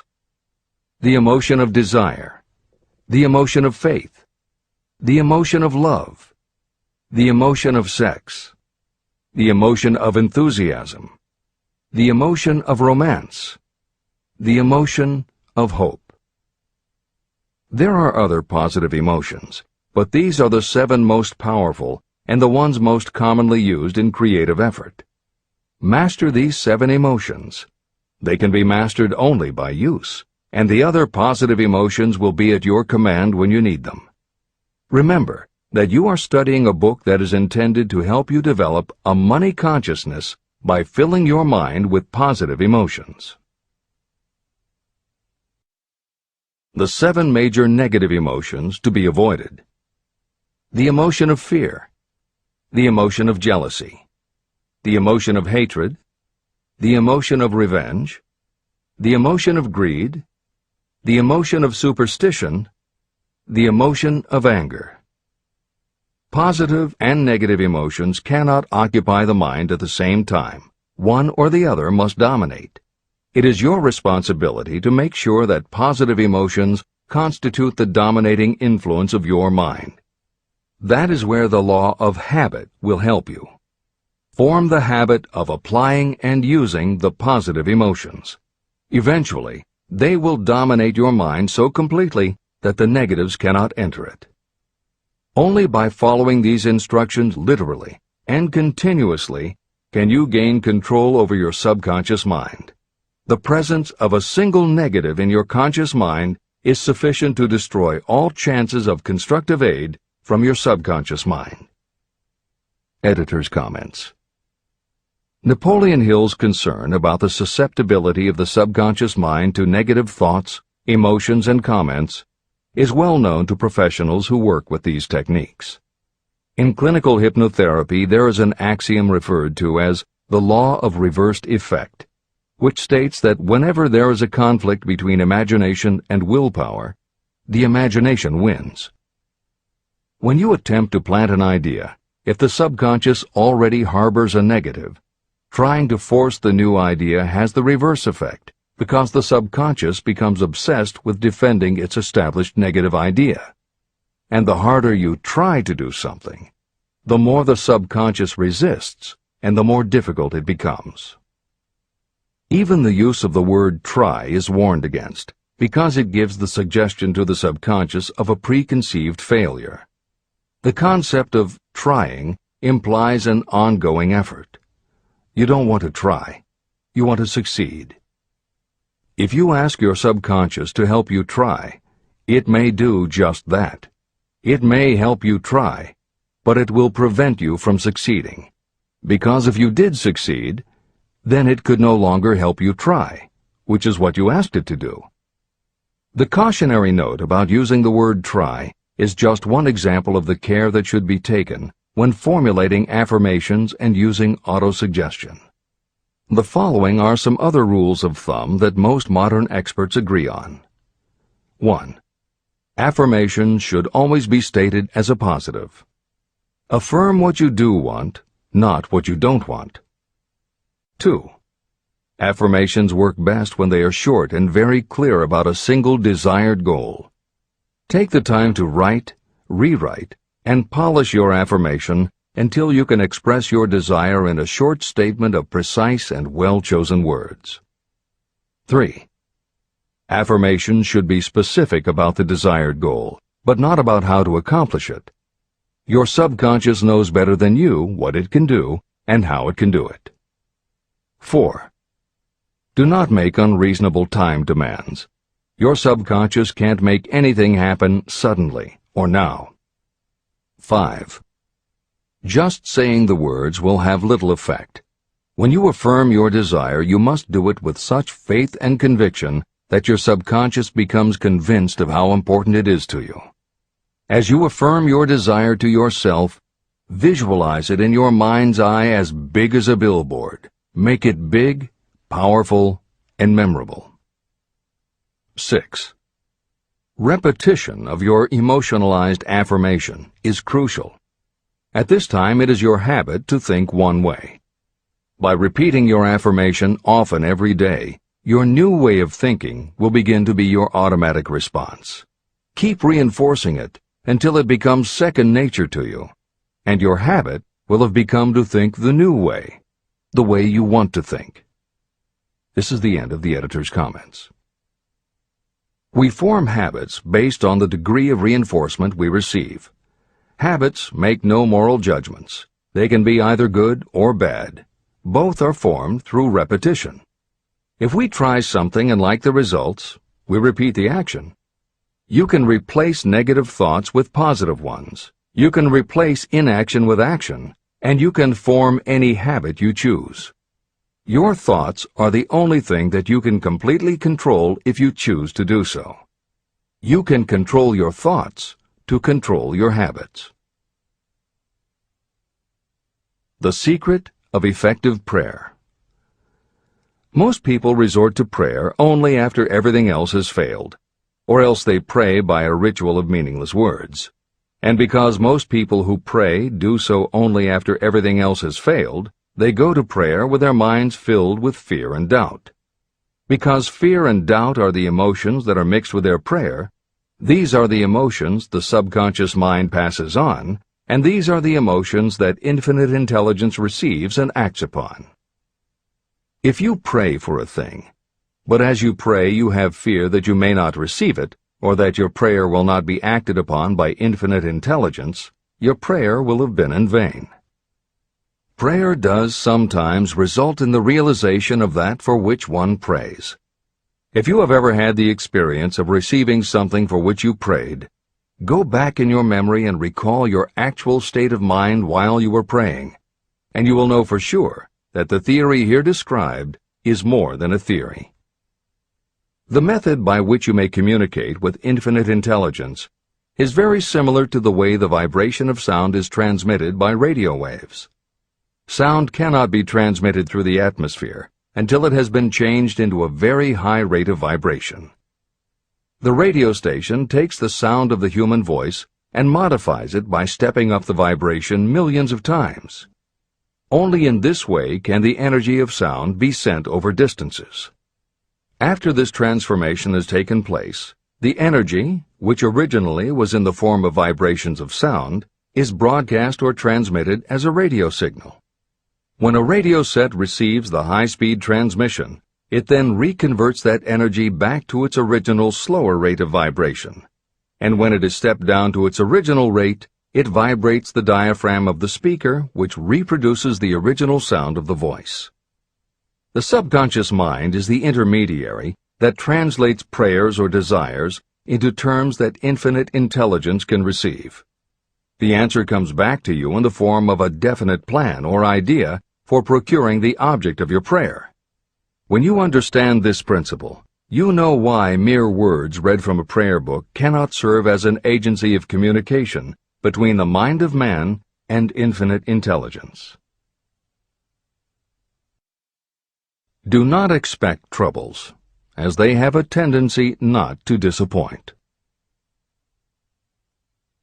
Chapter 14. The Brain.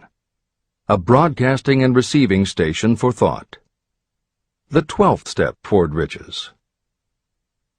It was while I was working with the late Dr. Alexander Graham Bell and Dr. Elmer R. Gates that I first proposed the idea that every human brain is both a broadcasting and receiving station for the vibration of thought.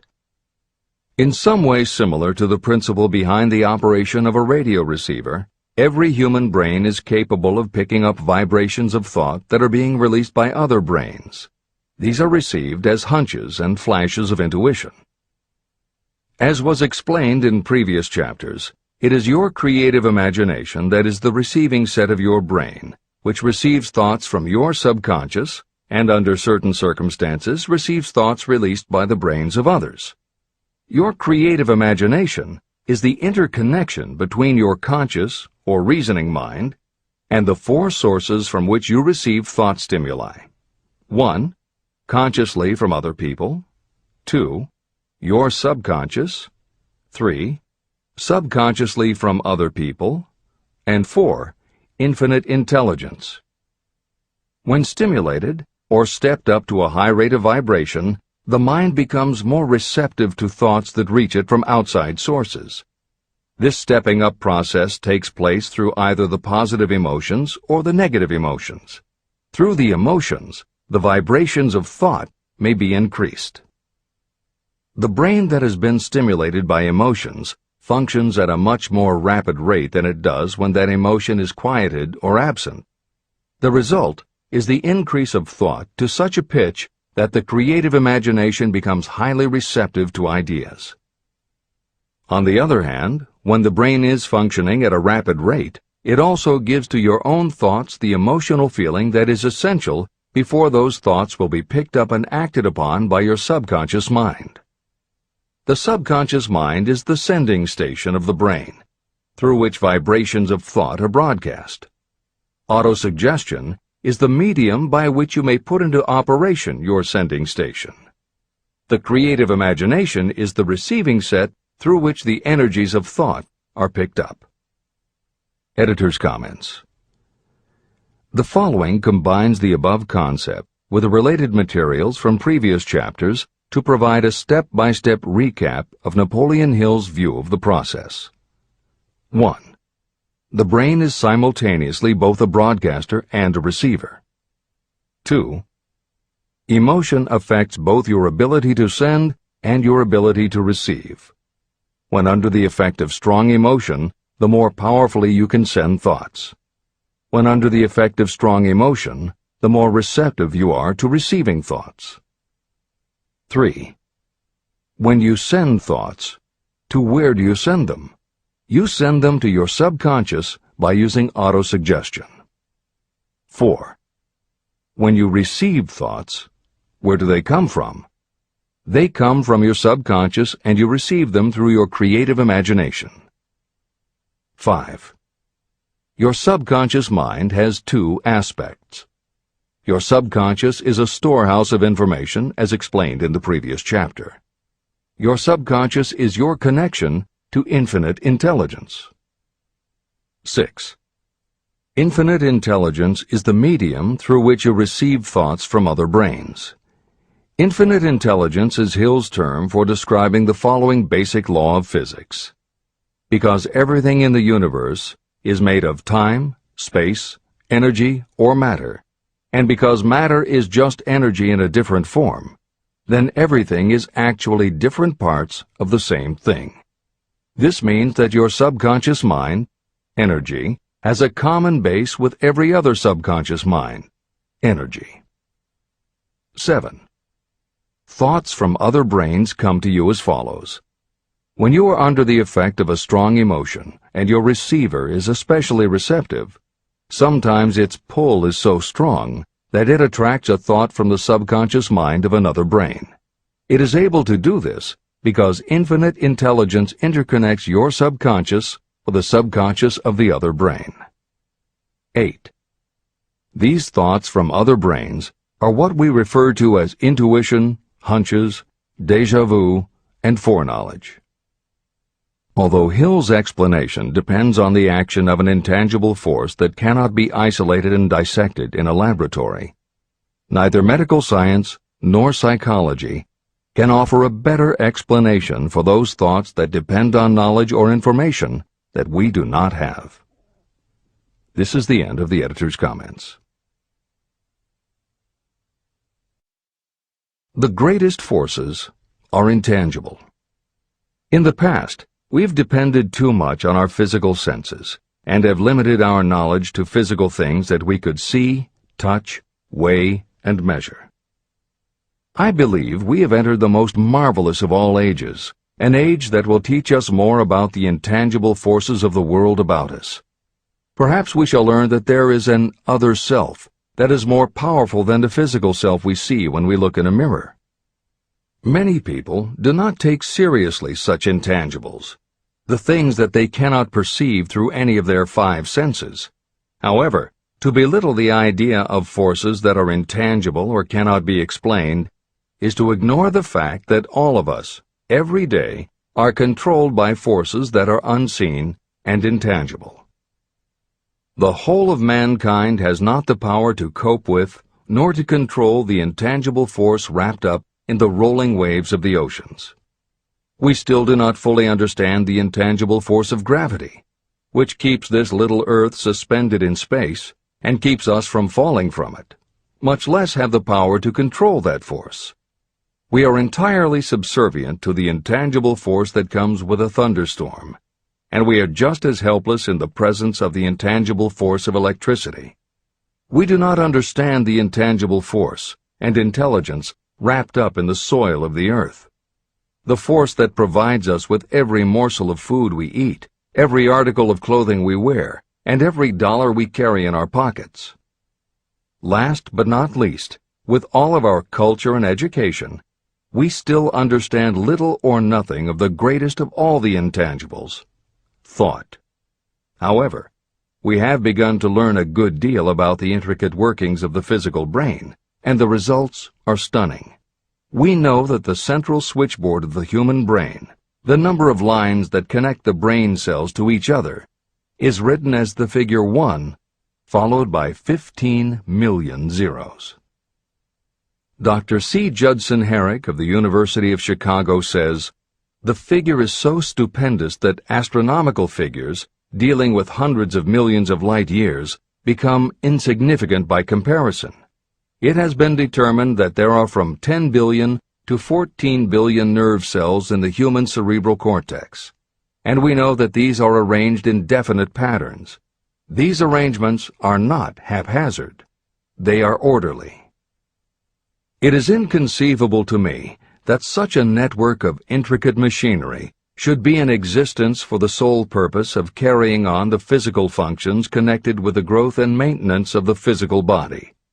Is it not likely that the same system, which gives billions of brain cells the media for communication, one with another, also provides the means of communication with other intangible forces?" Editor's comments. In the time since Hill wrote the above comments, we have learned a great deal more about the physical brain and how it operates. We understand much about the chemistry of the brain. We can measure the energies it releases. We know which areas control the various functions of the body and which areas affect memory, emotions, reasoning, and many other subtleties related to the thinking process. Through surgery, medication, and other techniques, we know how to prevent the brain from having certain kinds of thoughts. And we know how to encourage the brain to produce certain other kinds of thoughts when we want it to. For instance, a specific area can be stimulated, and you will have pleasurable thoughts. But we cannot yet control what those pleasurable thoughts will be, and we have no idea what the bits and pieces of information are that go into your pleasurable thoughts. With all of our advanced knowledge about the physical brain, we still don't know how to make it have a specific thought or idea, especially not an original thought or a creative idea. And medical science offers no better theory than Hill's as to how we could have an intuition or hunch made up from information that we don't have and were never exposed to. In short, the physical properties of the brain confirm that it is where the thinking process takes place. But it does not offer the answer to the question of how it happens, or how thoughts from one brain might travel to another. In previous commentaries, we pointed to the laws of physics as they relate to Hill's theory about the interconnectedness of all things. And although this is not meant to be a science lesson, it may reassure you to know that the work of renowned scientists lends support to the idea. Quantum theory deals with subatomic particles so minuscule that they are almost at the level of the basic stuff from which everything is made. Albert Einstein developed what is called the EPR effect. Einstein, Podolsky, and Rosen, and Irish physicist John Stuart Bell proposed Bell's theorem, both of which pertain to the concept that when two linked subatomic particles are separated from each other, when a change is made to particle A, the same change will instantly happen in particle B, even though the two are distant from each other.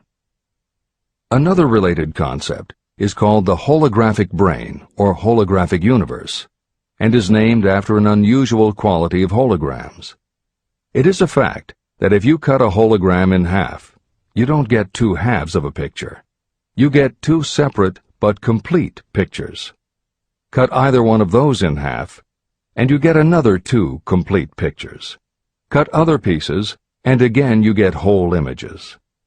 Every part of a hologram has the whole of the information in the original. In the 1970s, Carl Pribram, a neurophysiologist at Stanford University, announced the results of his studies which suggest that memory is not in a specific part of the brain, but is spread throughout the brain like the image on a holographic plate. At almost the same time, renowned physicist David Bohm proposed that the workings of the universe were like a holographic image, that among all things there is total interconnectivity, and that all things influence all other things. In effect, every part of the universe contains the whole of the universe. That is probably more than enough science for most readers. The point is, Hill was not alone in his conclusion that through some intangible force, your subconscious shares interconnectivity with everything else in the universe. Previously, the example was given of the folds and bumps in a tablecloth, all being different, but all still tablecloth. Here is another way to envision the intangible interconnection of all things. Suppose you were to drill 5 holes in a wall, and have someone outside the room put their fingers and thumb through the holes and wiggle them. If you then bring into your room someone who only believes in tangible things that he or she can see, that person will see 5 separate objects that can move independently of each other. You may tell the person that behind the wall the objects are connected and all part of the same hand, but because they cannot see the connection and disbelieve anything they don't understand, the person will not be convinced. Neither modern medicine, nor psychiatry, nor technology can yet conclusively show us behind the wall. But the fact remains, we have all had a hunch about somebody, and it turns out to be right. A premonition that something will happen, and it does. Or a feeling that something isn't right with someone who is not there with you, and it turns out to be true. How does this information come to us? As mentioned previously, psychologist Carl Jung called the intangible connection the collective unconscious, also called universal subconscious. Others call it the totally unified theory, the great first cause, the universal mind, or spirit, and some see it as another way of describing God. Napoleon Hill calls it infinite intelligence and offers a common-sense explanation that allows you to work with a phenomenon, even if it is not completely understood. And that, after all, is what Hill was aiming for, to give you a way to access intangible forces that will help you turn your desire into reality. This is the end of the editor's comments. After this book had been written, just before the manuscript went to the publisher, the New York Times published an editorial showing that at least one great university and one intelligent investigator in the field of mental phenomena are carrying on an organized research through which conclusions have been reached that parallel many of those described in this and the following chapter. The editorial briefly analyzed the work carried on by Dr. J.B. Rhine and his associates at Duke University. From the New York Times. What is telepathy?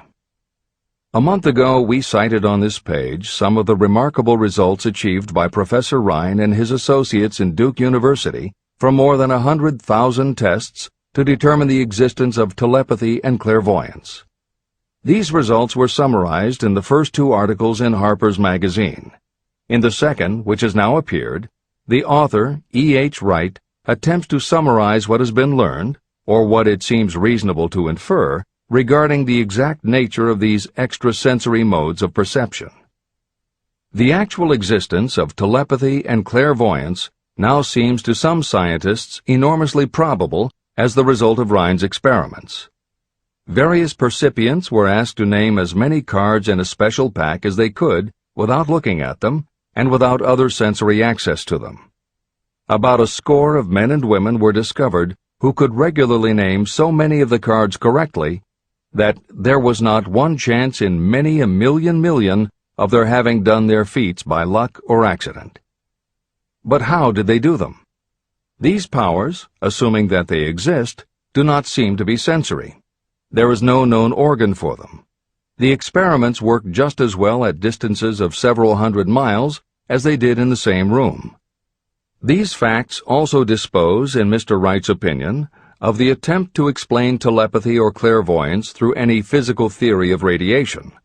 All known forms of radiant energy decline inversely as the square of the distance traversed. Telepathy and clairvoyance do not. But they do vary through physical cause, as our other mental powers do. Contrary to widespread opinion, they do not improve when the percipient is asleep or half asleep, but on the contrary, when he is most wide awake and alert. Rhine discovered that a narcotic will invariably lower a percipient's score, while a stimulant will always send it higher. The most reliable performer apparently cannot make a good score unless he tries to do his best. One conclusion that Wright draws with some confidence is that telepathy and clairvoyance are really one and the same gift. That is, the faculty that sees a card face down on a table seems to be exactly the same one that reads a thought residing only in another mind. There are several grounds for believing this. So far, the two gifts have been found in every person who has either of them. If you have the abilities, both seem to be of equal strength. Screens, walls, distances have no effect at all on either. Wright expresses his hunch that other extrasensory experiences, such as prophetic dreams, premonitions of disaster, and the like, may also prove to be part of the same faculty. The reader is not asked to accept any of these conclusions, but the evidence that Rhine has piled up must remain impressive. In 1927, Dr. J.B. Rhine and his wife, Dr. Louisa E. Rhine, joined Professor William McDougall, chairman of the psychology department at Duke University, to create a lab that would apply strict scientific procedures to the study of psychic phenomena. They developed scientific methodologies and procedures to study, identify, and test individuals who demonstrated unusual abilities. It was Dr. Rhine who coined the term extrasensory perception, ESP, and he adopted the word parapsychology to describe their studies. It is fair to say that the research done at the Rhine lab is some of the most advanced work on the entire subject. In 1962, they created the Foundation for Research into the Nature of Man in order to continue their studies independent of the university and to publish related works. In 1995, the name was changed to the Rhine Research Institute. This is the end of the editor's comments. How to join minds in teamwork. In view of Dr. Rhine's findings about the conditions under which the mind responds to what he terms extrasensory modes of perception, I would like to add my own observations. My associates and I have discovered what we believe to be the ideal conditions under which the mind can be stimulated so that this sixth sense can be made to function in a practical way. To begin with, I should explain that there is a close working alliance between myself and two members of my staff. Through experimentation and practice, we have discovered how to stimulate our minds so that we can, by a process of blending our three minds into one, find the solution to a great variety of problems that are submitted by my clients. The procedure is very simple. We sit down at a conference table, clearly state the nature of the problem we have under consideration, then begin discussing it. Each contributes whatever thoughts may occur by applying the principle used in connection with the invisible counselors described in the next chapter. The strange thing about this method of mind stimulation is that it places each participant in communication with unknown sources of knowledge definitely outside their own experience. If you understand the principle described in the chapter on the mastermind, you of course recognize the round table as being a practical application of the mastermind. This method of mind stimulation, through the discussion of definite subjects between three people, illustrates the simplest and most practical use of the mastermind. When you tap into the power of your mastermind group, you will find that the more you work together, the more each member will learn to anticipate the ideas of others and to connect immediately with their intense enthusiasm and inspiration. You cannot completely control this process, but the more you use it, the more it will come into play. By adopting and following a similar plan, you will be making use of the famous Carnegie formula described in Chapter 1. If it means nothing to you at this time, mark this page and read it again after you have finished the last chapter. Great achievement is usually born of great sacrifice and is never the result of selfishness. Chapter 15. The Sixth Sense, the Door to the Temple of Wisdom, the 13th Step Toward Riches. The 13th principle is known as the Sixth Sense, through which infinite intelligence may and will communicate voluntarily without any effort from or demands by the individual. This principle is the apex of the philosophy of success. It can be assimilated, understood, and applied only by first mastering the other 12 principles. The Sixth Sense is that portion of the subconscious mind that has been referred to as the creative imagination. It has also been referred to as the receiving set through which ideas, plans, and thoughts flash into the mind. The flashes are sometimes called hunches or inspirations. The Sixth Sense defies description. It cannot be described to a person who has not mastered the other principles of this philosophy, because such a person has no knowledge and no experience with which the Sixth Sense may be compared. After you have mastered the principles in this book, you will be prepared to accept as truth a statement that may otherwise be incredible to you. Through the Sixth Sense, you will be warned of impending dangers in time to avoid them and notified of opportunities in time to embrace them.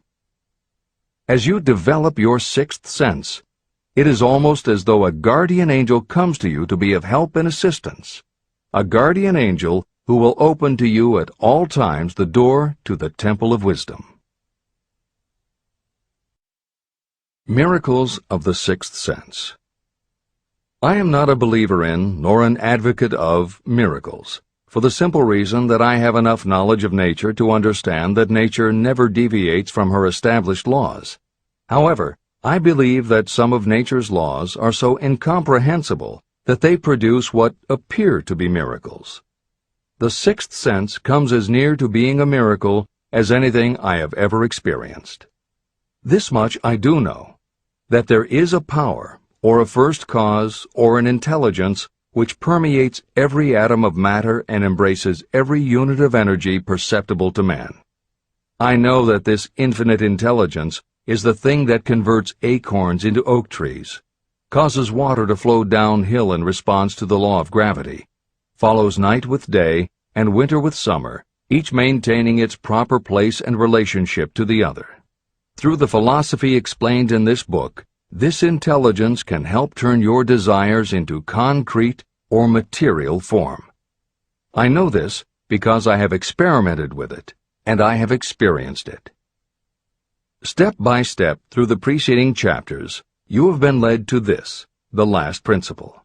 If you have mastered each of the preceding principles, you are now prepared to accept, without being skeptical, the extraordinary claims made here. If you have not mastered the other principles, you must do so before you may determine definitely whether or not the claims made in this chapter are fact or fiction. Let great people shape your life. I have never completely divested myself of the habit of hero worship. While I was passing through the stage of hero worship, I found myself trying to imitate those whom I most admired. My experience has taught me that the next best thing to being truly great is to emulate the great, to try to act like them, be like them, and feel like them as much as I could. I discovered that the faith with which I tried to imitate my idols gave me great capacity to do so quite successfully. Long before I had ever written a line for publication or delivered a speech in public, I followed the habit of reshaping my own character by trying to imitate the 9 men whose lives and life works had been most impressive to me. These 9 men were Emerson, Paine, Edison, Darwin, Lincoln, Burbank, Napoleon, Ford, and Carnegie. Every night, over a long period of years, I held an imaginary council meeting with this group, whom I called my invisible counselors. This is how I did it. Just before going to sleep at night, I would shut my eyes and see, in my imagination, this group of men seated with me around my council table. Here I had not only an opportunity to sit among those whom I considered to be great, but I actually dominated the group by serving as the chairman. I had a very definite purpose in using my imagination in this way. My purpose was to rebuild my own character, so it would become a composite of the characters of my imaginary counselors. Realizing that I had to overcome the handicap of being born and raised in an environment of ignorance and superstition, I deliberately assigned myself the task of voluntary rebirth through the method I have described above. Building character through auto-suggestion.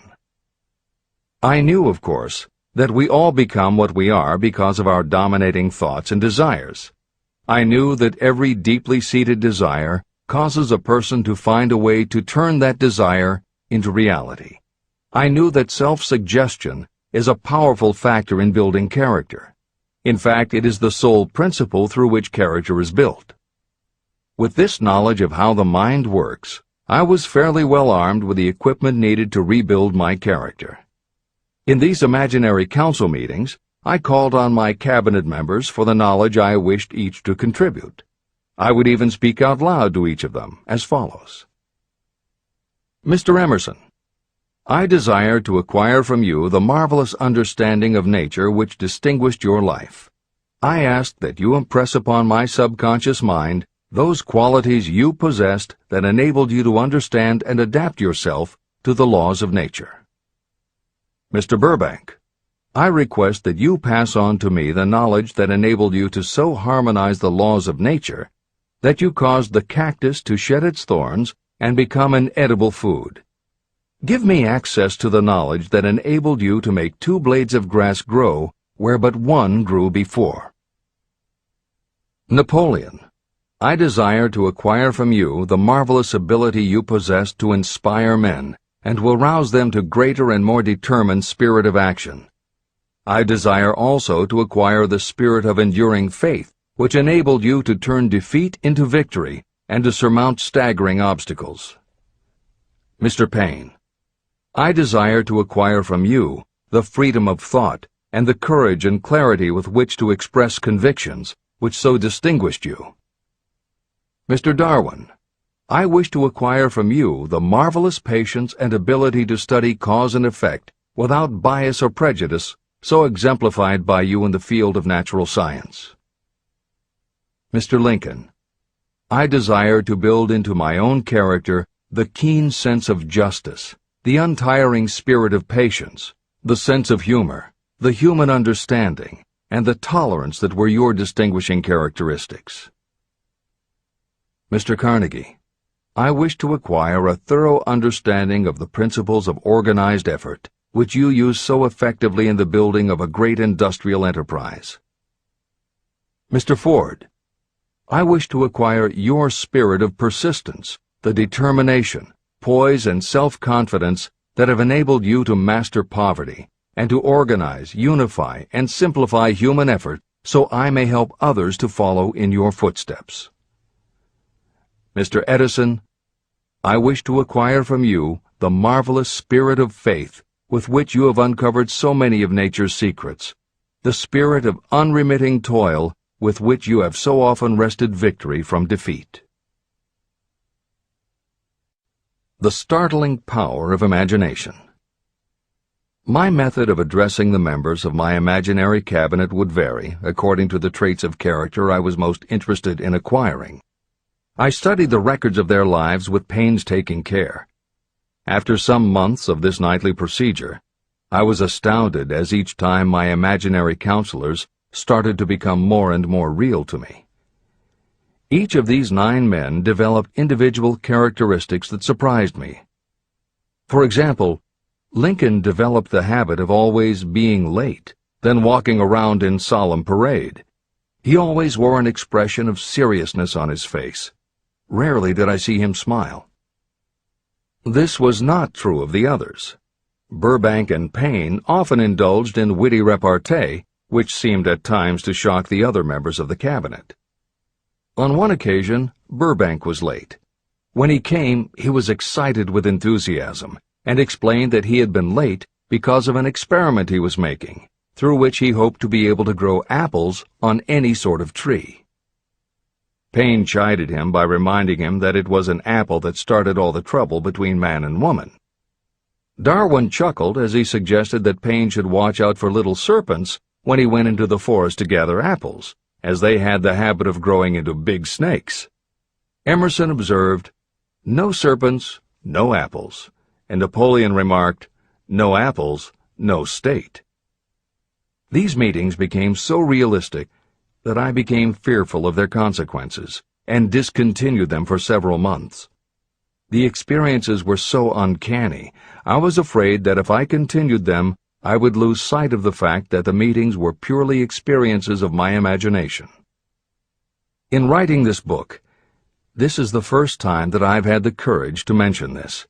I knew from my own attitude in connection with such matters that I would be misunderstood if I described my unusual experience.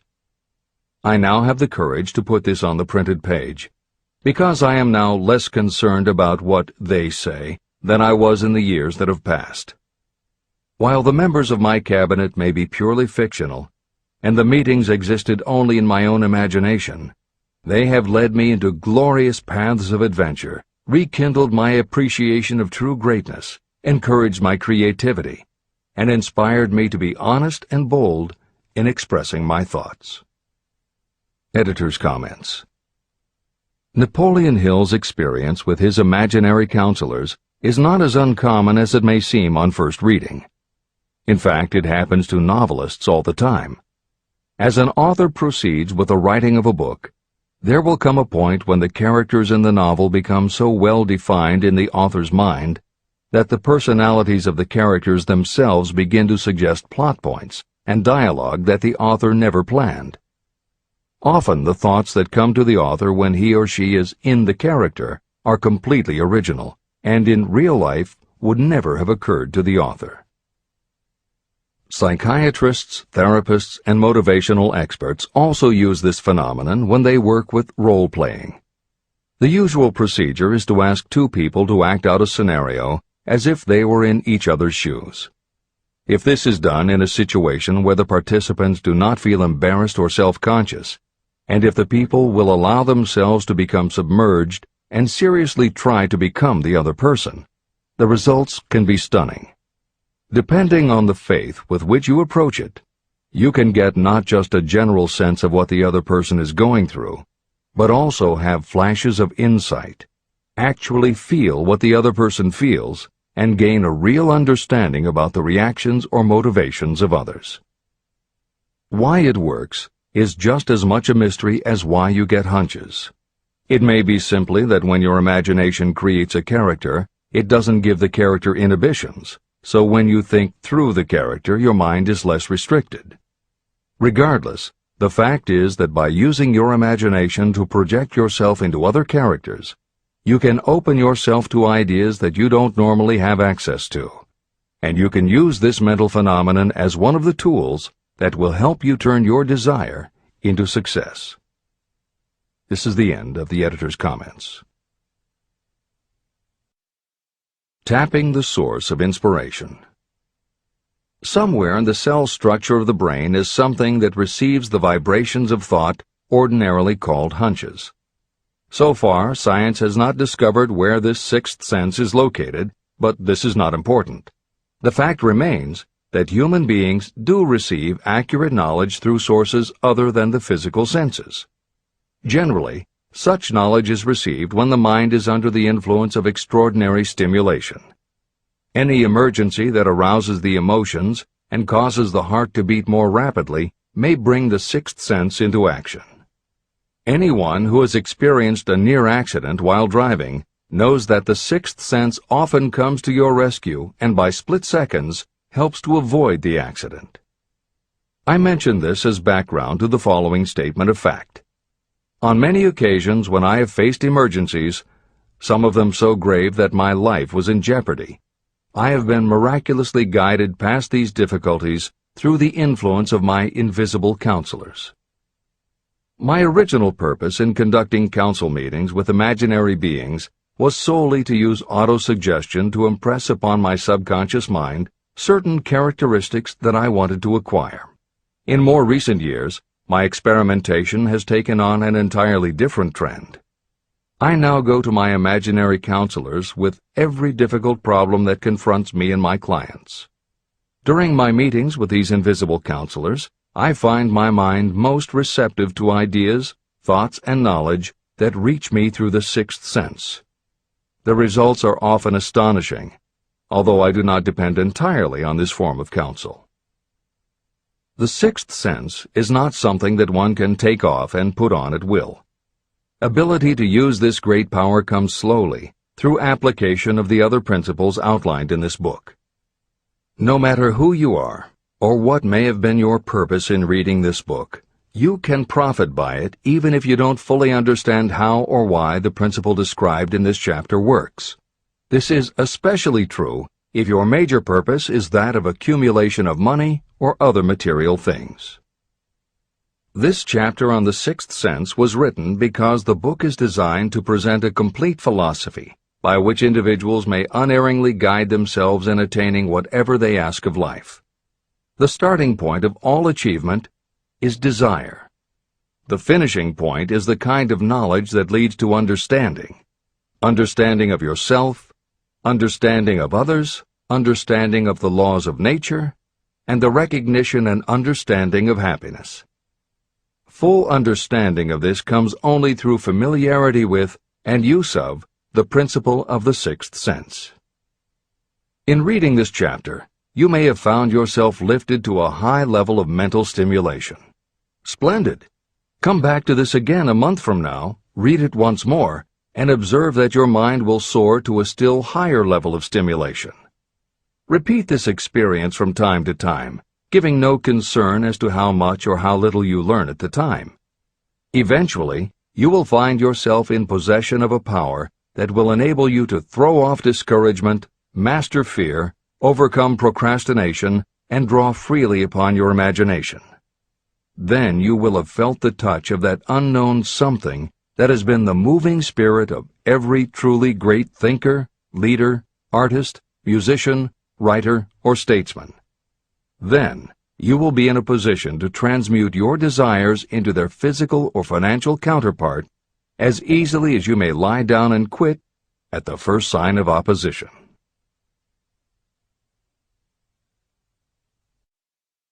The man who actually knows just what he wants in life has already gone a long way toward attaining it. Chapter 16. The Six Ghosts of Fear. How many are standing in your way? Take inventory of yourself as you read this closing chapter, and find out how many of the ghosts are standing in your way. Before you can put any portion of this philosophy into successful use, your mind must be prepared to receive it. The preparation is not difficult. It begins with study, analysis, and understanding of three enemies that you will have to clear out: indecision, doubt, and fear. The sixth sense will never function while these three negatives, or any one of them, remain in your mind. The members of this unholy trio are closely related. Where one is found, the other two are close at hand. Indecision is the seedling of fear. Remember this as you read. Indecision crystallizes into doubt. The two blend and become fear. The blending process often is slow. This is one reason why these three enemies are so dangerous. They germinate and grow without their presence being observed. The remainder of this chapter describes a state of mind that you must attain before the philosophy can be put into practical use. This chapter also analyzes a condition that has reduced huge numbers of people to poverty, and it states a truth that must be understood by all who accumulate riches, whether measured in terms of money or in terms of a state of mind that may be of far greater value than money. The purpose of this chapter is to turn the spotlight of attention on the cause and the cure of the 6 basic fears. Before you can master an enemy, you must know its name, its habits, and where to attack it. As you read, analyze yourself carefully and determine which, if any, of the 6 common fears have attached themselves to you. And keep in mind that sometimes they are hidden in the subconscious mind, where they are difficult to locate and still more difficult to eliminate. The 6 basic fears. There are 6 basic fears. At one time or another, every person suffers from some combination of these fears. Most people are fortunate if they do not suffer from the entire 6. Named in the order of their most common appearance, they are the fear of poverty, the fear of criticism, the fear of ill health, the fear of loss of love of someone, the fear of old age, and the fear of death. All other fears are of minor importance, and are in fact just variations on these 6. Fears are nothing more than states of mind. Your state of mind is subject to your control and direction. You can create nothing that you do not first conceive in the form of an impulse of thought. The following statement is of even greater importance. Thought impulses begin immediately to translate themselves into their physical equivalent, whether those thoughts are voluntary or involuntary. Even thought impulses that are picked up by mere chance, thoughts that have been released by other minds, may determine your financial, business, professional, or social destiny just as surely as the thoughts that you create by intent and design. This circumstance also explains why some people seem to be lucky, while others of equal or greater ability, training, experience, and brain capacity seem destined to have misfortune. The explanation is that you have the ability to completely control your own mind. With this control, you may open your mind to the thought impulses that are being released by other brains, or you can close the doors tightly and admit only thought impulses of your own choice. Nature has endowed human beings with absolute control over only one thing, and that one thing is thought. This fact, coupled with the additional fact that everything we create begins in the form of a thought, leads us very near to the principle by which fear may be mastered.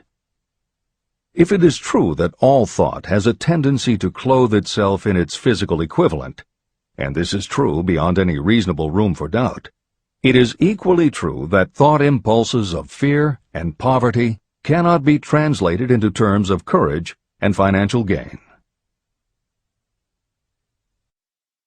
The first basic fear. The fear of poverty.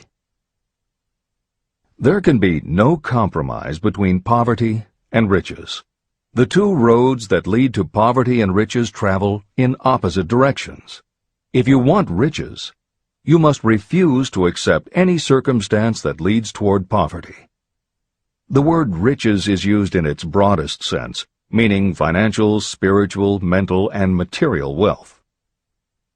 The starting point of the path that leads to riches is desire. In Chapter 3, you received full instructions for the proper use of desire. In this chapter on fear, You have complete instructions for preparing your mind to make practical use of desire. Here is the place to give yourself a challenge, which will definitely determine how much of this philosophy you have absorbed. Here is the point at which you can tell what the future holds in store for you. If, after reading this chapter, you are willing to accept poverty, you may as well make up your mind to receive poverty. This is one decision you cannot avoid. But if you demand riches, determine what form and how much will be required to satisfy you. You know the road that leads to riches. You have been given a roadmap. If you follow it, it will keep you on that road. If you neglect to make the start, or stop before you arrive, no one will be to blame but you. This responsibility is yours. No excuse will save you from accepting the responsibility if you now fail or refuse to demand riches of life. All you need is one thing. Incidentally, the only thing you can control, and that is a state of mind. A state of mind is something that is up to you. It cannot be purchased. It must be created.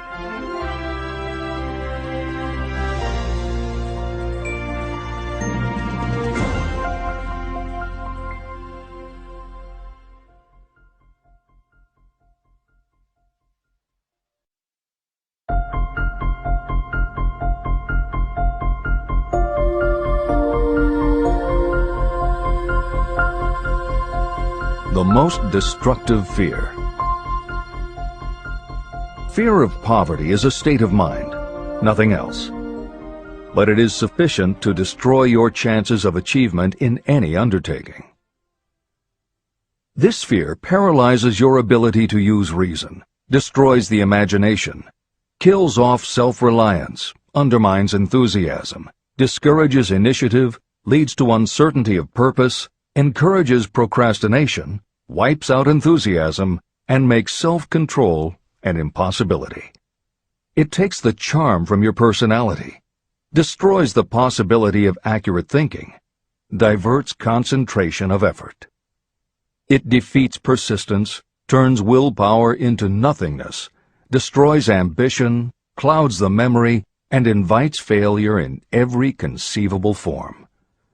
It kills love and assassinates the finer emotions of the heart, discourages friendship and invites disaster in 100 forms, leads to sleeplessness, misery, and unhappiness, and all this despite the obvious truth that you live in a world of overabundance of everything your heart could desire, with nothing standing between you and your desires except lack of a definite purpose.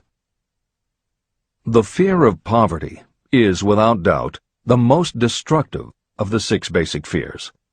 It has been placed at the head of the list because it is the most difficult to master.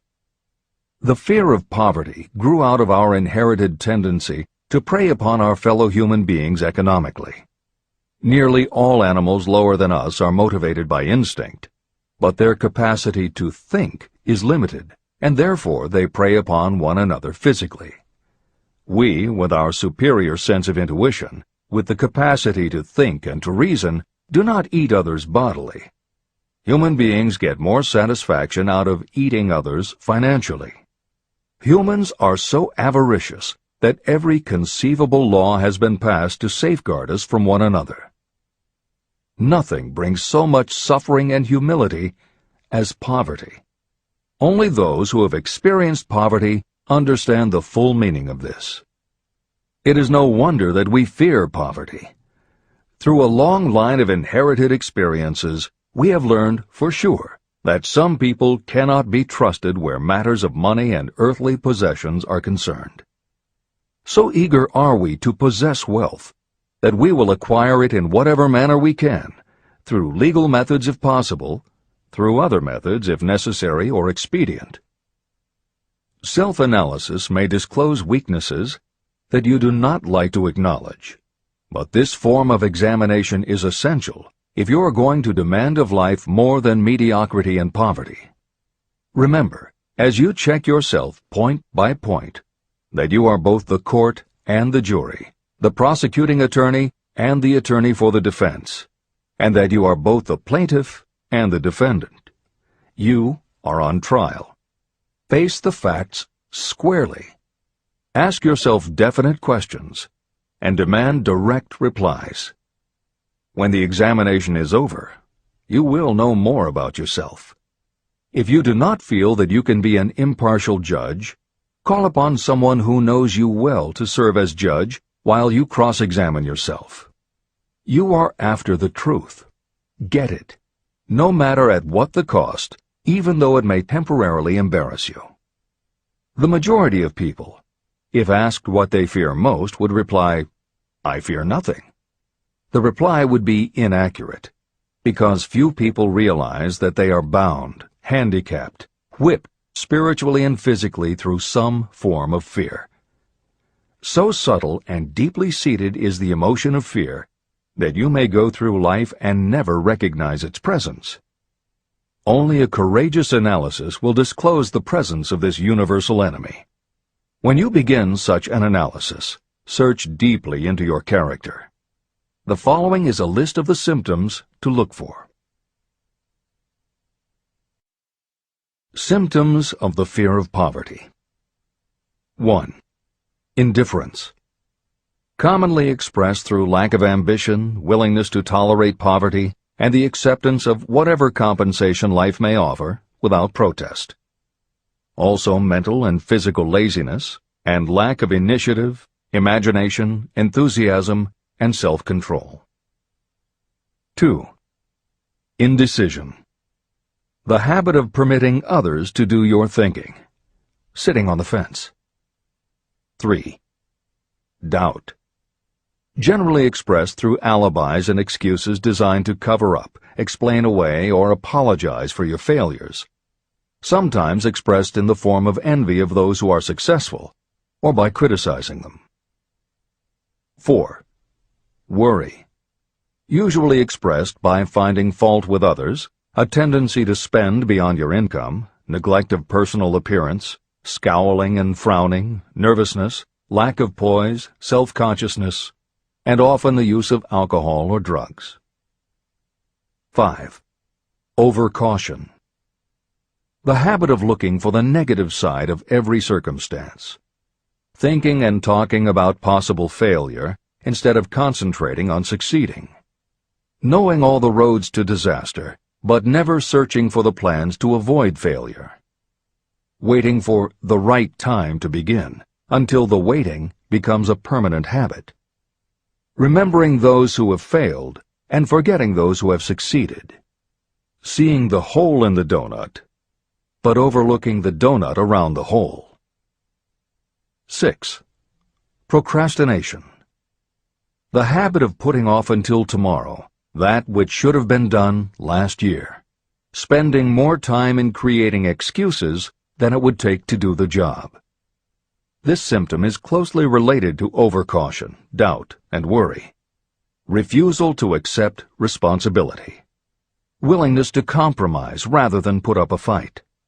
Compromising with difficulties instead of harnessing and using them as stepping stones to advancement. Bargaining with life for a penny instead of demanding prosperity, opulence, riches, contentment, and happiness. Planning what to do if you fail, instead of burning all bridges and making retreat impossible.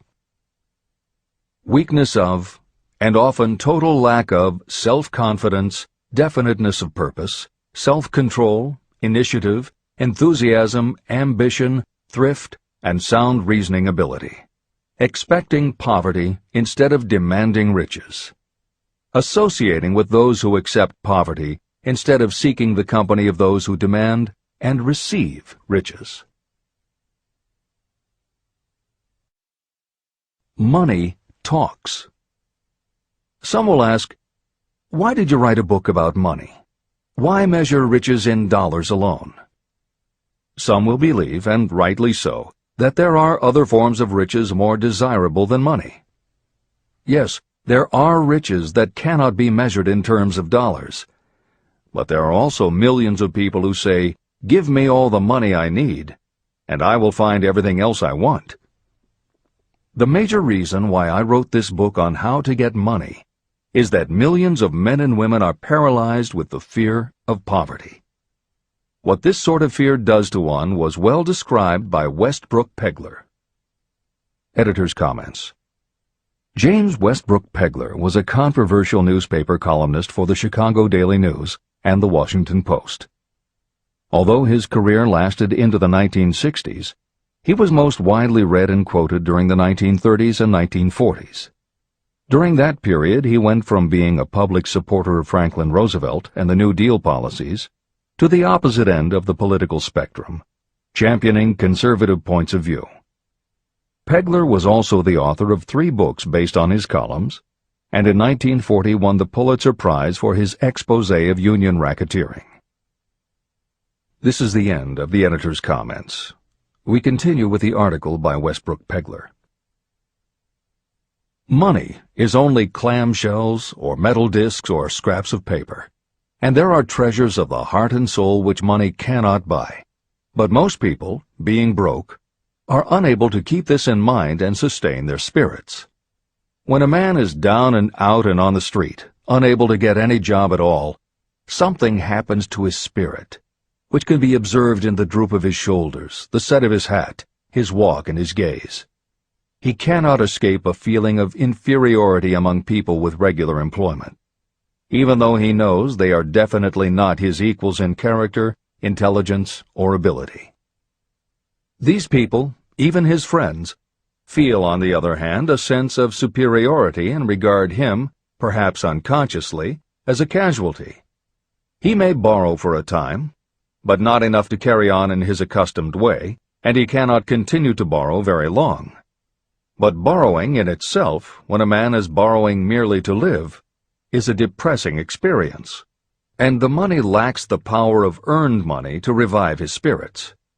Of course, none of this applies to bums or habitual ne'er-do-wells, but only to men of normal ambitions and self-respect. Women in the same predicament must be different. We somehow do not think of women at all in considering the down-and-outers. They are scarce in the breadlines, they rarely are seen begging on the streets, and they are not recognizable in crowds by the same plain signs which identify busted men. Of course, I do not mean the shuffling hags of the city streets, who are the opposite number of the confirmed male bums. I mean reasonably young, decent, and intelligent women. There must be many of them, but their despair is not apparent. When a man is down and out, he has time on his hands for brooding. He may travel miles to see a man about a job and discover that the job is filled, or that it is one of those jobs with no base pay, but only a commission on the sale of some useless knick-knack which nobody would buy except out of pity.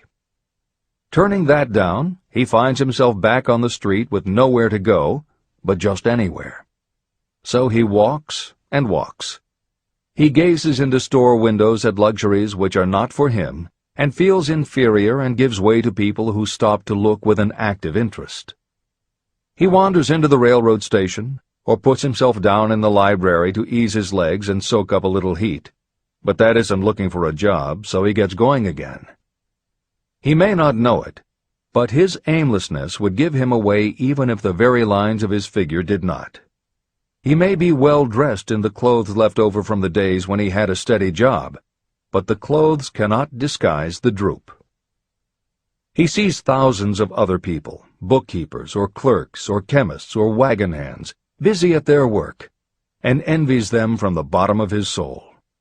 They have their independence, their self-respect and manhood, and he simply cannot convince himself that he is a good man too, though he argue it out and arrive at a favorable verdict hour after hour.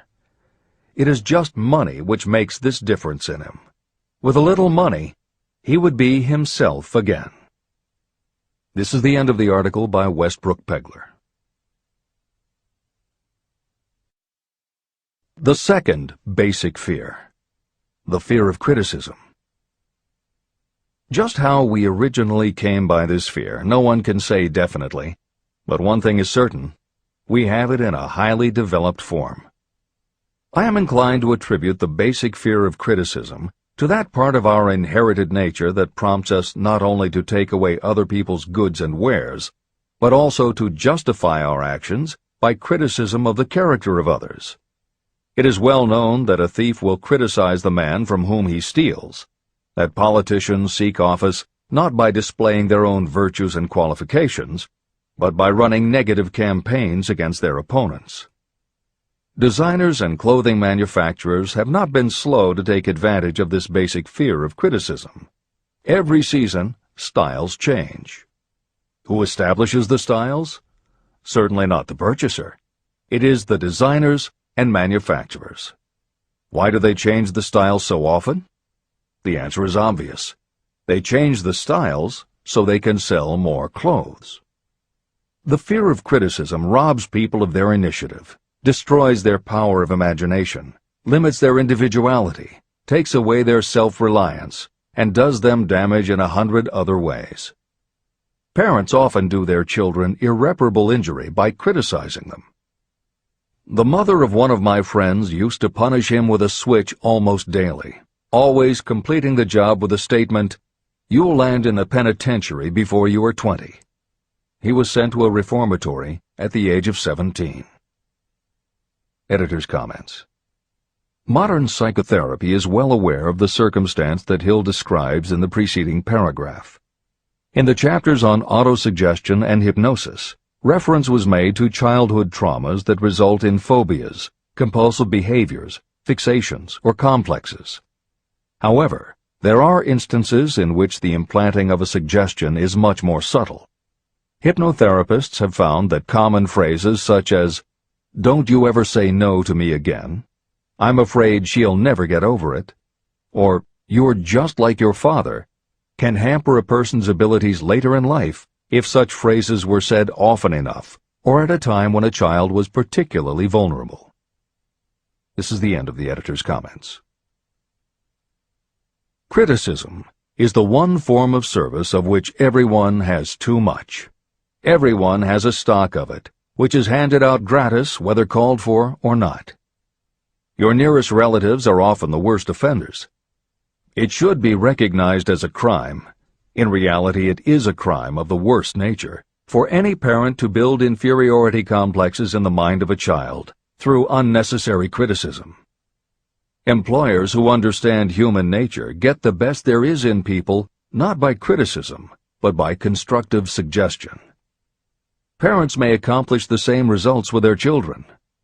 Criticism will plant fear in the human heart, or resentment, but it will not build love or affection. Symptoms of the fear of criticism. This fear is almost as universal as the fear of poverty, and its effects are just as fatal to personal achievement, mainly because this fear destroys initiative and discourages the use of imagination. The major symptoms of the fear are 1. Self-consciousness, generally expressed through nervousness, timidity in conversation and in meeting strangers, awkward movements, and shifting of the eyes. 2. Lack of poise, expressed through lack of voice control, nervousness in the presence of others, poor posture, poor memory. 3. Personality weaknesses, lacking in firmness of decision, personal charm, and ability to express opinions definitely, the habit of sidestepping issues instead of meeting them squarely, agreeing with others without careful examination of their opinions. 4. Inferiority complex, the habit of expressing your own self-approval as a means of covering up your feeling of inferiority, using big words to impress others, often without knowing the real meaning of the words, imitating others in dress, speech, and manners, boasting of imaginary achievements, and acting superior to cover up the fact that you feel inferior. 5.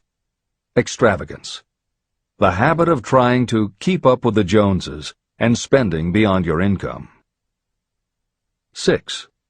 Lack of initiative, failure to embrace opportunities for self-advancement, fear to express opinions, lack of confidence in your own ideas, giving evasive answers to questions asked by superiors, hesitancy of manner and speech, deceit in both words and deeds. 7. Lack of ambition. Mental and physical laziness, lack of self-assertion, slowness in reaching decisions, being too easily influenced, the habit of accepting defeat without protest, or quitting an undertaking when opposed by others. Also the habit of criticizing others behind their backs and flattering them to their faces, suspicion of other people without cause, lack of tactfulness of manner and speech, and unwillingness to accept the blame for mistakes. The third basic fear, the fear of ill health. This fear may be traced to both physical and social heredity. It is closely associated with the causes of fear of old age and the fear of death.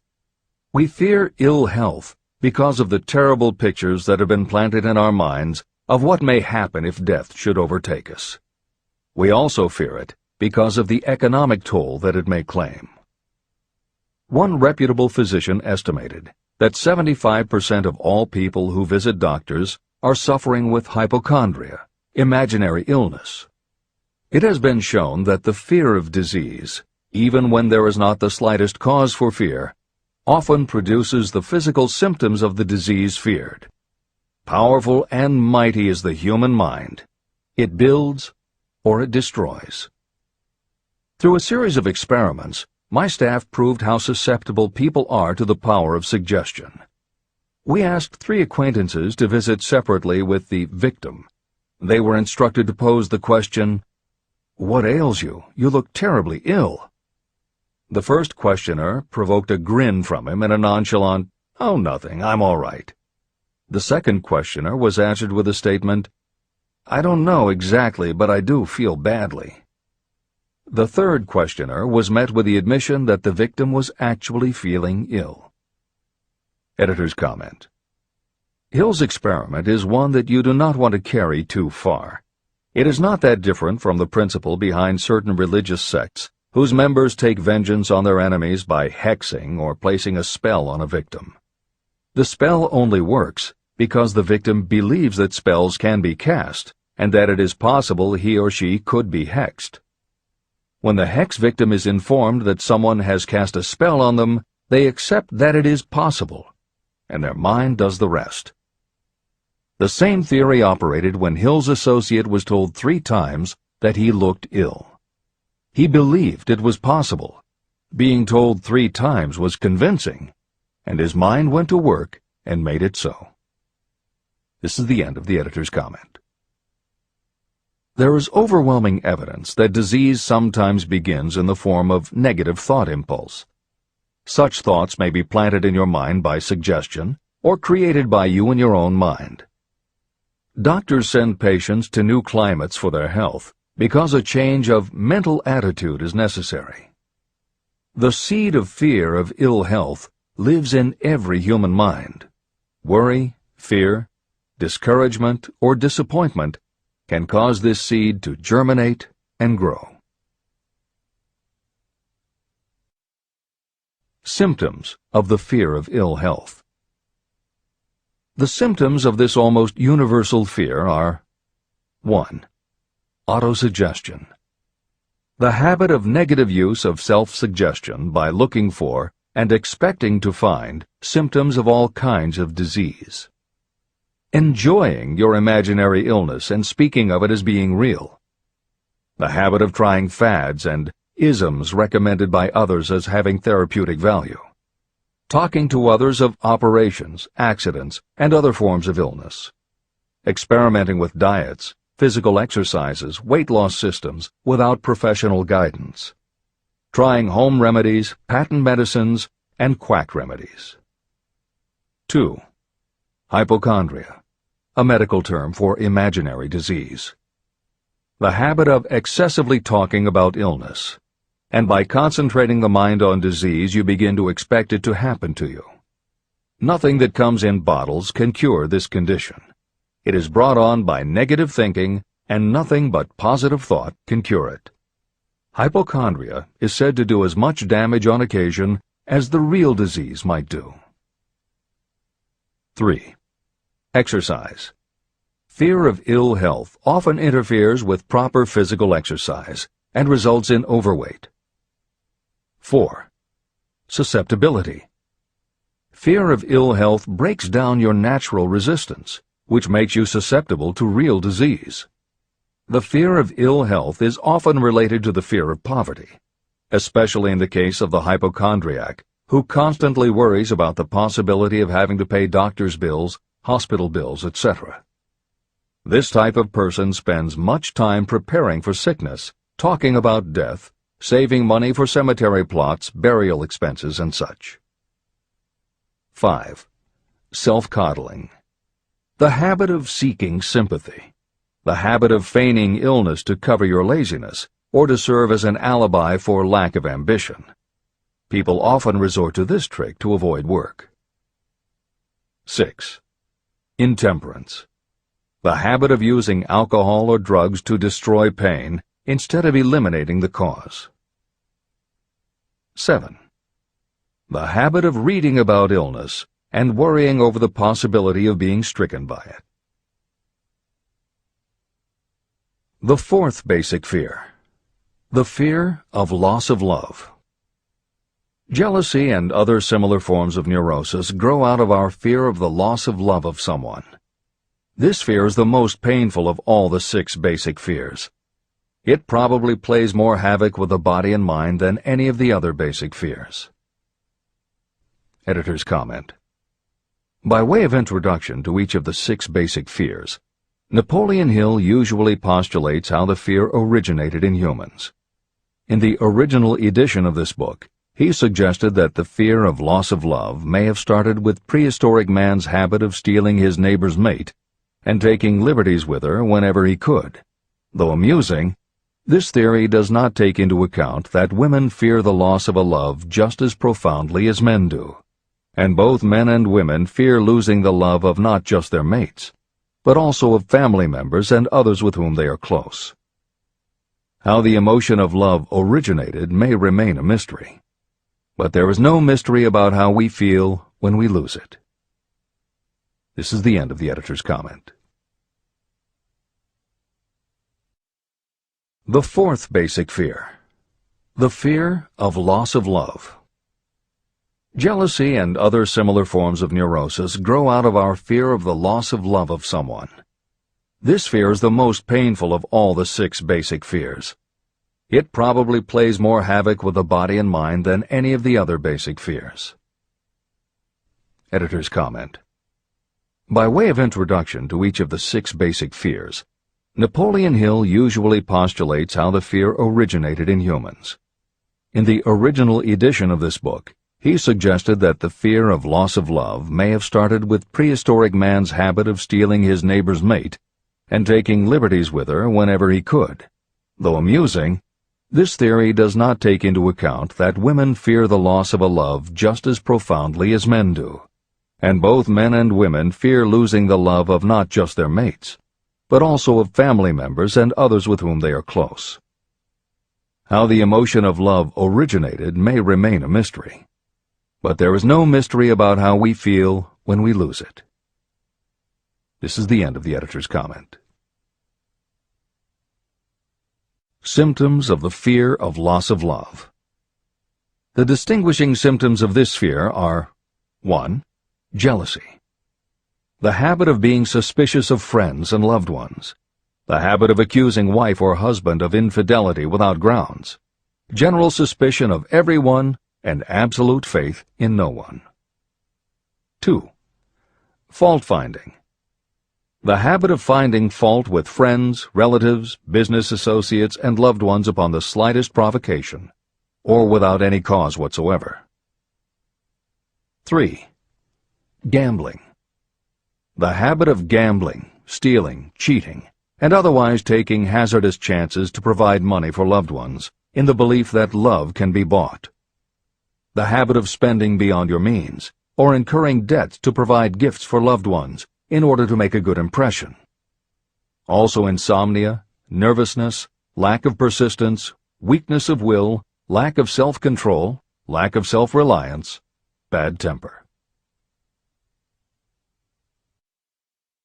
The fifth basic fear, the fear of old age. In the main, this fear grows out of two sources. First, the thought that old age may bring with it poverty. Second is the concern that many have for what may await them in the world beyond. The most common cause of fear of old age is associated with the possibility of poverty. Poorhouse is not a pretty word. It throws a chill into the mind of every person who faces the possibility of having to spend declining years having to live on some form of charity. The possibility of ill health, which is more common as people grow older, is also a contributing cause of this common fear of old age, as is concern about diminishing sexuality. Another contributing cause of the fear of old age is the possibility of loss of freedom and independence, as old age may bring with it the loss of both physical and economic freedom. Symptoms of the fear of old age. The most common symptoms of this fear are 1. Lack of enthusiasm. The tendency to slow down and develop an inferiority complex, falsely believing you are slipping because of age. The habit of killing off initiative, imagination, and self-reliance by falsely believing you are too old to exercise these qualities. 2. Self-consciousness of speech. The habit of speaking apologetically of yourself as being old merely because you have reached the age of 40 or 50, instead of reversing the rule and expressing gratitude for having reached the age of wisdom and understanding. 3. Inappropriate dress and action. Trying to appear much younger than your age by going overboard in your attempt to keep up with the style and mannerisms of youth. The sixth basic fear, the fear of death. To some, this is the cruelest of all the basic fears. The reason is obvious. The terrible pangs of fear associated with the thought of death, in the majority of cases, may be charged to religious fanaticism. So-called heathens are less afraid of death than the more civilized. For hundreds of millions of years we have been asking the still unanswered questions, where did I come from, and where am I going? During the darker ages of the past, the more cunning and crafty were not slow to offer the answer to these questions for a price. Come into my tent, embrace my faith, accept my dogmas, and I will give you a ticket that will admit you straight into heaven when you die, says the religious leader. Remain out of my tent, says the same leader, and the devil will take you and burn you throughout eternity. The thought of eternal punishment destroys interest in life and makes happiness impossible. While the religious leader may not actually be able to provide safe conduct into heaven or send you to hell, the possibility of the latter seems terrible. The very thought of it takes hold of the imagination in such a realistic way that it paralyzes reason and sets up the fear of death. The fear of death is not as common now as it was during the age when there were no great colleges and universities. People of science have turned the spotlight of truth upon the world, and this truth is rapidly freeing men and women from this terrible fear of death. The young men and women who attend the colleges and universities are not easily impressed by fire and brimstone. Through knowledge, the fears of the dark ages that grip the mind have been dispelled. The entire world is made up of only four things: time, space, energy, and matter. In elementary physics, we learn that neither matter nor energy can be created or destroyed. Both matter and energy can be transformed, but neither can be destroyed. Life is energy, if it is anything. If neither energy nor matter can be destroyed, of course life itself cannot be destroyed. Life, like other forms of energy, may be passed through various processes of transition or change, but it cannot be destroyed. Death is mere transition. And if death is not mere change or transition, then nothing comes after death except a long, eternal, peaceful sleep. And sleep is nothing to be feared. If you can accept the logic of this, you may forever wipe out your fear of death.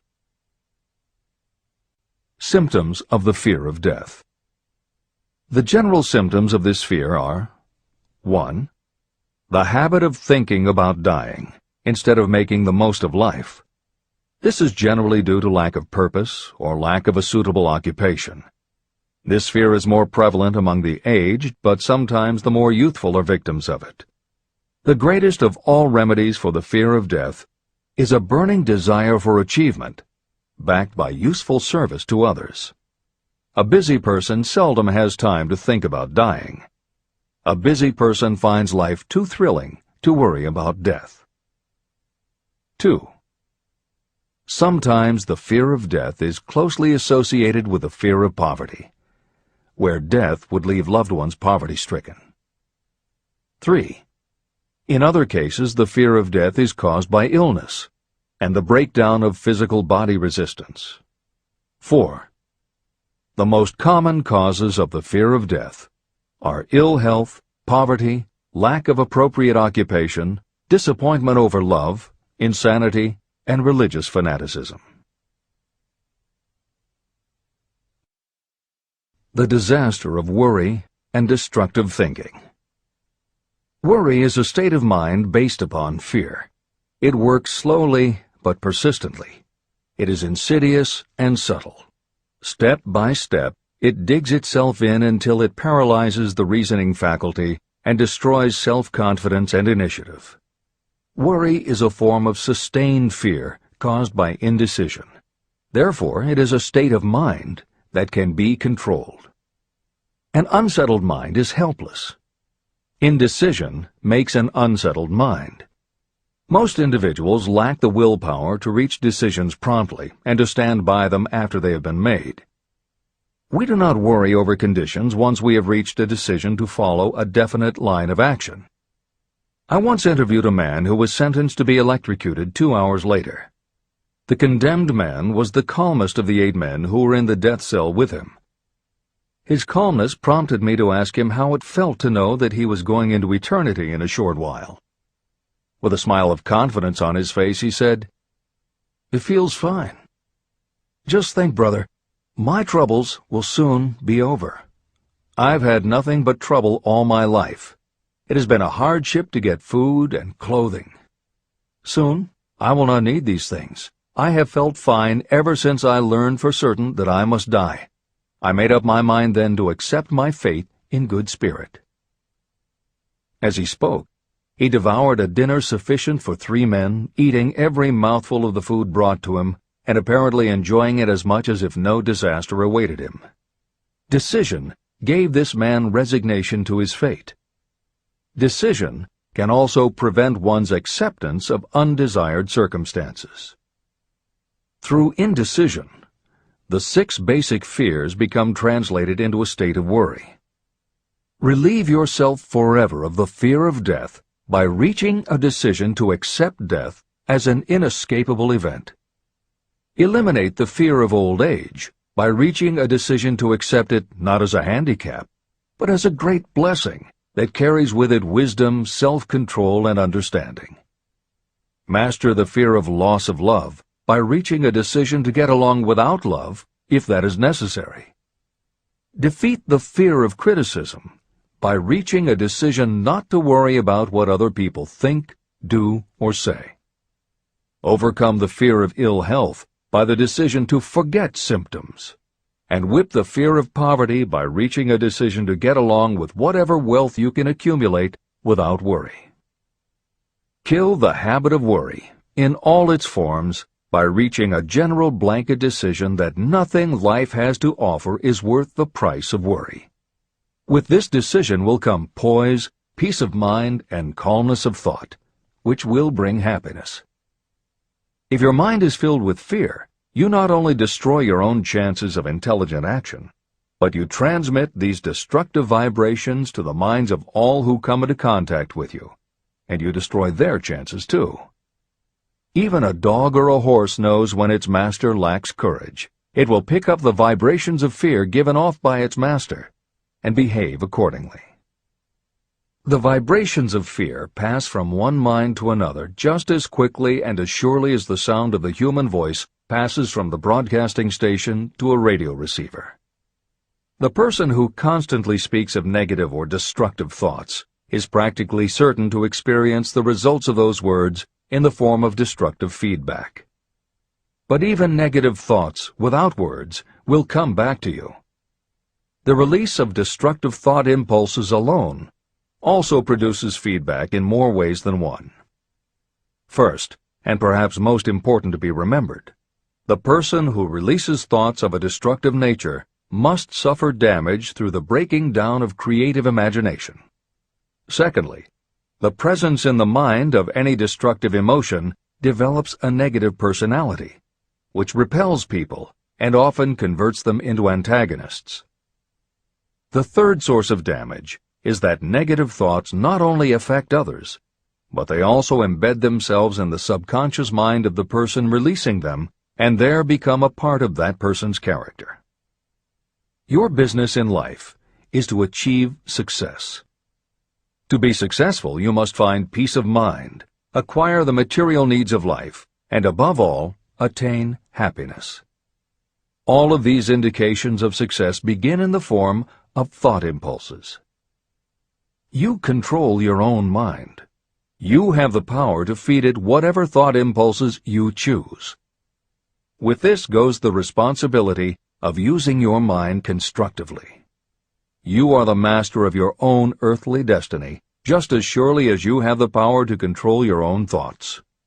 You may influence, direct, and eventually control your own environment, making your life what you want it to be.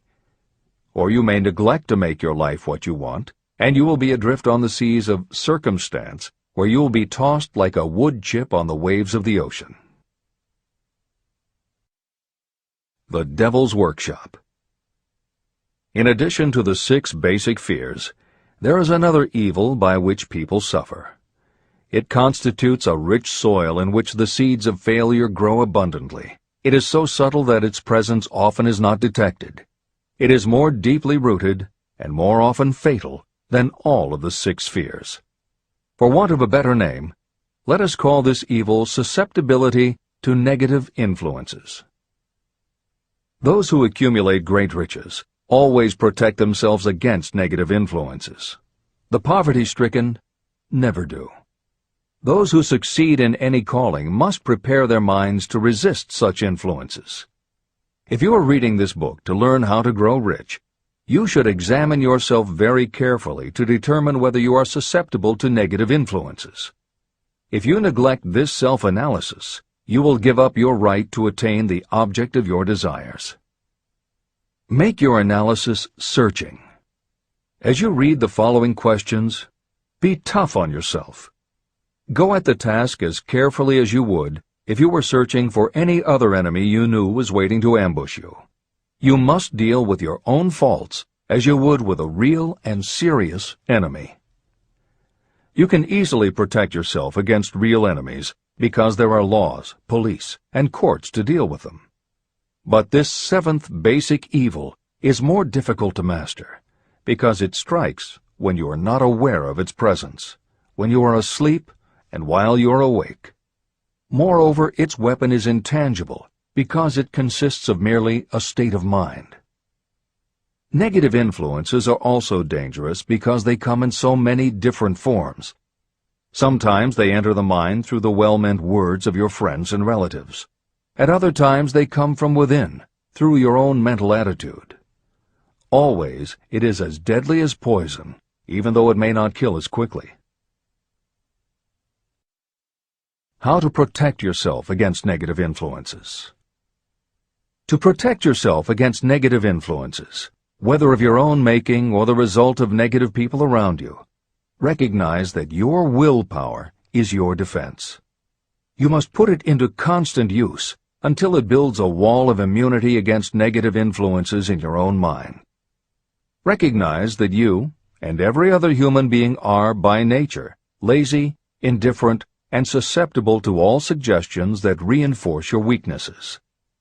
Recognize that you are, by nature, susceptible to all of the 6 basic fears, and you must set up habits to counteract all these fears. Recognize that negative influences often work on you through your subconscious mind and are therefore difficult to detect. Keep your mind closed against all people who depress or discourage you in any way. Clean out your medicine chest and stop pandering to colds, aches, pains, and imaginary illness. Deliberately seek the company of people who influence you to think and act for yourself. Do not expect troubles, as they have a tendency not to disappoint. Without doubt, the most common weakness of all human beings is the habit of leaving their minds open to the negative influences of other people. This weakness is all the more damaging because most people do not even know they do it. The following list of questions is designed to help you see yourself as you really are. You should read through the list now. Then set aside a day when you can give adequate time to go through the list again and thoroughly answer each question. When you do this, I advise that you read the questions and state your answers aloud so you can hear your own voice. This will make it easier for you to be truthful with yourself. Self-analysis questions. Do you complain often of feeling bad, and if so, what is the cause? Do you find fault with other people at the slightest provocation? Do you frequently make mistakes in your work, and if so, why? Are you sarcastic and offensive in your conversation? Do you deliberately avoid the association of anyone, and if so, why? Do you suffer frequently with indigestion? If so, what is the cause? Does life seem futile and the future hopeless to you? Do you like your occupation? If not, why? Do you often feel self-pity? And if so, why? Are you envious of those who excel you? To which do you devote most time, thinking of success or of failure? Are you gaining or losing self-confidence as you grow older? Do you learn something of value from all mistakes? Are you permitting some relative or acquaintance to worry you? If so, why? Are you sometimes excited about life, and at other times in the depths of despondency? Who has the most inspiring influence upon you, and for what reason? Do you tolerate negative or discouraging influences that you could avoid? Are you careless of your personal appearance? If so, when and why? Have you learned how to ignore your troubles by being too busy to be annoyed by them? Would you call yourself a spineless weakling if you permitted others to do your thinking for you? How many preventable disturbances annoy you, and why do you tolerate them? Do you resort to alcohol, drugs, cigarettes, or other compulsions to quiet your nerves? If so, why do you not try willpower instead? Does anyone nag you, and if so, for what reason? Do you have a definite major purpose? And if so, what is it, and what plan do you have for achieving it? Do you suffer from any of the 6 basic fears? If so, which ones? Have you developed a method to shield yourself against the negative influence of others? Do you use auto-suggestion to make your mind positive? Which do you value most, your material possessions or your privilege of controlling your own thoughts? Are you easily influenced by others against your own judgment? Has today added anything of value to your stock of knowledge or state of mind? Do you face squarely the circumstances that make you unhappy, or do you sidestep the responsibility? Do you analyze all mistakes and failures and try to profit by them, or do you take the attitude that this is not your duty? Can you name 3 of your most damaging weaknesses? What are you doing to correct them? Do you encourage other people to bring their worries to you for sympathy? Do you choose from your daily experiences lessons or influences that aid in your personal advancement? Does your presence have a negative influence on other people as a rule? What habits of other people annoy you most? Do you form your own opinions, or do you permit yourself to be influenced by other people? Have you learned how to create a mental state of mind with which you can shield yourself against all discouraging influences? Does your occupation inspire you with faith and hope? Are you conscious of possessing spiritual forces of sufficient power to enable you to keep your mind free from all forms of fear? Does your religion help to keep your mind positive? Do you feel it your duty to share other people's worries? If so, why? If you believe that birds of a feather flock together, what have you learned about yourself by studying the friends whom you attract? What connection, if any, do you see between the people with whom you associate most closely and any unhappiness you may experience? Could it be possible that some person whom you consider to be a friend is, in reality, your worst enemy because of his or her negative influence on your mind? By what rules do you judge who is helpful and who is damaging to you? Are your intimate associates mentally superior or inferior to you? How much time out of every 24 hours do you devote to your occupation, sleep, play and relaxation, acquiring useful knowledge, plain wasted time? Who among your acquaintances encourages you most, cautions you most, discourages you most? What is your greatest worry? Why do you tolerate it? When others offer you free, unsolicited advice, do you accept it without question, or do you analyze their motive? What, above all else, do you most desire? Do you intend to acquire it? Are you willing to subordinate all other desires for this one? How much time daily do you devote to acquiring it? Do you change your mind often? If so, why? Do you usually finish everything you begin? Are you easily impressed by other people's business or professional titles, college degrees, or wealth? Are you easily influenced by what other people think or say about you? Do you cater to people because of their social or financial status? Whom do you believe to be the greatest person living? In what respect is this person superior to yourself? How much time have you devoted to studying and answering these questions? At least one day is necessary for the analysis and the answering of the entire list. If you have answered all these questions truthfully, you know more about yourself than the majority of people. Study the questions carefully. Come back to them once each week for several months, and be astounded at the amount of additional knowledge of great value to yourself you will have gained by the simple method of answering the questions truthfully. If you are not certain about the answers to some of the questions, seek the counsel of those who know you well, especially those who have no motive in flattering you, and see yourself through their eyes. The experience will be astonishing. The one thing over which you have absolute control.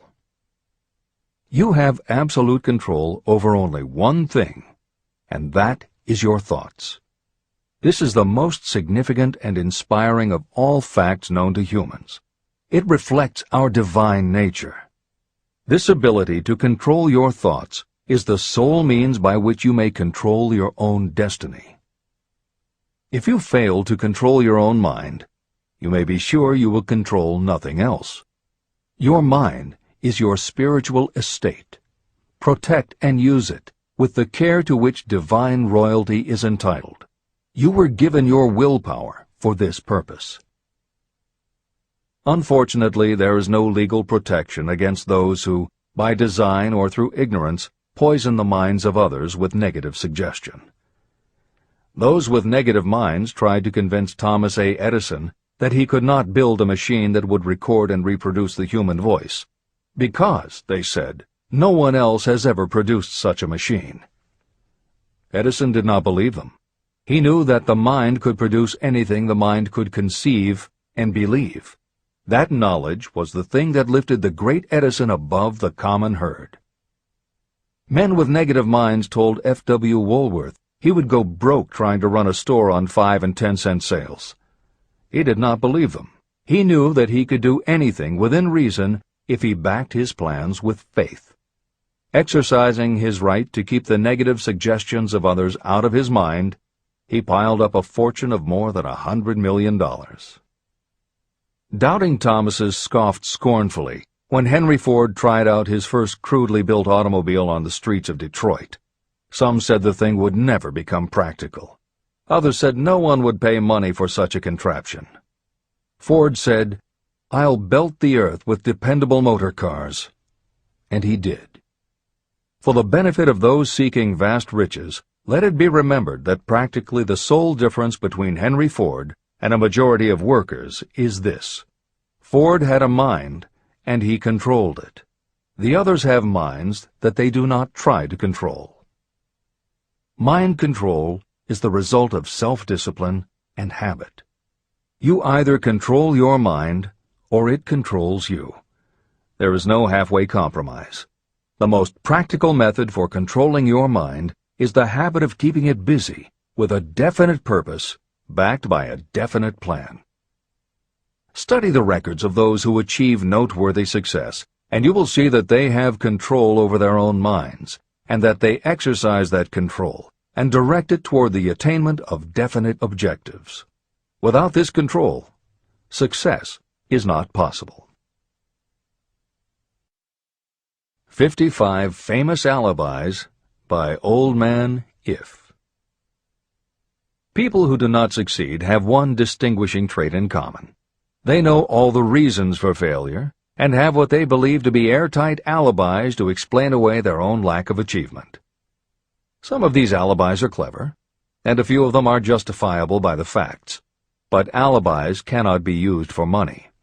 The world wants to know only one thing: have you achieved success? A character analyst compiled a list of the most commonly used alibis.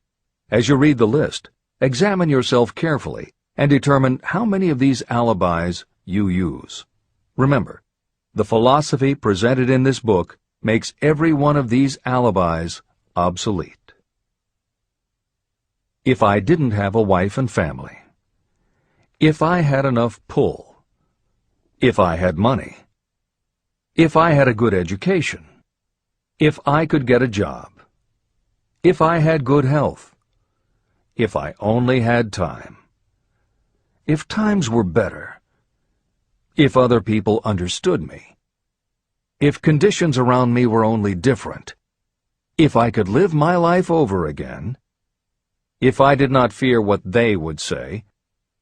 If I had been given a chance. If I now had a chance. If other people didn't have it in for me. If nothing happens to stop me. If only I were younger. If I only could do what I want. If I had been born rich.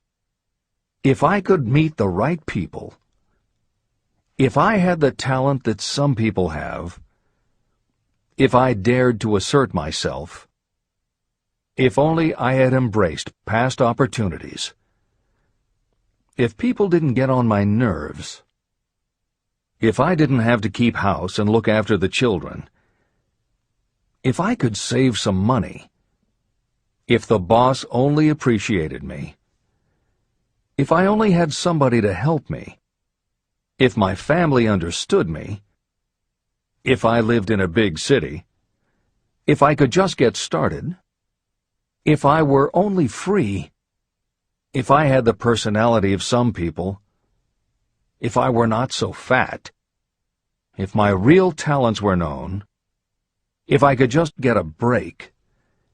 if I could only get out of debt, if I hadn't failed, if I only knew how, if everybody wasn't against me, if I didn't have so many worries, if I could marry the right person, if people weren't so dumb, if my family were not so extravagant, if I were sure of myself, if luck were not against me, if I had not been born under the wrong star, if it were not true that what is to be will be, if I did not have to work so hard, if I hadn't lost my money, if I lived in a different neighborhood, if I didn't have a past, if I only had a business of my own, if other people would only listen to me, if, and this is the greatest of them all, if I had the courage to see myself as I really am, I would find out what is wrong with me and correct it. And I know that something must be wrong with the way I have done things, or I would already have the success that I desire. I recognize that something must be wrong with me, otherwise I would have spent more time analyzing my weaknesses and less time building alibis to cover them. Building alibis to explain away failure is a national pastime. The habit is as old as the human race and is fatal to success. Why do people cling to their pet alibis? The answer is obvious. They defend their alibis because they create them. Your alibi is the child of your own imagination. It is human nature to defend your own brainchild. Building alibis is a deeply rooted habit. Habits are difficult to break, especially when they provide justification for something we do.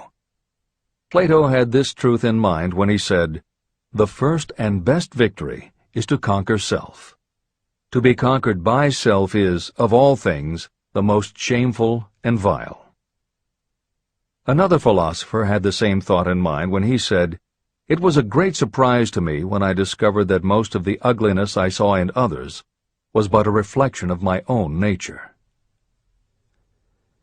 Elbert Hubbard, philosopher, author, publisher of the Fra magazine, and founder of the Roycrofters community of artists, said, "It has always been a mystery to me why people spend so much time deliberately fooling themselves by creating alibis to cover their weaknesses. If used differently, this same time would be sufficient to cure the weakness. Then no alibis would be needed." In parting, I would remind you that life is a checkerboard, and the player opposite you is time. If you hesitate before moving, or neglect to move promptly, your men will be wiped off the board by time. You are playing against a partner who will not tolerate indecision. Previously, you may have had a logical excuse for not having forced life to come through with whatever you asked. That alibi is now obsolete, because you are in possession of the master key that unlocks the door to life's riches. The master key is intangible, but it is powerful. It is the privilege of creating, in your own mind, a burning desire for a definite form of riches. There is no penalty for the use of this key, but there is a price you must pay if you do not use it. The price is failure. There is a reward of stupendous proportions if you put the key to use. It is the satisfaction that will come to you when you conquer self and force life to pay whatever is asked. The reward is worthy of your effort. Will you make the start and be convinced? "If we are related," said the immortal Emerson, "we shall meet." In closing, may I borrow his thought and say, if we are related, we have, through these pages, met. Remember that your real wealth can be measured not by what you have, but by what you are.